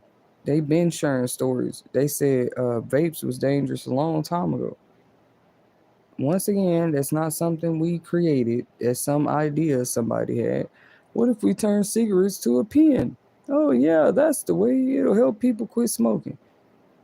The vapes actually turn out to be 10 times worse, bro. You never heard of a cigarette blowing up in somebody's hand, bro. Only vapes. Only vape pens and vape devices. Like whole devices you gotta charge. And people didn't think that's dangerous. You gotta charge it, bro. So you can't let it get too hot or overheat. If they really have blew up in people's hand or they mouth or something. Literally. Puff and it just pop. Like, damn. Talk about scaring the hell out of somebody. Literally. Like, oh, I don't even want to use it no more. Like, at least this at least the cigarette can't do that. The cigarette, all you gotta do is make sure that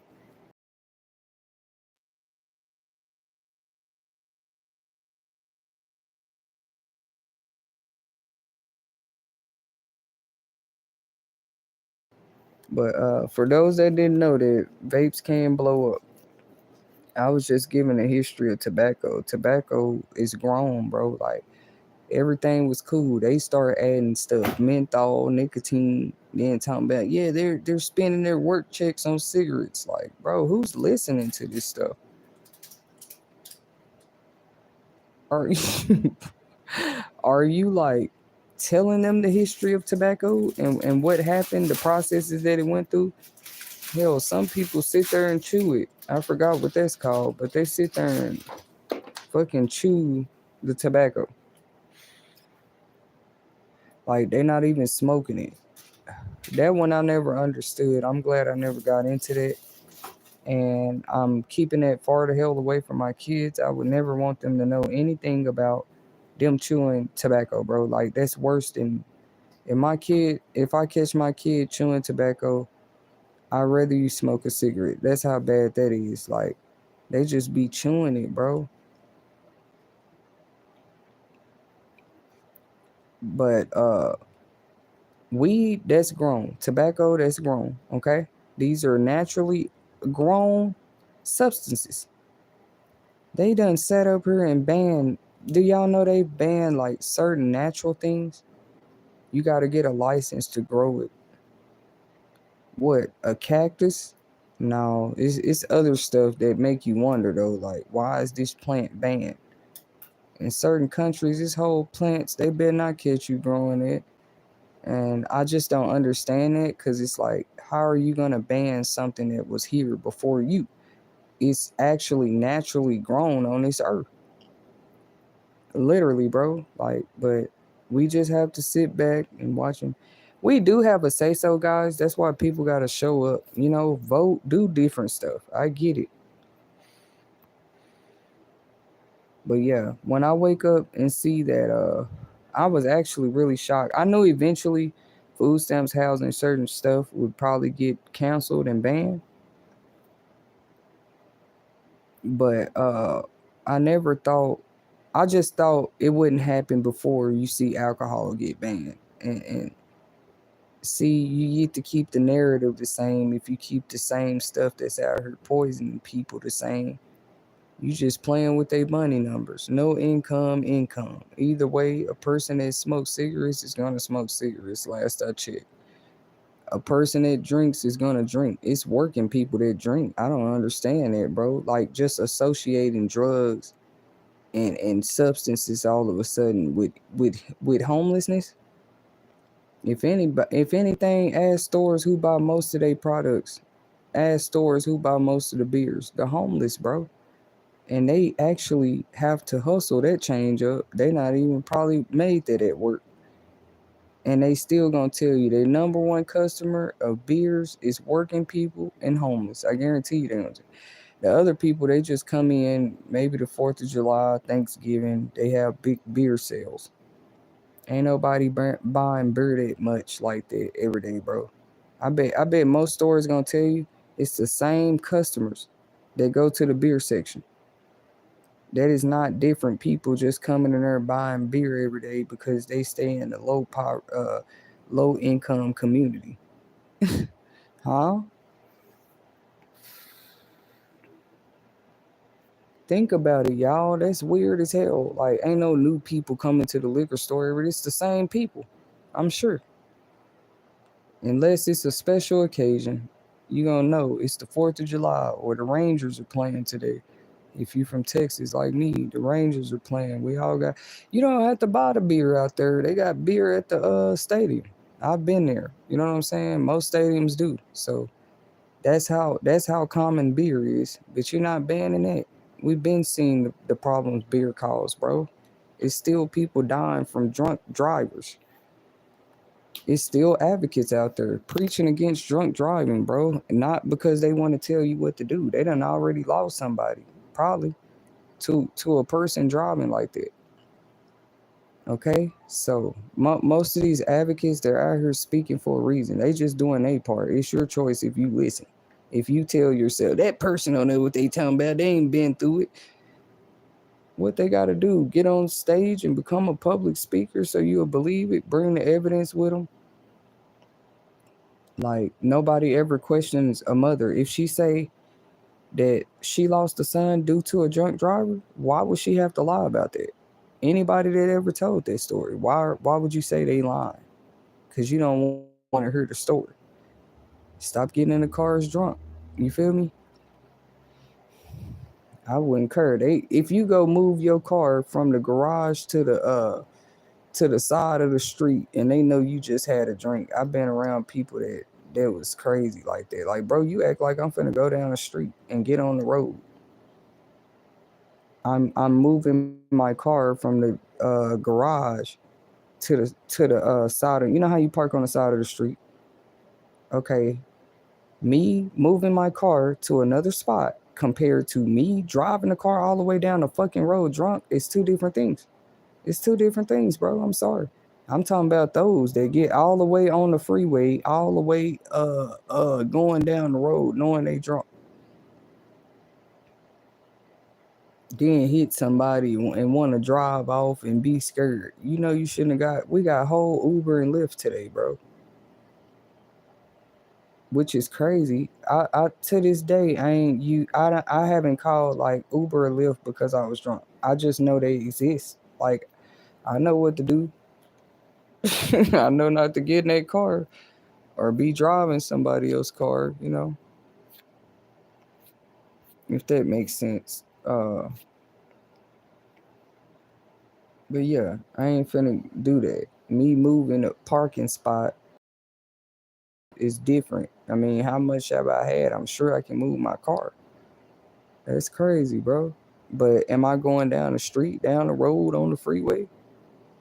They like, yep, she just moved her car after she drank. Yep, that's drinking and driving. I guess, bro. Like, people are never satisfied. But yeah, it's like we see all the regulate. Like at this point, if people don't see certain stuff as a trap anymore, there's nothing you can say. Clearly, other stuff got cut. The funding got cut. You know how much the money the country would have if you just cut beer. I guess they would take from money because I'm sure our country makes money off alcohol too. But I know that we probably buy it from other places because I already seen one article like the liquor finna go up 20% in price. Y'all finna see. Some of it probably already have. I wouldn't know. I don't buy liquor like that really that often, but I'm talking about like certain brands. It already showed that it's finna increase. Y'all, oh yeah, I drink this, I drink that. It ain't finna matter anymore. Like you're gonna choose between that drink and feeding your family and going to work. That's crazy, bro. But the drinks, they're still gonna be on the shelves if you want to buy it. That's crazy. That's what I said. Ban that. You ain't ban nothing. You talking about a person do too much, but you really feel like they do it too much. Oh well, we shouldn't have to ban it. We said do it responsibly. Like, come on, bro. You know everybody that buys cigarettes is the same people. That's weird, bro. Everybody that buys cigarettes, same people. Same people coming there constantly buy condoms. Same people constantly coming there buy cigarettes, beer. The same people coming by wine. It's usually not a different community in the same community. It's not a new community of people buying this stuff. It's like the stuff is a trap. Like, oh no, that's for the luxurious. What, beer and cigarettes now? Yeah, that's for the working class.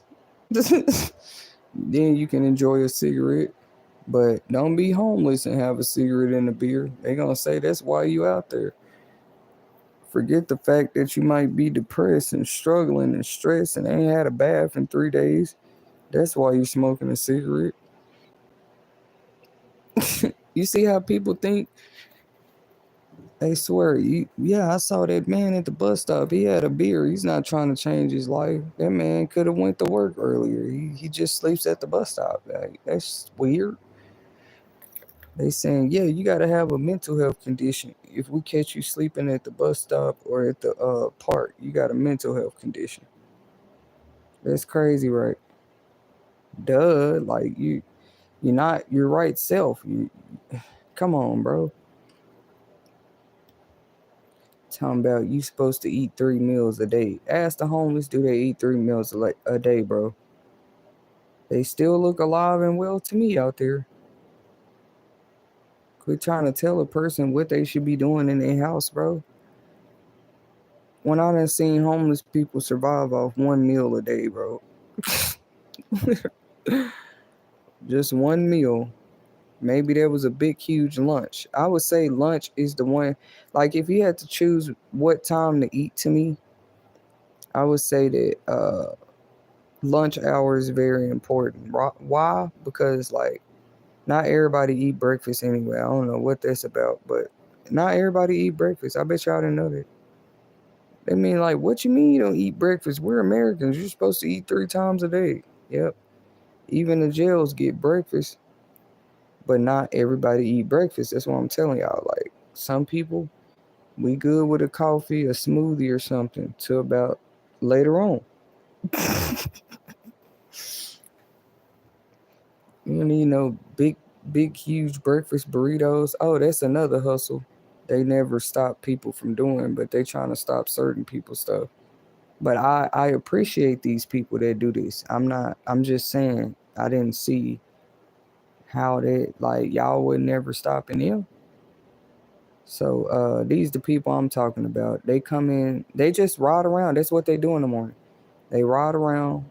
We seen them at the warehouse, like industrial jobs and stuff. They come out with fat breakfast burritos, big as your 2 hands can put together. You take 2 hands to hold it. And guess how much one of those breakfast burritos would be like? We just me one of those. I ain't even eat breakfast this morning. You wasn't even worried about breakfast. So you smelled those tamales they brought in, or that's how it used to be. Like, man, let me go in and buy those. I didn't bring a lunch today. I eat it later on lunch break, like that. And I promise they would make like $10 off one plate, bro. Don't ask me why I was paying attention. Like, it's just not the hustle I chose. I can get into it if I want to. I remember them burritos would be like as big as both my feet put together. Don't worry, I don't wear but a size 7, so I got small feet. But what the burrito looked like, full of eggs, bacon, potatoes, picante sauce, green chili peppers, everything. I hope I ain't making y'all hungry this morning. I might make me one of those.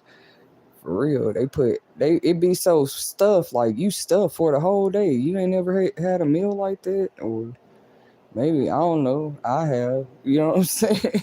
Or they like maybe don't take. I'm telling you, I done had meals in the morning that I wasn't even home. I'm like, why didn't I feel hungry today? That's how you do it. You know what I'm saying? Why I didn't feel hungry to 7 o'clock? Oh, I forgot. I had that big, huge burrito this morning. I done got through the whole work shift. All I know is I'm tired. Because usually when I get full, I promise. I don't know. That's just how I am. That's why if I know that I need to be operating or up or moving around, I'm not just going to get super full, bro. I don't know if that means I'm getting old or what. Because if I do, I'm going straight to sleep.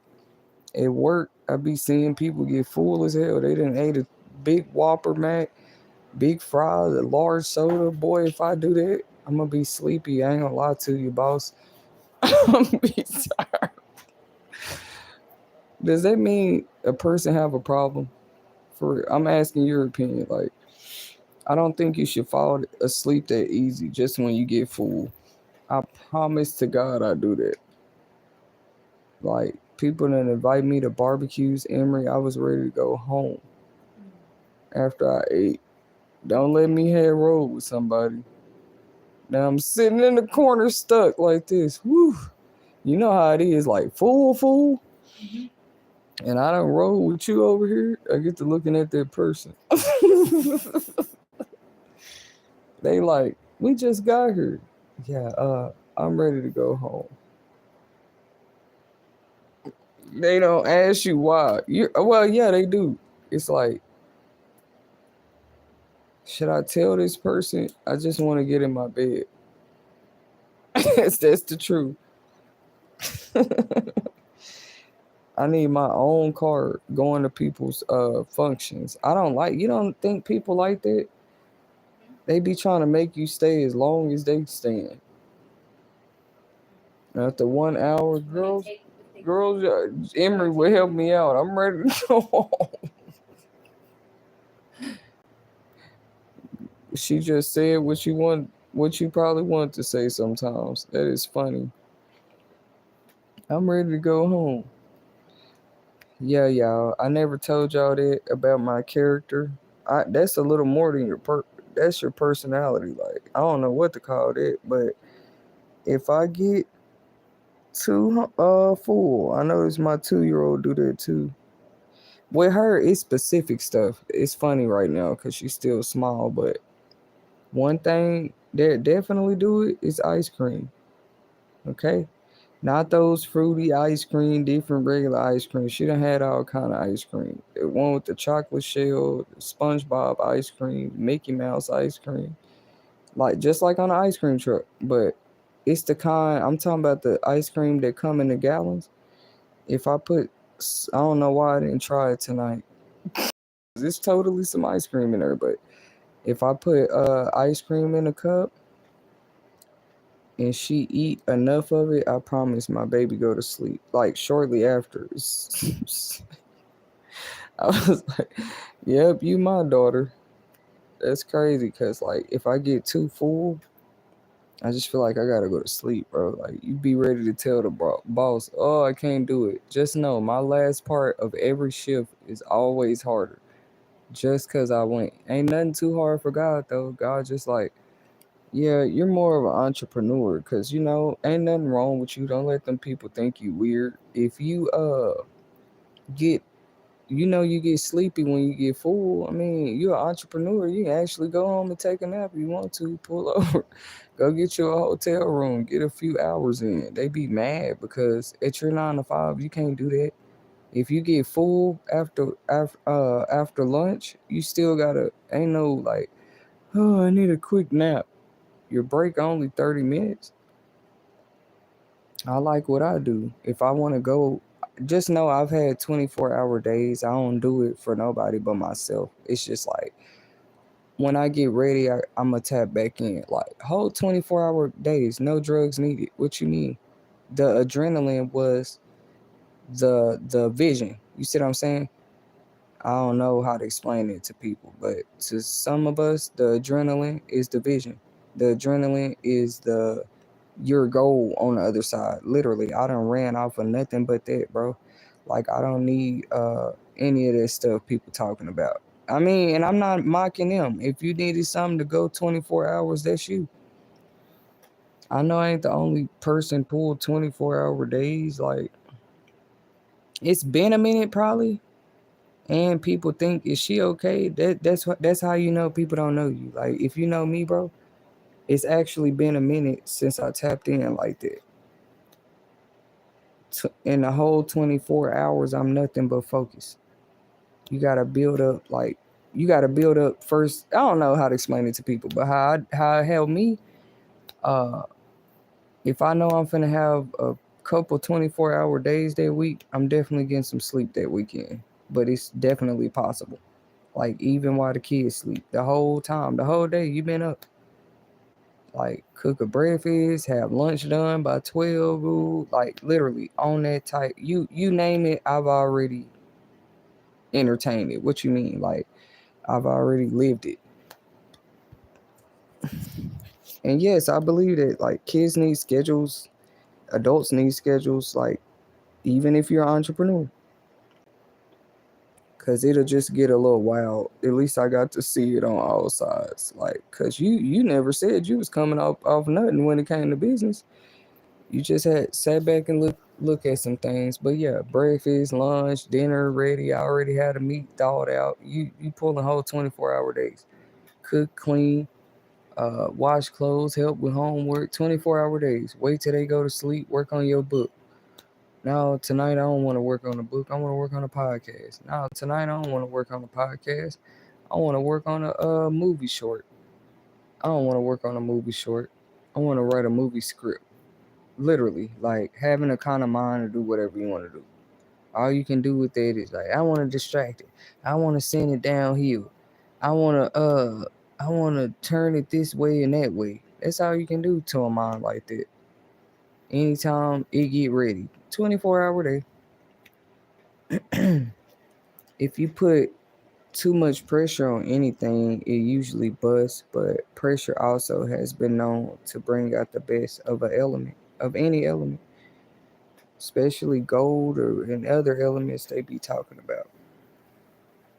Y'all know what it is. Y'all know what it is. Pressure do stuff to different people. But depending on the level of pressure too. Like, hey, this is a little more pressure than I'm used to. It's okay. Can you handle it? That's crazy. First you were complaining about it. Just like when you first start working out. It hurts, right? A person who get used to handling that level of pressure, like literally carrying the world on their back type shit, I don't know. I would say they just get stronger. They get trained. You just thought they couldn't do that, but period.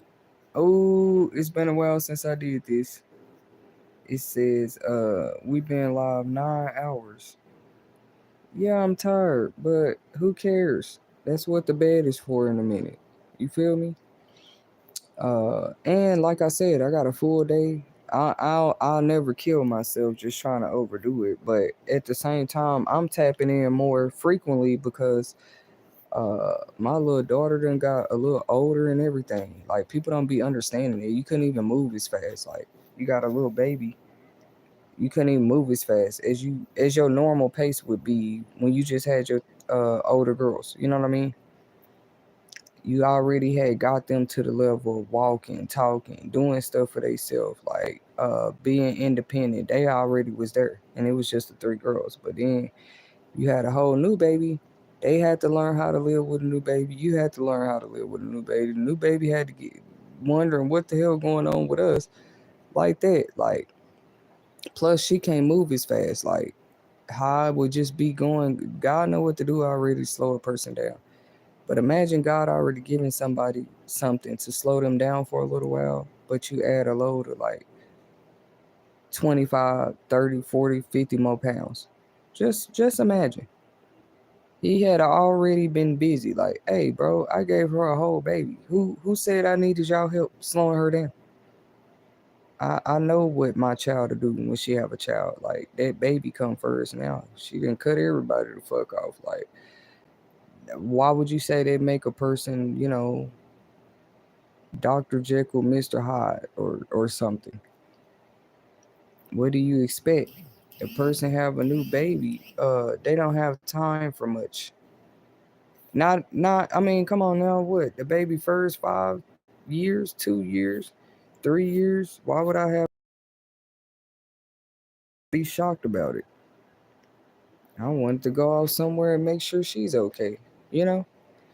Like, who's trying to rush you back in the streets? Damn, my baby little nigga. Like, when have I been known to just boo boo boo boo boo boo boo?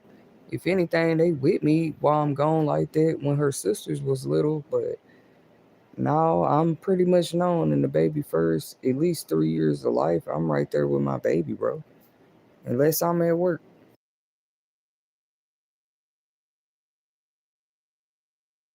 You gotta ask the daycare teachers and stuff about me or something. Sometimes I'm getting there late because I'm getting off a work shift. They pushed me back and then said, "Now sit back. We teach you." Like, bro, it's too late for that. Like, where was y'all antennas when the girls was at daycare and I'm picking them up after work? We go home, we live a life, we do it all again the next day. I done already, when a person has graduated the levels they earned to graduate, I don't know, you can make them go back to their school a million times if you want to, but then you're gonna get mad because they keep passing the test. Damn, how many? That's why people is not God. God is not gonna sit there. He will make you go through a test over and over again, but then again, he wouldn't do it that way where it's like it's gonna be the same exact way, the same exact time every day. I know how God works. No, bro, it's something else to that. Like, God would not want you to eventually, but that's the thing about how he teach his. You feel me? Like I just gave an example. If I already gave a person a whole baby to slow them down. It had nothing to do with none of y'all. That's my child. She had a baby.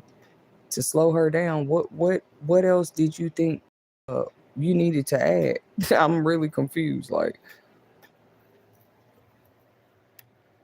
and for those that forgot or something, a whole new newborn. You even if you just talking about the first 6 months, bro. Like, you're not moving as fast. Like, I'm not being disrespectful, no disrespect to Krishan Rock or nothing. Like how people try to make everybody look like. Bro, every time, and each one of my babies first at least 8 months, 8 months to a year for sure. Mama done slow all the way down for a sec. I don't care. I don't care who my friends is. Who the fuck? Like, that's not new to me, bro. I don't care what I had going on. What everything stops for a second. I just had a baby. I don't care. It's like, why a black woman got to stand here and remind people? First of all, we ain't talking about nothing else shit. Oh, that ain't y'all responsibility. It ain't your conversation. Why you in my business? They're gonna be quick to say don't have them if you can't take care of them. If I'm a busy bee, busy trying to do that, cause you just told mothers don't have them if we can't take care of them, and then you in her way, and you in her way when she making money moves, make it make sense. Big, you call it big money, whatever you want to call it. Respectable work though, for sure. You in her way, because you want people to think it's only one way for a black woman to take care of her kids. You feel me? She got to be stealing. I'm gonna tell you how I know that ain't true. A judge looked me in my eye and made sure he made it clear one day, and I never forgot. I was glad. My eye, like, he just was like, "You don't look like you should be here." Like, what did you? He had to look at the papers, just looking at me. And maybe he had been doing what he do for a long time, y'all, for real. To now that I'm older, every time I think about it, I think of something new about it. Like, maybe he had been doing what he do so long, he got to the point he can look at the ones like I was a part of a certain type or something. Like, you don't even like, what are you doing in here? It was crazy. He was kind of, I ain't gonna like help me to make it a laughable moment. Literally, like, it was very serious. He even try to give me, I ain't gonna say like a deal, but I didn't take it back then. Like, take probation. You won't even have a charge on your record. It was just that kind of deal at the time, and I'm like, I didn't even have to think about it. Like, no, I ain't taking no probation. I don't know. I didn't know all my rights and nothing yet, but I was like, no thanks to that. Just, well, you're gonna get time served, but we might have to stick this right here. I can't promise you this won't pop up. That's all right. Long as I'm going, I was tired as hell. Long as I'm going home, uh, and it was just crazy. Even my lawyer was like, "You sure?" Yep. I didn't need to think about deliberate nothing. I need to get home to my baby. So stick whatever charge you want to, and I'm going home.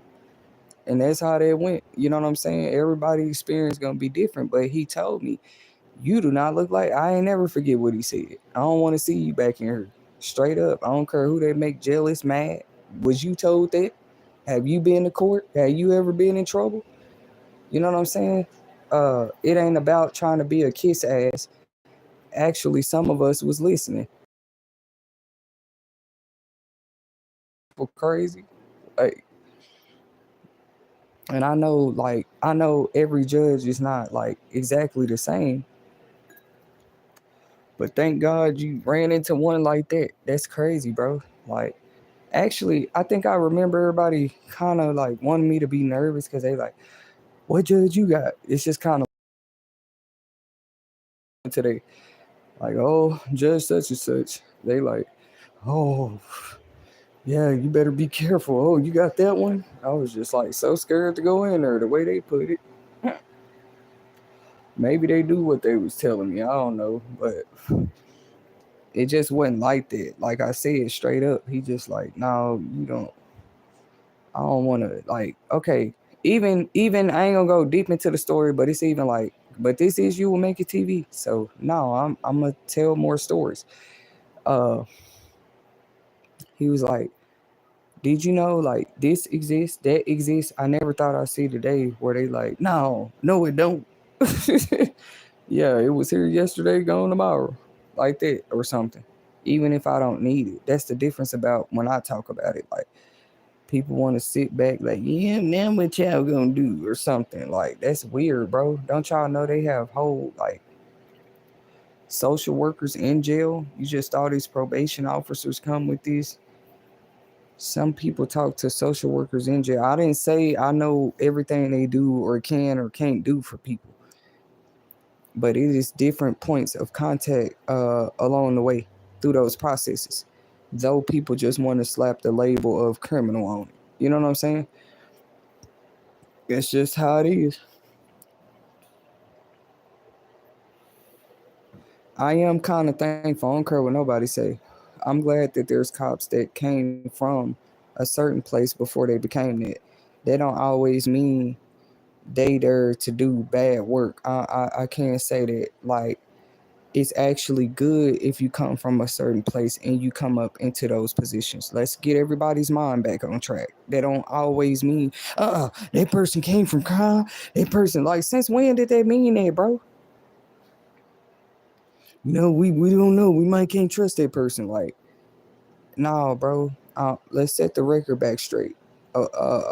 Employee, I don't care who else is in the building that day or during that season while that person worked there, that person is always gonna be amongst one of the best you got on the staff. I'm gonna tell you right now, that one that actually been through what they, you hire them all for different reasons. I understand that. Everybody got hired. I'm finna make me some more coffee, but everybody got hired for a different reason. Every interview is different. But I just encourage employers, those ones like when it's, how can I say this? Like when it's certain positions and a person told you they've been through it, like since when does that not matter in consideration of employment, bro? We holler and go to work. Well, let's talk about it. Like, um, let's say for example, I'm hiring bookkeepers. I'm a for sure want some bookkeepers that's done it before, ain't I? Okay. So if I'm hiring officers and when I'm doing interviews with different ones, I'm definitely listening to the ones that came a rough patch themselves. I'm sorry. What was your story? What? You used to be a for. You used to get bullied? I don't care which one you tell me. It's interesting to me. I might want to hire you. That's crazy. Do you know what we do here? You think you ready? Yeah, I want to give my life purpose. I want to give back now. Like, I know how it is there. Like, why they don't be honest, bro? Like, cause I know some of them do. This ain't no good cop, bad cop. It's like it's people even where they purpose to be. I wouldn't say you're just a bad cop. I would say you're in the wrong profession if you don't understand certain things off top. It ain't just about the authority, bro. Like, do you understand a civilian? Do you understand when one's in trouble? Do you understand when one's sick? Do you understand when one's been abandoned? Any of that. I would say that you're not a bad cop. It's just like, you gotta be able to see that stuff, don't you? That's crazy, bro.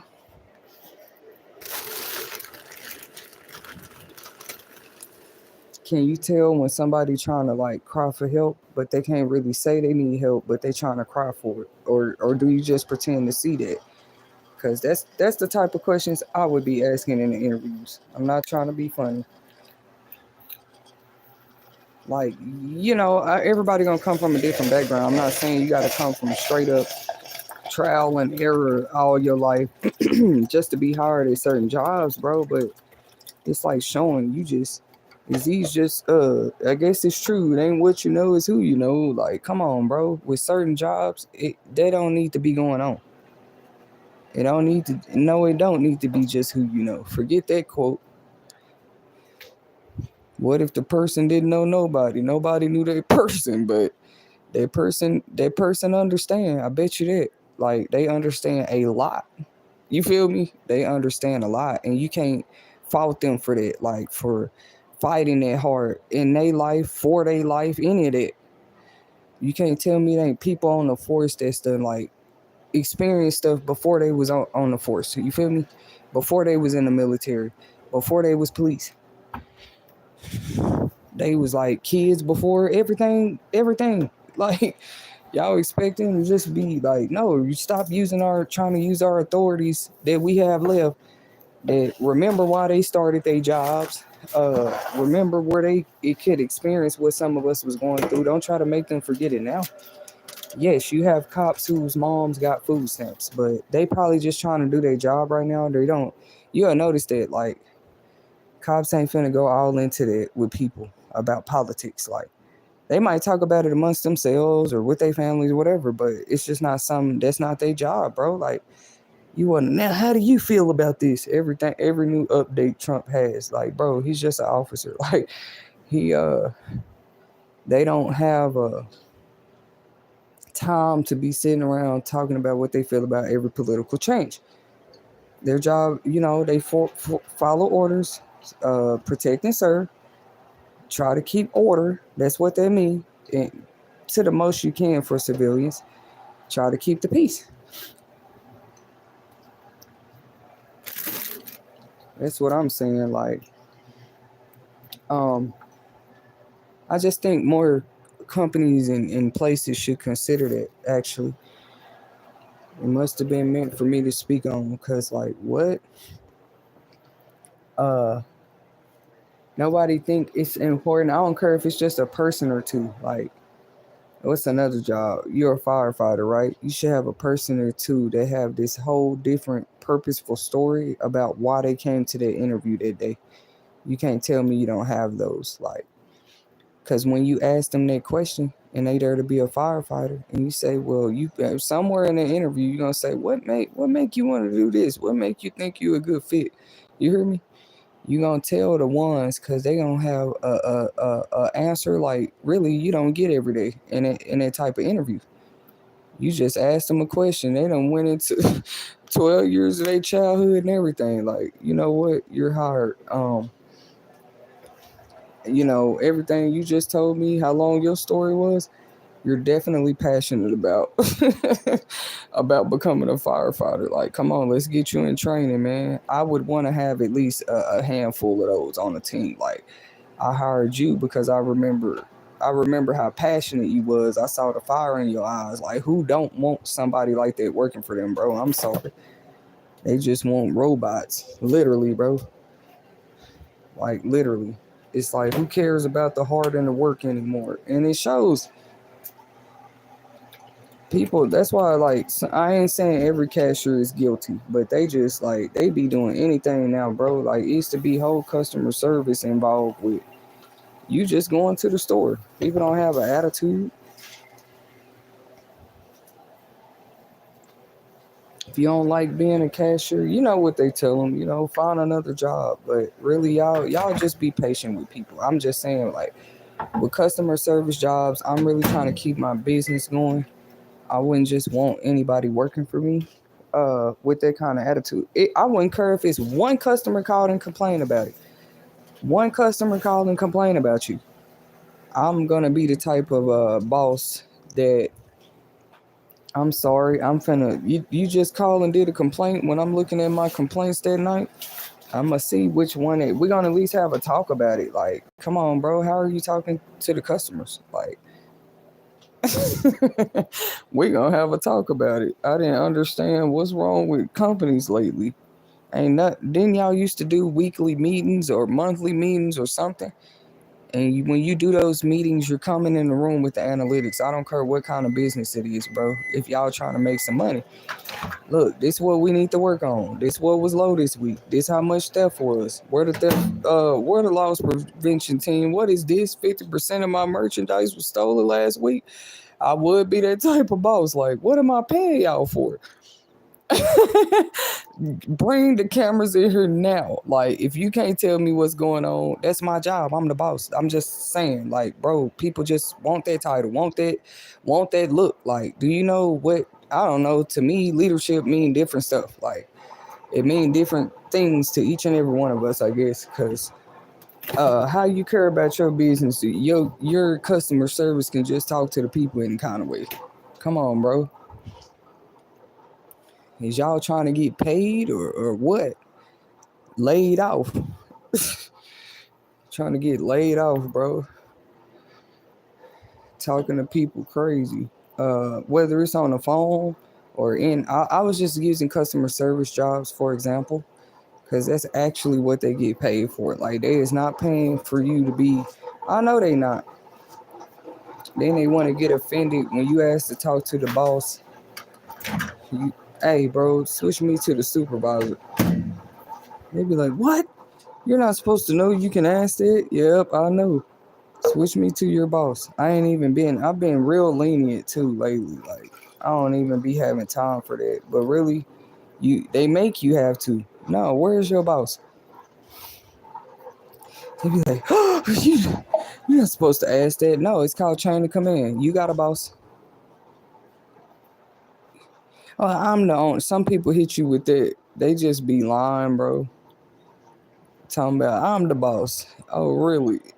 Because I go there with you. What's your email? What's your website? Where is something, bro? Cause if you the boss, I guess that's supposed to intimidate me. I done ran into that a few times though. Like, hey, I'm not trying to make enemies. I just asked to talk to the boss. You the boss? I ain't mean no offense. Yeah, I'm her. Like, why you saying it so?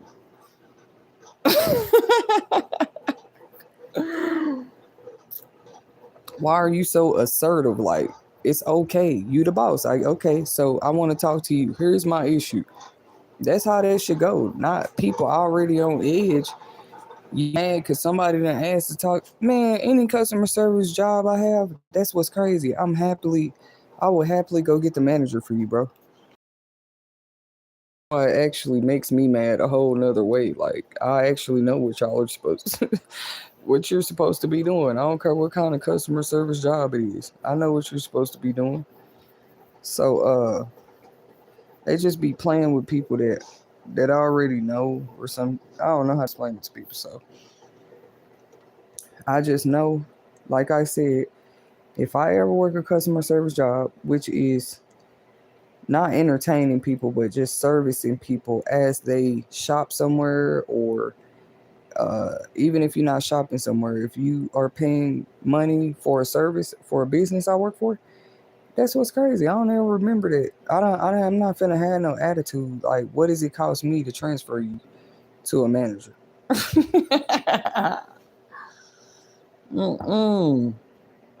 I bet they they play all the customer service job videos back I did, and on the phones too. Uh, that's what's crazy. I actually, if somebody asks to talk to a manager, bro, like we are trained most times in customer service jobs to try to like do the best you can when you handling the customer on your own. I promise that's a whole question on the test, bro. For people jobs, like I would, it give you like scenarios with certain customer service position jobs. You always got to take that test. Okay, here's a scenario. This happened, that happened. What you gonna do? It's gonna give you 4 answers to choose from. One of them say handle it yourself. One of them say try to tell another coworker to handle it. Another one say I'm gonna go get the boss. I promise. All the jobs I checked that, I got the job. I can't make this up. They like, yeah, this a person that knows customer service. Cause some of the answers that be on there, it's like some of the answers that be on there, I'd be like, I know people don't be checking this, but they do, cause it trick you. It say answer honestly, like, but I do be answering honestly, like the real me. I'm going to if I'm working this job and I can't figure something out, I have no problem switching you to the supervisor. Like, can you switch me to another department? Or I think it was like I could switch you to another agent type of deal. Like, let me get somebody else. It's never been a problem. I always feel like people like that, I don't know what's going on with you. I really don't. But it is not hard. You ain't gotta ask a person like, what you need to talk to them for. That's what I was talking about with these schools. If they do ban the phones, we shouldn't hear no stories. Like I said, some of us, they just like to try us anyway though. But listen to what I'm saying. We shouldn't hear no stories of kids asking to call their parents. I don't care if it's at PE, athletics, lunchtime, breakfast time. What else they got? After school program, in class. If a kid raised their hand, you just ban the phones now, right? So they raised their hand. I need to call my mom. Like, I just have a problem with it. Like, if your very next question is for what, like, I'm telling you, bro, for what? Like, this kid's supposed to tell you in front of the whole class why they want to call their mama, bro. Some kids don't care. Don't get it twisted. I was speaking for the kids that might be more shy, don't want to tell all their business in front of the class. So I always teach my kid. I don't know, like, do teachers even offer that? Like, hey, because back then we could come. If I need to talk to you on the side, I just imagine a kind of mature kid it take to tell an adult, like, hey, can I talk to you on the side? Like, that take a lot of courage to do. And it's just we shouldn't be hearing that. Like, you had to tell the teacher why.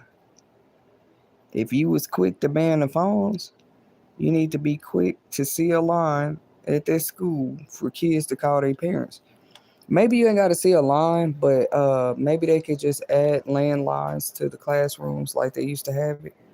Even the teachers just use their cell phone, landline phones. Make sure the parents have your extension, so that way when she calls, ain't calling the front office. It's an extension, so it's automatically going to your classroom. You feel me?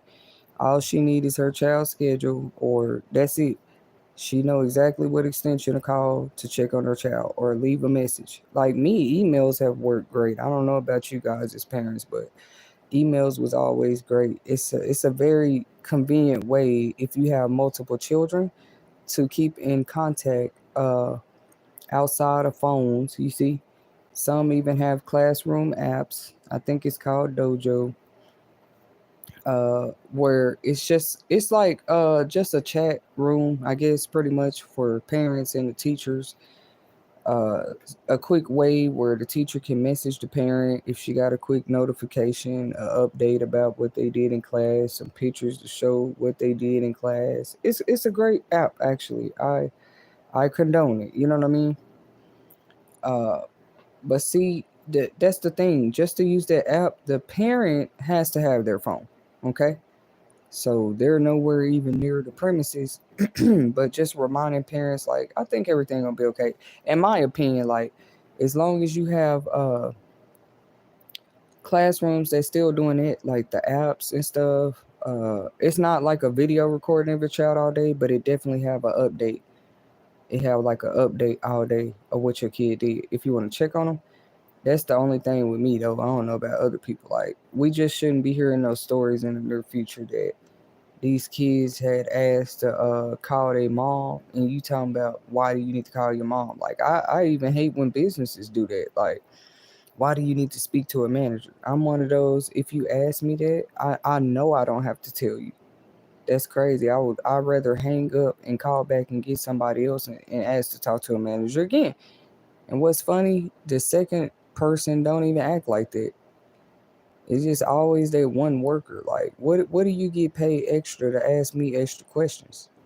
That's crazy. You ain't even trying to be sound like a boss, be on people ass like that, nothing. Like, you just want to know what how much extra is you getting paid than the other workers?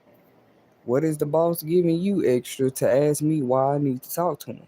You act like this is the Winslow Castle or something. It's AT&T. It's probably some bill service or some company to call for to check on a service. Sometimes I test it like, okay, let me tell you, like, sometimes I just test it and they still be looking dumb because after I told you what it is, you already know I need a supervisor. No kid should have to sit there and explain to their teacher why they want to go to the office, why they need to go to the nurse, why they need to go to the bathroom. I just feel like that's going too far in a child's privacy, bro. Do they care what the parents think? I'm sorry, like, I might look at my teacher crazy when you say, can I go to the bathroom? Why do you need to go to the bathroom, Tetasheri? Like, I'm gonna look at you crazy, and I'm a child. Like, why are you asking me that? Why else do people go to the bathroom? You feel me? Like, don't ask me why I need to go to the bathroom as a teacher. That seems weird. Like, maybe to check my makeup. Then you gonna tell me no. Maybe to use the restroom. And then I'm gonna wash my hands and check my lip gloss, check my hair, and then I'll be back to class. Like, but then you're being a smartass. You know what I mean? I get it.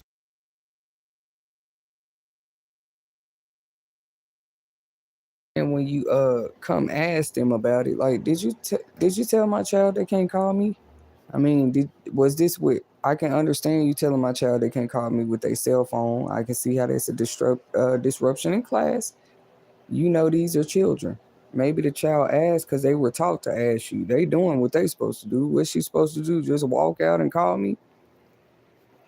Then you gonna say she's being a disruption in class. So if I as an adult take my time out to come to the school and ask you in person, this ain't us talking through no student no more. I asked you in person, did you tell my child they can't call me?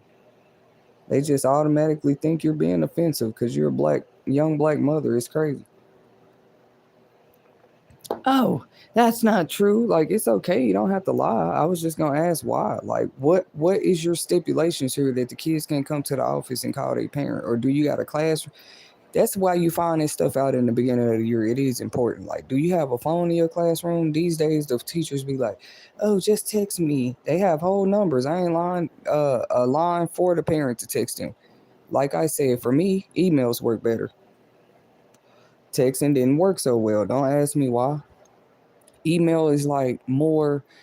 I probably use that more. I ain't gonna say that really, but yeah, when I'm in business mode, school, kids got to school, everybody in school, I'm in school. I'm working. I got a work email too. I got a business email. Like, I have been in full mode like that at different periods in my life. But the email, I don't know if anybody like me. It's just something I check a lot. Like, it's gonna show who it came from in a header. You know what I'm saying? That's all I need to see. Coming from a teacher too, they have the decency to put urgent or on some of those emails when we really need to check them. So we do appreciate that. As parents out here, we have a right to speak up about stuff, and the best they can do is target you. Like, come on, bro, just actually hear me out. I'm right.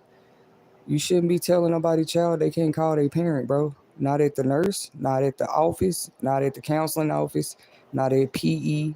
If they politely ask you to call their parent at any given moment. I guess you could say, oh, that's a distraction to the class if we just let your child. I think one person went there and said that. Like, if we just let your child, what you mean my child? I mean any kid. I'm here to talk to you about my child, but yeah, as we on the topic, why can't any kid call their parent? Like, wouldn't you want the classroom to be as peaceful as possible? Because, like, if the child start crying or their behavior change because you just told them no, I guarantee you're gonna write an infraction and say it was my child that's causing a problem in your classroom. You talking to the type of parent that actually encourage you to do that. I'm telling you that, ma'am. Like, what do you not get about it? It's usually never the men teachers that trip like that either. Now that I think about it, that's why I said, ma'am. Like, why trip like that? Even if you tell the child, okay, honey, right after math class, right after recess, uh, right when we go to bathroom break, like when we switch to music class today, I'll let you call your mama. That's even better than saying no or just asking why. Don't you think you already looking like you're not doing something right? Oh, our job is to teach. So, because 25 students in your class are not exactly the same, they just be slowly exposing themselves. Like, because that's not of you to think that 25 students in your class is just alike. Like, ain't you trained that in teacher school? You probably are gonna have a diverse class. Some are different races, some are different. What do you mean? Don't ever use the term child to a parent. I mean, they know that's their child. Saying what you can't do with their child, that's stupid. Like, it's even been other requests where you like, can I want to talk to somebody about you don't even just come out like that. Like, just ask for a conference. I need a meeting. Like, I've been the one whole volunteering the meetings. What's a good day for you guys? Because, like, why would you want the parents to not feel involved right before the cell phone ban? they can feel. That's the same thing I was talking about when we have these babies in the hospital. Don't they seem like they try to hurry up and come in? They already want to do everything. More mothers have caught on. That's why they be telling y'all, no thanks, no, I don't want my child to have this, no. Just understanding their rights a little more. Can we have time to research what you're trying to put in her veins before you do that? Or can I have time to research that vaccination that you say she should have within 48 hours of her coming out of my womb? No, you don't want me to do no research. You're just telling me, no, this is what we give all the babies. And it's supposed to be good enough for me. You know what I'm saying? Telling me, oh, so I'm supposed to do that for your child. I got 25 students. I mean, I would think you'd be happy to. She's one of them. My answers come so much quicker off the tip of my tongue. It's ridiculous. That's how you know you telling the truth. Like now, you're an inactive parent. You don't really care. That's why I say, do they do that stuff just to test if you're active in your child life? Because there's better ways to do it. How about you actually text me, email me? I might respond. Sometimes I got to the point, I think with the homework too, when they would grade it, I was that parent. When they would grade it, if I got a question about why they got something wrong, that's how closely I was paying attention to my kids. Maybe they didn't like it,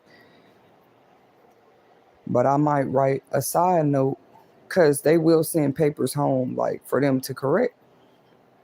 And like if I for some reason, let's say I couldn't even find the answer, I could see why my daughter didn't know the answer.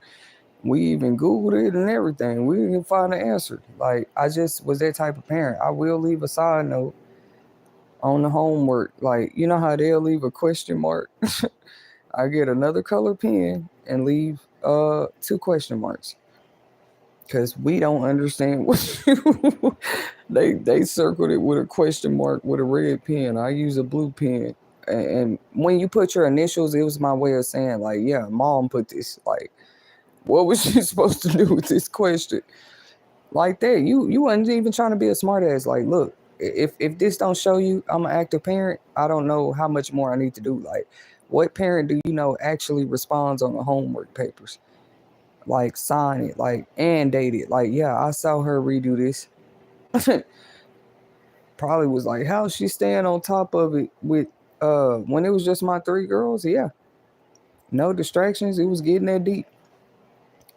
No distractions, just us living away for a while. Like I actually have more focus and time. Why wouldn't I? If it's just me and you, me and my kids. Come on, bro. Like I have more time to actually come on. Let's work on. Your teacher said we need to do. It was a few assignments though. They would have to remind me, like, mommy, remember we got to do our math count chart. It's a Saturday because if you keep putting it off, like, oh baby, we'll do it later. Later done turned into the teacher asking Miss Whitney. Now she said she'd be reminding you what happened, you know. But we appreciate the teachers because still that's how you keeping in communication lets them know, you know, the child don't have to fall behind. Y'all didn't work on it for 2 weeks. We're gonna be working with her here. Thank you. You see, because I might have three other students at home. But you're not gonna say that's a reason that kids ain't never been able to succeed. I know people with all their kids graduated, all four or five or six or seven of them, they all graduated. If they had two kids, they gonna tell you both my kids graduated. They might have took two different paths in life, but they both graduated. You can't. I'm sorry, you can't say a parent like that. What? Even if you like, well, how long ago was it? No, that matters. It wasn't that long ago though, but how much busy it shows that like you have a new baby. But yeah, this was just homework or a test. I appreciate the teachers that you do have parents out here. We pay attention. You send the work home. You could have just left it graded as a 40, a 70. Some of the grades, if my daughter bring that home and the teacher make them redo it, and it say a 40, just like a crazy grade like that, where you clearly didn't understand the concept, uh, yeah, we're appreciative that you send those papers back home and not just plug it in the system for the 6 week grade. You feel me? Like we still love those teachers because they don't have to do that. So it is actually important that the parent is prevalent. Some of them kids, you check their folder, they done hit it. It's 30s, 40s, 50s, and 60s on the paper. And the teacher talking about, you didn't help them fix their paper. I didn't even know she came home with a paper. That's why you gotta even at middle school and high school age, that's the real age. That's they be talking about the dog ate their homework. That's the age they start that. Oh, it fell in the toilet. It's just funny because they don't give no other words after that. Like the teacher just supposed to accept it. Like it fell in the toilet. My homework fell down the drain this morning. I was walking to school, right? Uh-huh. And soon as I got off the bus, my homework just flew in the wind. You wouldn't have believed it, Miss Jackson. Like the wind just like took it away from me. And the teacher just be shaking their head. All they can do is give you another paper, like another. All right, you better turn it in this time. And then you got stricter teachers. They might you got their first time to turn it in. I done had those too. I'm just grateful because like later on you had your own kids, so it ain't no story. I be trying to tell them just you can talk to your mom. I don't know what them people be telling the kids up there. And I don't call your mom. That's fine, but don't make it like I want my child to know I'm there as far as through their journey of education. Like I'm not some who I want them to be scared of when you call me. Really, let's get to the bottom of the issue. Maybe it was my child that day. You ain't gonna say it was my child every day.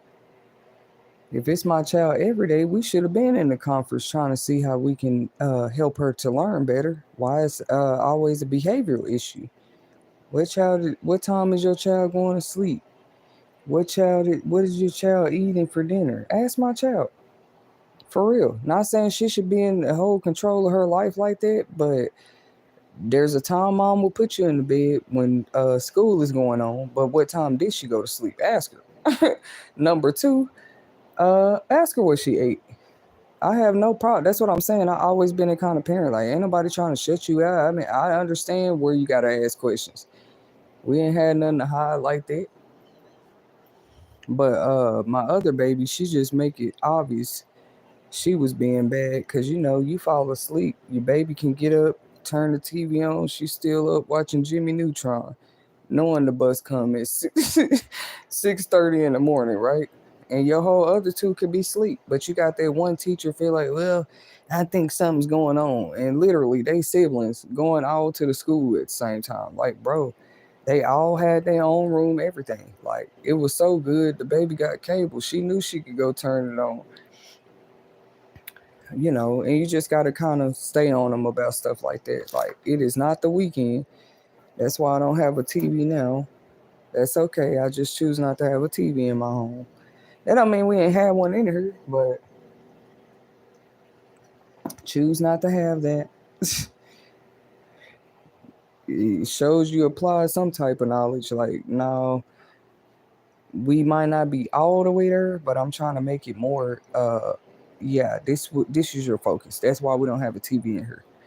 I'm gonna slowly divert your focus where it needs to, back to where it needs to be. And what's crazy, even though she did that, she was one of that teacher top students. But she'll call me like, your baby fell asleep in class. She's just knocked out, mouth open, slobbering, knocked out in the chair. I just shake my head because I ain't one of them parents that just can't believe it. If I know my child, I know you ain't lying. I try to have a good relationship with the teachers. You feel me? Like, I know you ain't lying, but certain things, trust me, I know something ain't right, or you ain't telling me the whole story. That's how well I know my kids. If I can believe you about something I know my child do, why you can't be honest when maybe you messed up sometimes? You know what I mean? But yeah, that one with Morgan got me. She'd be like, "Ma'am, she was in her seat, slumped over." I'm like, "Oh God, not just not just sleep, but slumped over, huh?" They said she was slobbering. Her sister said, "Mama, her teacher ain't lying. I walked past the classroom. She was asleep." And then them be them situations where like, we heard the mom hollered and going off, cause I'm not playing. You're not finna get a whooping, but then I tell you go to bed at night. Why is you up watching Jimmy Neutron in the middle of the night? The teacher gotta call me, uh, talking about you sleep. No, what was it? They was at a auditorium thing. It must have been boring. Cause I'm like, dang, will they get in trouble for they get in trouble for falling asleep at those now?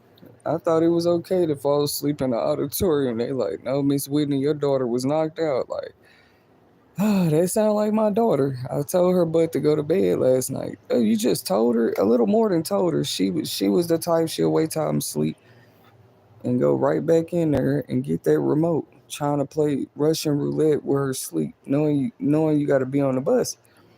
So the teacher's just laughing like, your daughter be doing it, and like I said, you can't tell me y'all know kids like the back of your hand every time, cause my daughter was one of the top students. I can't make this up. She was one of the best readers. It's a big deal in like first and second grade, bro. They have like colors and levels of reading. And they say my daughter was topping the charts. Like she just was I know they wasn't lying. She was it's one particular school she went to that I noticed it happen. And it was actually during the pandemic. So do not say every kid fell behind during the pandemic.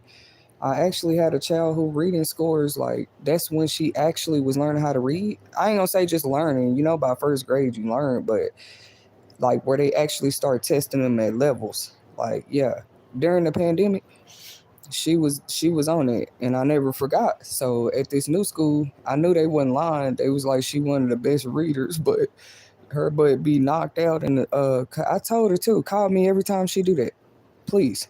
Cause what do you think? We playing a game at home? Call me every time. The teacher probably didn't know why I said that, but see, I'm a parent. Like they let me know what she was doing the night before when I went to sleep. I'm like, don't try to lie about it. It wake you up on the couch. You had the remote. But the teacher should have been recognizing, look, yeah, yep, I still sent her to school knowing she stayed up all night. Cause guess what, ma'am? You probably would have said, she's missed attendance. Has she not been there? And then I'm supposed to say excuse was she was tired. Okay. So that's how some of us teach our kids. Your butt is still going to school.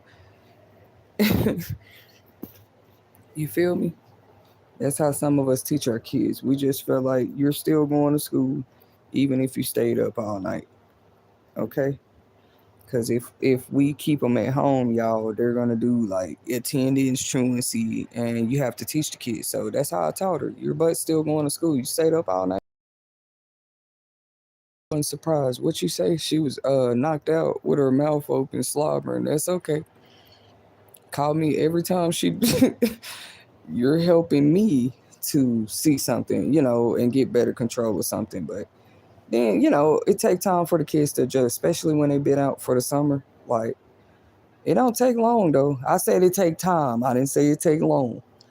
Most of us, if we get on sleeping schedule, don't. I think I heard what they tell me. They said it don't take but a week or two to get like on a regular sleeping schedule. I don't think that probably apply to everybody, but it might. I don't know.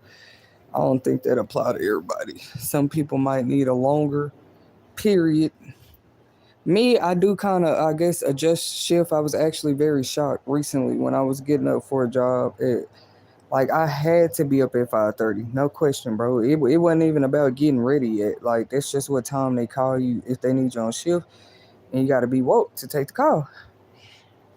I appreciate that kind of experience. I'm sorry, it ain't just like actually what I was doing at work. It's how the job was. You know what I mean? You got to be up. Uh, just to because if you miss the on call, that's the point of on call. You know what I mean? Y'all gotta understand. The point of on call is you already up. If you miss that call, which they gave me grace many days, cause like maybe they just needed people, but they'll call me 3 times. But usually they don't do that for everybody. That's the point of on call. We shouldn't have to call you 3 times. It didn't take them but a few times, like let me know how it worked. Like these your warnings. But we finally got it down. Like, okay, I get it now. So I started showing them, like, they call at 5:30 in the morning. I'm answering. Actually, it's like the days I was up. It used to kind of piss me off. The days I was up, they don't call to 6:15. And I'm like, what happened? They like, oh yeah, some days it's like that. We call you. I'm like, come on, bro. Y'all said be up. They like, yeah, be up by 5:30 because you just never know. That's the thing about on call positions. They just want you to be readily available or don't apply and say you can do that. So I was actually shocked because I was just using an example of a time I had an adjustment to like sleep schedule, I guess. It didn't matter how hard I tried either. It was funny. I still didn't go to bed till like midnight. And then gotta turn around, be up at 5:30. And it was crazy how like I felt like it was a smooth transition. Probably after about a week of doing it, it was like easier and easier. I didn't feel so tired at 5:30. You feel me? It probably took about a week. That was just recently. And my sleep schedule had been everywhere, but yeah, eventually, I don't care. Even if you got a household of 7 people living there, a husband, a wife, kids, you can't tell me everybody. This ain't the 70s and 60s, bro. Like, oh yeah, everybody sleep by 10 o'clock. I wish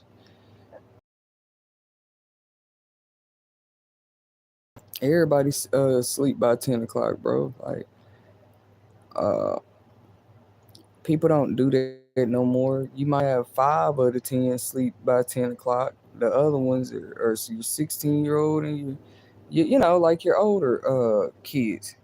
They might still be up late because you know how teens are, and then everybody else sleep. That don't mean everybody in the house sleep. With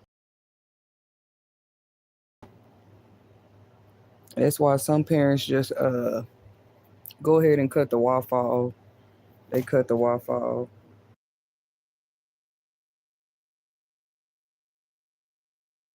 Period. I just done heard it all. Like, I didn't know if I want to bring that up, but they was like, we had so many parents wait to the last minute to enroll this year. I was like, what? What's the such thing as last minute? Like, maybe the schools really is going through something, bro. I said, what's last minute when school just started? Okay, boo boo, here. Hmm. You're okay. Hmm. Yeah, like, what's really last minute when school just started? But that's what they say. I don't know. Like, I hear something new every year, bro. Honestly, I don't know if they just be wanting a challenge. Like, really, bro? Cause like it didn't matter what school we went to, like new school or nothing, bro. They got us straight in school back in the day. It didn't matter if it's the beginning of the year, the middle of the year, the end of the year.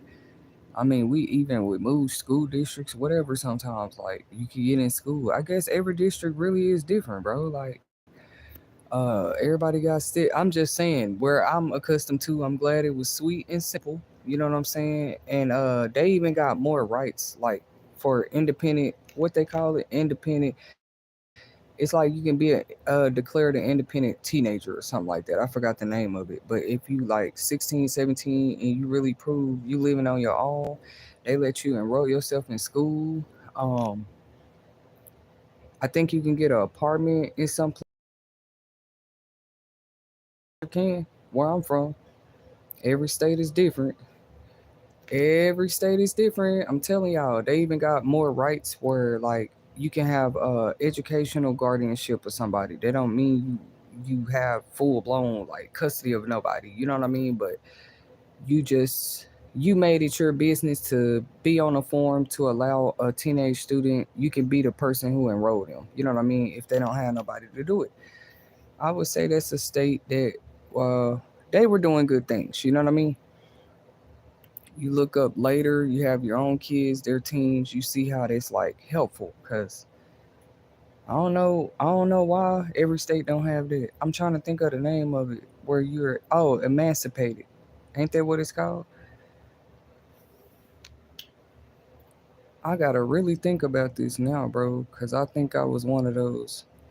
I think I was though. I can't. I'm trying to quite remember. It's called an emancipation citizen. Like you're a teenager that is pretty much do everything for yourself. You wasn't just out here. I don't know what they said. Like you had whole paperwork. You found out about like it also matters when you're doing a FAFSA application. Y'all know what FAFSA is? Like it asks you a lot of questions to receive funding for school or whatever, and it has certain parts of the where it might ask like, "Are you an independent student? Do you have dependents?" They ask all that for a reason, and I've always been considered independent student on those applications. Period. Because other than that, you do have to have a parent or guardian information, like they tax information. People got to know what they're talking about. Really have their tax information just to get certain things when you're starting college. I don't know what people didn't know. College applications and FAFSA, if you use it, has always asked questions about if you have dependents, if you're a dependent, are you an independent filer? Pretty much, that's not new. It's gonna ask those questions. So back to the emancipated teenager part. You guys might want to check your states or whatever. You never know. I say that's better than a teen just being out here with no documents or nothing. I think they can get an ID these days as young as 16. Once again, you're not y'all know I don't advocate for that. Like I said, I feel like the longer you can help the youth try to, but I don't believe in like just sending them out there like, oh yeah, you're grown. You think you're grown? Go ahead. No, I don't believe in that, bro. If a person was sitting around waiting on that, they're gonna see hell roll over or something or something else. Me putting my babies out, you're not gonna see that, bro. Sorry. Sorry, I am so sorry, bro. Like it's not happening. Um when I know that it's rights to where if something serious enough going on and that teen is a certain age in certain states, number one, they have a right to say who they want to stay with. Number two, uh, they have other rights, like they can apply for independent emancipation, like where they don't want to wait on a adult or parent guardian no more to sign anything for them so they can go to work, or they literally have to become that. You know what I'm saying? And that's what really crazy that I remembered that, but I really do believe I was one of those. You enroll. I know it's true because you had to have that, or certain schools have it. Like where I'm from, you can if you're a certain age, you can enroll yourself in school. Straight up. I ain't talking about college. I'm talking about high school, bro. I was already doing it, bro. Doing that level of stuff. I mean, you can look at people and say it's wrong, but is that wrong, or I was just independent and you ain't been lying the whole time? You actually been like that. Like always just like, what can I do? What I'm doing next? You literally had how many scholarships before you graduated? I know they want me to stop telling the old stories, but this is you will make it TV, you know? Like it mattered. You think somebody was sitting there filling those out college applications out for me? So yeah, it do matter. How many scholarships you had? Like that. I guess I could be telling more of a story if I would have used any of them. You feel me? But yeah, that's you will make it TV art to tell the Sherry story. Like I end up getting pregnant. I chose to be a mother.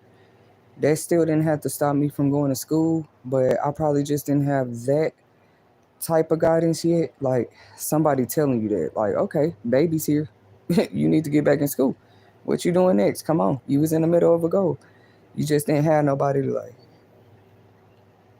yeah, that ain't nobody job. Don't get me wrong, but I would say yeah, like that could be dangerous for any young person. Like, oh, I know it all till I bump into I done bumped into this rock, hit my head. I don't know what I'm doing no more. A young person don't have to tell you that. Like I said, you oftentimes can see it in the eyes. Like people be playing, bro. You can see it. So I don't know what else to call it for people, but emancipation of a teenager is real. Mean like you don't have parents, none of that. It don't mean you a what's that called? It don't mean you a kid of the state, none of that. It's something totally different, bro. It don't mean you a foster kid, none of that, bro. It's literally called emancipation because you're independently allowed now to apply for stuff on your own, even though you're 17. You see what I'm saying? That's not for every state though, but just y'all can Google it on your own in your own time. It's a real thing, and I feel like yeah, young people need to know about it. Like it's better for them to know more about these things actually. If people gonna be getting whole tickets for being homeless, like no, we can actually work on more preventative topics where people actually understand their options more and what's out here.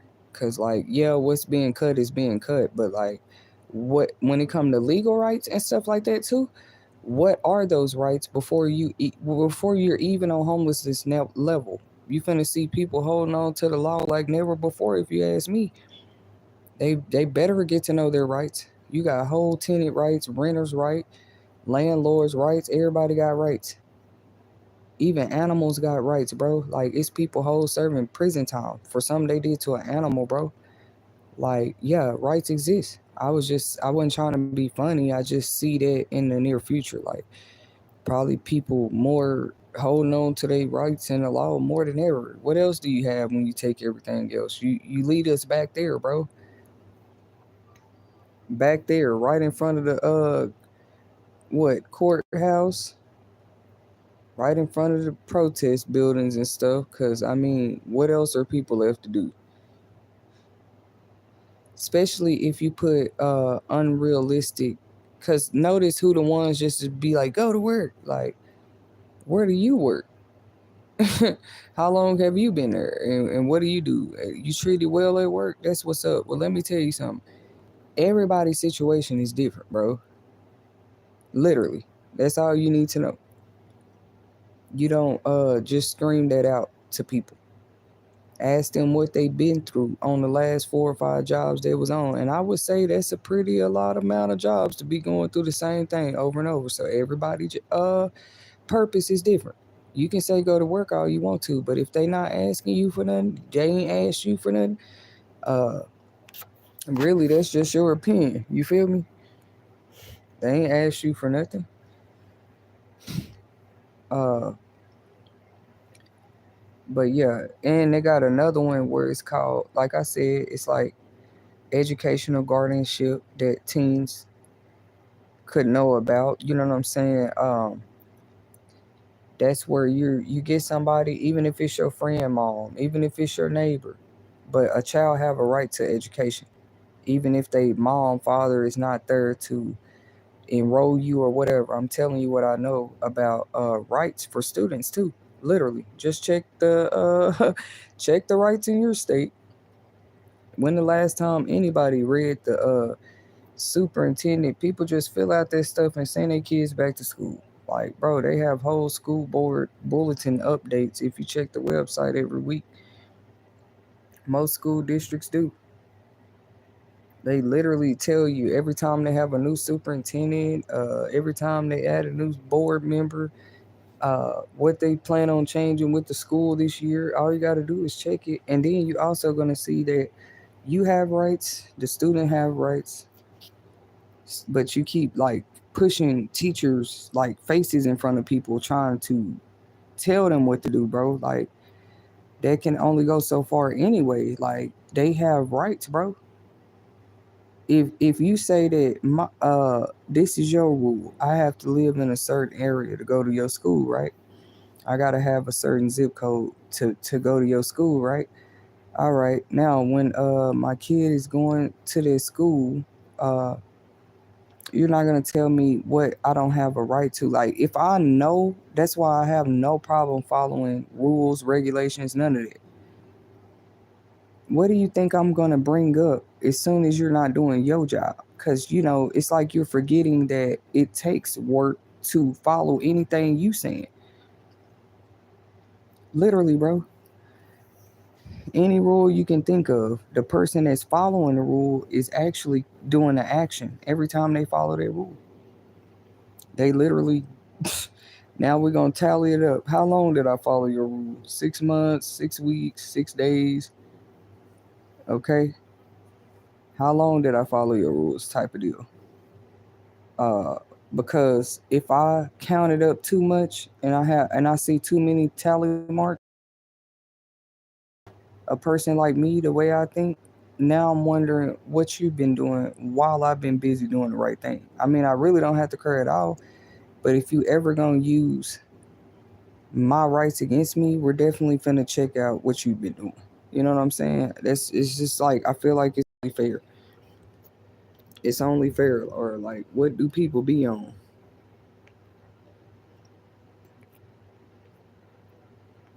It's called educational uh educational guardianship, pretty much. So I ain't saying just anybody can be on it. Of course, they got to be 18 and up. You have to have a legal residence, like of your own, that you can show proof of a lease. What else? I think that's pretty much what they asked for. Yeah, the person got to have ID. Like, come on now, you can't just be anybody enrolling anybody in school. So that's how that works. But like I said, that's not in every state. You'll be surprised when you look up what's the rights for whole teenagers, bro. When you look it up in your state, you don't know what the rights are for them for education and for not just like custody type stuff, but just let's start with education. Have you been playing with people educational rights? I wouldn't say banning phones from schools is playing with people educational rights, but we're just all we can do is see with this. Cause like I said, I feel like we shouldn't hear no stories of a kid gotta tell their mom. I ain't talking about like high school kids. We know a high school kid. By that age, if you wanna call your mom or dad, you gonna do that. I don't care what school you going to. Even if it ain't no cell phones there, that kid would be old enough to still make that happen. That's a high schooler, right? But I would say middle school and lower, we shouldn't hear no stories of a teacher said they can't call their parent. Have them phones in the classroom. It's right there.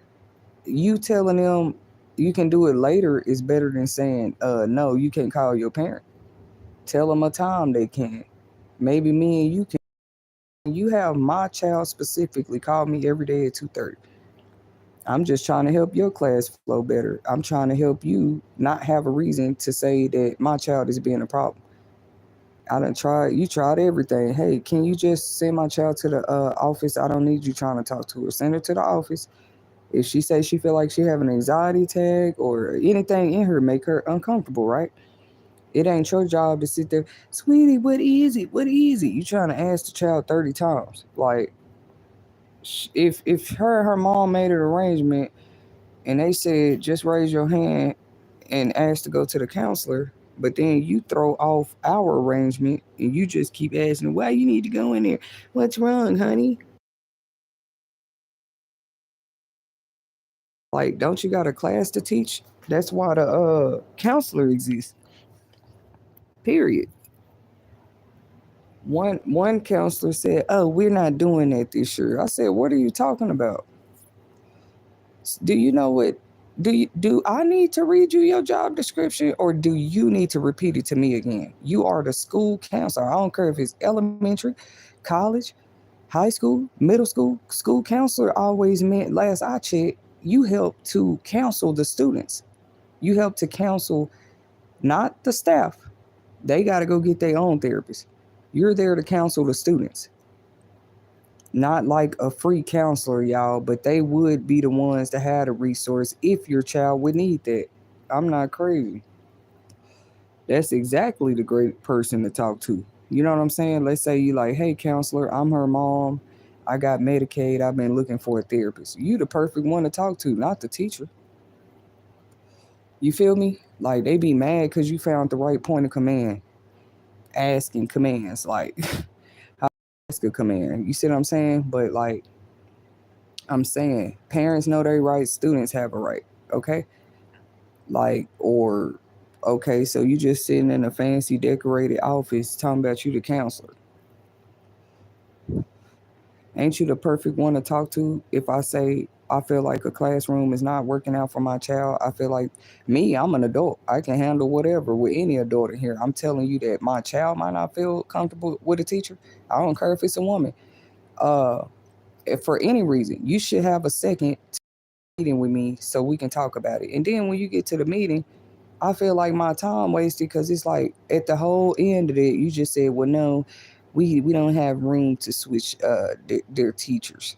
Oh, okay. So all you telling me all your other third grade classes is too full for you to switch one kid with my kid to another class if they need that. I would just like repeat them for the record so they can see how they sound. I didn't ask you if it's full, even if it's full. Like you can't switch. I know they can do that. It's been whole times they switched me and another kid. I had no problem with it. I don't know about the other kid, but I mean that's really probably selfish. It sounds selfish, but I'm just saying I was a kid. Since when do they? I would say you can work out something. No, she's just gonna sit in there with that teacher, and she's gonna deal with whatever that teacher doing. Then you expect a parent to be having a good day at work, not wondering if they kid okay, mentally, emotionally, physically, educationally, knowing that they in a classroom with a teacher they done already made. I ain't gonna say a complaint, but maybe they don't like the teacher. I told my kids, yeah, you can have a say so in it. Excuse me if we telling them wrong. School districts.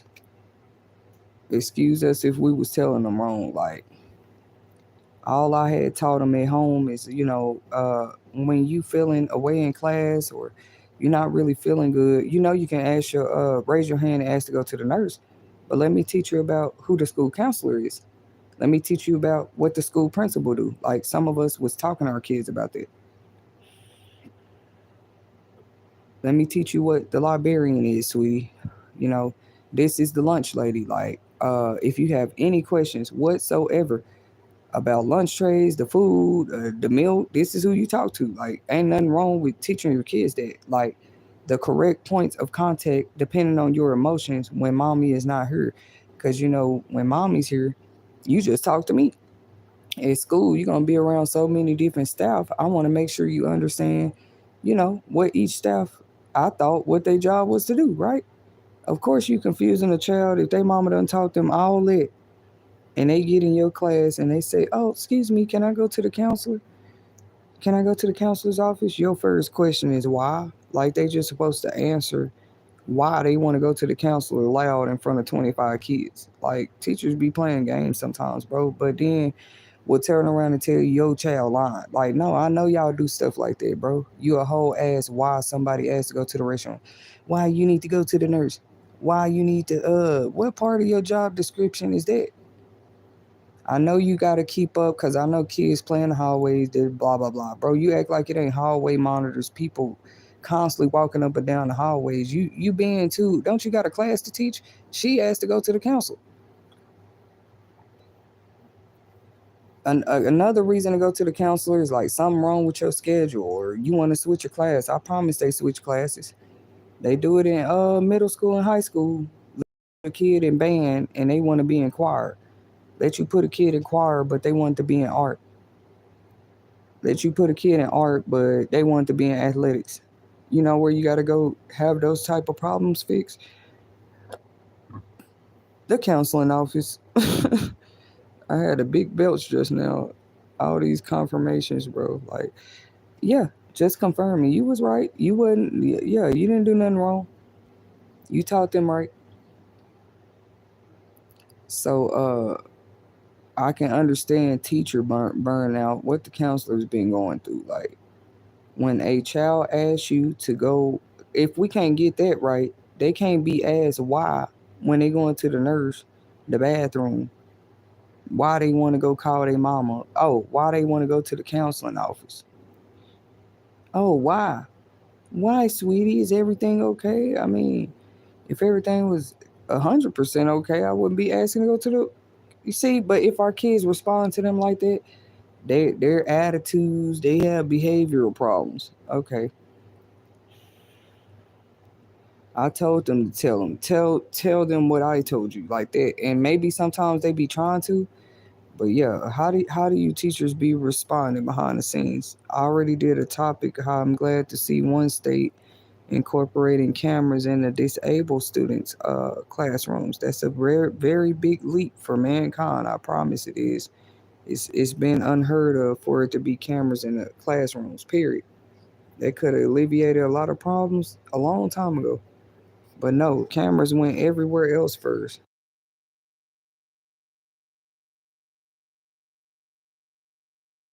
Honestly, cameras went everywhere else first, bro. Think about it. People pull their phone out and record some stuff somewhere before they had cameras in the classrooms. But our kids be the troublemakers. Like, come on, bro. Ain't nobody had to be troublemaker, in trouble, feel trouble, uh, look like trouble, nothing. What did the parent request? Can she switch classrooms? You talking about why in the conference? I'll take it. I ain't gonna say that it's my daughter feel uncomfortable in your classroom. How about I say that I want her to have a new teacher? Is that a good enough reason for you? No, no. All the classes are full. Oh, because I wouldn't tell you why. Because sometimes when we go into that truth, you just want to call me a lie. Like who comes to teacher conferences for that? That's crazy, bro. One time my mom went to a conference, nothing even happened. She just requested it. They don't know who some of us. We were raised by strong people. Don't get it twisted. Like she was like, "Why my daughter ain't got homework?" That's all the meeting was about. Nobody got in trouble. Nothing. That's a mom for you, but so don't know. The apple don't fall too far from the tree.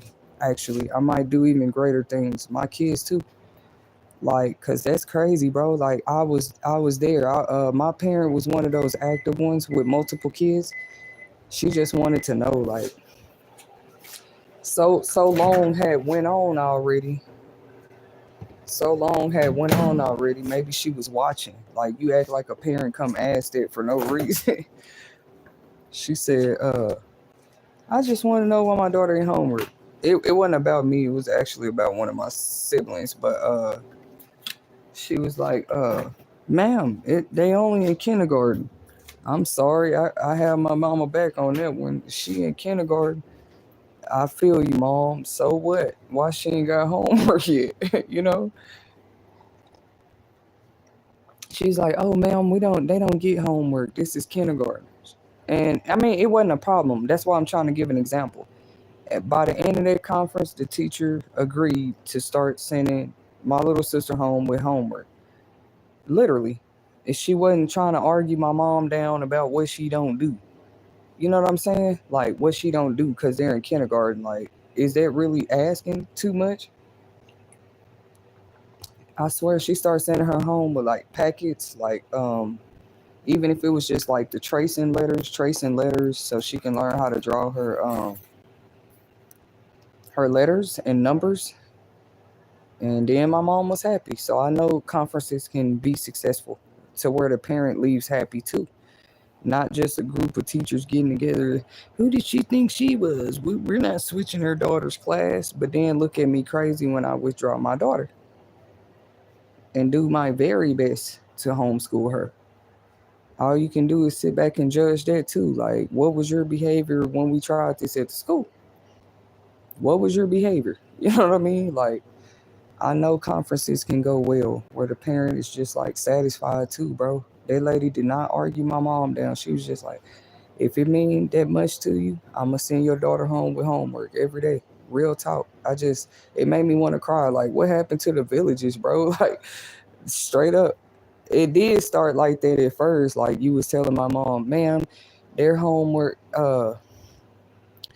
what was I trying to say? Ma'am, their You gonna remind my mom what grade her daughter in? Okay. But she was just like, they're in kindergarten. We don't send homework. It's just not, we do. So she was like, she was really just asking a lot of questions. Well, what is their curriculum? What are they doing in here? Blah, blah, blah. My mom was the type, she would come sit in those classrooms too for her kids. Y'all just stop allowing parents to do that. Last I checked, I don't know. It's been a long time since I heard a parent say they came up there and sat in that classroom. I don't even think y'all let parents do that no more. They had for sure stopped letting them come up there and eat lunch. None of the parents could come up there during. They could come like in the office, but just as far as like coming in the classrooms, coming to eat lunch with your kids, you cannot do that during COVID. It's like going back thinking of all the times y'all just real life had people kids alone like that, and we trusted you.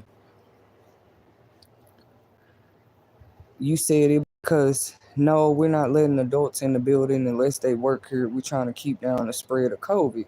And people understood that. They believed it. They trust their kids is okay at school. Plus the kids can have their phones at school back then. Like, COVID never stopped that. I think some schools was taking the phones up because they really were trying to keep the spread down at the time. I think they would make them put them in. Yep. They had to. If you brought it to school, you had to put it in a Ziploc bag during COVID. Uh, but that's an example, guys. If these meetings can go well if they want them to, you just want a parent to leave feeling defeated when all they were trying to get was the same educational equality right for their child at any given time, even if they got multiple children. That's weird. All at the same time, the other child going there having no issues at all. So you really not asking for a lot. You asking, can this one child be moved classes? Classrooms, literally.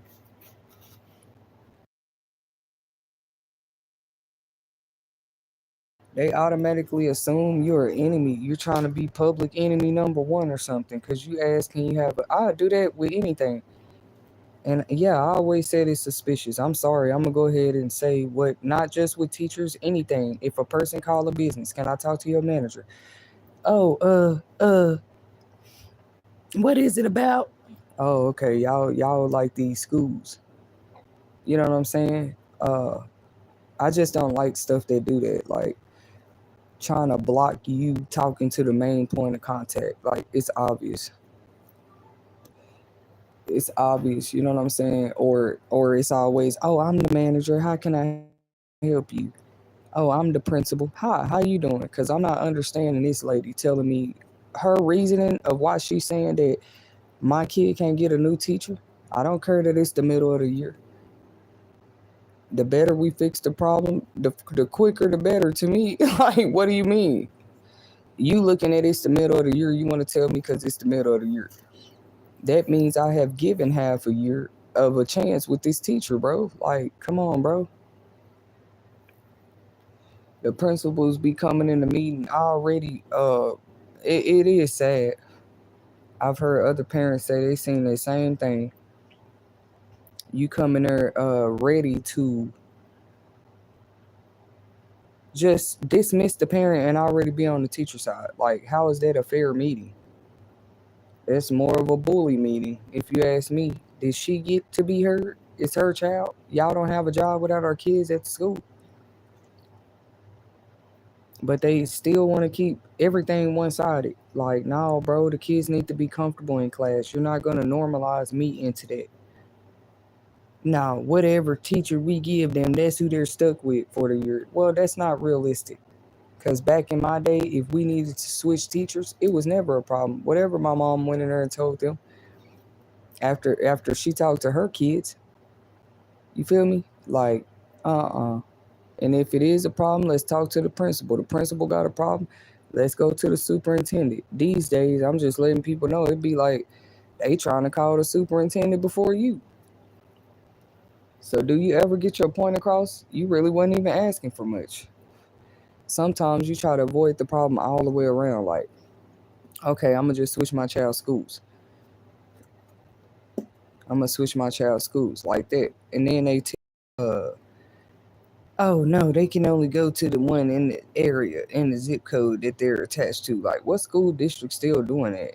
They do have something called a waiver now in some districts, where if that's approved by the school district, I think the only stipulation is they can't miss more than 10 days of school, because that's you committing to that. You committing to taking them to another school outside of the district where the school buses pick up, so you wouldn't have had an excuse.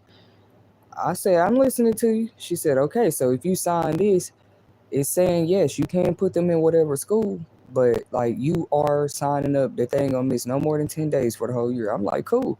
As long as we get out this school where they telling me that I can't switch to a teacher. And what's crazy, we found a better school. We found a better school for real. They crazy. They want you to, okay, even if that better school, we tried for 2 weeks, it don't work out. I love my kids that much. Ain't nobody all over the place over here. They actually get that over here, sweetie. If a school ain't making them feel comfortable, yeah, we'll try 3 that year. It shouldn't take that. Let's really think about it. It really shouldn't take that. Cause now how many different schools got your kids' information for what reason? And it's just not suddenly working out. But I done had to turn in all this personal information just to enroll. I don't like a school that I enrolled them in like playing with me like that, bro. Honestly, schools get y'all get all type of their information, their birth certificate, their social security card. Like, you be having a parent do a lot just to sign them up. And if we miss one thing, they can't go.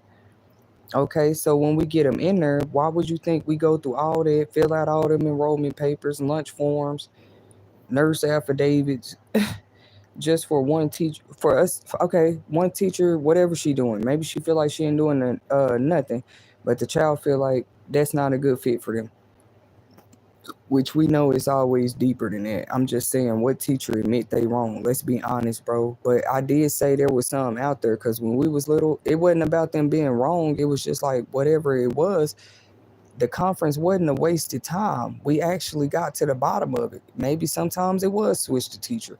Maybe it's sometimes, yeah, when she crying, she can go to her sister class. Y'all think I didn't come to my little sister class? You got me messed up.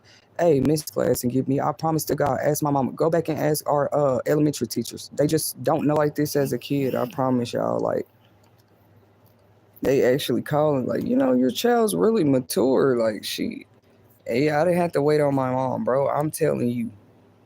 My little sister, if she cry in this kindergarten class, come and get me. And I had cool teachers.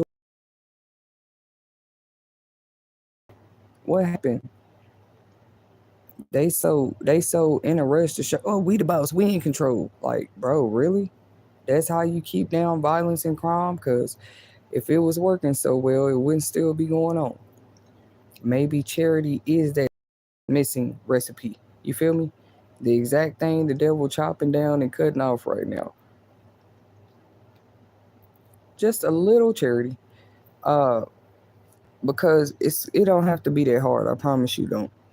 That's just some they be trying to use. Like, it's 4 siblings in the school, but you only calling about one every day. Are you sure you're not? I mean, till they have cameras in the classroom, I don't have to really believe nothing you tell me. You could tell me I don't have to believe my child, but that would be odd.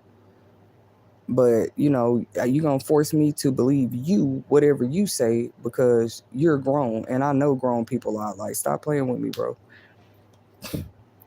I know that before school start, all year round, it be adults out here lying. On kids. On kids, over a kid, about a kid. If they ain't lying, they exaggerate, which is still close to lying. So I mean, I didn't say every teacher like that, but you're not gonna tell me just because that's your credentials and that's what you do for 25 years, I can't switch my child classes.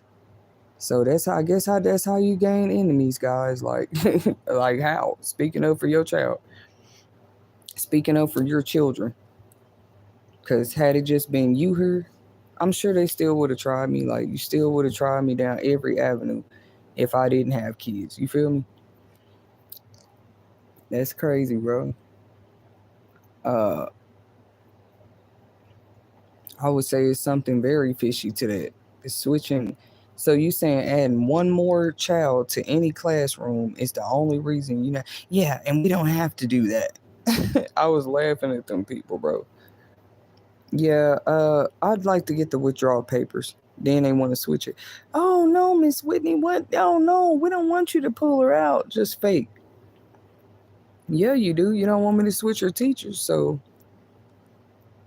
you want me to pull her out. I didn't. They used to confuse me with that. Like, yeah, we'll find another school. Really? Or I mean, there's nothing else we could do. I told you what would make us comfortable. You just switch the teacher. I'm willing to meet the new teacher and everything. Like, what is your problem? All her information I already here in the office, but yeah, you're right. Once I withdraw, I would have to go do this shit all over again at another school. But it's cool. I already showed you that what kind of mother I am. I don't feel like no child have to sit nowhere for 6.57 hours and they feel uncomfortable. You act like you a part of their family. You just a teacher. She's supposed to. I mean, you got to earn her trust. She earn yours. That's weird. You a whole new person every year. You a whole new person. My daughter ain't never met. She don't know you like that till you prove yourself to her. And I'm sorry if you make her feel uncomfortable. She's been raised by a mother. I actually know exactly how they feel. I'm sorry if that offends you, but you made somebody uncomfortable. So can we switch that person class? Some of us it's just a lot smoother. Like, you know what? Y'all do y'all work at home right now. Cause we're gonna see who was in error. ERROR. And I know kids that graduated early as homeschool students. They graduated whole early, bro. I know kids graduated earlier, going to school from home. Started their own business. What you mean? It's kids all over the world graduate early. Earlier than 16.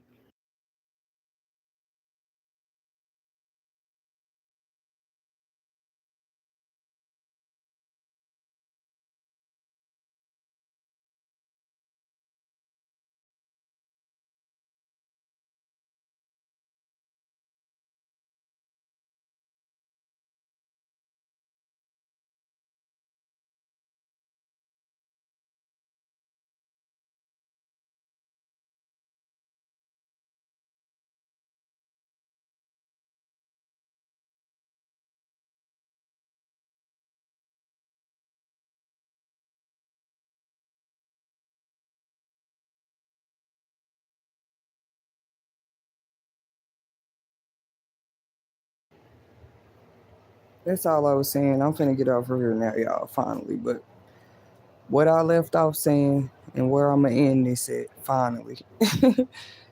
You guys get used to me coming to do long streams because it's overdue. But there are kids that graduate from home completely early. They choose to keep going to school from home because you also can receive a college degree, certification, some license right from home and go straight into the career you want to do. 4 year, 8 year college ain't for everybody. That is true, you know. Uh, but I would just say everybody have different experiences, right? And if you say, "Well, I've never been done like that," that's your experience. Test it. Ask them, can your kids switch classes? I say it's weird that the first answer would be no. Clearly, you playing with their family like they didn't ask for that for no reason. But because they don't tell you why, well, you feel like that little girl just finds reasons, but she was literally the only black girl in the class. Literally, yeah, she had a problem with us, and you talking about a whole child the whole time. Come on, bro. We didn't have a problem with her being the only black kid in the class. Because even if she would have, that's what's crazy about it. Even if she would have switched classes, she probably would have been the only black kid in the class. It was not about that to us, man. But you saying a whole kid just came to your class ready to have a problem with you because of what color you are. No, mine weren't raised like that. Sorry, try again.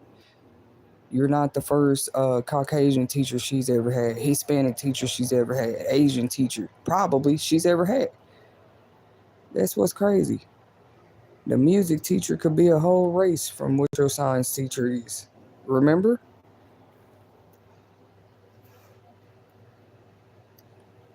I don't know. They find creative ways though, boy, to just like, cause they know irritating that child is gonna irritate a mother that cares. That's irritated, but or like I said, maybe some kind of test. Oh, we were just trying to see how active you were. Like, oh, okay, cause I'm right there. I'm usually right down the street. Like I've told many people, wherever they at, I ain't never too far. My child wouldn't even be in the same city if her mama not there. It ain't hard to explain. I never been too far.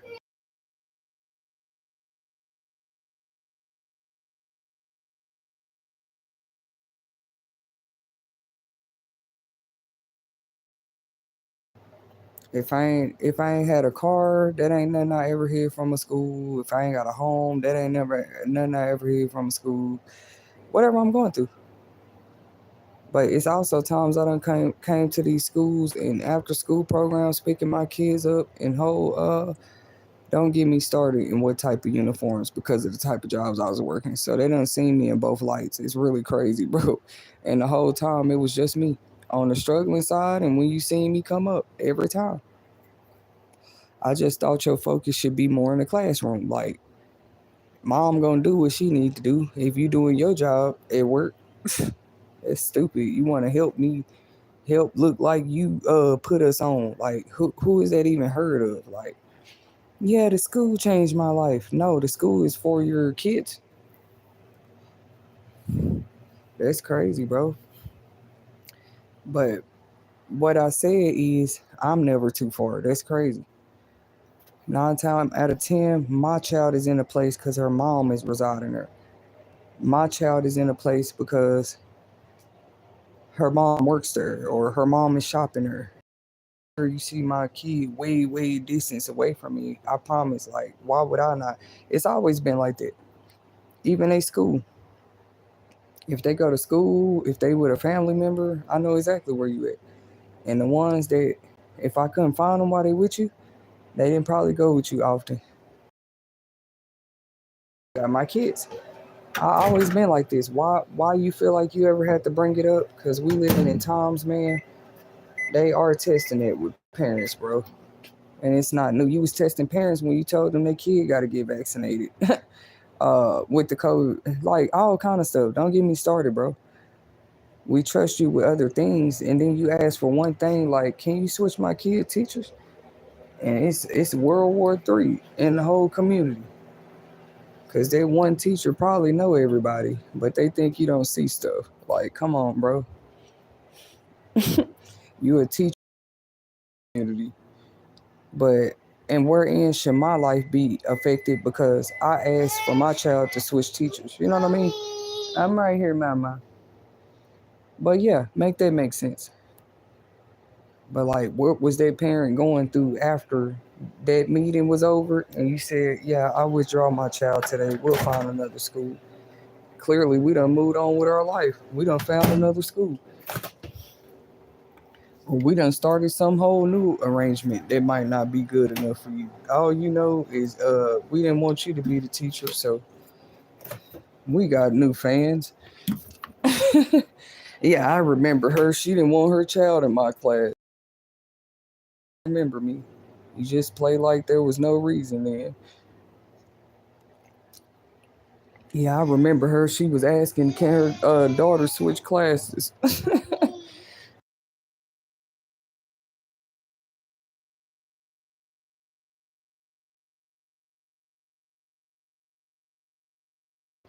I'm sorry. Like, just imagine making enemies over this kind of stuff. I could understand making enemies with regular people, your community people. Like, of course, you have influence. Who else would be able to just make everybody look at you funny just because you didn't want them to be the teacher? Who else could do that? That's people with influence, bro. strong influence. Like everybody look at you as a great person. But because I'm new in town or I'm not as known or I'm not your skin color, whatever you said must have been right. When really, whatever story they told you already, why they even bringing me up to you? My child was the day student. Like, but yep, everybody know you in town now because that happened. Everybody know you in town because you decline, kindly decline something. Everybody know about it. So I said no, or I said yes. This is what I want. Tell the whole town if you got to. I stood up for what I think is right for my child. You can make it look as retarded as you want to. You can never make me believe a child got to sit somewhere they feel uncomfortable. They need to feel comfortable in a learning environment. They ain't got to be best friends with you. One time, a teacher called talking about your daughter didn't say good morning or something. Like, oh, she had a icky attitude because she didn't speak back. Some people don't speak in the morning. That's exactly what I told her. And it was just like, how many more dumb conversations like this are we gonna have? And I gotta pretend me and my child is comfortable with you. That's crazy. I don't teach her she gotta say good morning to you. Is that a part of the participation grade? I taught my child, if you don't have nothing nice to say, don't say it at all. Literally. It sounds like she listened to her mom. That's like you pushing a person. Good morning. I know how they do. Like, okay, that's your greeting. You can't. Since when can a person get mad at how you respond to their greeting? It's been many people in my life. I said good morning to whole strangers, and they kept walking. I can't make this up. They heard me too. I looked at them. Good morning, sir. He just straight face, keep walking. And these are adults. It's too late to be telling people they got to tell you good morning, bro. Like outside of that, how was my daughter day? Oh, I mean, it was pretty, and she was pretty quiet. Okay, I'm telling you, people be bothered, bro. They be bothered, like so. And I'm like, yeah, you like your mama. They doing that to you at a young age. You one of those kids that what if you too quiet, the teacher thinks something wrong with you. That's weird, ma'am. If you didn't ask her a question, it ain't got nothing to do with schoolwork. She do not have to say good morning to you. Bye. None of that. And you shouldn't be making things harder around the school for her because she don't want to say hi to you. She's there to learn. You just thought, I guess some of these kids' parents is dumb or something. You seen her come to school with glasses on, didn't you? It's like, what do they want you to tell them?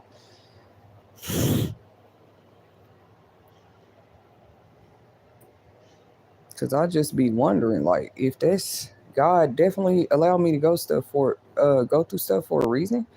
And if my daughter had one daughter was going through that, and then another year it's another daughter, and like, bro, you was never going through that with none of your daughters. I see the common denominator here. I moved to a new district, and then everybody got a problem suddenly at the schools. Mm-mm. It's a lot of stuff. Like maybe I just need to speak up on it, but a lot of stuff. And that's where they try to do the most write ups, I guarantee you, at the schools behind my back. Another place, my kids are trusted at a trusted place that's supposed to be able to train to deal with kids. That's where they do the most write ups. Because is a mother there all day? No mother is there all day at the school with their kids. What a perfect time to be scratching write ups and write up notes as if I don't be in communication with y'all. That's weird. I mean, emails, phone calls, communication. If my kid go there, right? You think I'm just gone? I'm probably somewhere not far. I'll be there at 3 o'clock. 3 o'clock, or I see them at the bus stop. Some of these kids have been going through God because people they have attitude, emotional adjustment problems. They gotta make y'all look like that later on though. No, they can't study at home. They're terrible family. We got to make them look like that now because we thought they were. Oh, wow. Just you lied, bro. You judged the family too quick. The whole damn family. Just say that instead of taking them through, making them constantly look like what you said was true. When her and her their grandmother record is impeccable of keeping a communication with schools while their children was there. Me and my mama. Like I didn't have to bring her in it, but I was her child, so I know. She was at my sister conference asking for homework, and that baby was in kindergarten. That ain't having nothing to do with nothing. Like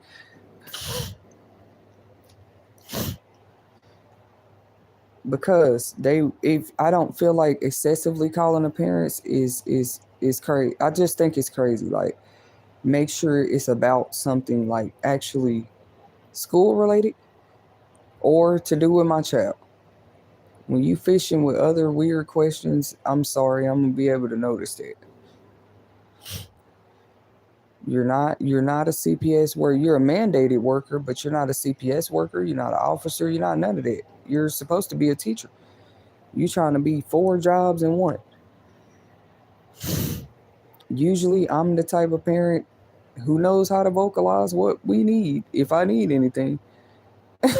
Trust me. I know the school number, the counselor, the liaison. I know the school district number if my kids come into the school. And then how does that intimidate anybody? That's why I said my kids started off at charter schools, bro. I can't make this up. They wasn't even in regular public schools. And then what's crazy? They ain't got no special notes written down about us over there. Literal. The only difference about charter schools, they more K through 12, and it's like they address the students as scholars. It's literally about prepping them. It's college prep. It's gonna say it on the front of the school. Literally, bro. They start college prep with these kids in like kindergarten. God is my witness. This is where my kids started. Like from kindergarten to it was K through 12. And had I never moved, life just went another way. They would have went to this same campus. To me, I still respect this campus. They was one of them same ones I was referring to. I saw my daughter reading scores during the pandemic. Maybe they deserve the shout out. Shout out to uh, Idea Public Schools in any state they have because they grew. They didn't have that many locations at first, but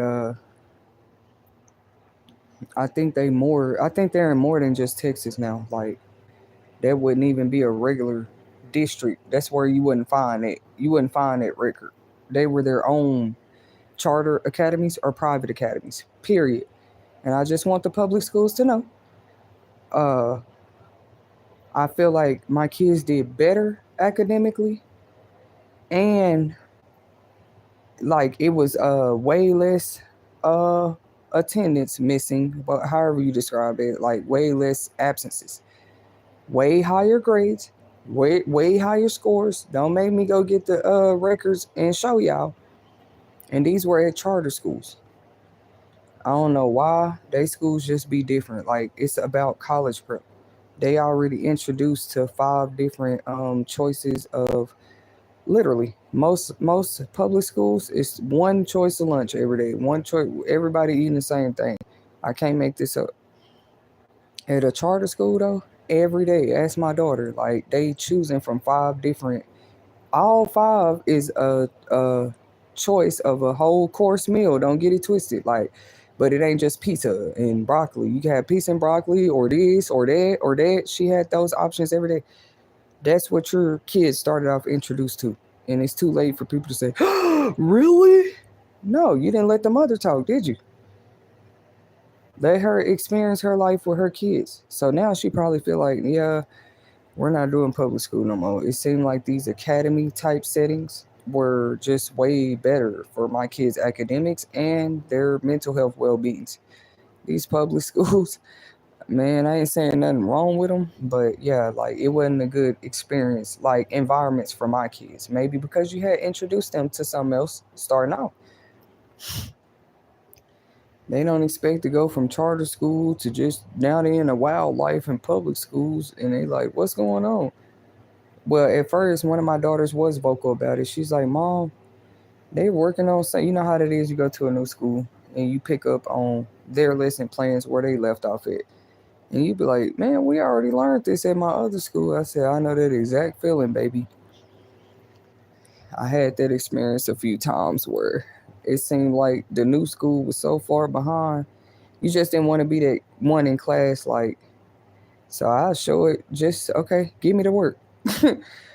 These kids still learning it. I done zoomed through the paper. That's how I know it's the difference between what school districts, what type of school settings, all that do matter. If parents have the time, not rushing to work, just throwing them in whatever schools in the district, actually take the time out and find a proper academy that works for whatever their child's needs might be, and not just telling them, oh, you're low income, your kid got to go to the school down the street because y'all stay in that area.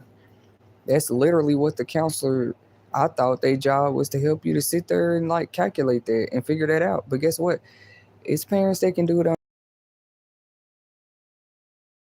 wrong with taking the time out to find a proper school setting that works for your household, the students in your household. I will encourage if they all five, because mine did it before.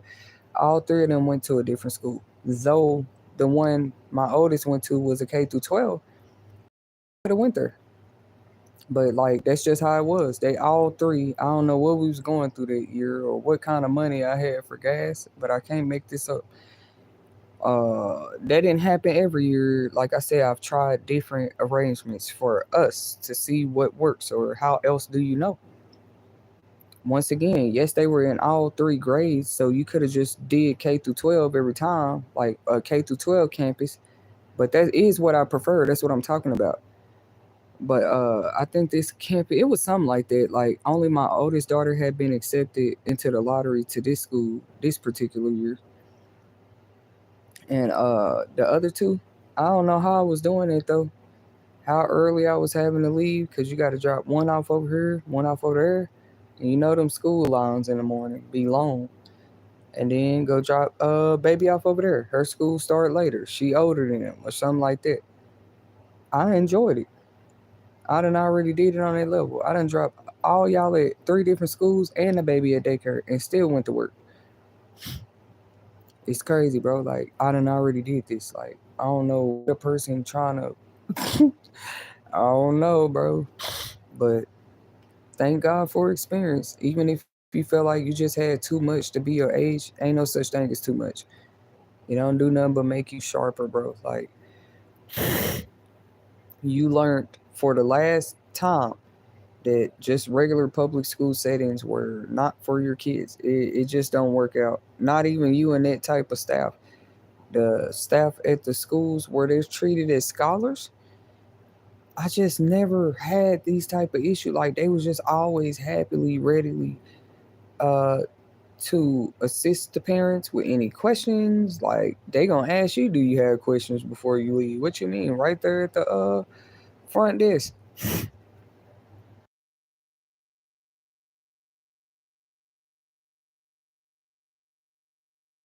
They were understanding as hell. Like, I don't know, I can't explain it to y'all, but maybe that's how I had to learn. Yeah, baby, these public schools, they're not gonna work for your kid. You seen what your mom went through too. You seen what y'all went through. Like, by the grace of God, some of us made it. We was in GT class, AP class, just kind of excelling more there, but that don't mean that was like the best environment for you to learn. Like, if a person had an option. Well, that's because in cycles you teach people they gotta go to the schools right there in a zip code in a community. Like, yeah, that's cool, bro, for most of the community kids. But you're not just gonna sit there and act like it's something wrong with somebody's kid when it's whole other schools, and then they go there and flourish. Long as you don't know their business, yep, they go to a whole new school and flourish. That's what be proven. It's proven to me already. It just be certain staff and certain school like they're not trying to go the extra mile. They're here to, oh, my job is just to teach. I'm not here to baby and comfort your daughter. That's what they were saying in a nutshell.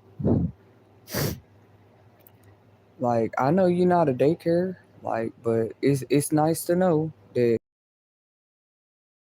you're not really the type to nurture kids. So why are you even a teacher? They be hoping in turn. They like, ma'am, I'm not gonna yell with you. Like, who yelling? I'm gonna start recording this stuff, bro.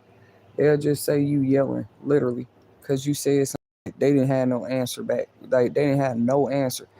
Now they gotta switch. Oh, ma'am, well, I'm gonna need you to watch your tone.